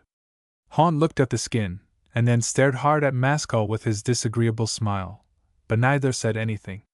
The place in which they found themselves was a large oblong cavern, with walls, floor, and ceiling of natural rock. There were two doorways, that by which they had entered, and another of smaller size directly opposite. The cave was cold and cheerless. A damp draught passed from door to door. Many skins of wild animals lay scattered on the ground. A number of lumps of sun-dried flesh were hanging on a string along the wall, and a few bulging liquor skins reposed in a corner. There were tusks, horns, and bones everywhere. Resting against the wall were two short hunting spears, having beautiful crystal heads. Haunt set down the two maelstones on the ground, near the farther door. Firelight illuminated the whole cave. He then walked over to the meat and, snatching a large piece, began to gnaw it ravenously. "Are we invited to the feast?" asked Maskell. Haunt pointed to the hanging flesh and to the liquor skins, but did not pause in his chewing. "Where's a cup?" inquired Maskell, lifting one of the skins. Haunt indicated a clay goblet lying on the floor. Maskell picked it up, undid the neck of the skin, and resting it under his arm, filled the cup. Tasting the liquor, he discovered it to be raw spirit. He tossed off the draught, and then felt much better. The second cupful he proffered to Corpong. The latter took a single sip, swallowed it, and then passed the cup back without a word. He refused to drink again, as long as they were in the cave. Maskell finished the cup, and began to throw off care. Going to the meat line, he took down a large double handful, and sat down on a pile of skins to eat at his ease. The flesh was tough and coarse, but he had never tasted anything sweeter. He could not understand the flavor, which was not surprising in a world of strange animals. The meal proceeded in silence. Corpong ate sparingly, standing up, and afterward lay down on a bundle of furs. His bold eyes watched all the movements of the other two. Haunt had not drunk as yet. At last Maskell concluded his meal. He emptied another cup, sighed pleasantly, and prepared to talk. "Now explain further about your women, Haunt." Haunt fetched another skin of liquor, and a second cup. He tore off the string with his teeth, and poured out and drank cup after cup in quick succession. Then he sat down, crossed his legs, and turned to Maskell. "Well? So they are objectionable?" "They are deadly." "Deadly? In what way can they possibly be deadly?" "You will learn. I was watching you in the boat, Maskell. You had some bad feelings, eh? I don't conceal it. There were times when I felt as if I were struggling with a nightmare. What caused it? The female atmosphere of Lichstorm. Sexual passion. I had no passion. That was passion, the first stage. Nature tickles your people into marriage, but it tortures us. Wait till you get outside. You'll have a return of those sensations, only 10 times worse. The drink you've had will see to that. How do you suppose it will all end? If I knew, I wouldn't be asking you questions." Haunt laughed loudly. "Sullenbode. You mean it will end in my seeking Sullenbode? But what will come of it, Maskell? What will she give you? Sweet, fainting, white-armed, feminine voluptuousness?" Maskell coolly drank another cup. "And why should she give all that to a passer-by?" "Well, as a matter of fact, she hasn't it to give. No, what she will give you, and what you'll accept from her, because you can't help it, is anguish, insanity, possibly death. You may be talking sense, but it sounds like raving to me. Why should I accept insanity and death? Because your passion will force you to." "What about yourself?" Maskell asked, biting his nails. "Oh, I have my maelstones. I am immune." "Is that all that prevents you from being like other men?" "Yes, but don't attempt any tricks, Maskell." Maskell went on drinking steadily, and said nothing for a time. "So men and women here are hostile to each other, and love is unknown?" he proceeded at last. "That magic word. Shall I tell you what love is, Maskell? Love between male and female is impossible.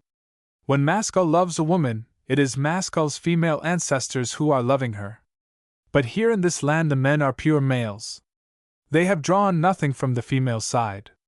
Where do the male stones come from? Oh, they are not freaks. There must be whole beds of the stuff somewhere. It is all that prevents the world from being a pure female world. It would be one big mass of heavy sweetness, without individual shapes. Yet this same sweetness is torturing to men? The life of an absolute male is fierce. An excess of life is dangerous to the body. How can it be anything else than torturing?" Corpong now sat up suddenly, and addressed Haunt. "I remind you of your promise to tell about Muspel." Haunt regarded him with a malevolent smile. "Ha! The underground man has come to life." "Yes, tell us," put in Maskell carelessly. Haunt drank, and laughed a little. "Well, the tale's short, and hardly worth telling, but since you're interested. A stranger came here 5 years ago, inquiring after Muspelite. His name was Laud. He came from the east. He came up to me one bright morning in summer, outside this very cave. If you asked me to describe him, I can't imagine a second man like him. He looked so proud, noble, superior, that I felt my own blood to be dirty by comparison. You can guess I don't have this feeling for everyone. Now that I am recalling him, he was not so much superior as different. I was so impressed that I rose and talked to him standing. He inquired the direction of the mountain adage. He went on to say, they say muspelite is sometimes seen there. What do you know of such a thing? I told him the truth, that I knew nothing about it, and then he went on, well, I am going to adage. And tell those who come after me on the same errand that they had better do the same thing. That was the whole conversation. He started on his way, and I've never seen him or heard of him since. So you didn't have the curiosity to follow him? No, because the moment he had turned his back, all my interest in the man somehow seemed to vanish. Probably because he was useless to you. Corpon glanced at Maskell. Our road is marked out for us. So it would appear, said Maskell indifferently. The talk flagged for a time. Maskell felt the silence oppressive, and grew restless. What do you call the color of your skin, Haunt, as I saw it in daylight? It struck me as strange. Daum, said Haunt. A compound of fire and blue, explained Corpon. Now I know. These colors are puzzling for a stranger. What colors have you in your world? Asked Corpon. Only 3 primary ones, but here you seem to have 5, though how it comes about I can't imagine. There are 2 sets of 3 primary colors here, said Corpon. But as one of the colors, blue, is identical in both sets, altogether there are 5 primary colors. Why 2 sets? Produced by the 2 suns. Brandt's spell produces blue, yellow, and red, Alpane, fire, blue, and jail. It's remarkable that explanation has never occurred to me before. So here you have another illustration of the necessary trinity of nature. Blue is existence. It is darkness seen through light, a contrasting of existence and nothingness. Yellow is relation. In yellow light we see the relation of objects in the clearest way. Red is feeling. When we see red, we are thrown back on our personal feelings. As regards the Alpine colors, blue stands in the middle and is therefore not existence, but relation. Fire is existence, so it must be a different sort of existence. Haunt yawned. There are marvelous philosophers in your underground hole. Maskell got up and looked about him. Where does that other door lead to? Better explore, said Haunt. Maskell took him at his word, and strolled across the cave, flinging the curtain aside and disappearing into the night. Haunt rose abruptly and hurried after him. Corpon too got to his feet. He went over to the untouched spirit skins, untied the necks, and allowed the contents to gush out onto the floor. Next he took the hunting spears, and snapped off the points between his hands. Before he had time to resume his seat, Haunt and Maskell reappeared.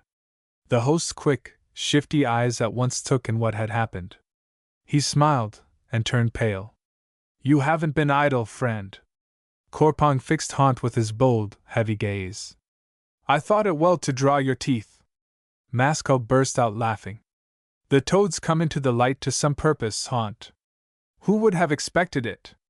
Haunt, after staring hard at Corpon for 2 or 3 minutes, suddenly uttered a strange cry, like an evil spirit, and flung himself upon him. The 2 men began to wrestle like wildcats. They were as often on the floor as on their legs, and Maskell could not see who was getting the better of it. He made no attempt to separate them. A thought came into his head, and snatching up the 2 mailstones, he ran with them, laughing, through the upper doorway, into the open night air. The door overlooked an abyss on another face of the mountain. A narrow ledge, sprinkled with green snow, wound along the cliff to the right. It was the only available path. He pitched the pebbles over the edge of the chasm. Although hard and heavy in his hand, they sank more like feathers than stones, and left a long trail of vapor behind. While Maskell was still watching them disappear, Haunt came rushing out of the cavern, followed by Corpon. He gripped Maskell's arm excitedly. What in Crag's name have you done? Overboard they have gone, replied Maskell, renewing his laughter. You accursed madman! Hahn's luminous color came and went, just as though his internal light were breathing. Then he grew suddenly calm, by a supreme exertion of his will. You know this kills me? Haven't you been doing your best this last hour to make me ripe for sullenbode? Well then, cheer up, and join the pleasure party. You say it as a joke, but it is the miserable truth. Hahn's jeering malevolence had completely vanished. He looked a sick man, yet somehow his face had become nobler.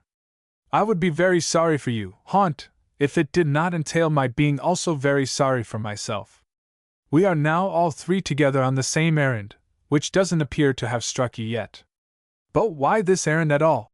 Asked Corpon quietly. Can't you men exercise self-control till you have arrived out of danger? Hahn fixed him with wild eyes. No, the phantoms come trooping in on me already. He sat down moodily, but the next minute was up again. And I cannot wait. The game is started. Soon afterward, by silent consent, they began to walk the ledge, Hahn in front. It was narrow, ascending, and slippery, so that extreme caution was demanded. The way was lighted by the self-luminous snow and rocks. When they had covered about half a mile, Maskell, who went second of the party, staggered, caught the cliff, and finally sat down. The drink works. My old sensations are returning, but worse. Hahn turned back. Then you are a doomed man. Maskell, though fully conscious of his companions and situation, imagined that he was being oppressed by a black, shapeless, supernatural being, who was trying to clasp him. He was filled with horror, trembled violently, yet could not move a limb. Sweat tumbled off his face in great drops. The waking nightmare lasted a long time, but during that space it kept coming and going. At one moment the vision seemed on the point of departing, the next it almost took shape, which he knew would be his death. Suddenly it vanished altogether, he was free. A fresh spring breeze fanned his face, he heard the slow, solitary singing of a sweet bird, and it seemed to him as if a poem had shot together in his soul. Such flashing, heartbreaking joy he had never experienced before in all his life. Almost immediately that too vanished. Sitting up, he passed his hand across his eyes and swayed quietly, like one who has been visited by an angel. Your color changed to white, said Corpon. What happened? I passed through torture to love, replied Maskell simply. He stood up. Hahn gazed at him somberly. Will you not describe that passage? Maskell answered slowly and thoughtfully. When I was in Matterplay, I saw heavy clouds discharge themselves and change to colored, living animals. In the same way, my black, chaotic pangs just now seem to consolidate themselves and spring together as a new sort of joy. The joy would not have been possible without the preliminary nightmare. It is not accidental, nature intends it so. The truth has just flashed through my brain. You men of Lichtstorm don't go far enough. You stop at the pangs, without realizing that they are birth pangs. If this is true, you are a great pioneer, muttered Hahn. How does this sensation differ from common love? Interrogated Corpon. This was all that love is, multiplied by wildness. Corpon fingered his chin a while. The Lichtstorm men, however, will never reach this stage, for they are too masculine. Hahn turned pale. Why should we alone suffer? Nature is freakish and cruel, and doesn't act according to justice. Follow us, Hahn, and escape from it all. I'll see, muttered Hahn. Perhaps I will. Have we far to go, to Sullenbode? Inquired Maskell. No, her home's under the hanging cap of Sarklash. What is to happen tonight? Maskell spoke to himself, but Hahn answered him. Don't expect anything pleasant, in spite of what has just occurred. She is not a woman, but a mass of pure sex. Your passion will draw her out into human shape, but only for a moment. If the change were permanent, you would have endowed her with a soul. Perhaps the change might be made permanent. To do that, it is not enough to desire her, she must desire you as well. But why should she desire you? Nothing turns out as one expects, said Maskell, shaking his head. We had better get on again. They resumed the journey. The ledge still rose, but on turning a corner of the cliff, Haunt quitted it and began to climb a steep gully, which mounted directly to the upper heights. Here they were compelled to use both hands and feet. Maskell thought all the while of nothing but the overwhelming sweetness he had just experienced. The flat ground on top was dry and springy. There was no more snow, and bright plants appeared. Haunt turned sharply to the left. "This must be under the cap," said Maskell. "It is, and within 5 minutes you will see Sullenbode." When he spoke his words, Maskell's lips surprised him by their tender sensitiveness. Their action against each other sent thrills throughout his body. The grass shone dimly. A huge tree, with glowing branches, came into sight. It bore a multitude of red fruit, like hanging lanterns, but no leaves. Underneath this tree Sullenbode was sitting. Her beautiful light, a mingling of jail and white, gleamed softly through the darkness. She sat erect, on crossed legs, asleep. She was clothed in a singular skin garment, which started as a cloak thrown over one shoulder, and ended as loose breeches terminating above the knees. Her forearms were lightly folded, and in one hand she held the half-eaten fruit. Maskell stood over her and looked down, deeply interested. He thought he had never seen anything half so feminine. Her flesh was almost melting in its softness. So undeveloped were the facial organs that they looked scarcely human. Only the lips were full, pouting, and expressive. In their richness, these lips seemed like a splash of vivid wool on a background of slumbering protoplasm. Her hair was undressed. Its color could not be distinguished. It was long and tangled, and had been tucked into her garment behind, for convenience. Corpon looked calm and sullen, but both the others were visibly agitated. Maskell's heart was hammering away under his chest. Haunt pulled him and said, "My head feels as if it were being torn from my shoulders." "What can that mean? Yet there's a horrible joy in it," added Haunt, with a sickly smile. He put his hand on the woman's shoulder.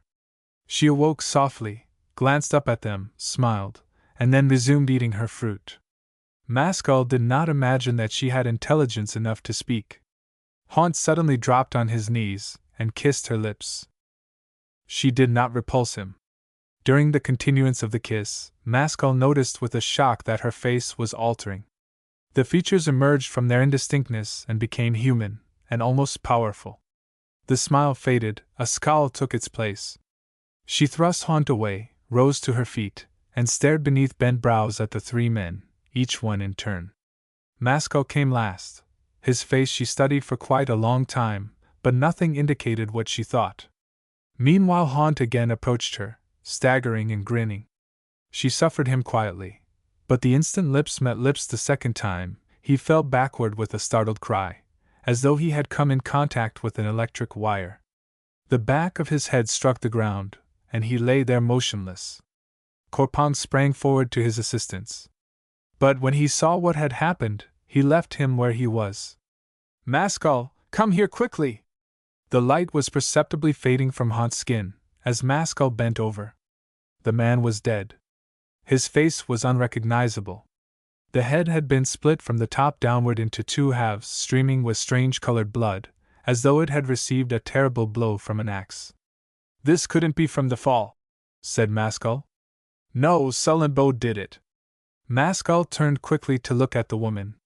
She had resumed her former attitude on the ground. The momentary intelligence had vanished from her face, and she was again smiling. Chapter 19. Sullenbode. Sullenbode's naked skin glowed softly through the darkness, but the clothed part of her person was invisible. Maskell watched her senseless, smiling face, and shivered. Strange feelings ran through his body. Corpon spoke out of the night. "She looks like an evil spirit filled with deadliness. It was like deliberately kissing lightning. Haunt was insane with passion." "So am I," said Maskell quietly. "My body seems full of rocks, all grinding against one another. This is what I was afraid of. It appears I shall have to kiss her too." Corpon pulled his arm. "Have you lost all manliness?" But Maskell impatiently shook himself free. He plucked nervously at his beard, and stared at Sullenbode. His lips kept twitching. After this had gone on for a few minutes, he stepped forward, bent over the woman, and lifted her bodily in his arms. Setting her upright against the rugged tree trunk, he kissed her. A cold, knife-like shock passed down his frame. He thought that it was death, and lost consciousness. When his sense returned, sullen Bode was holding him by the shoulder with one hand at arm's length, searching his face with gloomy eyes. At first he failed to recognize her. It was not the woman he had kissed, but another. Then he gradually realized that her face was identical with that which Haunt's action had called into existence. A great calmness came upon him. His bad sensations had disappeared. Sullen Bode was transformed into a living soul. Her skin was firm, her features were strong, her eyes gleamed with the consciousness of power. She was tall and slight, but slow in all her gestures and movements. Her face was not beautiful. It was long, and palely lighted, while the mouth crossed the lower half like a gash of fire. The lips were as voluptuous as before. Her brows were heavy. There was nothing vulgar in her. She looked the kingliest of all women. She appeared not more than 25. Growing tired, apparently, of his scrutiny, she pushed him a little way and allowed her arm to drop, at the same time curving her mouth into a long, bow-like smile. "Whom have I to thank for this gift of life?" Her voice was rich, slow, and odd. Maskell felt himself in a dream. "My name is Maskell." She motioned to him to come a step nearer. "Listen, Maskell. Man after man has drawn me into the world, but they could not keep me there, for I did not wish it. But now you have drawn me into it for all time, for good or evil." Maskell stretched a hand toward the now invisible corpse, and said quietly, "What have you to say about him? Who was it?" "Haunt." "So that was Haunt. The news will travel far and wide. He was a famous man. It's a horrible affair. I can't think that you killed him deliberately. We women are endowed with terrible power, but it is our only protection. We do not want these visits, we loathe them. I might have died, too. You came together? There were 3 of us. Korpong still stands over there. I see a faintly glimmering form. What do you want of me, Korpong?" "Nothing." "Then go away, and leave me with Maskell." "No need, Korpong. I am coming with you." "This is not that pleasure, then?" demanded the low, earnest voice, out of the darkness. "No, that pleasure has not returned." Sullen Bode gripped his arm hard. "What pleasure are you speaking of?" "A presentiment of love, which I felt not long ago." "But what do you feel now?" "Calm and free." Sullen Bode's face seemed like a pallid mask, hiding a slow, swelling sea of elemental passions. "I do not know how it will end, Maskell, but we will still keep together a little." "Where are you going?" "To Adage," said Korpong, stepping forward. "But why?" "We are following the steps of Laud, who went there years ago, to find Muspel light." "What light is that?" "It's the light of another world. The quest is grand." "But cannot women see that light?" "On one condition," said Korpong. "They must forget their sex. Womanhood and love belong to life, while Muspel is above life." "I give you all other men," said Sullen Bode. "Maskell is mine." "No, I am not here to help Maskell to a lover but to remind him of the existence of nobler things. You are a good man. But you two alone will never strike the road to Adage. Are you acquainted with it?" Again the woman gripped Maskell's arm. "What is love, which Korpong despises?" Maskell looked at her attentively. Sullen Bode went on. "Love is that which is perfectly willing to disappear and become nothing, for the sake of the beloved." Korpong wrinkled his forehead. "A magnanimous female lover is new in my experience." Maskell put him aside with his hand, and said to Sullen Bode, "Are you contemplating a sacrifice?" She gazed at her feet, and smiled. "What does it matter what my thoughts are? Tell me, are you starting at once, or do you mean to rest first? It's a rough road to Adage." "What's in your mind?" demanded Maskell. "I will guide you a little. When we reach the ridge between Sarclash and Adage, perhaps I shall turn back. And then? Then if the moon shines perhaps you will arrive before daybreak, but if it is dark it's hardly likely." "That's not what I meant." What will become of you after we have parted company? I shall return somewhere, perhaps here. Maskell went close up to her, in order to study her face better. Shall you sink back into the old state? No, Maskell, thank heaven. Then how will you live? Sullen Bode calmly removed the hand which he had placed on her arm. There was a sort of swirling flame in her eyes. And who said I would go on living?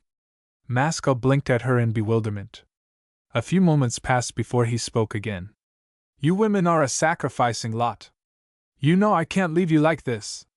Their eyes met. Neither withdrew them, and neither felt embarrassed. You will always be the most generous of men, Maskell. Now let us go.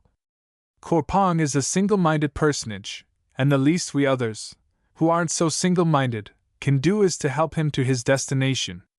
We mustn't inquire whether the destination of single-minded men is as a rule worth arriving at. If it is good for Maskell, it will be good for me. Well, no vessel can hold more than its appointed measure. Corpong gave a wry smile. During your long sleep you appear to have picked up wisdom. Yes, Corpong, I have met many men, and explored many minds. As they moved off, Maskell remembered Haunt. Can we not bury that poor fellow? By this time tomorrow we shall need burial ourselves.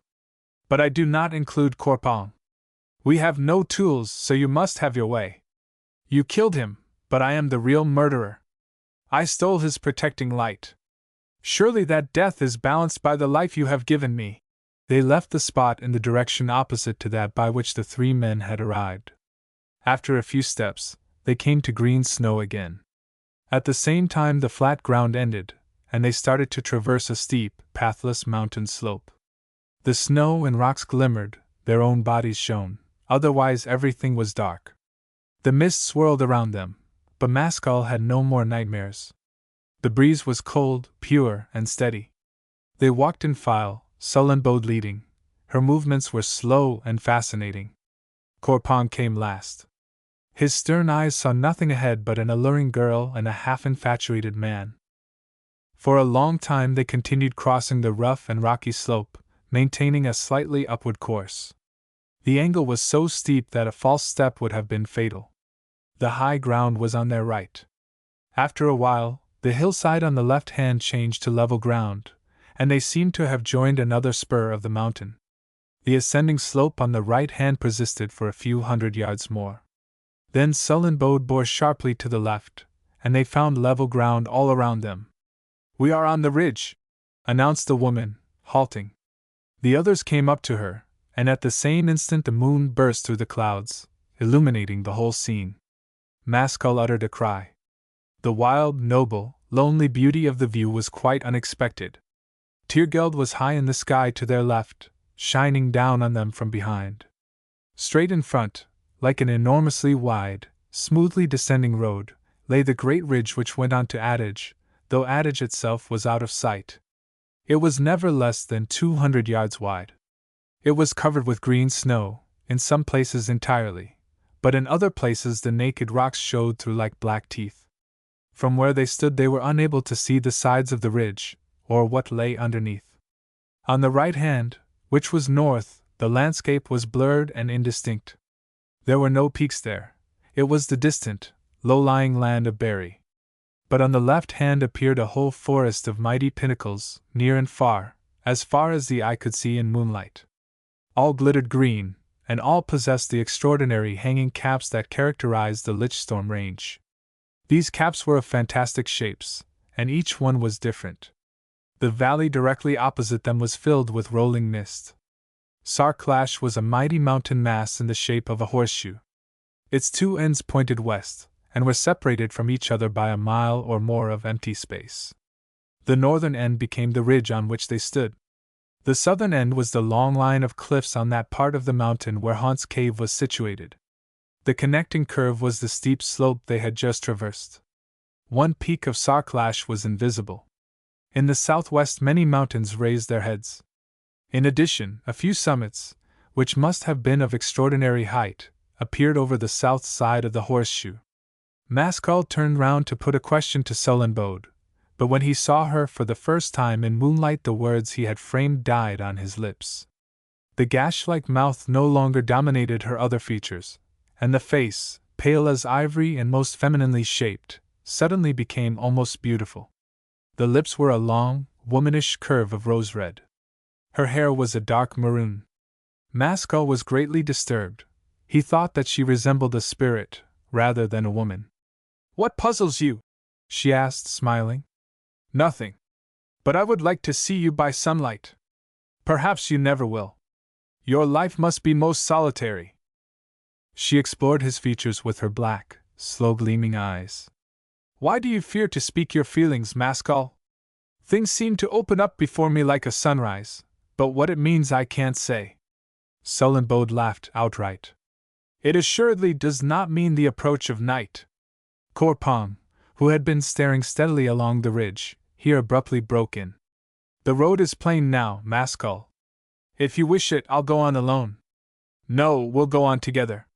Sullenbode will accompany us."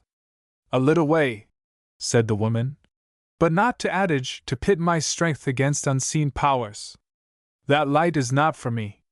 I know how to renounce love, but I will never be a traitor to it.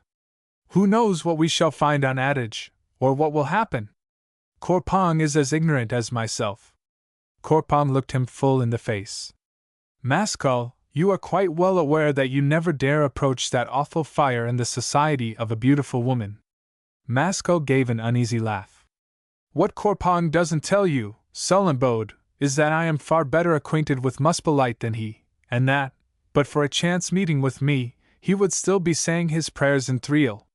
"Still, what he says must be true," she replied, looking from one to the other.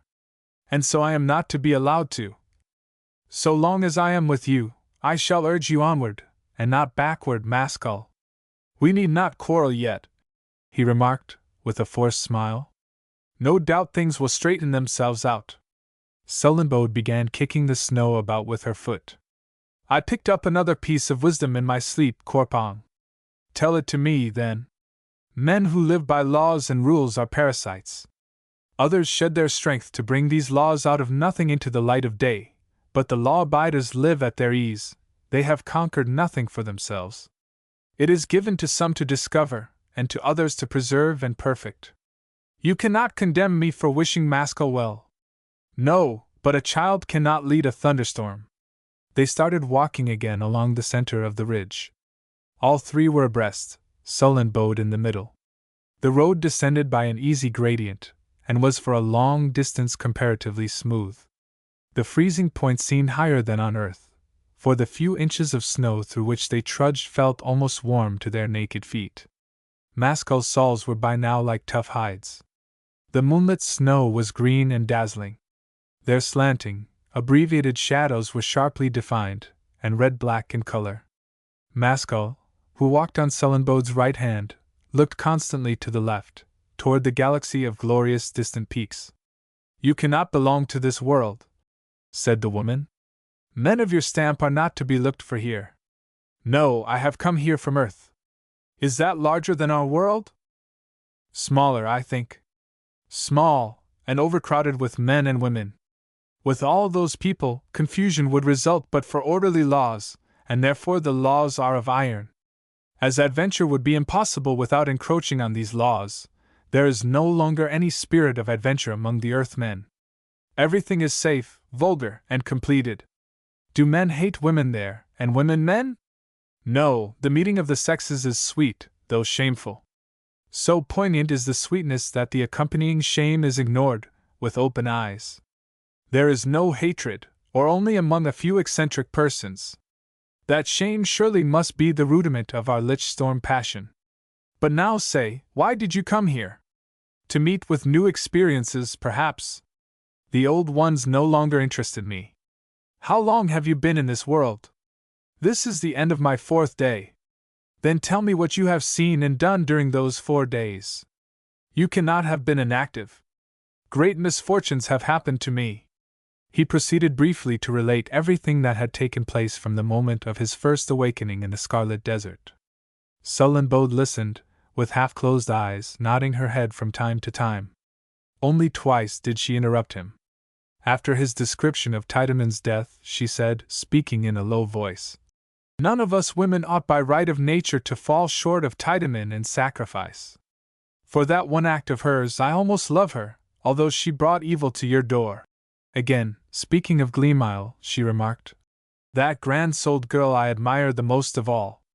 She listened to her inner voice, and to nothing else besides. Which of us others is strong enough for that?" When his tale was quite over, Sullenbode said, "Does it not strike you, Mascal, that these women you have met have been far nobler than the men? I recognize that. We men often sacrifice ourselves, but only for a substantial cause. For you women almost any cause will serve. You love the sacrifice for its own sake, and that is because you are naturally noble." Turning her head a little, she threw him a smile so proud, yet so sweet, that he was struck into silence. They tramped on quietly for some distance, and then he said, "Now you understand the sort of man I am. Much brutality, more weakness, scant pity for anyone. Oh, it has been a bloody journey." She laid her hand on his arm. "I, for one, would not have it less rugged. Nothing good can be said of my crimes. To me you seem like a lonely giant, searching for you know not what. The grandest that life holds. You at least have no cause to look up to women." "Thanks, Sullenbode," he responded, with a troubled smile. "When Masco passes, let people watch. Everyone is thrown out of your road. You go on, looking neither to right nor left. Take care that you are not thrown as well," said Corpon gravely. "Mascal shall do with me whatever he pleases, old skull. And for whatever he does, I will thank him. In place of a heart you have a bag of loose dust. Someone has described love to you. You have had it described to you. You have heard that it is a small, fearful, selfish joy. It is not that, it is wild, and scornful, and sportive, and bloody. How should you know? Selfishness has far too many disguises. If a woman wills to give up all, what can there be selfish in that? Only do not deceive yourself. Act decisively, or fate will be too swift for you both." Sullenbode studied him through her lashes. "Do you mean death, his death as well as mine?" "You go too far, Corpon," said Mascal, turning a shade darker. "I don't accept you as the arbiter of our fortunes. If honest counsel is disagreeable to you, let me go on ahead." The woman detained him with her slow, light fingers. "I wish you to stay with us." "Why?" "I think you may know what you are talking about. I don't wish to bring harm to Mascal. Presently I'll leave you." "That will be best," said Corpon. Mascal looked angry. "I shall decide, Sullenbode, whether you go on or back. I stay with you. My mind is made up." An expression of joyousness overspread her face, in spite of her efforts to conceal it. "Why do you scowl at me, Mascal?" He returned no answer, but continued walking onward with puckered brows. After a dozen paces or so, he halted abruptly. "Wait, Sullenbode!" The others came to a standstill. Corpon looked puzzled, but the woman smiled. Mascal, without a word, bent over and kissed her lips. Then he relinquished her body, and turned around to Corpon. "How do you, in your great wisdom, interpret that kiss?" "It requires no great wisdom to interpret kisses, Mascal. Hereafter, never dare to come between us. Sullenbode belongs to me. Then I say no more, but you are a fated man." From that time forward he spoke not another word to either of the others. A heavy gleam appeared in the woman's eyes. "Now things are changed, Mascal. Where are you taking me? Choose you. The man I love must complete his journey. I won't have it otherwise. You shall not stand lower than Corpon. Where you go, I will go. And I, as long as your love endures, I will accompany you, even to adage. Do you doubt its lasting? I wish not to. Now I will tell you what I refused to tell you before. The term of your love is the term of my life. When you love me no longer, I must die." "And why?" asked Mascal slowly. "Yes, that's the responsibility you incurred when you kissed me for the first time. I never meant to tell you. Do you mean that if I had gone on alone, you would have died? I have no other life but what you give me." He gazed at her mournfully, without attempting to reply, and then slowly placed his arms around her body. During this embrace he turned very pale, but sullen Bode grew as white as chalk. A few minutes later the journey toward Adage was resumed. They had been walking for 2 hours. Tiergeld was higher in the sky and nearer the south. They had descended many hundred feet, and the character of the ridge began to alter for the worse. The thin snow disappeared, and gave way to moist, boggy ground. It was all little grassy hillocks and marshes. They began to slip about and become draggled with mud. Conversation ceased. Sullen Bode led the way, and the men followed in her tracks. The southern half of the landscape grew grander. The greenish light of the brilliant moon, shining on the multitude of snow-green peaks, caused it to appear like a spectral world. Their nearest neighbor towered high above them on the other side of the valley, due south, some 5 miles distant. It was a slender, inaccessible, dizzy spire of black rock, the angles of which were too steep to retain snow. A great upward curving horn of rock sprang out from its topmost pinnacle. For a long time it constituted their chief landmark. The whole ridge gradually became saturated with moisture. The surface soil was spongy, and rested on impermeable rock. It breathed in the damp mists by night, and breathed them out again by day, under branch spells rays. The walking grew first unpleasant, then difficult, and finally dangerous. None of the party could distinguish firm ground from bog. Sullen Bode sank up to her waist in a pit of slime. Masco rescued her, but after this incident took the lead himself. Corpon was the next to meet with trouble. Exploring a new path for himself, he tumbled into liquid mud up to his shoulders, and narrowly escaped a filthy death. After Mascal had got him out, at great personal risk, they proceeded once more, but now the scramble changed from bad to worse. Each step had to be thoroughly tested before weight was put upon it, and even so the test frequently failed. All of them went in so often that in the end they no longer resembled human beings, but walking pillars plastered from top to toe with black filth. The hardest work fell to Mascal. He not only had the exhausting task of beating the way, but was continually called upon to help his companions out of their difficulties. Without him they could not have got through. After a peculiarly evil patch, they paused to recruit their strength. Corpang's breathing was difficult. Sullen Bode was quiet, listless, and depressed. Mascal gazed at them doubtfully. "Does this continue?" he inquired. "No, I think," replied the woman. "We can't be far from the Mornstab Pass. After that we shall begin to climb again, and then the road will improve perhaps. Can you have been here before?" "Once I have been to the pass, but it was not so bad then." "You are tired out, Sullen Bode." "What of it?" she replied, smiling faintly. "When one has a terrible lover, one must pay the price. We cannot get there tonight, so let us stop at the first shelter we come to. I leave it to you." He paced up and down, while the others Saturday. "Do you regret anything?" he demanded suddenly. "No, Mascal, nothing. I regret nothing." "Your feelings are unchanged?" "Love can't go back, it can only go on." "Yes, eternally on." "It is so." "No, I don't mean that. There is a climax, but when the climax has been reached, love, if it still wants to ascend, must turn to sacrifice." "That's a dreadful creed," he said in a low voice, turning pale beneath his coating of mud. "Perhaps my nature is discordant. I am tired. I don't know what I feel." In a few minutes they were on their feet again, and the journey recommenced. Within half an hour they had reached the Mornstab Pass. The ground here was drier. The broken land to the north served to drain off the moisture of the soil. Sullen Bode led them to the northern edge of the ridge, to show them the nature of the country. The pass was nothing but a gigantic landslip on both sides of the ridge, where it was the lowest above the underlying land. A series of huge broken terraces of earth and rock descended toward Berry. They were overgrown with stunted vegetation.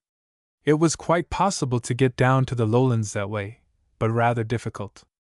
On either side of the landslip, to east and west, the ridge came down in a long line of sheer, terrific cliffs. A low haze concealed Berry from view. Complete stillness was in the air, broken only by the distant thundering of an invisible waterfall. Maskell and Sullenbode sat down on a boulder, facing the open country. The moon was directly behind them, high up. It was almost as light as an Earth day. "Tonight is like life," said Sullenbode. "How so?" "So lovely above and around us, so foul underfoot." Maskell sighed. "Poor girl, you are unhappy." "And you, are you happy?" He thought a while, and then replied, "No, no, I'm not happy. Love is not happiness." "What is it, Maskell?" "Restlessness, unshed tears, thoughts too grand for our soul to think." "Yes," said Sullenbode. After a time she asked, "Why were we created, just to live for a few years and then disappear? We are told that we shall live again." "Yes, Maskell? Perhaps in Muspel," he added thoughtfully. "What kind of life will that be? Surely we shall meet again. Love is too wonderful and mysterious a thing to remain uncompleted." She gave a slight shiver, and turned away from him. "This dream is untrue. Love is completed here. How can that be, when sooner or later it is brutally interrupted by fate? It is completed by anguish. Oh, why must it always be enjoyment for us? Can't we suffer, can't we go on suffering, forever and ever? Maskell, until love crushes our spirit, finally and without remedy, we don't begin to feel ourselves." Maskell gazed at her with a troubled expression. "Can the memory of love be worth more than its presence and reality?" "You don't understand. Those pangs are more precious than all the rest beside." She caught at him. "Oh, if you could only see inside my mind, Maskell! You would see strange things. I can't explain. It is all confused, even to myself. This love is quite different from what I thought." He sighed again. "Love is a strong drink. Perhaps it is too strong for human beings. And I think that it overturns our reason in different ways."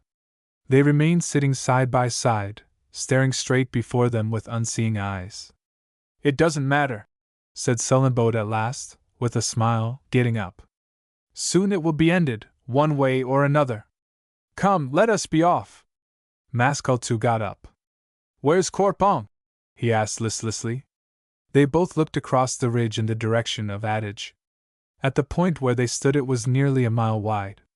It sloped perceptibly toward the southern edge, giving all the earth the appearance of a heavy list. Toward the west the ground continued level for 1,000 yards, but then a high, sloping, grassy hill went right across the ridge from side to side, like a vast billow on the verge of breaking. It shut out all further view beyond.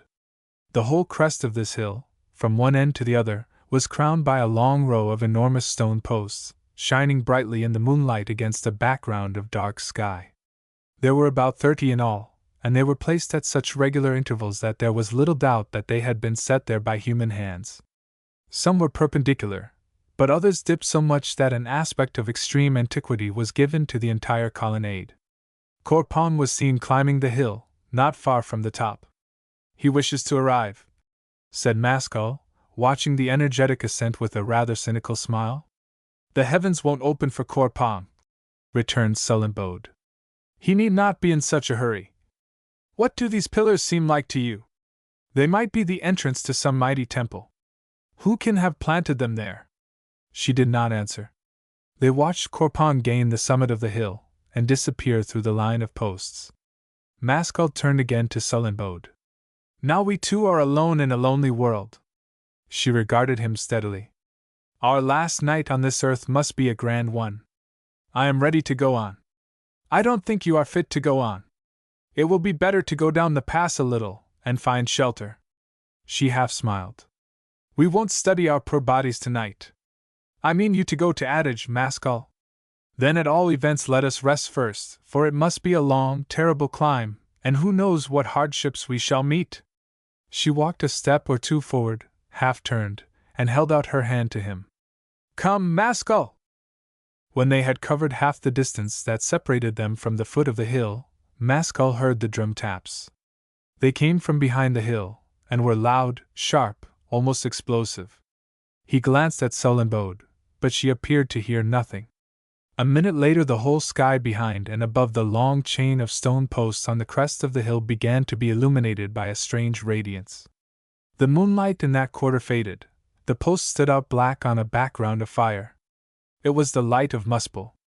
As the moments passed, it grew more and more vivid, peculiar, and awful. It was of no color, and resembled nothing. It was supernatural and indescribable. Mascal's spirit swelled. He stood fast, with expanded nostrils and terrible eyes. Sullenbode touched him lightly. "What do you see, Mascal?" "Muspel light." "I see nothing." The light shot up, until Mascal scarcely knew where he stood. It burned with a fiercer and stranger glare than ever before. He forgot the existence of Sullenbode. The drum beats grew deafeningly loud. Each beat was like a rip of startling thunder, crashing through the sky and making the air tremble. Presently the crashes coalesced, and one continuous roar of thunder rocked the world. But the rhythm persisted. The 4 beats, with the third accented, still came pulsing through the atmosphere, only now against a background of thunder, and not of silence. Mascal's heart beat wildly. His body was like a prison. He longed to throw it off, to spring up and become incorporated with the sublime universe which was beginning to unveil itself. Sullenbode suddenly enfolded him in her arms, and kissed him, passionately, again and again. He made no response. He was unaware of what she was doing. She unclasped him and, with bent head and streaming eyes, went noiselessly away. She started to go back toward the Mornstab Pass. A few minutes afterward the radiance began to fade. The thunder died down. The moonlight reappeared, the stone posts and the hillside were again bright. In a short time the supernatural light had entirely vanished, but the drum taps still sounded faintly, a muffled rhythm, from behind the hill. Mascal started violently, and stared around him like a suddenly awakened sleeper.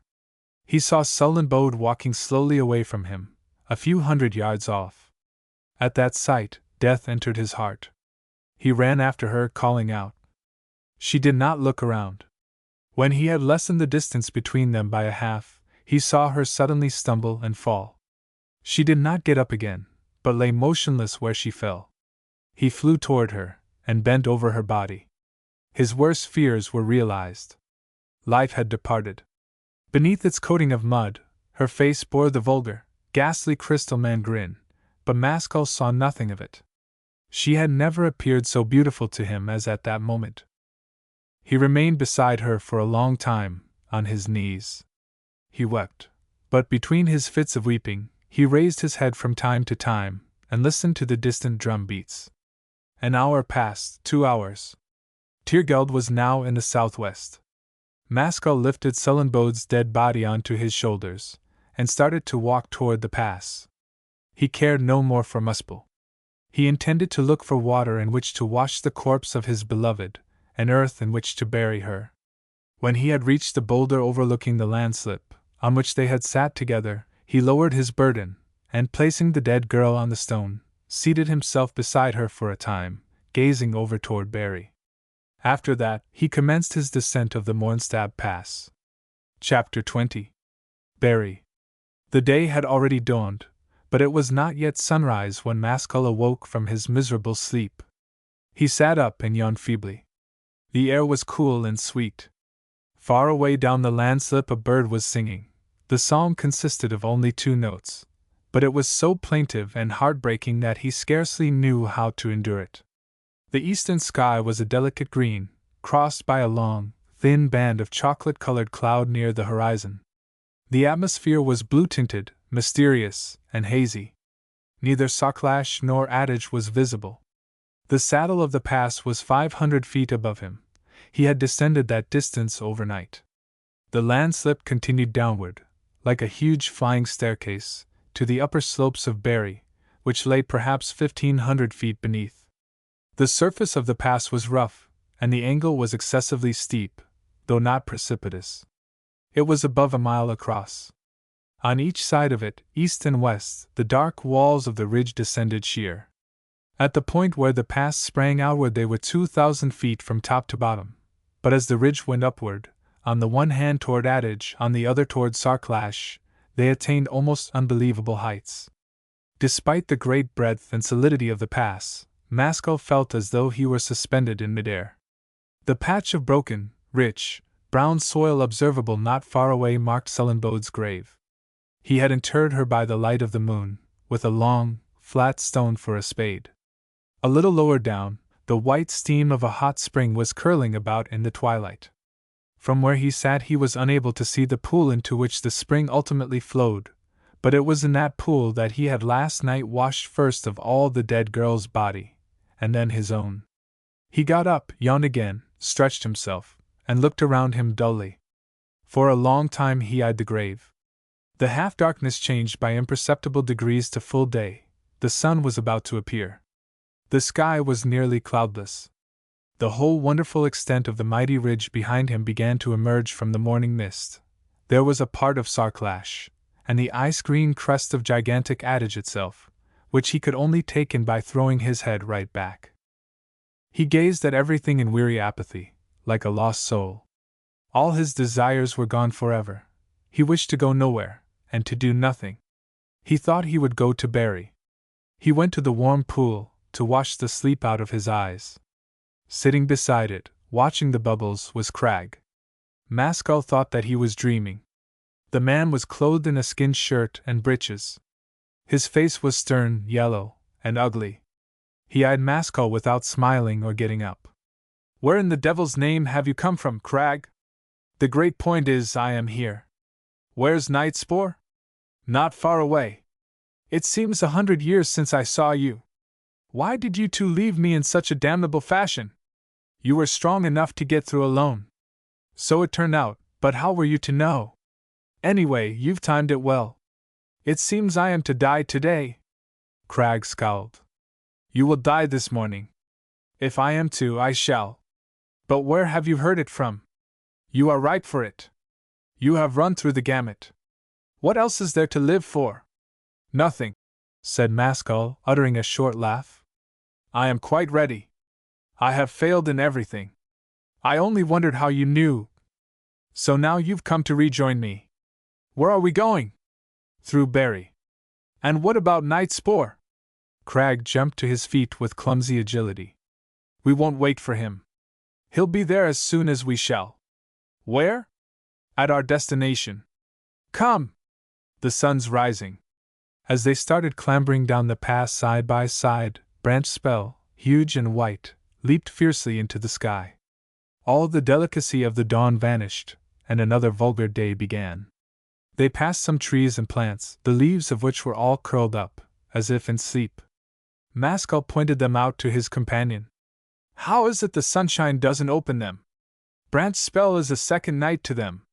Their day is alpine. How long will it be before that sun rises?" "Some time yet. Shall I live to see it, do you think? Do you want to? At one time I did, but now I'm indifferent. Keep in that humor, and you'll do well. Once for all, there's nothing worth seeing on Torments." After a few minutes Maskell said, "Why did we come here, then?" "To follow Surtur."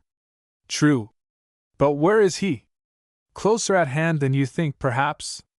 Do you know that he is regarded as a god here, Cragg? There is supernatural fire, too, which I have been led to believe is somehow connected with him." "Why do you keep up the mystery? Who and what is Surtur?" "Don't disturb yourself about that.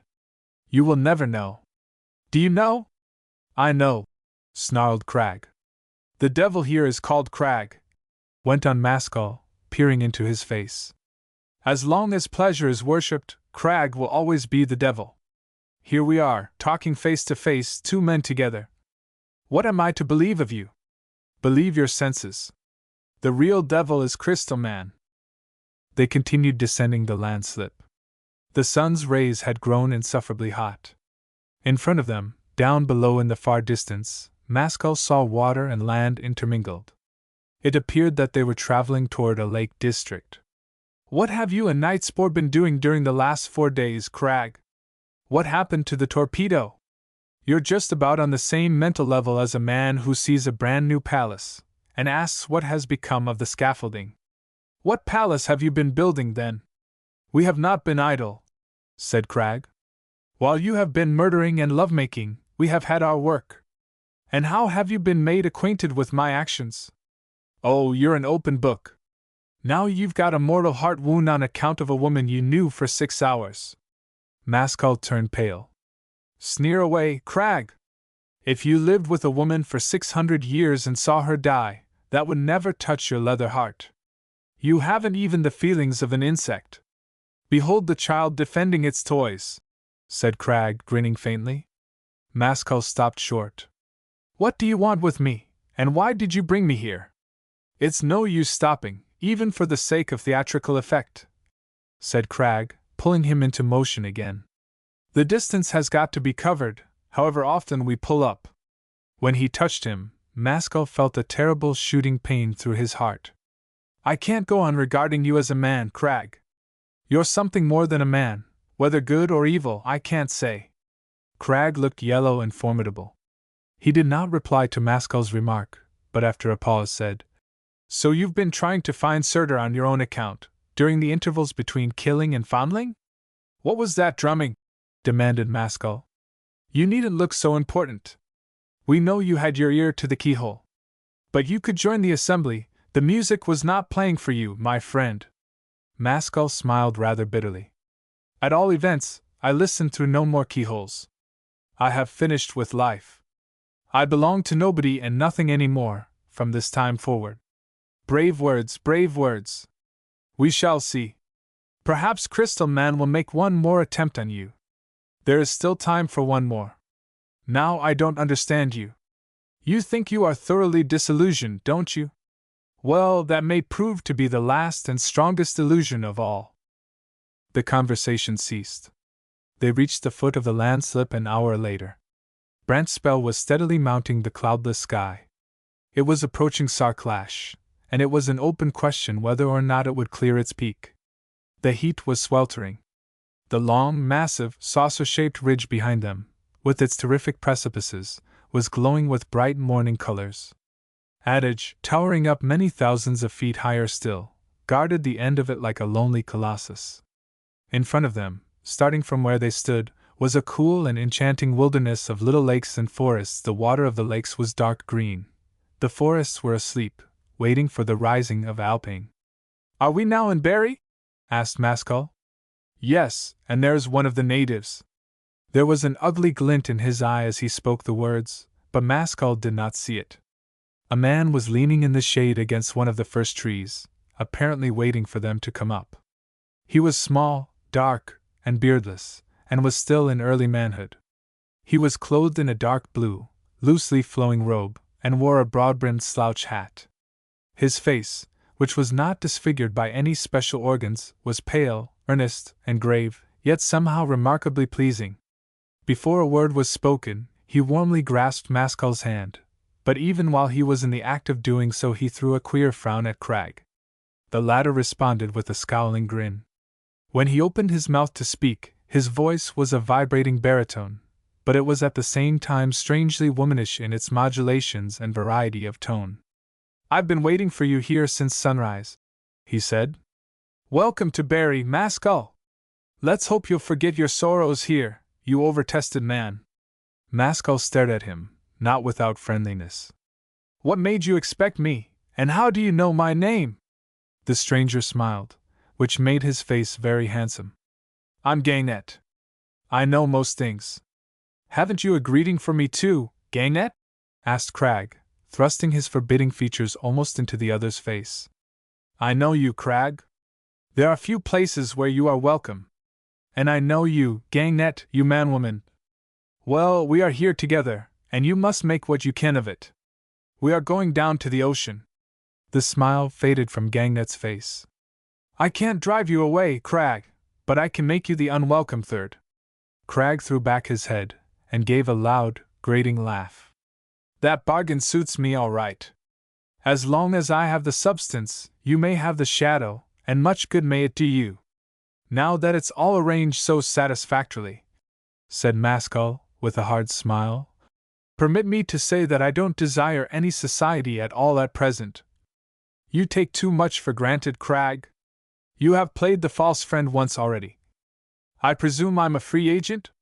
To be a free man, one must have a universe of one's own, said Crag, with a jeering look. What do you say, Gagnet? Is this a free world? Freedom from pain and ugliness should be every man's privilege, returned Gagnet tranquilly.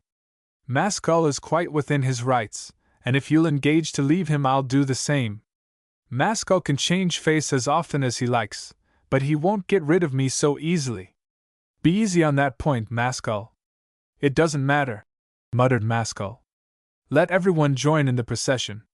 In a few hours I shall finally be free, anyhow, if what they say is true. I'll lead the way, said Gagnet. You don't know this country, of course, Mascal. When we get to the flat lands some miles farther down, we shall be able to travel by water, but at present we must walk, I fear. Yes, you fear, broke out Crag, in a high-pitched, scraping voice. You eternal lawler! Mascal kept looking from one to the other in amazement.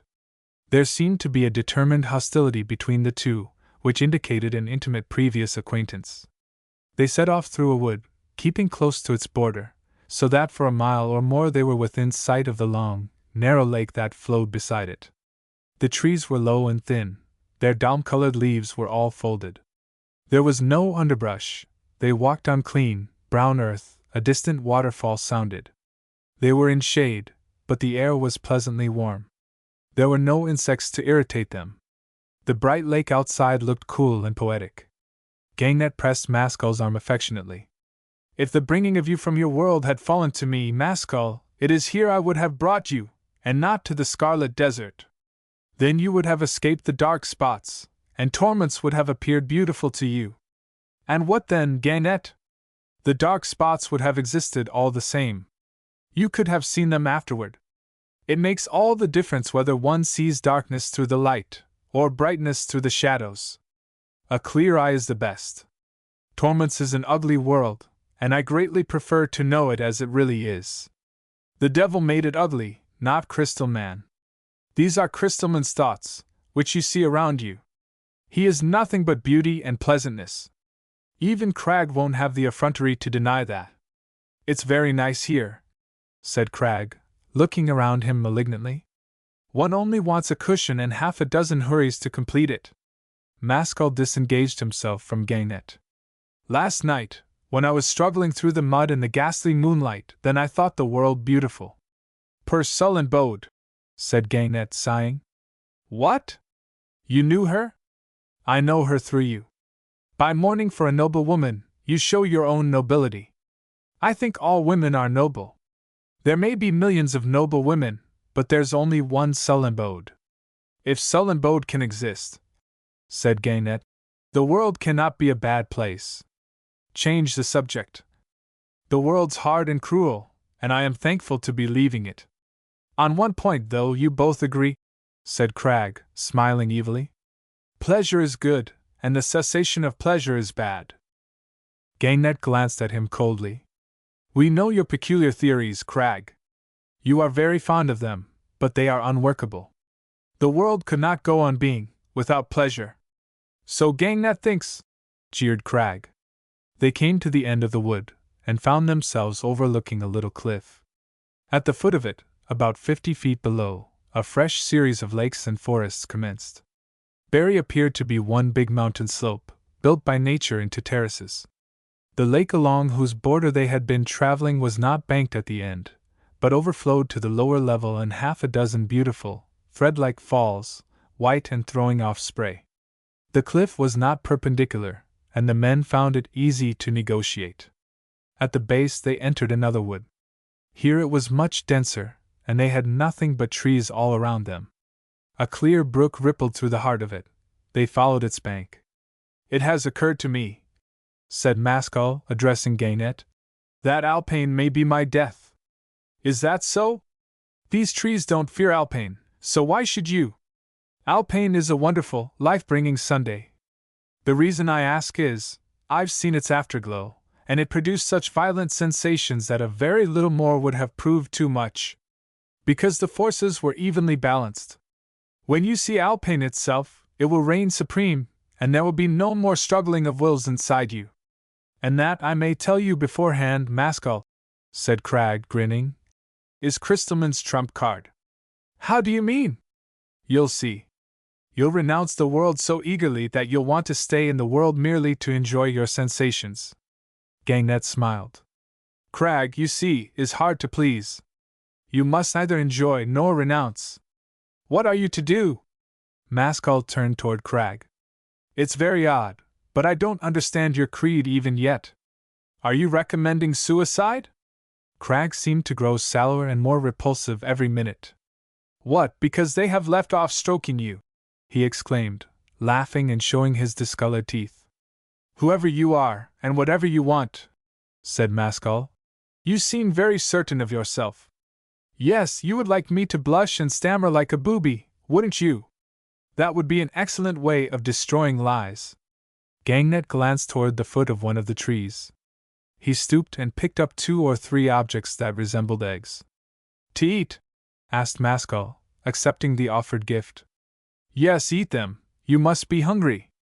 I want none myself, and one mustn't insult Crag by offering him a pleasure, especially such a low pleasure. Maskell knocked the ends off 2 of the eggs, and swallowed the liquid contents. They tasted rather alcoholic. Crag snatched the remaining egg out of his hand and flung it against a tree trunk, where it broke and stuck, a splash of slime. I don't wait to be asked, Gangnet. Say, is there a filthier sight than a smashed pleasure? Gangnet did not reply, but took Maskell's arm. After they had alternately walked through forests and descended cliffs and slopes for upward of 2 hours, the landscape altered. A steep mountainside commenced and continued for at least a couple of miles, during which space the land must have dropped nearly 4,000 feet, at a practically uniform gradient. Maskell had seen nothing like this immense slide of country anywhere. The hill slope carried an enormous forest on its back. This forest, however, was different from those they had hitherto passed through. The leaves of the trees were curled in sleep, but the boughs were so close and numerous that, but for the fact that they were translucent, the rays of the sun would have been completely intercepted. As it was, the whole forest was flooded with light, and this light, being tinged with the color of the branches, was a soft and lovely rose. So gay, feminine, and dawn-like was the illumination, that Maskell's spirits immediately started to rise, although he did not wish it. He checked himself, sighed, and grew pensive. What a place for languishing eyes and necks of ivory, Maskell! Rasped Crag mockingly. Why isn't Sullenbode here? Maskell gripped him roughly and flung him against the nearest tree. Crag recovered himself, and burst into a roaring laugh, seeming not a whit discomposed. Still what I said, was it true or untrue? Maskell gazed at him sternly. You seem to regard yourself as a necessary evil. I'm under no obligation to go on with you any farther. I think we had better part. Crag turned to Gangnet with an air of grotesque mock earnestness. What do you say, do we part when Maskell pleases, or when I please? Keep your temper, Maskell, said Gangnet, showing Crag his back. I know the man better than you do. Now that he has fastened on to you, there's only one way of making him lose his hold, by ignoring him. Despise him, say nothing to him, don't answer his questions. If you refuse to recognize his existence, he is as good as not here. I'm beginning to be tired of it all, said Maskell.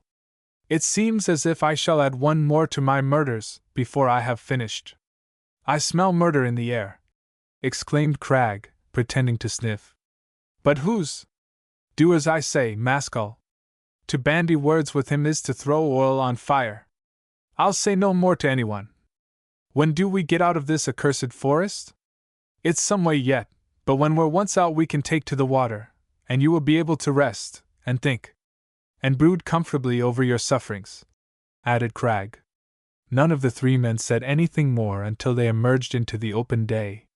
The slope of the forest was so steep that they were forced to run, rather than walk, and this would have prevented any conversation, even if they had otherwise felt inclined toward it. In less than half an hour they were through. A flat, open landscape lay stretched in front of them as far as they could see. 3 parts of this country consisted of smooth water. It was a succession of large, low-shored lakes, divided by narrow strips of tree-covered land. The lake immediately before them had its small end to the forest. It was there about a third of a mile wide. The water at the sides and end was shallow, and choked with dawn-colored rushes, but in the middle, beginning a few yards from the shore, there was a perceptible current away from them. In view of this current, it was difficult to decide whether it was a lake or a river. Some little floating islands were in the shallows. "Is it here that we take to the water?" inquired Maskell. "Yes, here," answered Gagnet. "But how? One of those islands will serve. It only needs to move it into the stream." Maskell frowned. "Where will it carry us to?"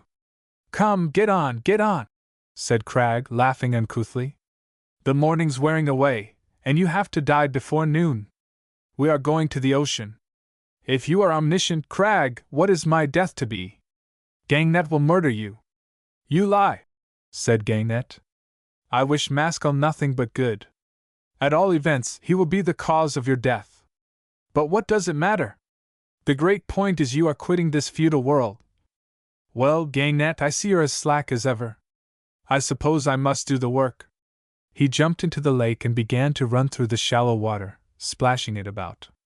When he came to the nearest island, the water was up to his thighs. The island was lozenge-shaped, and about 15 feet from end to end. It was composed of a sort of light brown peat. There was no form of living vegetation on its surface. Cragg went behind it, and started shoving it toward the current, apparently without having unduly to exert himself. When it was within the influence of the stream, the others waded out to him, and all three climbed on. The voyage began. The current was not traveling at more than 2 miles an hour.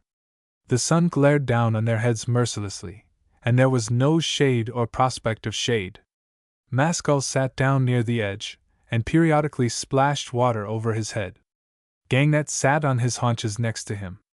Cragg paced up and down with short, quick steps, like an animal in a cage.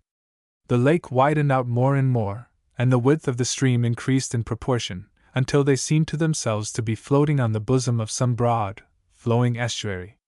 Cragg suddenly bent over and snatched off Gagnet's hat, crushing it together in his hairy fist and throwing it far out into the stream. "Why should you disguise yourself like a woman?" he asked with a harsh guffaw. "Show Maskell your face. Perhaps he has seen it somewhere." Gagnet did remind Maskell of someone, but he could not say of whom. His dark hair curled down to his neck, his brow was wide, lofty, and noble, and there was an air of serious sweetness about the whole man that was strangely appealing to the feelings. "Let Maskell judge," he said with proud composure, "whether I have anything to be ashamed of. There can be nothing but magnificent thoughts in that head," muttered Maskell, staring hard at him. "A capital valuation. Gagnet is the king of poets. But what happens when poets try to carry through practical enterprises?" "What enterprises?" asked Maskell, in astonishment. "What have you got on hand, Gagnet? Tell Maskell." "There are 2 forms of practical activity," replied Gagnet calmly. "One may either build up or destroy. No, there's a third species. One may steal, and not even know one is stealing. One may take the purse and leave the money." Maskell raised his eyebrows. "Where have you 2 met before?" "I'm paying Gagnet a visit today, Maskell, but once upon a time Gagnet paid me a visit." "Where?" "In my home, whatever that is." "Gagnet is a common thief." "You are speaking in riddles, and I don't understand you." "I don't know either of you, but it's clear that if Gagnet is a poet, you're a buffoon. Must you go on talking? I want to be quiet." Cragg laughed, but said no more. Presently he lay down at full length, with his face to the sun, and in a few minutes was fast asleep, and snoring disagreeably. Maskell kept glancing over at his yellow, repulsive face with strong disfavor. 2 hours passed. The land on either side was more than a mile distant. In front of them there was no land at all. Behind them, the Lichstorm Mountains were blotted out from view by a haze that had gathered together. The sky ahead, just above the horizon, began to be of a strange color. It was an intense jail blue. The whole northern atmosphere was stained with ill fire. Maskell's mind grew disturbed. "Alpine is rising, Gagnet." Gagnet smiled wistfully. It begins to trouble you. It is so solemn, tragical, almost, yet it recalls me to earth. Life was no longer important, but this is important. Daylight is night to this other daylight. Within half an hour you will be like a man who has stepped from a dark forest into the open day. Then you will ask yourself how you could have been blind. The two men went on watching the blue sunrise. The entire sky in the north, halfway up to the zenith, was streaked with extraordinary colors, among which gale and dawn predominated. Just as the principal character of an ordinary dawn is mystery, the outstanding character of this dawn was wildness. It did not baffle the understanding, but the heart. Maskell felt no inarticulate craving to seize and perpetuate the sunrise, and make it his own. Instead of that, it agitated and tormented him, like the opening bars of a supernatural symphony.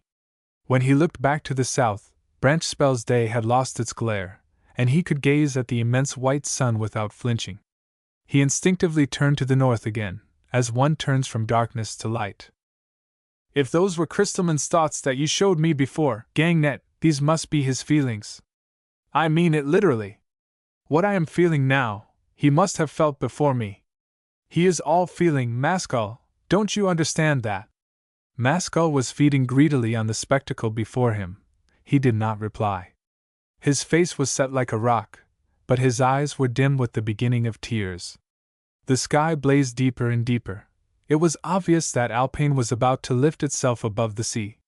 The island had by this time floated past the mouth of the estuary. On three sides they were surrounded by water. The haze crept up behind them and shut out all sight of land. Crag was still sleeping, an ugly, wrinkled monstrosity. Maskell looked over the side at the flowing water. It had lost its dark green color, and was now of a perfect crystal transparency. Are we already on the ocean, Gangnet? Yes. Then nothing remains except my death. Don't think of death, but life. It's growing brighter, at the same time, more somber. Crag seems to be fading away. There is Alpine, said Gangnet, touching his arm. The deep, glowing disk of the blue sun peeped above the sea. Maskell was struck to silence. He was hardly so much looking, as feeling. His emotions were unutterable. His soul seemed too strong for his body. The great blue orb rose rapidly out of the water, like an awful eye watching him. It shot above the sea with a bound, and Alpine's day commenced. What do you feel? Gangnet still held his arm. I have set myself against the infinite, muttered Maskell. Suddenly his chaos of passions sprang together, and a wonderful idea swept through his whole being, accompanied by the intensest joy. Why, Gangnet, I am nothing. No, you are nothing. The mist closed in all around them. Nothing was visible except the two suns, and a few feet of sea. The shadows of the three men cast by Alpine were not black, but were composed of white daylight. Then nothing can hurt me, said Maskell with a peculiar smile. Gangnet smiled too. How could it? I have lost my will. I feel as if some foul tumor had been scraped away, leaving me clean and free. Do you now understand life, Maskell? Gangnet's face was transfigured with an extraordinary spiritual beauty. He looked as if he had descended from heaven. I understand nothing, except that I have no self any more. But this is life. Is Gangnet expatiating on his famous blue sun? Said a jeering voice above them. Looking up, they saw that Crag had got to his feet. They both rose. At the same moment the gathering mist began to obscure Alpine's disk, changing it from blue to a vivid gale. What do you want with us, Crag? Asked Maskell with simple composure. Crag looked at him strangely for a few seconds. The water lapped around them. Don't you comprehend, Maskell, that your death has arrived? Maskell made no response. Crag rested an arm lightly on his shoulder, and suddenly he felt sick and faint. He sank to the ground, near the edge of the island raft. His heart was thumping heavily and queerly. Its beating reminded him of the drum taps. He gazed languidly at the rippling water, and it seemed to him as if he could see right through it, away down, to a strange fire. The water disappeared. The two suns were extinguished. The island was transformed into a cloud, and Maskell, alone on it, was floating through the atmosphere. Down below, it was all fire, the fire of Muspel. The light mounted higher and higher, until it filled the whole world. He floated toward an immense perpendicular cliff of black rock, without top or bottom. Halfway up it, Crag, suspended in midair, was dealing terrific blows at a blood-red spot with a huge hammer. The rhythmical, clanging sounds were hideous. Presently Maskell made out that these sounds were the familiar drum beats. "What are you doing, Crag?" he asked. Crag suspended his work, and turned around. "Beating on your heart, Maskell," was his grinning response. The cliff and Crag vanished. Maskell saw Gangnet struggling in the air, but it was not Gangnet, it was Crystal Man. He seemed to be trying to escape from the Muspel fire, which kept surrounding and licking him, whichever way he turned. He was screaming. The fire caught him. He shrieked horribly. Maskell caught one glimpse of a vulgar, slobbering face, and then that too disappeared. He opened his eyes. The floating island was still faintly illuminated by Alpine. Crag was standing by his side, but Gangnet was no longer there. "What is this ocean called?" asked Maskell, bringing out the words with difficulty. "Surtur's Ocean." Maskell nodded, and kept quiet for some time. He rested his face on his arm. "Where's Nightspore?" he asked suddenly. Crag bent over him with a grave expression. "You are Nightspore." The dying man closed his eyes and smiled. Opening them again, a few moments later, with an effort, he murmured, "Who are you?" Crag maintained a gloomy silence. Shortly afterward a frightful pang passed through Maskell's heart, and he died immediately. Crag turned his head around. "The night is really past at last, Nightspore. The day is here." Nightspore gazed long and earnestly at Maskell's body. "Why was all this necessary?" asked Crystal Man. Replied Crag sternly. "His world is no joke. He has a strong clutch, but I have a stronger. Maskell was his, but Nightspore is mine." Chapter 21. Muspel. The fog thickened so that the two suns wholly disappeared, and all grew as black as night. Nightspore could no longer see his companion. The water lapped gently against the side of the island raft. "You say the night is past," said Nightspore. "But the night is still here. Am I dead or alive? You are still in Crystalman's world, but you belong to it no more. We are approaching Muspel." Nightspore felt a strong, silent throbbing of the air, a rhythmical pulsation in 4/4 time. "There is the drumming," he exclaimed. "Do you understand it, or have you forgotten?" "I half understand it, but I'm all confused." "It's evident Crystal Man has dug his claws into you pretty deeply," said Crag. "The sound comes from Muspel, but the rhythm is caused by its traveling through Crystalman's atmosphere. His nature is rhythm, as he loves to call it, or dull, deadly repetition, as I name it." "I remember," said Nightspore, biting his nails in the dark. The throbbing became audible. It now sounded like a distant drum. A small patch of strange light in the far distance, straight ahead of them, began faintly to illuminate the floating island and the glassy sea around it. "Do all men escape from that ghastly world, or only I, and a few like me?" asked Nightspore. "If all escaped, I shouldn't sweat, my friend. There's hard work, and anguish, and the risk of total death, waiting for us yonder." Nightspore's heart sank. "Have I not yet finished, then? If you wish it. You have got through. But will you wish it?" The drumming grew loud and painful. The light resolved itself into a tiny oblong of mysterious brightness in a huge wall of night. Crag's grim and rock-like features were revealed. "I can't face rebirth," said Nightspore. "The horror of death is nothing to it. You will choose. I can do nothing. Crystal Man is too powerful. I barely escaped with my own soul." "You are still stupid with earth fumes, and see nothing straight," said Crag. Nightspore made no reply, but seemed to be trying to recall something.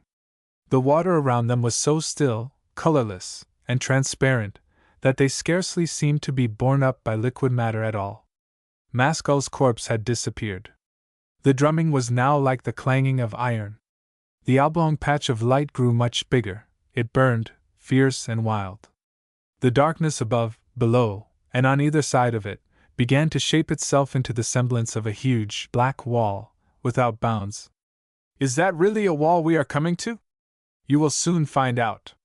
What you see is Muspel, and that light is the gate you have to enter. Nightspore's heart beat wildly. Shall I remember? He muttered. Yes, you'll remember. Accompany me, Crag, or I shall be lost. There is nothing for me to do in there. I shall wait outside for you. You are returning to the struggle? Demanded Nightspore, gnawing his fingertips.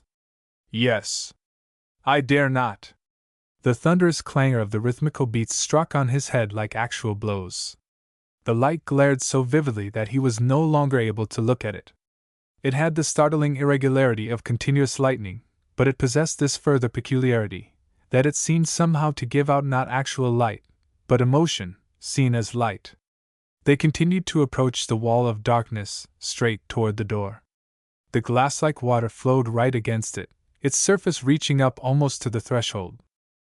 They could not speak any more, the noise was too deafening. In a few minutes they were before the gateway. Nightspore turned his back and hid his eyes in his two hands, but even then he was blinded by the light. So passionate were his feelings that his body seemed to enlarge itself. At every frightful beat of sound, he quivered violently. The entrance was doorless.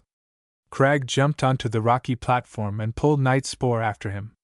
Once through the gateway, the light vanished. The rhythmical sound, blows totally ceased. Nightspore dropped his hands. All was dark and quiet as an open tomb. But the air was filled with grim, burning passion, which was to light and sound what light itself is to opaque color. Nightspore pressed his hand to his heart. I don't know if I can endure it, he said, looking toward Crag. He felt his person far more vividly and distinctly than if he had been able to see him. Go in and lose no time, Nightspore. Time here is more precious than on Earth. We can't squander the minutes. There are terrible and tragic affairs to attend to, which won't wait for us. Go in at once. Stop for nothing. Where shall I go to? Muttered Nightspore. I have forgotten everything. Enter, enter. There is only one way. You can't mistake it. Why do you bid me go in, if I am to come out again? To have your wounds healed. Almost before the words had left his mouth, Crag sprang back on to the island raft. Nightspore involuntarily started after him, but at once recovered himself, and remained standing where he was. Crag was completely invisible, everything outside was black night. The moment he had gone, a feeling shot up in Nightspore's heart like 1,000 trumpets. Straight in front of him, almost at his feet, was the lower end of a steep, narrow, circular flight of stone steps. There was no other way forward. He put his foot on the bottom stair, at the same time peering aloft. He saw nothing, yet as he proceeded upward every inch of the way was perceptible to his inner feelings. The staircase was cold, dismal, and deserted, but it seemed to him, in his exaltation of soul, like a ladder to heaven. After he had mounted a dozen steps or so, he paused to take breath. Each step was increasingly difficult to ascend. He felt as though he were carrying a heavy man on his shoulders. It struck a familiar chord in his mind. He went on and 10 stairs higher up, came to a window set in a high embrasure. On to this he clambered, and looked through. The window was of a sort of glass, but he could see nothing. Coming to him, however, from the world outside, a disturbance of the atmosphere struck his senses, causing his blood to run cold. At one moment it resembled a low, mocking, vulgar laugh, traveling from the ends of the earth. At the next it was like a rhythmical vibration of the air, the silent, continuous throbbing of some mighty engine. The two sensations were identical, yet different. They seemed to be related in the same manner as soul and body. After feeling them for a long time, Nightspore got down from the embrasure, and continued his ascent, having meanwhile grown very serious. The climbing became still more laborious, and he was forced to stop at every 3rd or 4th step, to rest his muscles and regain breath. When he had mounted another 20 stairs in this way, he came to a second window. Again he saw nothing. The laughing disturbance of the air, too, had ceased, but the atmospheric throb was now twice as distinct as before, and its rhythm had become double. There were two separate pulses. One was in the time of a march, the other in the time of a waltz.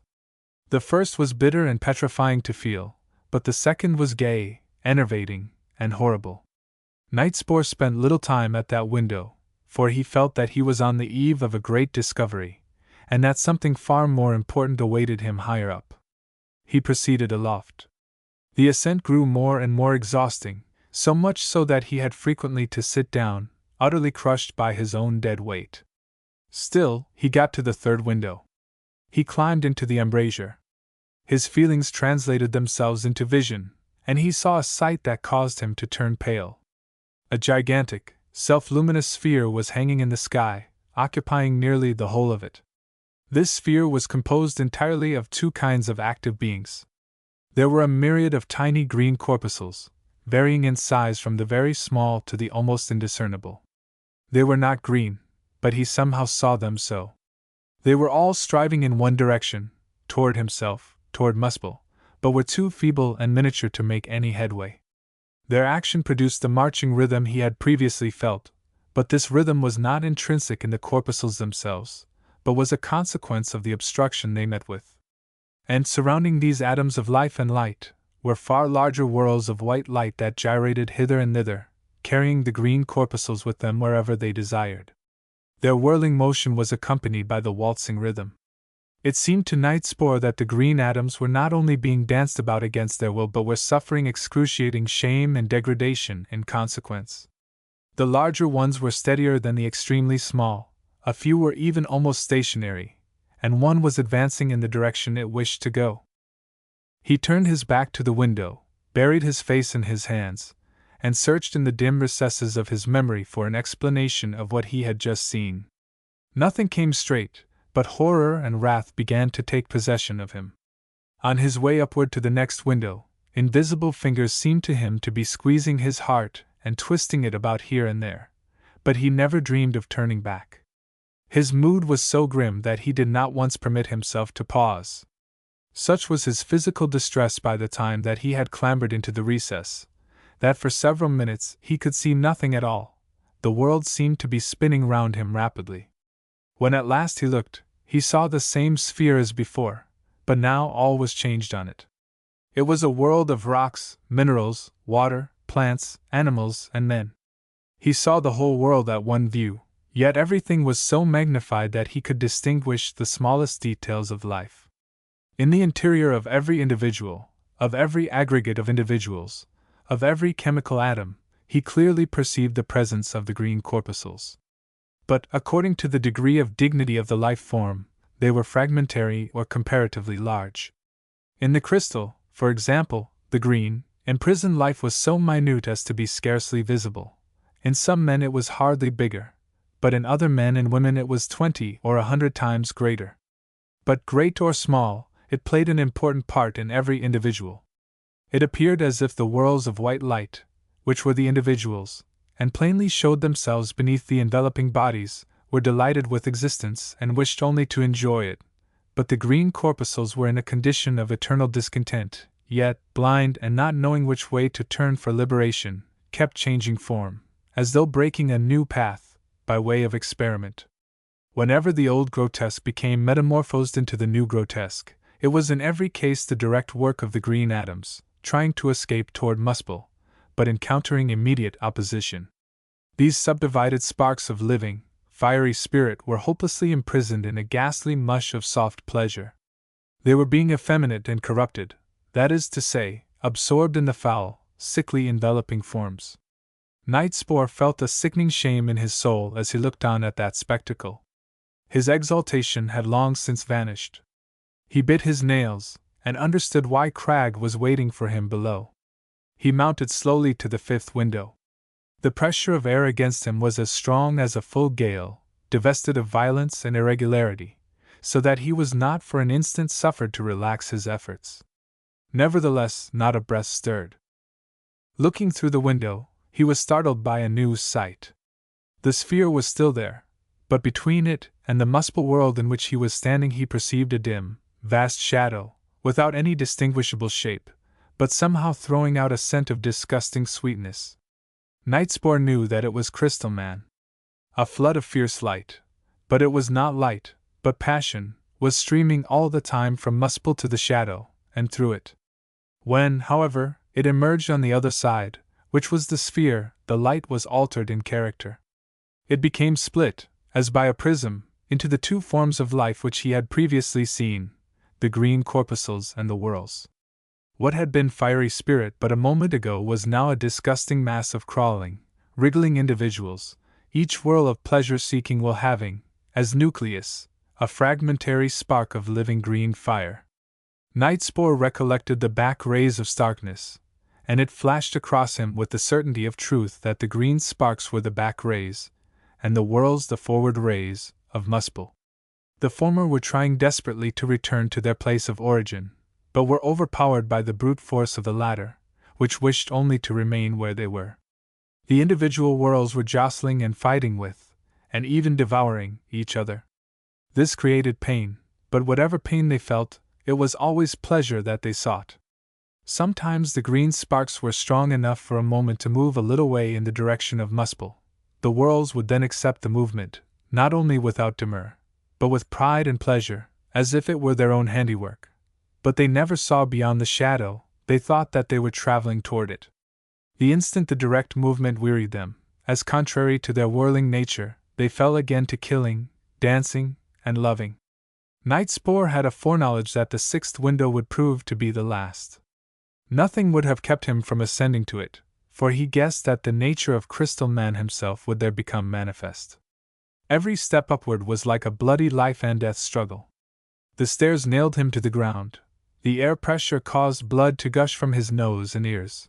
His head clanged like an iron bell. When he had fought his way up a dozen steps, he found himself suddenly at the top. The staircase terminated in a small, bare chamber of cold stone, possessing a single window. On the other side of the apartment another short flight of stairs mounted through a trap, apparently to the roof of the building. Before ascending these stairs, Nightspore hastened to the window and stared out. The shadow form of Crystal Man had drawn much closer to him, and filled the whole sky, but it was not a shadow of darkness, but a bright shadow. It had neither shape nor color, yet it in some way suggested the delicate tints of early morning. It was so nebulous that the sphere could be clearly distinguished through it. In extension, however, it was thick. The sweet smell emanating from it was strong, loathsome, and terrible. It seemed to spring from a sort of loose, mocking slime inexpressibly vulgar and ignorant. The spirit stream from Muspel flashed with complexity and variety. It was not below individuality, but above it. It was not the one, or the many, but something else far beyond either. It approached Crystal Man, and entered his body, if that bright mist could be called a body. It passed right through him, and the passage caused him the most exquisite pleasure. The Muspel stream was Crystal Man's food. The stream emerged from the other side onto the sphere, in a double condition. Part of it reappeared intrinsically unaltered, but shivered into a million fragments. These were the green corpuscles. In passing through Crystal Man they had escaped absorption by reason of their extreme minuteness. The other part of the stream had not escaped. Its fire had been abstracted, its cement was withdrawn, and, after being fouled and softened by the horrible sweetness of the host, it broke into individuals, which were the whirls of living will. Nightspore shuddered. He comprehended at last how the whole world of will was doomed to eternal anguish in order that one being might feel joy. Presently he set foot on the final flight leading to the roof, for he remembered vaguely that now only that remained. Halfway up, he fainted, but when he recovered consciousness he persisted as though nothing had happened to him. As soon as his head was above the trap, breathing the free air, he had the same physical sensation as a man stepping out of water. He pulled his body up, and stood expectantly on the stone-floored roof, looking round for his first glimpse of Muspel. There was nothing. He was standing upon the top of a tower, measuring not above 15 feet each way. Darkness was all around him. He sat down on the stone parapet, with a sinking heart. A heavy foreboding possessed him. Suddenly, without seeing or hearing anything, he had the distinct impression that the darkness around him, on all four sides, was grinning. As soon as that happened, he understood that he was wholly surrounded by Crystalman's world, and that Muspel consisted of himself and the stone tower on which he was sitting. Fire flashed in his heart. Millions upon millions of grotesque, vulgar, ridiculous, sweetened individuals, once spirit, were calling out from their degradation and agony for salvation from Muspel. To answer that cry there was only himself, and Crag waiting below, and Surtur, but where was Surtur? The truth forced itself on him in all its cold, brutal reality. Muspel was no all-powerful universe, tolerating from pure indifference the existence side by side with it of another false world, which had no right to be. Muspel was fighting for its life, against all that is most shameful and frightful, against sin masquerading as eternal beauty, against baseness masquerading as nature, against the devil masquerading as God. Now he understood everything. The moral combat was no mock one, no Valhalla, where warriors are cut to pieces by day and feast by night, but a grim death struggle in which what is worse than death, namely, spiritual death, inevitably awaited the vanquished of Muspel. By what means could he hold back from this horrible war? During those moments of anguish, all thoughts of self, the corruption of his life on earth, were scorched out of Nightspore's soul, perhaps not for the first time. After sitting a long time, he prepared to descend. Without warning, a strange, wailing cry swept over the face of the world. Starting in awful mystery, it ended with such a note of low and sordid mockery that he could not doubt for a moment whence it originated. It was the voice of Crystalman. Crag was waiting for him on the island raft. He threw a stern glance at Nightspore. "Have you seen everything? The struggle is hopeless," muttered Nightspore. "Did I not say I am the stronger? You may be the stronger, but he is the mightier. I am the stronger and the mightier. Crystalman's empire is but a shadow on the face of Muspel. But nothing will be done without the bloodiest blows." "What do you mean to do?" Nightspore looked at him strangely. "Are you not Surtur, Crag?" "Yes. Yes," said Nightspore in a slow voice, without surprise. "But what is your name on earth?" "It is Pain. That, too, I must have known." He was silent for a few minutes, then he stepped quietly onto the raft. Crag pushed off, and they proceeded into the darkness.